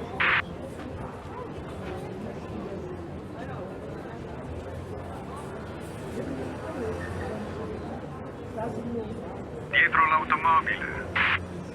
Alla destra dei fiori rossi. Dietro un ombrello rosso. Dietro l'albero.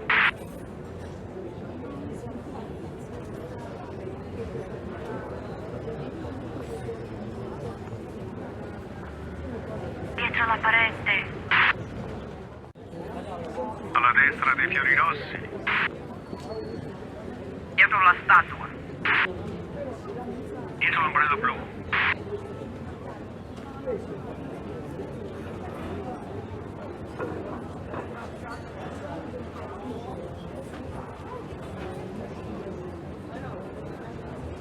Dietro l'albero. Dietro l'ombrello rosso. Dietro l'ombrello blu. Dietro l'automobile.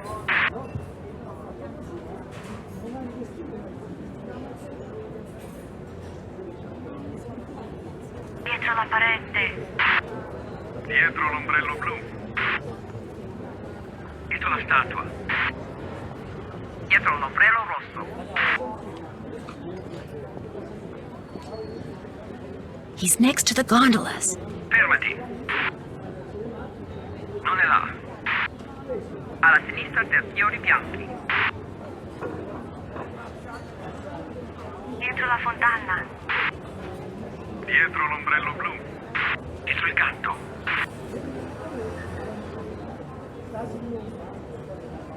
He's to the right of the red flowers. Fermati. Non riesco a trovarlo. Dietro l'automobile. Dietro la parete. Dietro la statua. Dietro l'ombrello rosso.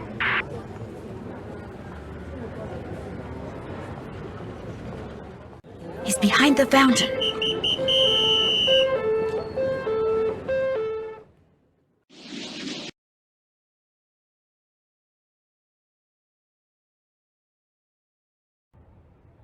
Nico hasn't admitted anything?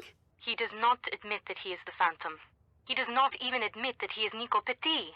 The police and the GDAF have been questioning him all night but have gotten nowhere. So we still don't know who Il Dottore is. And we do not know where any of the stolen artwork is. This is not good, Nancy.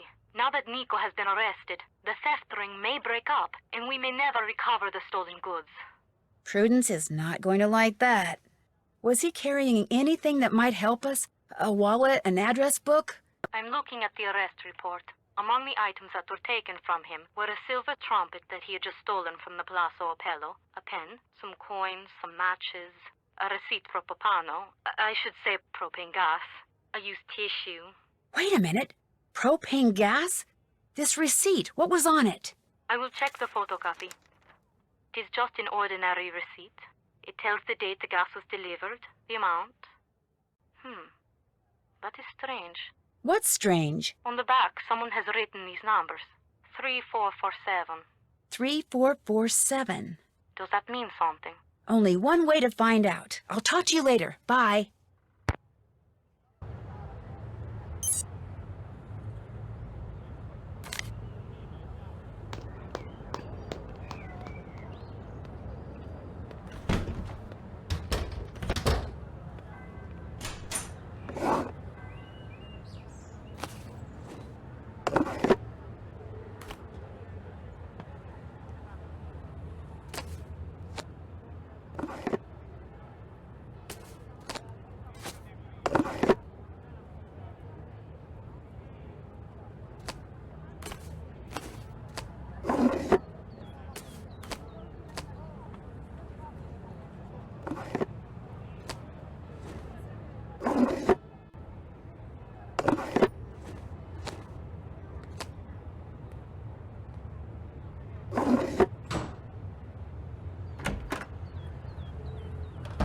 Did you come out here for the cheese?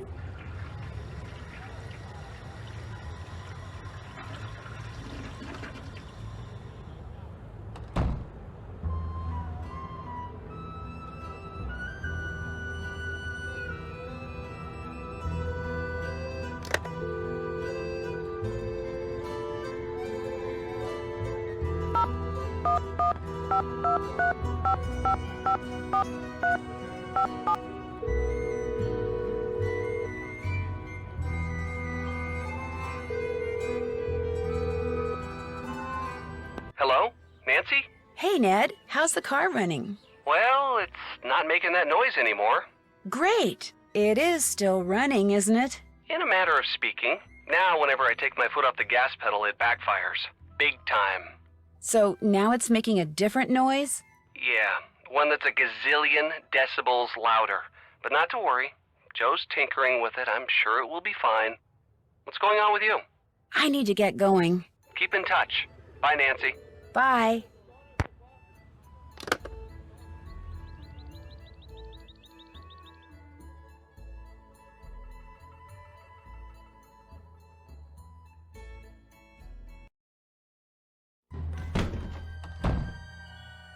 Did you hear? The police have captured the Phantom. It's a man named Nico Petit. Apparently, he has a long criminal record. So much for the Phantoms being a woman. Yes, that is rather disappointing. However, I heard the police captured this pretty fellow with the help of an undercover detective recruited by the GDF. I got the impression that there was something highly unusual about this detective, but I couldn't get anyone to tell me what. Wow, pretty intriguing. Of course, the important thing is the Phantom won't be stealing anything from anyone anymore. I may even get my locket back. Now there's a happy thought. I'll leave you to your writing. Come back anytime.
I'll bet this is the safe and secure store that was mentioned on that fax machine.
Killian.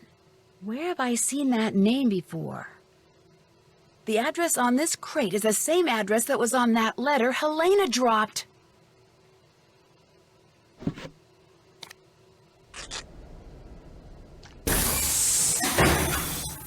Let me out of here! Hey! Open the door!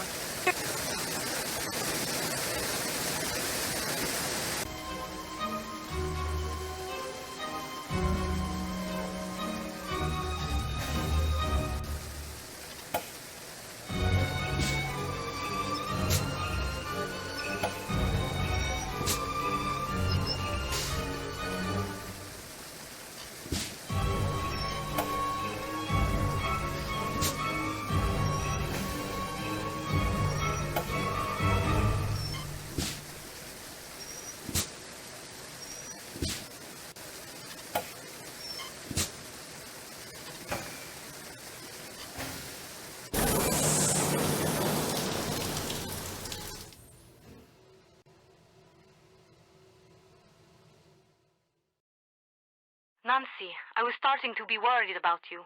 It's Helena Berg. She's Il Dottore. You are sure? Yes, and I think she knows she's been busted. So you have to activate the tracking device I planted on her and find her before she escapes. I will activate her device immediately. But because of Carnevale, there are no officers available to follow her. You will have to do this, Nancy. You want me to track her?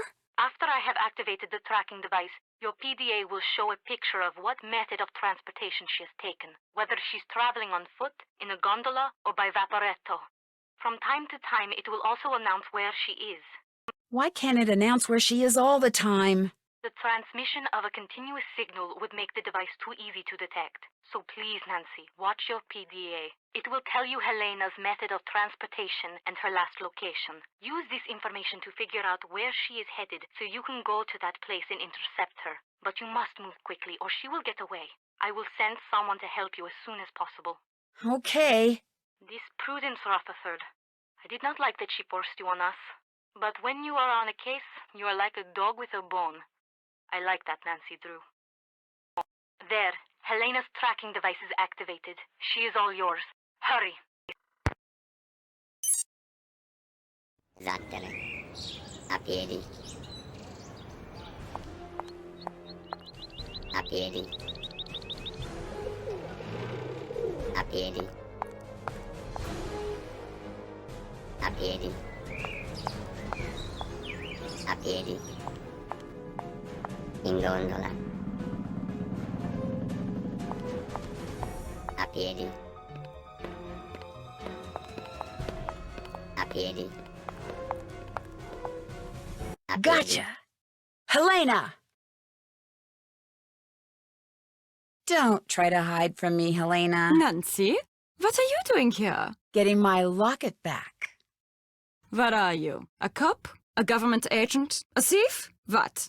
What do you want? I'm just an amateur detective who wants what all decent people want. Justice. I had a feeling you were up to something.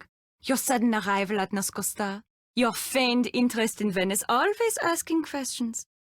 You've been watching Fango from the Altena all this time, haven't you? And now the little spy wants her locket back. Well, good. Because you're not getting it back. Ever. Ora! Ora! Helena, stop! She's getting away!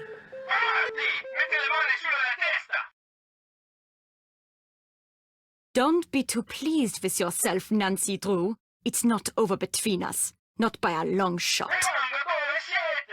True to her word, Helena didn't go quietly. After she was arrested, she insisted that because of me, a silly American teenager, a terrible mistake had been made. She claimed that not only was she innocent, but the locket around her neck was hers. But after I showed the authorities everything I discovered, it became clear that all the thefts attributed to the Phantom of Venice were actually perpetrated by a gang, her gang. It started with Hildegard Killian, a wealthy pork belly heiress in Chicago, who gave Helena a list of the Venetian art objects for which she would happily pay a small fortune should Helena somehow obtain them for her. Inspired by what she had learned while covering the trial of criminal mastermind Leo Macchiano, Helena subtly pumped her sources in the police department for the names of known or suspected criminals who could serve her purposes, which enabled her to put together her very own theft ring made up of Antonio Fango, codename Il Capitano. Using everything from trained pigeons to chess notations to chocolates, he made sure everyone in the ring knew what they needed to know by the time they needed to know it. Gina Scaramuccia, a civil engineer familiar with practically every security system in existence, she determined the best way to steal an item and, via Il Capitano, passed this information along to Nico Petit, Brigella, who did the actual stealing. It was his idea to wear the mask and cape while pulling the heists, something of which Helena, Il Dottore, did not approve. He delivered what he stole to Enrico Tazza, Arlecchino. He hid the items in papier-mâché carnival costume heads and stashed them away until they could be shipped to Hildegard Killian. But thanks to Sophia and me, they're all on their way to prison. Prudence Rutherford was so delighted that all the stolen objects were recovered undamaged that she's decided to include me in her memoirs, which I guess I'm supposed to consider a great honor. Margarita is delighted too. Everyone thinks that because I was staying at Ca Nascosta, she was somehow instrumental in solving the case. She's suddenly the darling of Venetian high society, which for her is a dream come true. As for Colin, he called me once out of the blue. He had read about the Phantom's capture and had just one question. Did I get my locket back? When I said I had and was wearing it, there was a long silence, then he just hung up.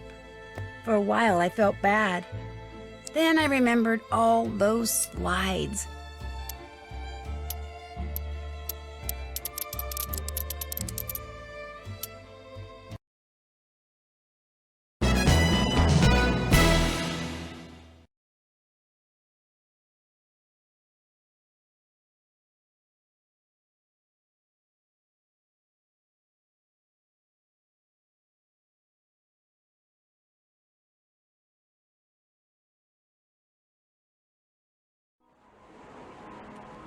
Castle Malloy has stood empty for almost a century in a remote corner of Ireland. The few who have dared to walk among its crumbling walls have told tales of devious fairies, ghostly lights, and a cursed spirit haunting the ruins. When an old friend of mine insists on holding her wedding there, things quickly go from merry to menacing, and I soon find myself probing the darkest corners of the castle, struggling to unearth its secrets. Secrets which may have already cost the groom his life. Join me as I make my way through this long-forgotten fortress in The Haunting of Castle Malloy.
Phantom of Venice, pump puzzle, take 3. Speed. Action.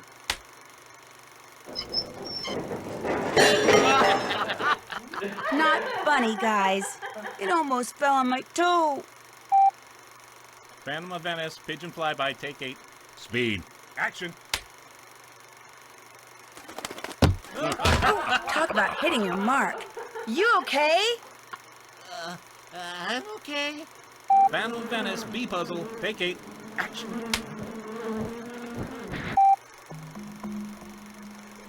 Hey, Nancy.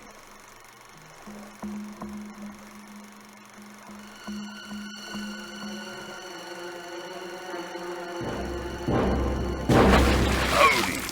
Hi, Bernie. Come here, Pidgey. Come on. Come here, you stupid little... Whoa! I'm okay. It came without warning, seeking a statue.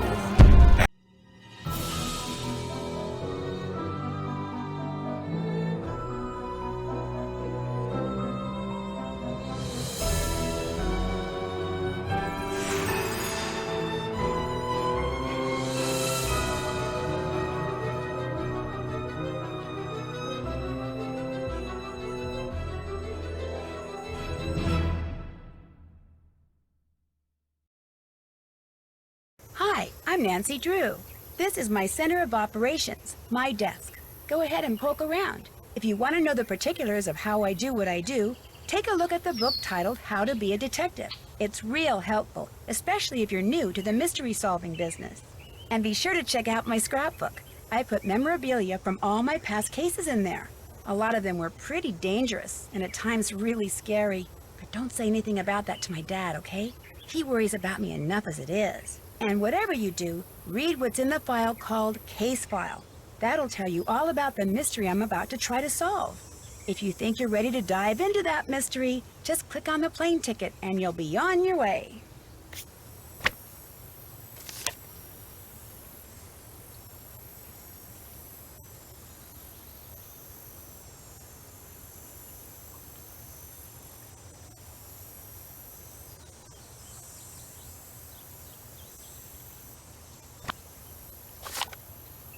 When Kyler Mallory called me from her home in London and asked me to be her maid of honor, I was a little reluctant. After all, I hadn't seen her since she stayed with us as an exchange student a couple of years ago. But when she told me the wedding is going to take place at an old family castle in Ireland, how could I say no? The wedding will be very small, but Kyler still needs help with all the final preparations, which means she'd like me to arrive several days early. So I'm going to fly to Dublin, rent a car, and meet Kyler at Castle Malloy. She warned me that the place is somewhat in need of repairs, whatever that means. And unfortunately, by the time I get there, it'll be night.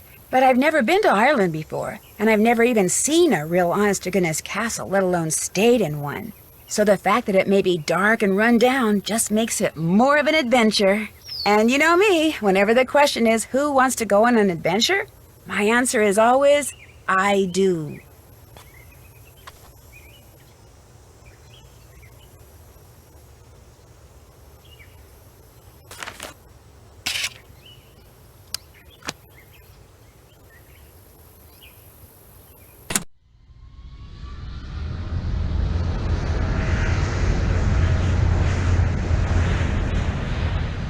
Preparation for our landing. Please make sure your seatbelt is securely fastened.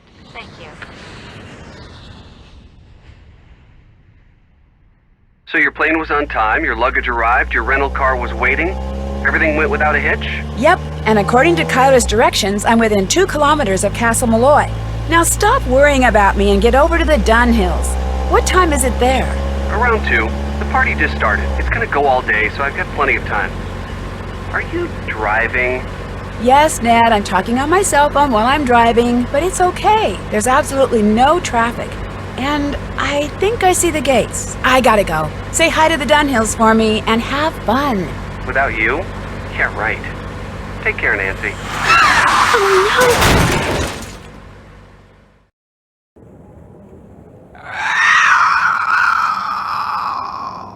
no! What was that?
It looks like a piece is missing.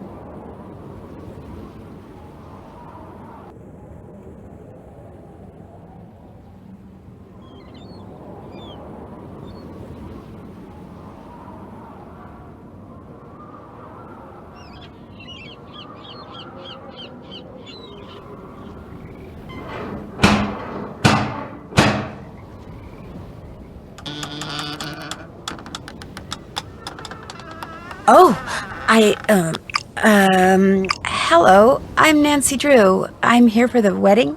The wedding's been called off, so go on back to where you come from. No, wait, please. My car's in the ditch by the gate. I can't go anywhere. Walk down the road to the inn then. Give me your keys and I'll see to your car in the morning. I left the keys in the car. Can I at least talk to Kyler? She's sleeping. No, wait. I came all the way from the States. You cannot stay here. Go to the inn, I said.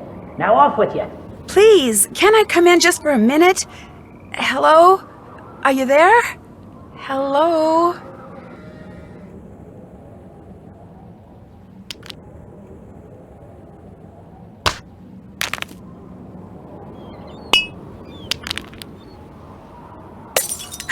Uh-oh.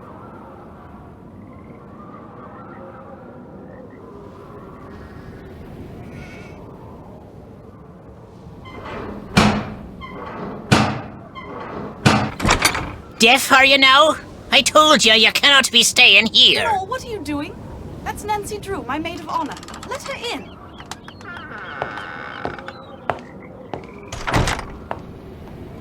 Matt's disappeared? How can somebody you came all the way out here with to marry just disappear? He hasn't disappeared for good. You have to understand, Matt's a bit of a prankster, and the wedding is still days away. He disappeared as a prank? He adores getting people in a tizzy. I do think he's pushing the envelope this time, but he'll show up.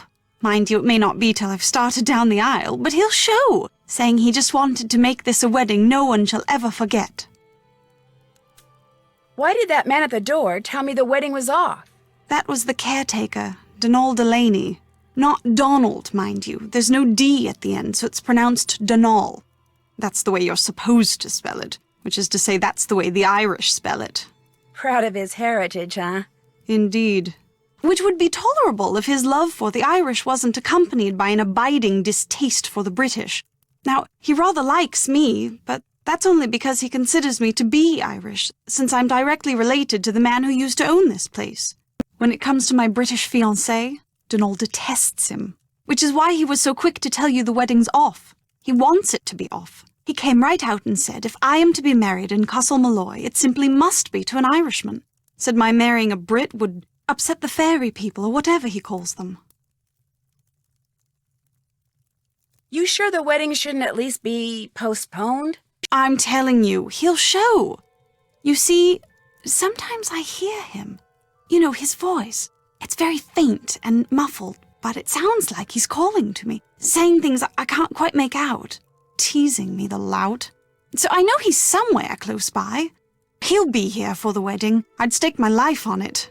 Of course, I remember well your penchant for solving mysteries. So if you want to give this one a go, by all means do. You could start in the nursery. It's down the hall. That's where Matt had set up his cot and was spending most of his time. Find him, Nancy. Having my maid of honor ruin this silly vanishing trick of his would teach him a lesson he sorely needs. Someone ran out in front of my car on my way here and caused me to drive into a ditch.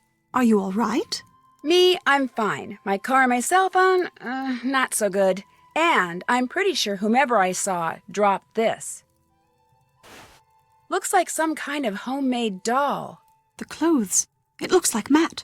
And that's his ring. What did the person who dropped this look like? I didn't really get a good look. It was dark and I was distracted and it moved so fast. Frankly, I'm not even sure if what I saw was a person. Denal, the caretaker. When we realized Matt was gone, straight away Denal claimed Matt had been kidnapped by fairies, which is of course utterly ridiculous.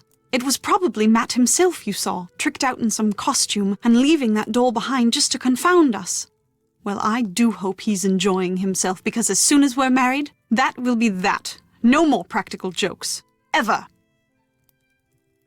Does it bother you to be here all by yourself? Actually, Matt's best friend Kit Foley is here too. He set up a cot in the Great Hall downstairs. When did he arrive? We all came out together. Where does Mr. Delaney live? All I know is he comes at dawn and leaves at sunset. I can't fathom what he does all day, but he always seems to be puttering away at something. When he's not working, he spends most of his time down the road at the Screaming Banshee Inn. Who pays him? My grandfather's estate. Apparently, Grandpapa considered Denal to be as much a part of Castle Malloy as those mouldy old tapestries you see everywhere. I should let him go. All he ever talks about are banshees and fairies and leprechauns. And he can be quite obstinate, as you saw at the door. But if Grandpapa saw fit to put up with him all those years, I suppose I can too. When you said you sometimes hear Matt, where are you when that happens? In here? In here, in the nursery, sometimes outside. His voice is always very muffled and very, very faint, so I can never tell where it's coming from or what he's saying. But it's Matt, I'm sure of it. And you've looked all over for him? When it became apparent he was missing, we searched everywhere, for hours. We were afraid he'd gone wading and drowned or something, or wandered into the bog, or gotten lost out on the moor. But we found no footprints, no clothes lying around, nothing. So when I heard his voice, it dawned on me he was playing one of his outlandish pranks. I was furious with him, but truth be told, it was also a bit of a relief. What are you doing in here, if you don't mind my asking? Reading. About myself, in a way. You see, until my grandpapa died and left me this place, not only did I have no idea that this castle existed, but I had no idea my real name was not Mallory, but Malloy. Apparently, Grandpapa changed his name 50 years ago, so no one would find out he was Irish. Why didn't he want people to find out he was Irish? I think it had something to do with his brother, Brendan, the man who owned this place and was living here when it exploded during World War II. He was rumored to have been a double agent, supposedly doing top-secret research for the Allies, but in truth passing his findings on to the Axis. Not exactly a brother you want people to know about. If the rumors were true. Anyway, ever since I found out I'm a Malloy, I can't stop reading about Ireland. So many different people have populated this country at one time or another. The Celts, the Druids, the Gaels. It's all quite fascinating. All these books were Brendan's? I can't be certain, but I assume so. He was quite the inventor, I do know that. Everything that remains in this place seems as if it's been tinkered with. Even his daughter's dollhouse, of all things. I'm gonna go play detective now. The 5 months I spent living with you, your dad, and Hannah. And Togo, of course. That was a very happy time for me, Nancy. I can't tell you how thrilled I am you're here. I get to see you again, and I get to see Ireland? I'm the one who's thrilled, believe me. Let me know if there's anything else I can do for you. I'm your maid of honor, remember? I haven't forgotten.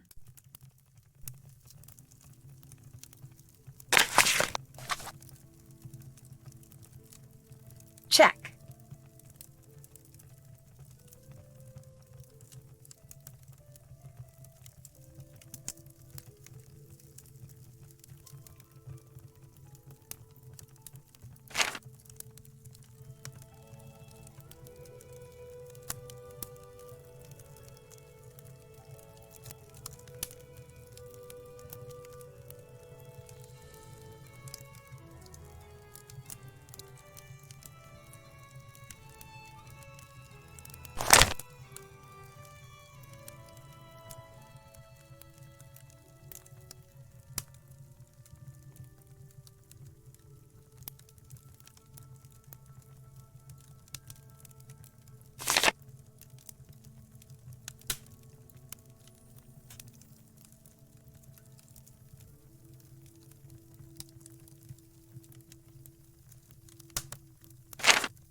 Whoa, that would have been quite a fall.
I probably...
This'll come in handy.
You must be Nancy Drew. I'm Kit Foley.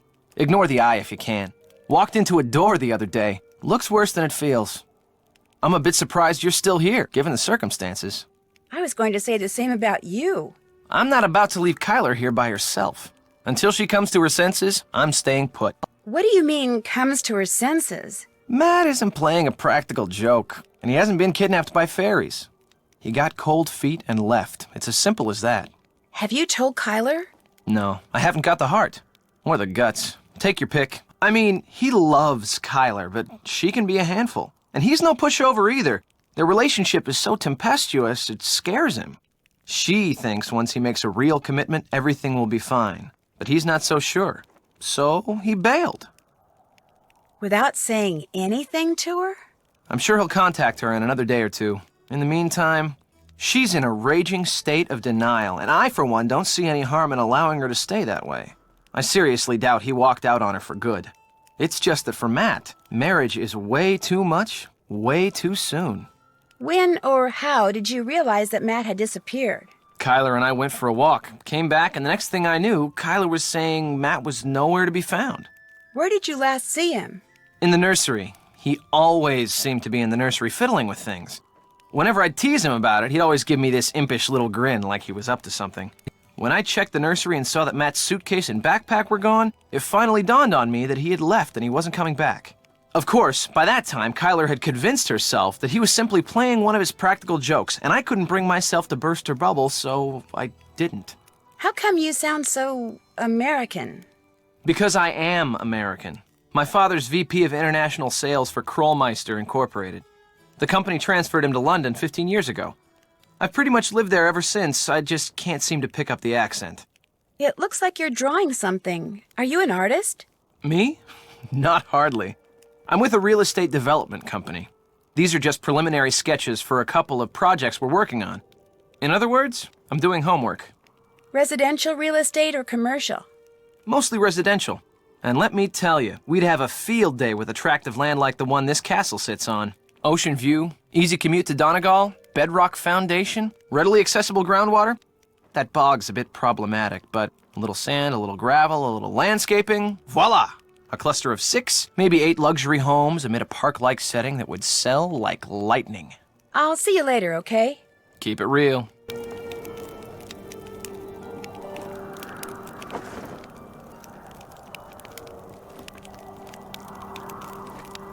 I shouldn't go messing with this without permission.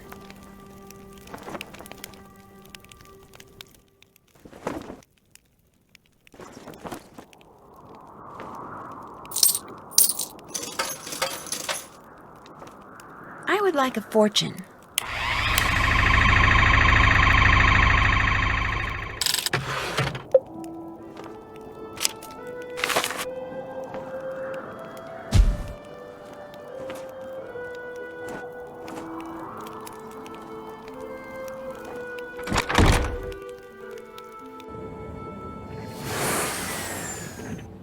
Where are those lights in the tower coming from?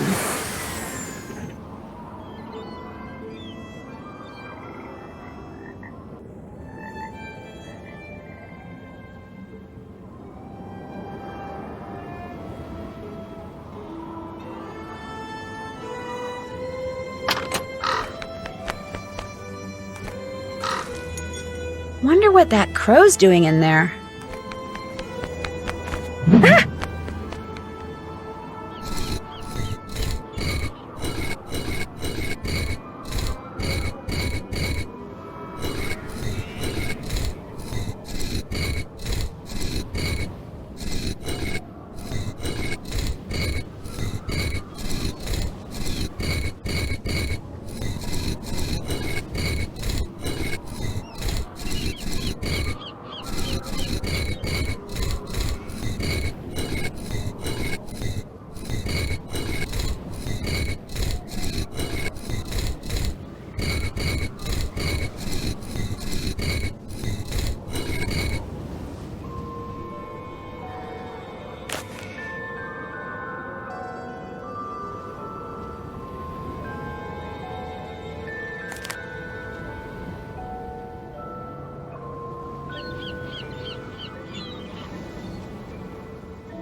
What is that?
Hello?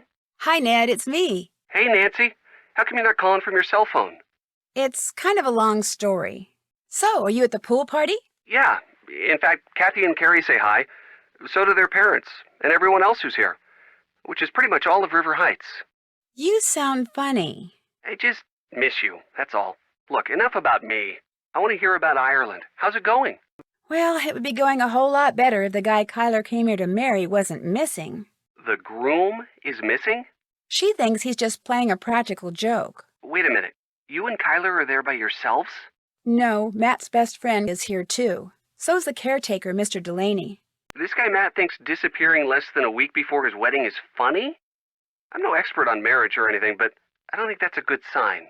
Something that kind of looked like a woman and kind of didn't ran across the road right in front of me just as I got to the castle. What do you mean it kinda looked like a woman? It had all this long, wild hair, and it was wearing something flowing, like a dress or a robe. But its face, it just didn't look human. It startled me so badly that I drove off the road into a ditch. But don't worry, I'm fine. How can I not worry? You're in Ireland not 2 hours, and what happens? A mystery falls into my lap, a harmless mystery, because like I said before, You're fine. Right. Kit Foley, Matt the groom's best friend, has a black eye, which he says is because he walked into a door. When a guy says that, it usually means he walked into some other guy's fist. If that's true, that means Kit is lying, which makes Matt's sudden disappearance even more disturbing. It'd make me wonder, that's for sure. Every once in a while, I hear this weird wailing sound, but I can't tell where it's coming from. Has anyone else around there heard it? I don't want to say anything to Kyler about it because I'm afraid it'll freak her out. And I'm not sure I trust anything Mr. Black Eye has to say. What about the caretaker? Haven't asked him. He must spend a lot of time around there, caretaking, so if anyone has heard anything weird, I should think it would be him. I'd really like to get into the tower of Castle Malloy. What's stopping you? The lack of stairs, for one thing. There are no stairs? They were destroyed along with half the castle in a mysterious explosion during World War II. Apparently the guy who lived here then, Brendan Malloy, was some kind of mad scientist. Why do you want to get up in the tower so bad? I saw some strange lights coming from inside it. I can't help but think it might have been Matt. Why would he be up in a tower? Maybe that's where he's hiding out. You just said there's no way to get in. I know, but maybe... He learned how to fly. You're not helping, Ned. Sorry, Nancy. I'll let you get back to the party. Sure wish you were here. Bye, Nance. Bye, Ned.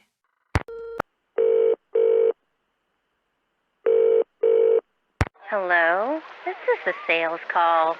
No, Bess, it's me, Nancy. I'm calling from a phone in Ireland. Nancy, hi! George, get over here. It's Nancy. Hi, Nan. You'd better be having a great time there because you are missing an incredible time here. The Dunhills throw the best parties. You should see all the awesome pool toys they've got. And everywhere you look, some cute guy in swim trunks is standing over a barbecue grilling something. I'm in heaven. Sounds fabulous. Be sure to wish Kathy and Carrie a happy birthday for me. You know, one person I haven't seen is Ned. Yeah, me neither. He's there somewhere. I talked to him earlier. So, what's going on with you? Just as I got to the castle, some very strange-looking person ran across the road in front of me and made me drive into a ditch. You wrecked your car? She gets in an accident and you're worried about some stupid rental car? Real nice, Bess. Well, Nancy's obviously okay or she wouldn't be calling. Did this strange-looking person apologize? No, he, she, or it just kind of vanished. And when I talked to Kyler, I found out that her husband-to-be has vanished. What do you mean, vanished? Matt came to Ireland with Kyler and his best friend Kit, but now he's nowhere to be found. Kyler is convinced he's pulling a prank. A prank? Apparently, he's a pretty big practical joker. More like a pretty big moron. Incoming. Check it out. Oh my gosh. Guys? Hello? Bess? George? Anyone?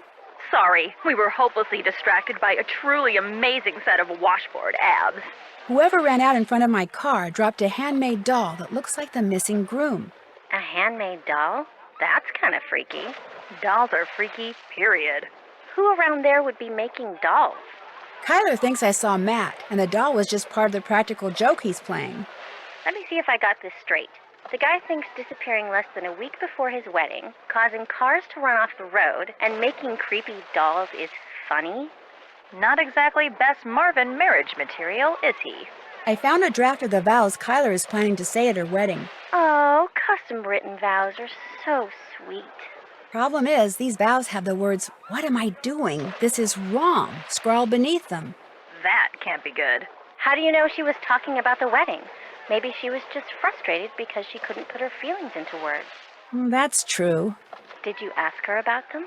What's the point? If she is having second thoughts about getting married, she probably won't admit it, seeing as she's failed to mention it before. That's true, too. Wait a minute. You guys aren't suggesting that Kyler is behind Matt's disappearance, are you? I admit that doesn't make much sense. But it is a possibility. You two are terrible. That's it from here. You guys are wearing sunscreen, right? Yes, Nancy. Just checking. Bye.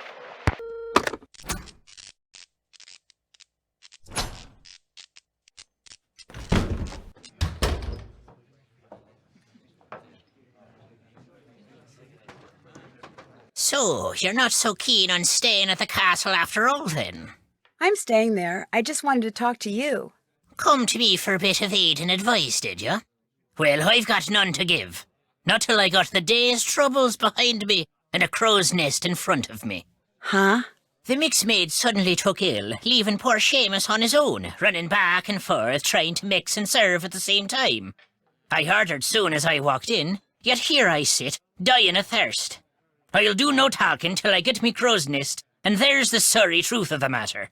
But now, were some spry and spunky lass to lend poor Seamus a hand by taking over the mixing for a while, that would surely speed the plough. Sounds good to me. I'll see to it you get your crow's whatever, ASAP. Gonna play mixmaid for a while, are ya? Well, here's what you're to do. I'll take the orders and put the tickets up here. Each ticket will have no more than 2 drinks on it. And to save time, I draw little pictures instead of writing out their names. The mixin' book will tell you which little picture stands for what drink. It'll also tell you what's in each drink and how to make each drink. Now, to pour something, put the silver mixing glass under either the juice tap or the beer tap. Then, press whatever button the mixing book tells you to press. The book will also tell you how many times to press it. If the drink needs blending, you'll see a picture of a blender at the top of the column in the book. You're to put the solid ingredients into the blender first, then pour whatever's in the mixing glass into the blender. Then press the red button, and when the blending's done, just reach under the counter and find the serving glass that's pictured in the book. Put the serving glass on the grey mat and pour everything from the blender into the serving glass. If the drink doesn't need blending, just find the right serving glass, put it on the grey mat, and pour everything you've poured into the mixing glass into the serving glass. Then, add anything else the book tells you to add, put the serving glass on the tray to the right of the ticket it goes to, and start fixing the next drink. Soon as you've made all the drinks on a ticket, ring the bell and I'll serve 'em up. Just remember, if the orders start coming thick and fast and the tickets start piling up, you're to make the drinks on the ticket closest to the bell first. Now, you'll be making no mistakes, I'm sure. But if you do, just toss the glass into the rubbish bin down there to the right and start over. Mind you, lass, you must do the mixin' fast and proper. The quicker you mix, the more tips you'll be keeping. To work with you now.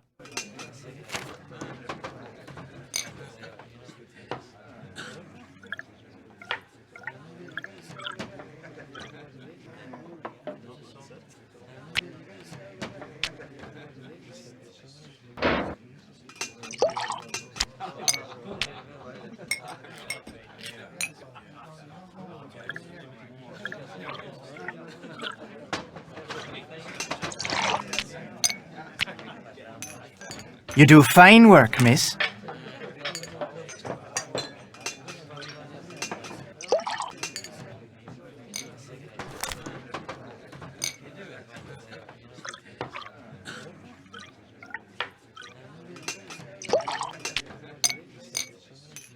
You do fine work, miss.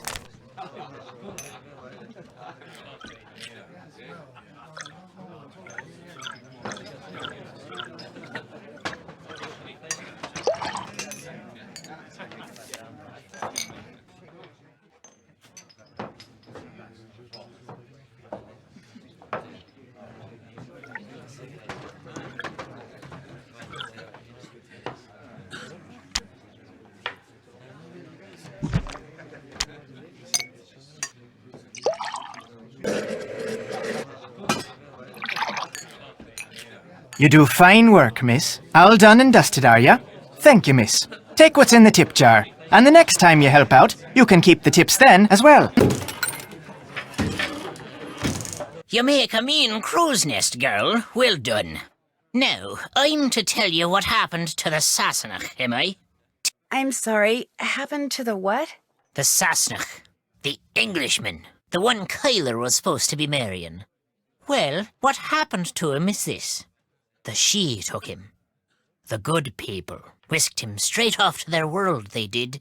By the good people, you mean fairies? You'll not be hearing me call him that. All of us have a name we prefer, and with them, the good people it is. So that's what I call him, and you'd be wise to do the same. Just what are these good people going to do with him? Whatever they please. He's in their world now, and he'll not be coming back. That's as much of the truth as we'll ever know. 'Tis not the first time the good people have seen fit to meddle in the affairs of Castle Malloy. Caused the explosion they did. Explosion? Aye, the one that half destroyed the place. The man who lived there in 1944, Brendan Malloy was his name. He was a scientist, charged with making rocket fuel, people say. Only one summer night, something went terrible wrong. There was a flash, like 1,000 lightning bolts. Then a huge boom sent everything south of the library flying towards the sky. Brendan, his wife, Caitlin, used to own this place, she did. Aye, and their little girl, Fiona. All three were lost to the world forever when the place blew. But the blame lay not with Malloy. It was the good people. They'd taken a shine to Fiona, is why. And they knew that little girls, no matter how much they're adored by wee folk or mortals, sooner or later, all little girls grow up and grow old. The good people couldn't bear to see this happen to their beloved Fiona, so they made full sure it never did. Sounds to me like the good people are actually just the opposite. They have their ways and we have ours is all. That's just the way of things. Got plans for you, they do. The fairies? The good people? What makes you say that? I meant to pocket your car keys for safekeeping on my way over here, but I couldn't find them. You mean my keys weren't in the car? Aye, that's exactly my meaning. Taken they were. The good people want you to be staying. Do you dislike all Englishmen as much as you dislike Matt Simmons? Or is he special somehow? I've little use for any Sassenach, but I took a disliking to this one soon as I laid eyes on him. Arrogant he was, cocky, disrespectful, foolish, always touching things he shouldn't, going places he didn't belong. Worse than a stray dog, that one was. What about Kyler? Aye, Kyler. She's different. She belongs here. It's in her blood. It's the reason she does naught but read up in the library. She'll not be leaving Ireland, mark my words. And if she winds up marrying Mr. Foley, all the better. So, Kit, you like? Aye. He may talk like a Yank and live like a Brit, but there's Irish in the lad. I saw it right off. Little wonder he's in love with the girl. They'll make a fine pair. Whoa, wait a minute. Kit's not in love with Kyler. Blind, are you now? Loves her, he does indeed. He's all but wearing a sign saying so. He came to the wedding early to make sure there'd never be a wedding. Only the good people saw to that for him. Ah, the luck of the Irish. The name of this place. Just what exactly is a banshee? A woman, one of the good people, as alive as you and me, with wild hair almost as long as the tattered grey robe billowing up around her whenever she appears. Sometimes she takes on the form of a hooded crow, but it's the sound she makes, her terrible wailing, that strikes fear in the human heart. Because when a mortal hears the wail of a banshee, it means someone is about to die. I saw someone with long hair and a grey robe outside the castle tonight. Did you know? It ran across the road in front of me. That's why my car's in the ditch. Not till I was 54 did I see a banshee. To see one at your age, on your very first night in Ireland. A special lass you are indeed. There's no other explanation for what I saw? There might be 24 explanations for what you saw. But none, save one, is the truth. Sometimes I hear this strange kind of wailing sound when I'm in the castle. Have you ever heard it? These ears don't work so well now. Even the pattering of rain is beginning to slip by 'em. But, the situation being what it is, by my reckon, a banshee, you heard. You mean someone in the castle is going to die? Aye. Someone as in Matt? How they know what they know, and why they do what they do, are mysteries far beyond mortal solution. But be assured, lass, someone at Castle Malloy is doomed. I should get back to the castle. Fine with me.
What's going on?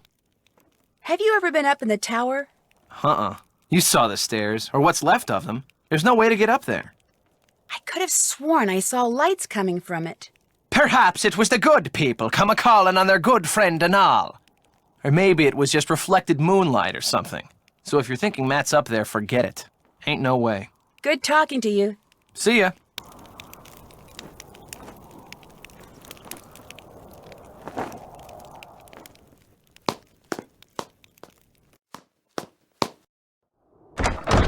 Nancy, splendid timing. I just thought of something you can do for me. There's an old-fashioned printing press downstairs. Have you seen it? It's so big, it's pretty hard to miss. It came with the castle. My great-uncle Brendan had all sorts of gizmos and gadgets and machinery lying around. Anyway, when I saw the printer, I told Matt why not save some money and print the programs for the wedding right here. Problem is, Matt failed to get them done before he turned into the merry prankster. And since I have the mechanical aptitude of a bacterium, would you mind finishing the job for me? You'd only have to print 3 more sheets, and the plate, the ink, the paper, everything you need is right there. No problem. Thank you, Nancy. You're the best.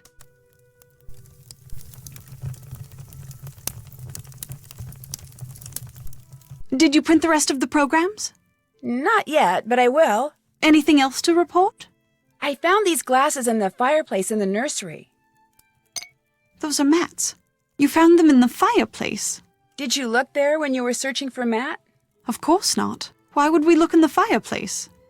Matt never, ever took his glasses off. Mostly because without them, he can't see 2 feet in front of him. Why was he staying in the nursery? Why didn't he stay downstairs with Kit? Because Donal said the nursery was haunted, that's why. Naturally, once he heard that, Matt refused to sleep anywhere else but the nursery, the stubborn twit. Oh, Nancy, maybe he truly is in trouble. Let me do some more looking around before we jump to any conclusions. The glasses could still just be part of an elaborate practical joke. You're absolutely right.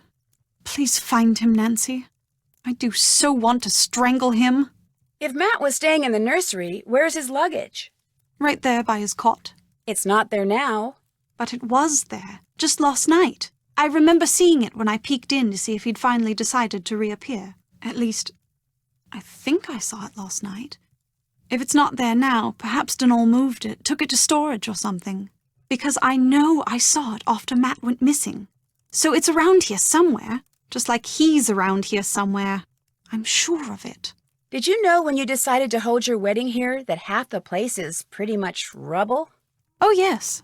Mind you, I didn't even know that Castle Malloy existed until Grandpapa died and I was notified that I'd inherited it, at which point the executor of his estate sent me pictures and assured me that despite its appearance, it was in fact habitable. I'd better get to work. Good luck.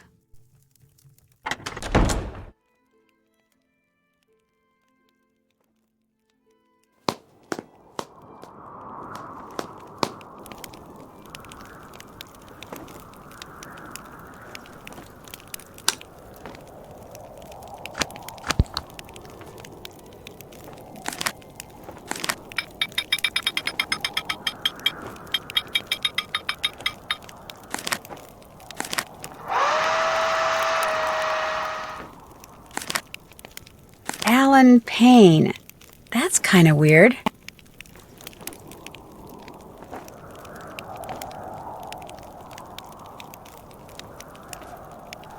I should use black ink to print the programs.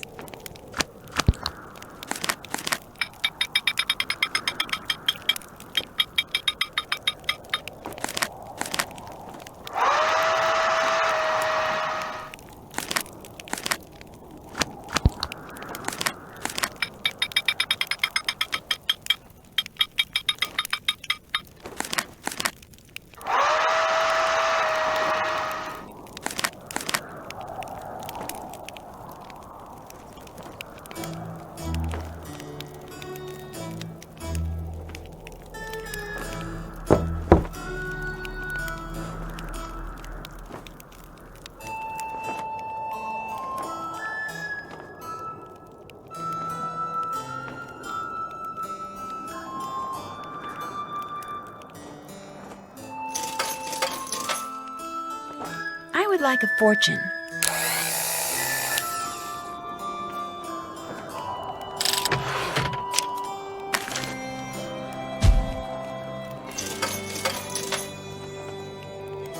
like a fortune.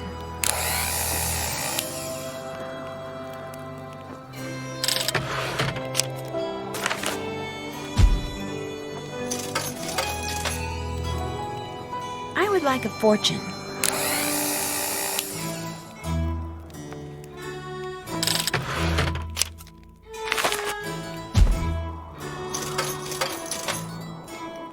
I would like a fortune.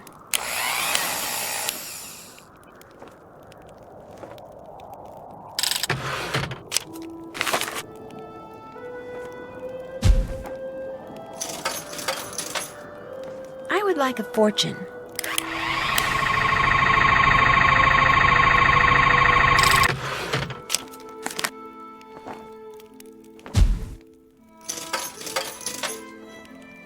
I would like a fortune.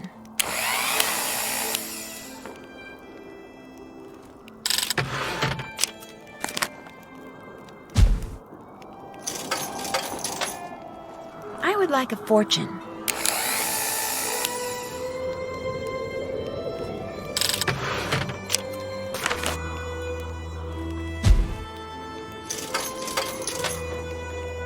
I would like a fortune.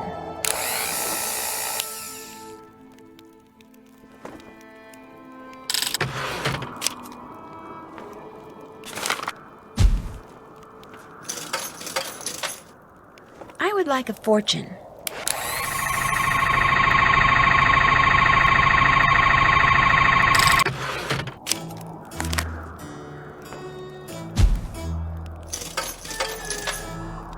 I would like a fortune.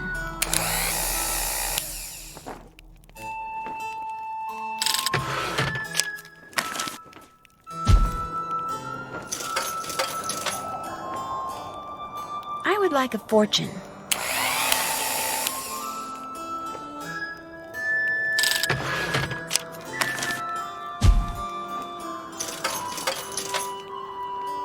I would like a fortune.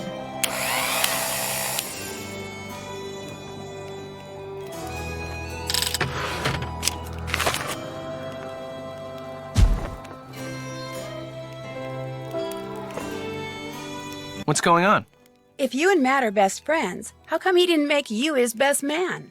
Matt felt like it would be a good move for him politically if he asked this guy he knows from work, Alan Payne, to be his best man, and I said fine, don't worry about it. No big deal. Time for me to scoot. Drop by anytime.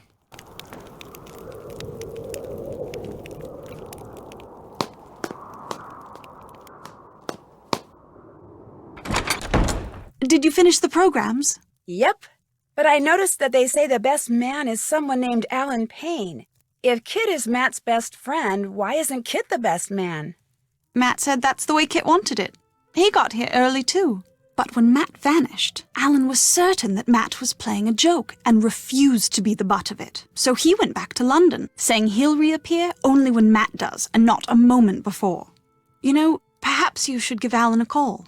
0044-020-7946-0481. He may have seen something while he was here that could help you find Matt. You'll have to use the phone down the road at the inn, however. My cell phone gets absolutely no reception here. I'll let you get back to your reading. Anytime you want to talk, I'll be right here.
Hello?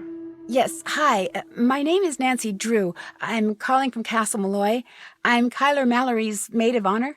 Yes, I remember that name. Has Matthew finally put an end to that ridiculous prank of his? No, I'm afraid he's still at it. But if you have a second, could I ask you some questions? It should be a minute or two before my ride gets here. What's on your mind? Did you see or hear anything strange while you were at Castle Malloy? If you mean, did I get the impression that the castle was haunted or enchanted or anything like that? No. Frankly, I was too distracted by the strange human goings-on to pay much attention to anything else. What do you mean? I mean, for 3 people who purport to be friends, it seemed to me they did an inordinate amount of fighting. For instance, the evening before Matt disappeared, he and Kit had a terrible row. I couldn't make out exactly what was being said, but they both sounded very angry.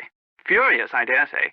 In fact, the next time I saw Kit, he was sporting a black eye. And the next morning, Matt and Kyler had a go at each other.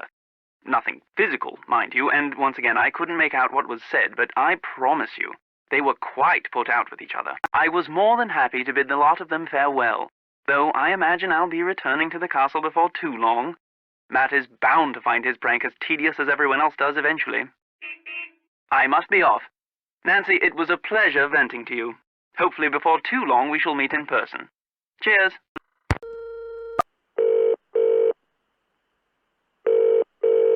Hello? Hi, Ned. So are you enjoying the party? Oh, yeah. It's fun. Very fun. Are you sure you're at the Dunhills party? Because it doesn't sound that way. I am. I just ducked inside when my phone rang, that's all. So what's going on there? I found Matt's broken glasses in the fireplace of the room he was staying in. What would somebody's glasses be doing in a fireplace? What's really disturbing is Kyler says Matt is pretty much blind without his glasses. I didn't admit it to Kyler, but I'm getting worried. Relax. Because you know what? If I wore glasses and if I were into playing practical jokes on people, I'd do just that. I'd break them and leave them someplace really weird just to freak out whoever finds them. You're probably right. But why don't you give that fireplace a real good look, just in case? I have the feeling someone at Castle Malloy knows more than they're saying about Matt's disappearance. Someone like who?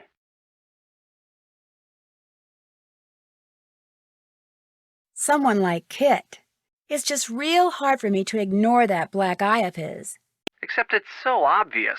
If Kit were guilty of some kind of foul play when it comes to Matt's disappearance, you'd think he'd come up with something better than the old walking into a door story. So are you saying the black eye makes him innocent? I'm just playing devil's advocate. You're the detective, not me. Thank goodness. I'll let you get back to the party. All right. Talk to you later.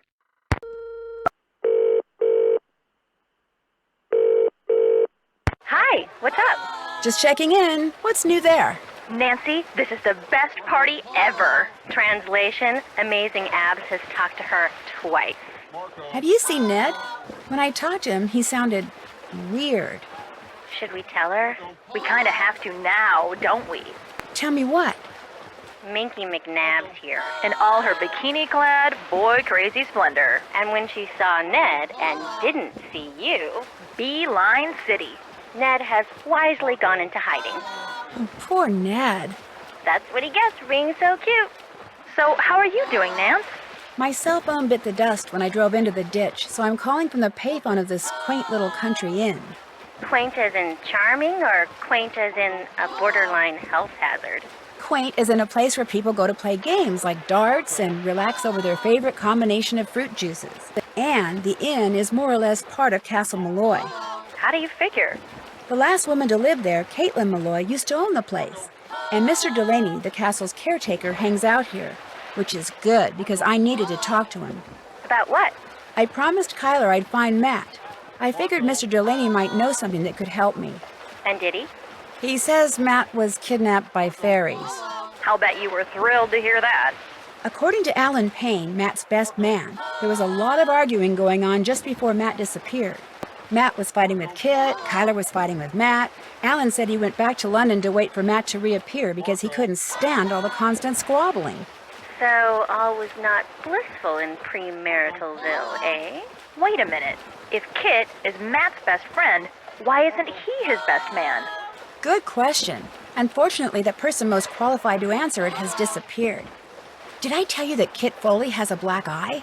Why am I not surprised? I'll let you get back to the party. Don't be a stranger. Bye, Nancy.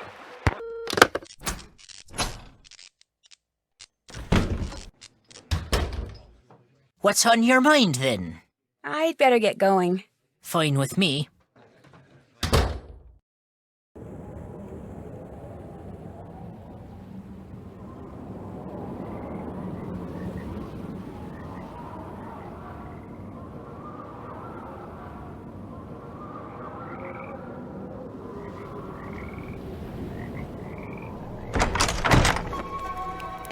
How's it going?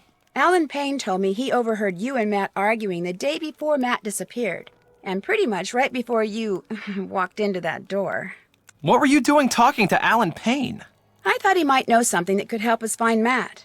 I told you, Matt bailed. He doesn't want to be found. Look, like I said, Alan Payne doesn't really know Matt or me that well, okay? The fact is, he misunderstood what he heard. Matt and I have been friends for more than 12 years. We were just fooling around. Fooling around? You ended up with a black eye. I told you that was an accident. I'm clumsy. What were you two talking about? I forget. That's how inconsequential it was. Hey, I just remembered. Carla wants me to do the seating chart for the wedding dinner. Like I said, I can't bring myself to tell her there's not going to be a wedding. Anyway, I need to get to work on it, so you're gonna have to excuse me. Of course, you could always give it a shot. You just have to figure out where each guest should sit by taking into account their needs and preferences. What do you say? Sure, I can do that. Excellent. Just fill it out and bring it back to me when you think you've got everyone sitting in the right place. 'Cause unless and until it gets done, afraid I'm gonna be pretty much incommunicado.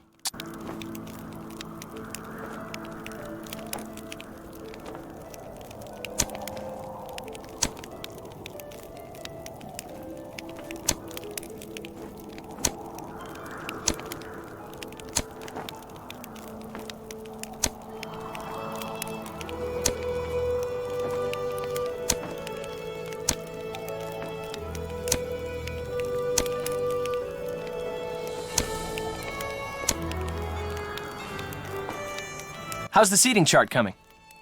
Could you take a look at it? You bet. This looks great. Wow, you did it. I'm impressed. So now we can talk. Yeah, now we can talk. Oh, hey, actually, you might want to take a look at this first. I found it on the floor in Matt's room when I was looking for him. What is it? Frankly, it didn't make a lot of sense to me, but maybe it will to you. Take it. If anybody can figure out what Matt was doing with it, you can, I'm sure. Good luck.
You're right. There has to be a logical explanation for what we just saw. So I'm going to calm down, relax, and trust that you will discover what that thing was.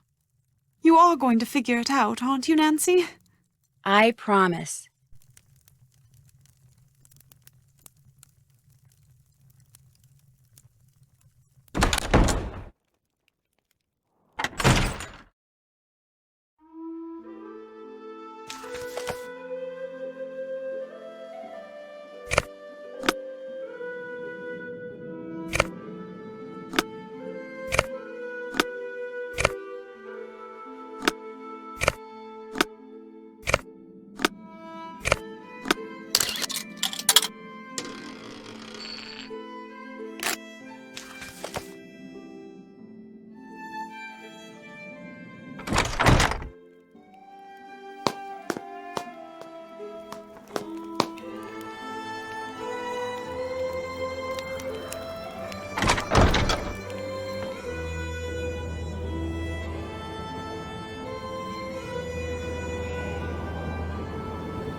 I'd better go somewhere out in the open to work on this.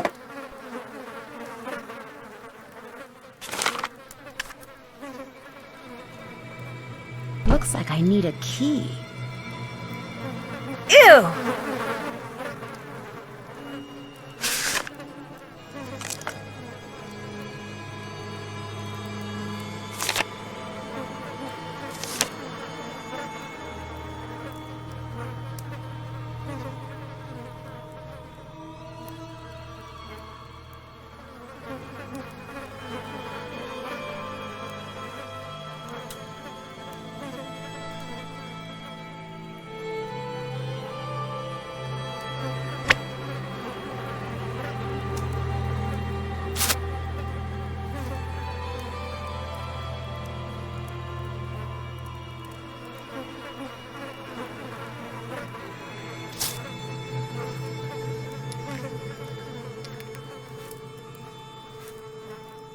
I already have some bug repellent. I don't need to make more.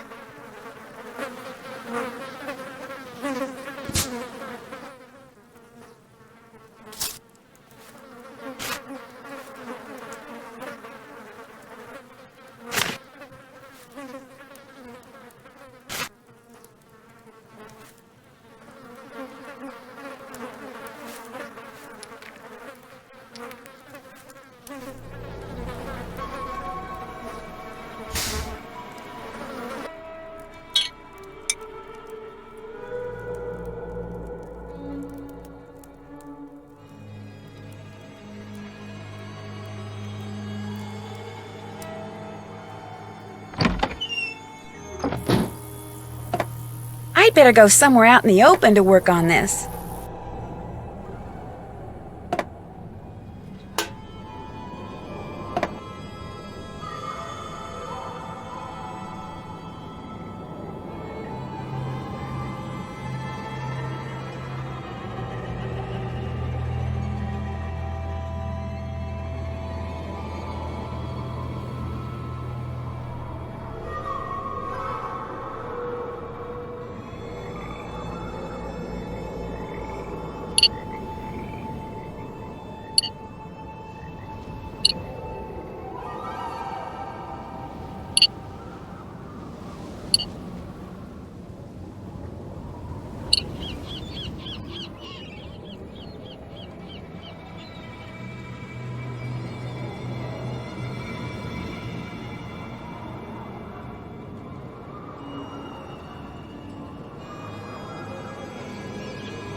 Did you hear something just now?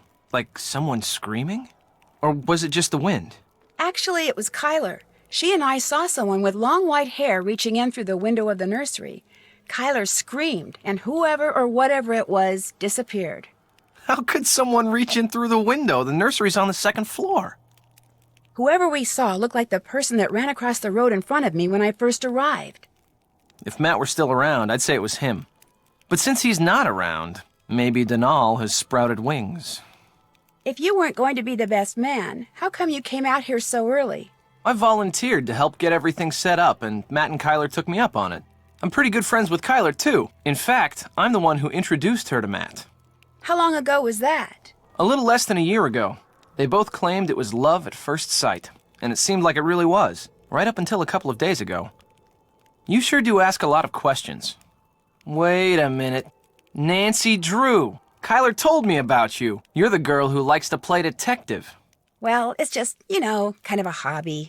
Although Kyler did say it'd be nice if I could find Matt. Well, you're not going to have any luck doing that. Old Matt is long gone. Kyler says sometimes she hears Matt's voice, only it's very faint and muffled. Do you ever hear him? No. Man, Kyler must be losing it or something, because I'm telling you, Matt is not here. The caretaker seems to think you're the one who should be getting married here, not Matt. Yeah, well, in case you haven't noticed, that guy's got several screws loose. I just happened to mention that 3 out of my 4 grandparents were born in Ireland, and now whenever he sees me, he gets this weird look in his eye. But you don't think he had anything to do with Matt's disappearance? No. I mean, I'm not gonna lie. He and Matt did not get along. They were always at each other's throats, arguing about the stupidest things. Even those leprechaun gnome things out in the garden. Donal had a fit one day when he saw Matt messing with them. And when Matt announced he was going to stay in the haunted nursery, I thought the guy was going to burst a blood vessel, he turned so red. But Matt disappeared on his own, not because of anything Donal did. I mean, the old coot's not that crazy. Is he? From the looks of that picture I found over there, it looks like you and Kyler used to be a lot more than friends. Yeah, we dated for a while, until it finally became obvious that we were better as a couple of friends than as a couple. No biggie. I found the sketch you did on the ground outside. What's it for? What, that? I was just messing around. See, I'm into real estate, and whenever I see an interesting tract of land, I like to sketch out how I'd develop it, just to, keep the juices flowing. It doesn't mean anything. I was just doodling. Great, so it's okay if I keep this. Sure. Go right ahead. That discussion you had with Matt, come on, really, what was it about? It was about Kyler. I was asking Matt whether he had truly thought through what being married to her was going to be like.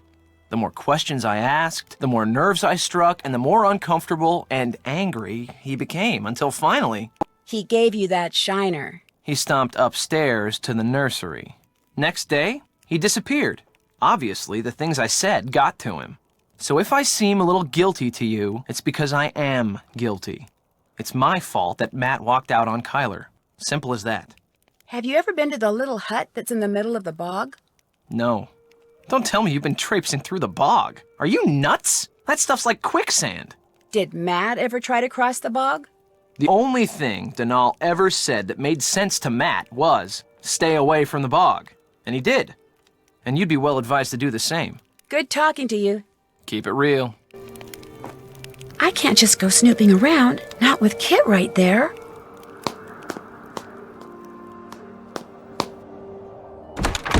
You have a lead? Mostly I have a question. Do you know anything about this sketch? I found it outside. It looks like a drawing for some kind of housing development, for the land the castle sits on. Apparently Kit did them. Did you ask him to? No, and I seriously doubt Matt did either. Kit must have done those on his own. The question is, why? Anyway, I thought of something else you can do for me. Since there's a possibility, however remote, that there are forces at work around here that none of us completely understands, I think it only prudent to do what I can to counteract them. To that end, I would like to include these herbs and flowers in my wedding bouquets. According to Irish lore, each of them is believed to be associated with things I could use a little more of right now. If you could pick them for me and put them in that vase over there, that would be wonderful. Here's a basket. This, of course, means that in spite of whatever it was I saw in the nursery, I still believe there will indeed be a wedding, because no matter who or what took Matt, you're going to find him, Nancy. I have to believe that. Please don't let me down. I'll let you get back to your reading. Anytime you want to talk, I'll be right here.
What's on your mind, then?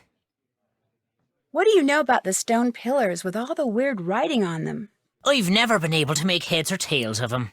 Even bought me a book on Ogham runes. Waste of good money, that was.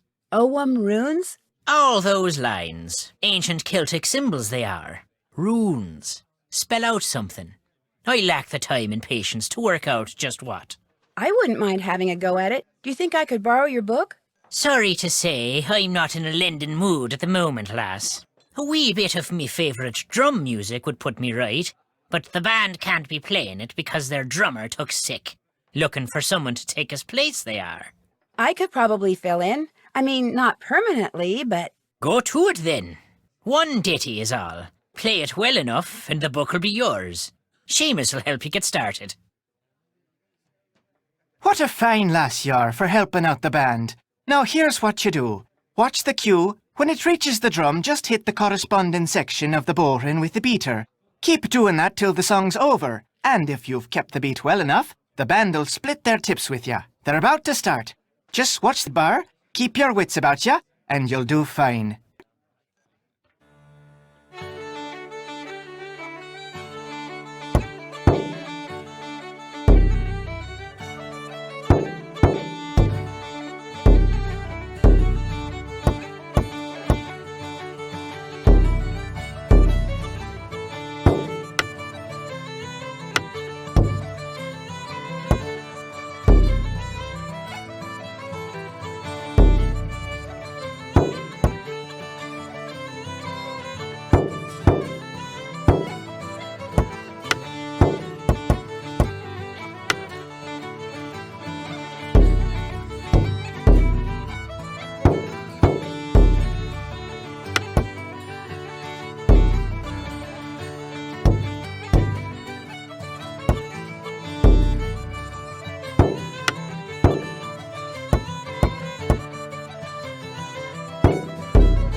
Brilliant! Here's your share of the tips.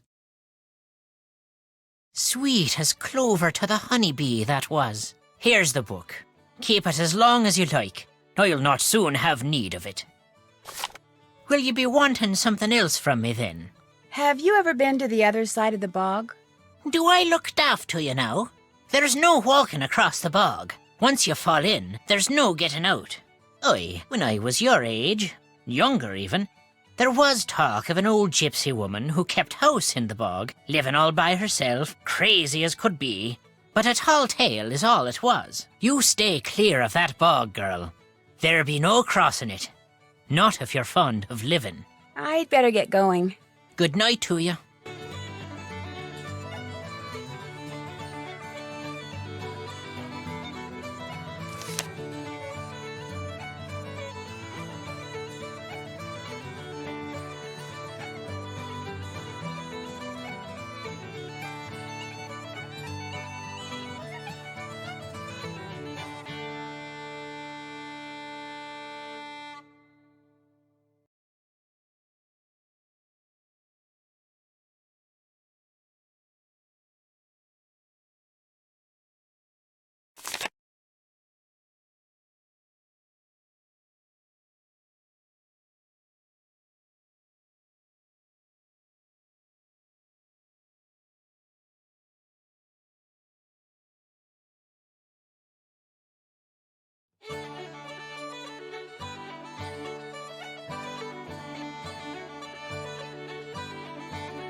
Those were just some sketches I made because I was bored. I do that all the time. I'm not after your property.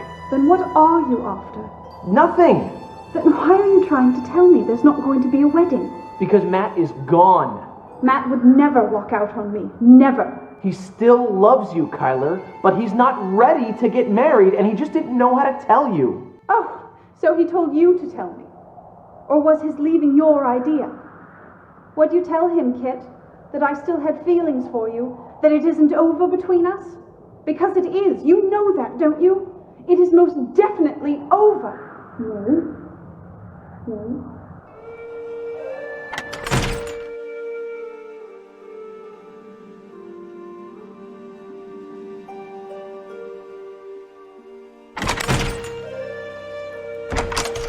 You've picked all the flowers? Yep. Go ahead and put them in that vase.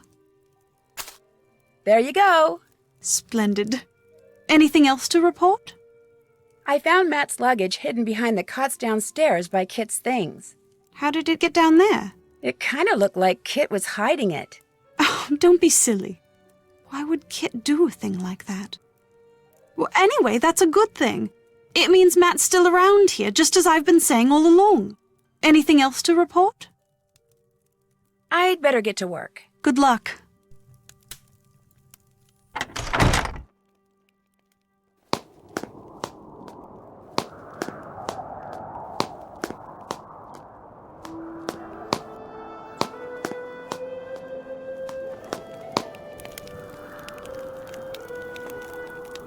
What's going on? I found Matt's luggage in here, right over there. What? Over where? It was behind the cots. How'd it get there? Looks to me like someone was trying to hide it. Well, it wasn't me. Matt hid it. Oh my gosh. He didn't go back to London. He's been here the whole time. Kyler was right. Oh my gosh. You sound kinda disappointed. Marrying Kyler is the biggest mistake he could possibly make. If this means that's what he intends to do, you bet I'm disappointed. I couldn't help but overhear the discussion you and Kyler had in the library. That sure didn't go like I planned.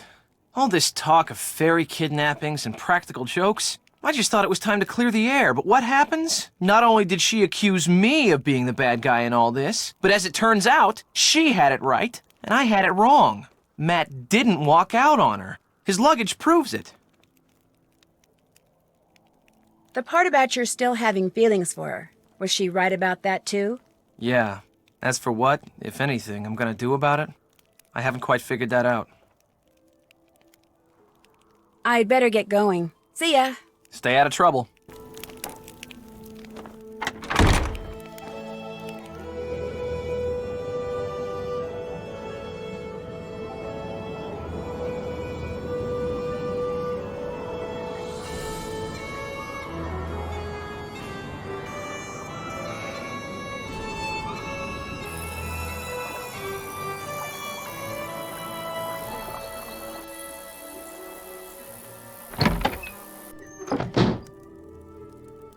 That sheep doll needs stuffing.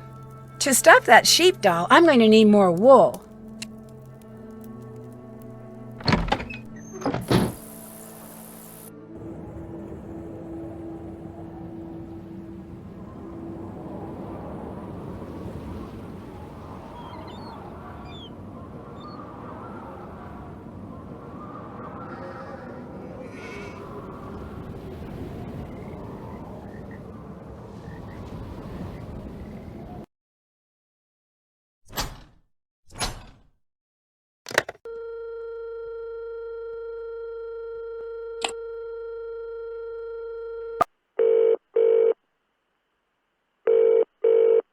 Ned here.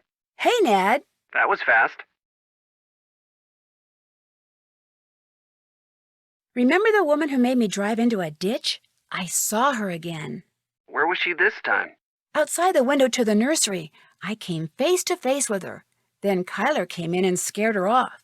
Did you go after her? Couldn't. She just sort of vanished. Oh, and did I mention that the nursery is on the second floor? What? How'd she get up there? I have no idea. Although just before she appeared, I heard this unearthly howling noise. I heard it when she disappeared, too. Unearthly howling noise? Nancy, what have you gotten yourself into? I'm fine, Ned. What did this woman look like? Very old and disheveled. Scary looking, with long, wild hair, and this crazy look in her eyes. You're pretty much describing a banshee, you know. I don't think banshees live in houses, and I'm pretty sure this lady does. What makes you say that? I found a hut on the other side of the bog. I have the feeling it's where she lives. There's a bed in it, as well as all sorts of weird things. Like what? Like cages, some big enough to hold a small child. Do you know who she is? Not yet. I know that tone. It means it's just a matter of time. I found Matt's luggage. Is that good news or bad?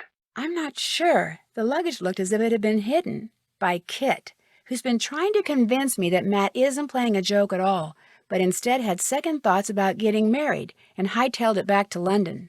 Did you confront him? Yep. He denies hiding the luggage there and says if Matt's luggage is still around, that can only mean he was wrong and Matt is pulling a prank. But if Kit really did hide it... He might be hiding something else as well. The plot thickens. I'll call you again, okay? All right. Talk to you later.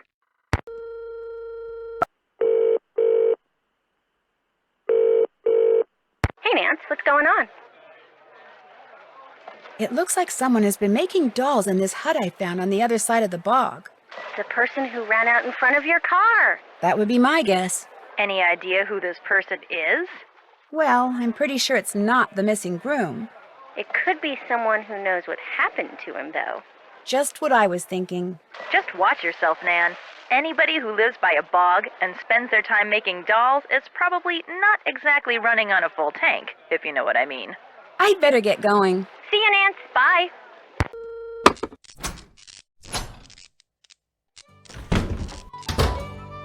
What's on your mind, then? Would you by any chance know how Matt's luggage wound up hidden behind the cots in the Great Hall? That I would. I put it there. I told the Sassenach he was not to stay in Fiona's room, yet he did nonetheless.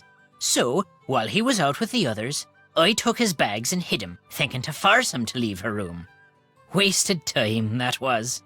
Turns out the good people had something else in mind. Good at finding things, are ya? As a matter of fact, I am very good at finding things. Got something for you, then. A key? Aye, to the sheep pen. The sheep I'm keeping on the castle grounds need bringing in so I can shear 'em first thing tomorrow. You want me to bring them in? There's 10 of 'em is all. With that lantern of yours, you'll be done before you know. Go on now, take it. Just walk the grounds, and whenever you come upon a sheep, blow a whistle, and back they'll go to the barn. When you think all 10 are in, go to the barn and make sure, then lock the place up, and that'll be that. Don't be looking at me like I've got 3 heads, lass. You can do it. Out with you now. There's work to be done.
There, the paddock's all locked up.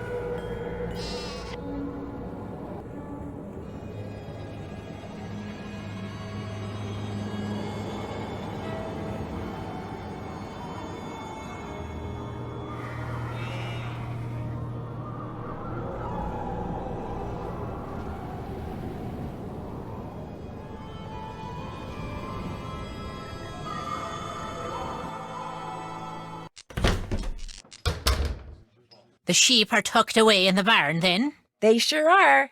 I knew you could do it, lass. Will you be wanting something else from me, then?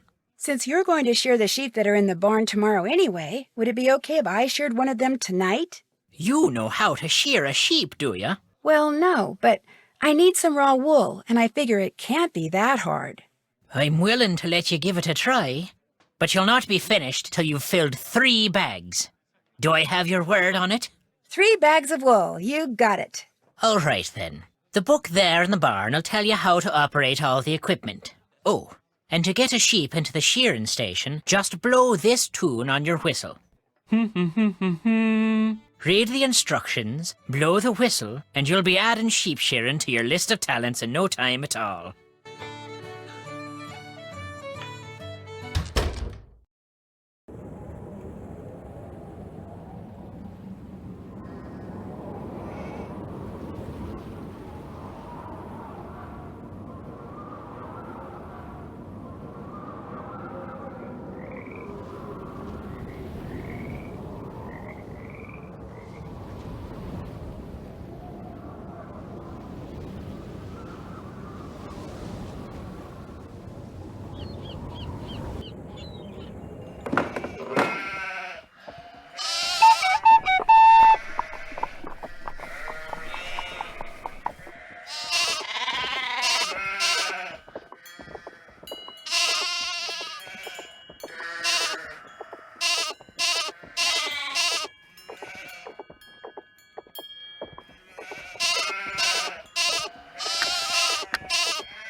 One bag down, 2 bags to go.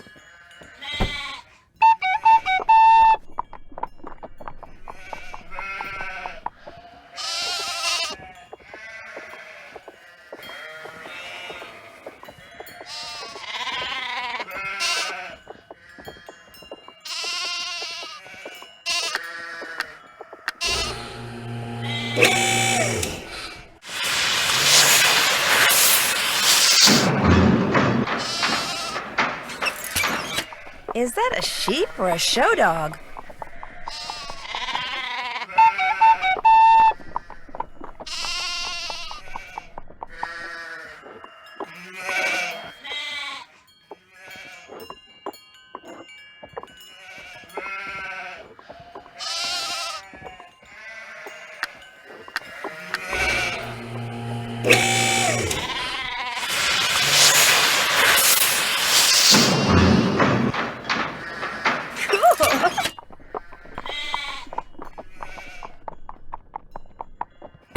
That's 2 bags. I promised Mr. Delaney I'd fill 3.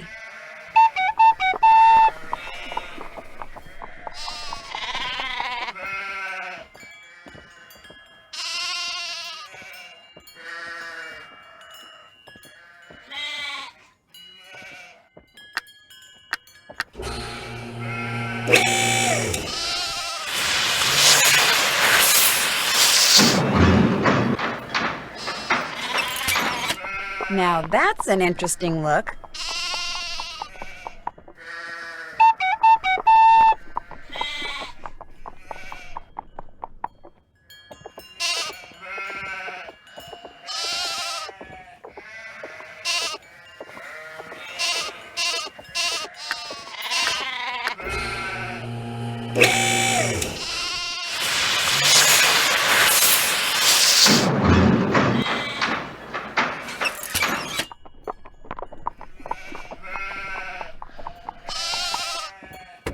There, all done.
would like a fortune.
Oh my gosh, I'm flying! Woohoo! Matt, are you in here? Hello? Anybody here?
would like a fortune.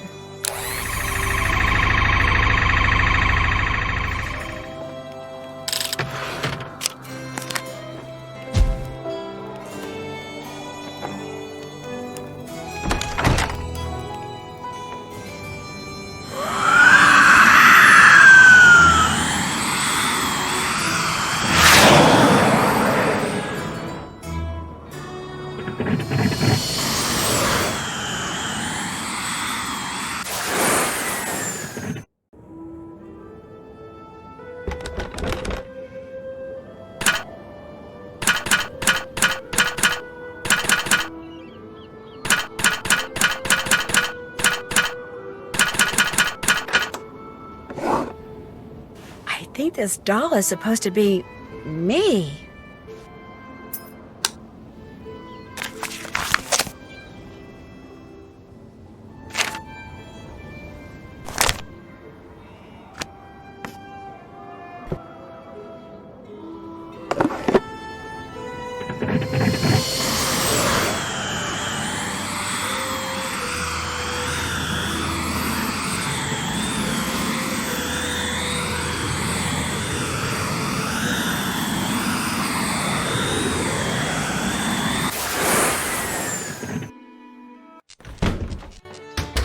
Be right with you, miss.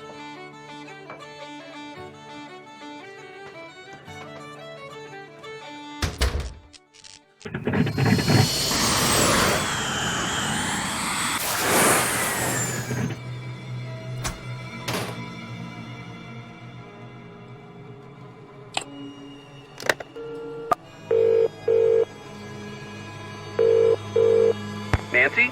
Hi, so what's going on at the party? Oh, the usual party things. Bess and George are there too, you know. Yeah, I know. I saw them. And Minky McNabb. Yeah, I saw her too. Ned, are you hiding from her?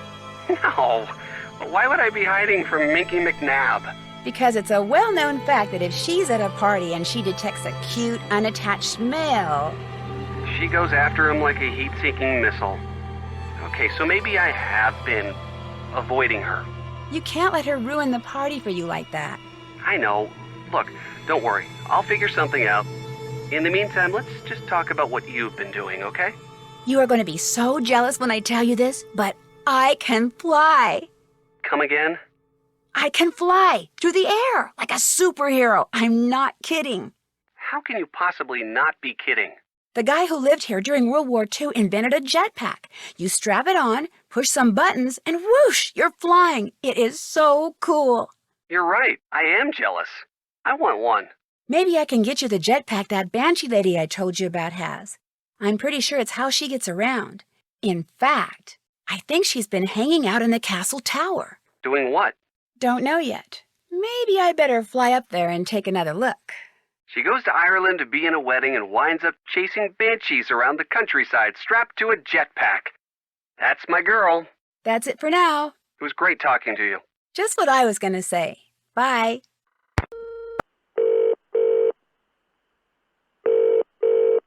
Hey, Nance, what's going on? There were all these sheep running around outside, and guess who had to put them back in their pen? You? Nancy, clearly neither you nor Kyler understands just what a maid of honor is supposed to do. Actually, Mr. Delaney kind of roped me into it. Next time, just tell him no. You should be decorating and painting nails and picking out music for the reception and dyeing shoes to match your dress, not sheep herding. Actually, I sheared a few sheep for him, too. Nancy, a maid of honor should not be shearing sheep. You got to shear sheep? I am so jealous. What am I going to do with you two? I found this beautiful family tree in the tower of the castle, which I'm pretty sure the couple who lived here during World War II used as their master bedroom. Did the family tree have anybody famous in it? James Joyce? Samuel Beckett? Pierce Brosnan? Colin Farrell? No, but I think someone's been keeping track of who's dead and who's alive on it. She's also been keeping a list of crows. She? How do you know it's a she? The name of the couple's daughter, Fiona Malloy, wasn't marked as deceased. I'm pretty sure she's the strange old woman I keep seeing, and that the crow I keep seeing is her pet. What's her deal? Why doesn't she just walk up and introduce herself? As usual, Bess, that's a very good question. Hang up, Bess. They're starting. Sorry, Nance. Gotta go. They're doing chicken fights in the pool. Amazing Abs is on one of the teams. Bess, come on! See ya!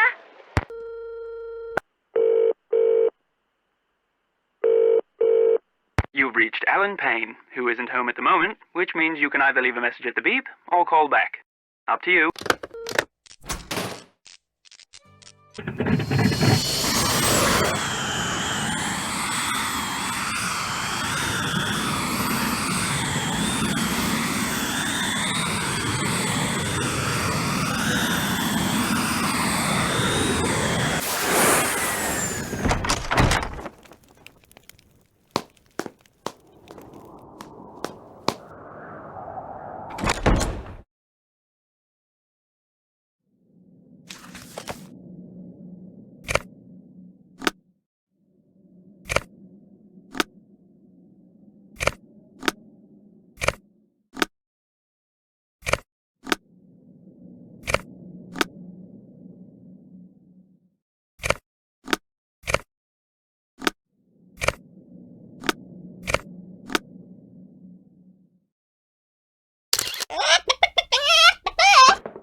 You have a lead? The little girl that was living here when the place exploded, Fiona. I think she survived after all, and is still alive. That's impossible. According to every account of the explosion I've come across, she died along with her parents. Although, the accounts also said their bodies were never recovered. I'm pretty sure she's the person we saw at the window of the nursery. She did look rather disturbed. Where do you think she lives? Actually, I think she lives in the bog. She lives in the bog? Maybe I should come back when I know a little more. Good idea.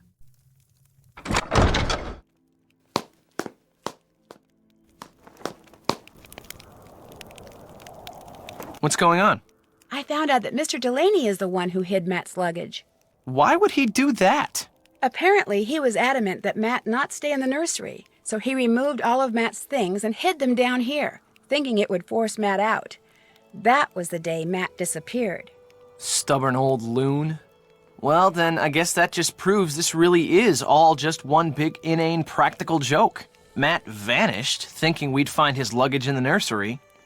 Unless Denal is lying, and he hid the luggage for some other reason. For crying out loud, Nancy, find Matt before this mystery drives us all loony. I'll see you later, okay? Stay out of trouble.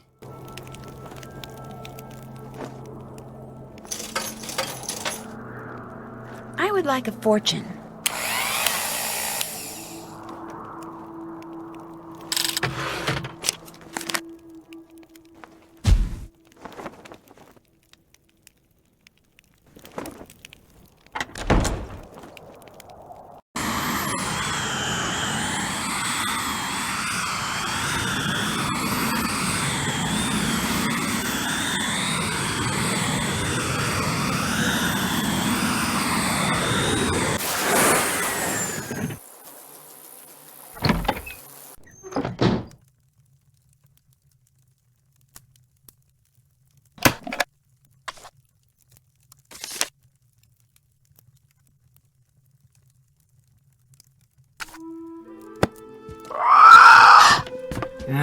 Oh my gosh.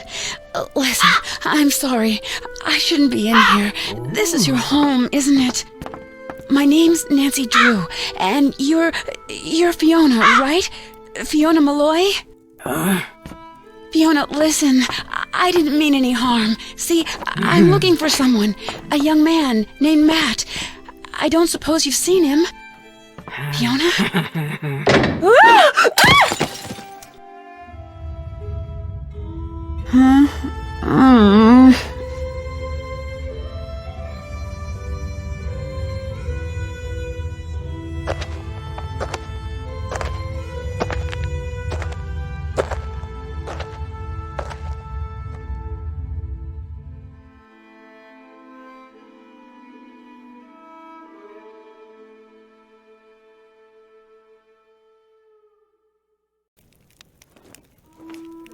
No, don't touch that!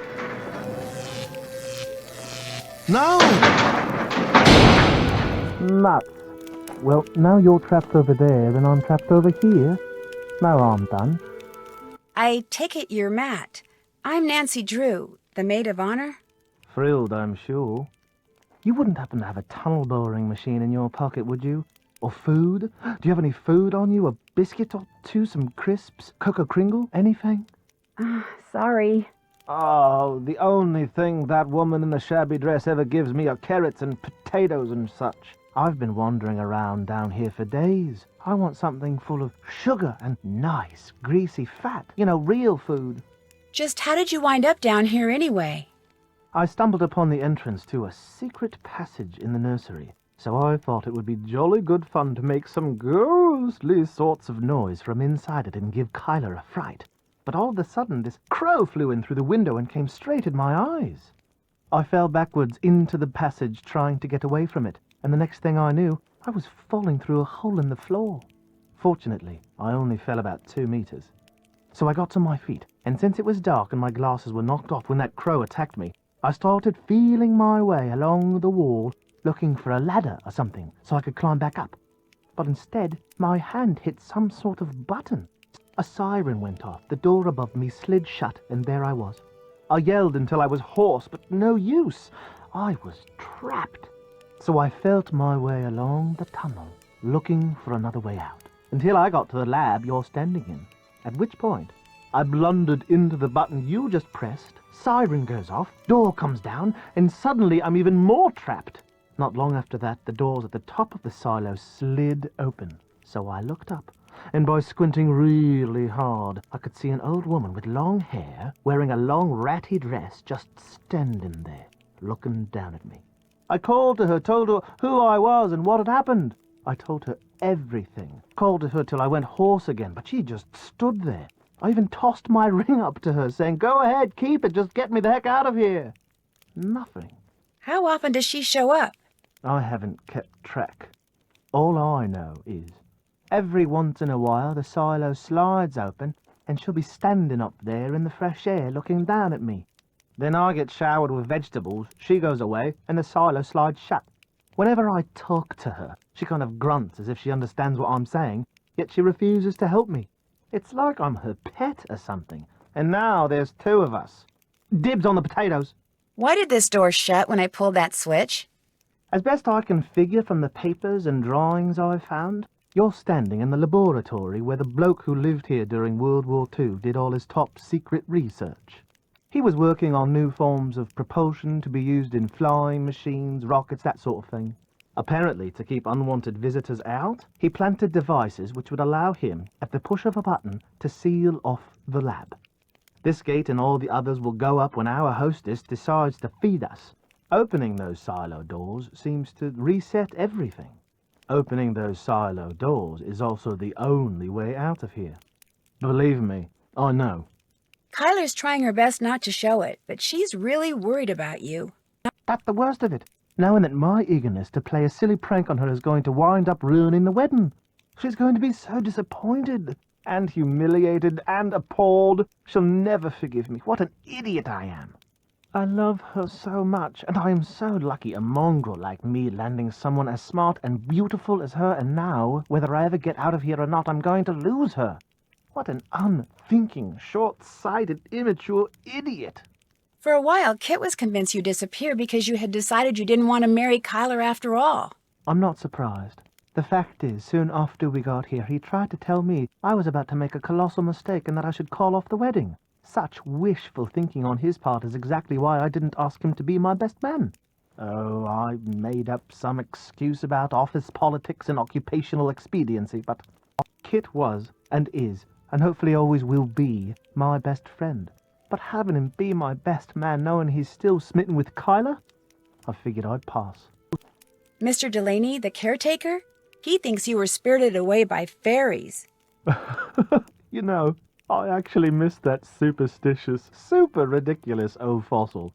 Kit and I spent the better part of an evening rigging line in the garden so we could fool him into thinking a leprechaun was moving through the bushes. Only a branch snapped off and whacked Kit in the eye, and that was that. Except, I must admit, seeing as I have no idea who or what that thing is that has us trapped down here. Mr. Delaney might not be all that wrong. I'm pretty sure her name's Fiona. She's the daughter of Brendan Malloy, the guy who was doing all the research down here. Everyone thought she was killed along with her parents when this place exploded. But she wasn't, and she's been wandering around in the bog near the castle ever since. So, if our wedding ever does take place, it looks like I'll end up with a crazy in-law after all. I'm going to look around some more. You do that.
Did you know there was a button here that says, in case of lockdown, press to open?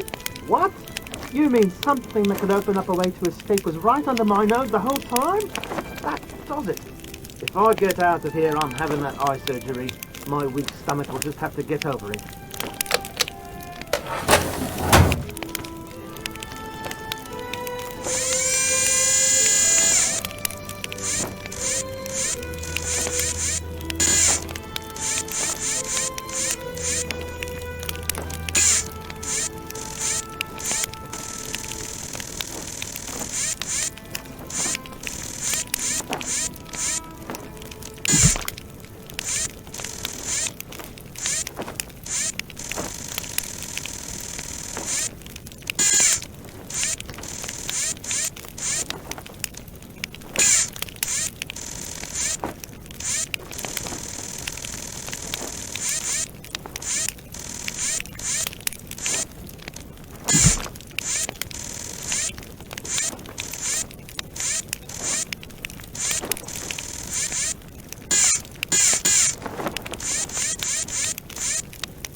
is going on?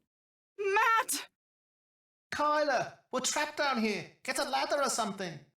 Oh, Matt, I've been so worried about you. Where have you been? I missed you so much. I was afraid I'd never see you again. And I've got so much to tell you. No, I take that back. There's only one thing I want to tell you. I love you. Do you hear me? I love you. By the time Kit came back with a ladder, Kyler had said I love you to Matt approximately 150 times. And Matt had said it to Kyler about 200 times. And they were still saying it to each other on the day of their wedding 4 days later. Even Kit remarked that Matt's little misadventure seemed to have been good for their relationship. Needless to say, this bummed Kit out, until he met the very beautiful young Irish woman who catered the reception. Long story short, it looks like Kit will soon be returning to Ireland, and not just to sketch plans for potential housing developments. As for Mr. Delaney, he still can't accept the fact that the strange wail I kept hearing wasn't a banshee, but an old siren that Matt kept inadvertently setting off down in the tunnels. Nor is he clear on the fact that Fiona, whose jetpack was also a source of weird noises, was responsible for many of the strange phenomena he'd always attributed to fairies. But he understood immediately that Fiona was someone in need of compassion and helped the police take her into custody without incident. Apparently, after the explosion killed her parents, Fiona was taken in and raised by an old hermit who lived alone in the bog hut, which did not exactly do wonders for the little girl's mental or emotional development. But she's getting lots of attention now, and she's so bright, after all, her father was a rocket scientist, that her prognosis is actually pretty good. Me, I'm on my way back to the States, via jet plane, not jetpack. My pack and Fiona's were quickly confiscated by military types bent on adapting them for use on the battlefield. Unfortunately for them, Brendan's intricate fuel system has them completely and hopelessly stumped, which has no doubt made Fiona's crow and all its feathered friends very happy. They finally have the skies above Castle Malloy all to themselves.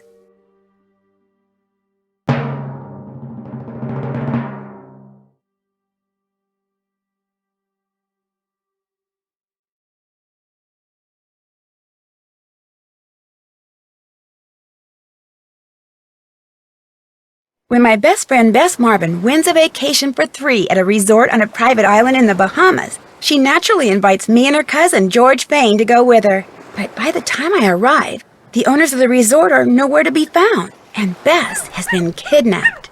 To get her back, George and I must find a long-lost treasure, a quest that brings us face to face with many of the island's strange inhabitants, and forces us to risk our lives, both on and in the sea. Help us find the treasure before this sun-drenched paradise turns deadly. In my next adventure, Ransom of the 7 Ships.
Take one. Speed. Action!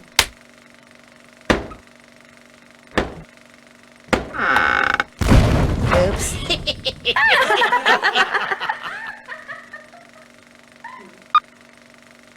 Take three. Speed. Action!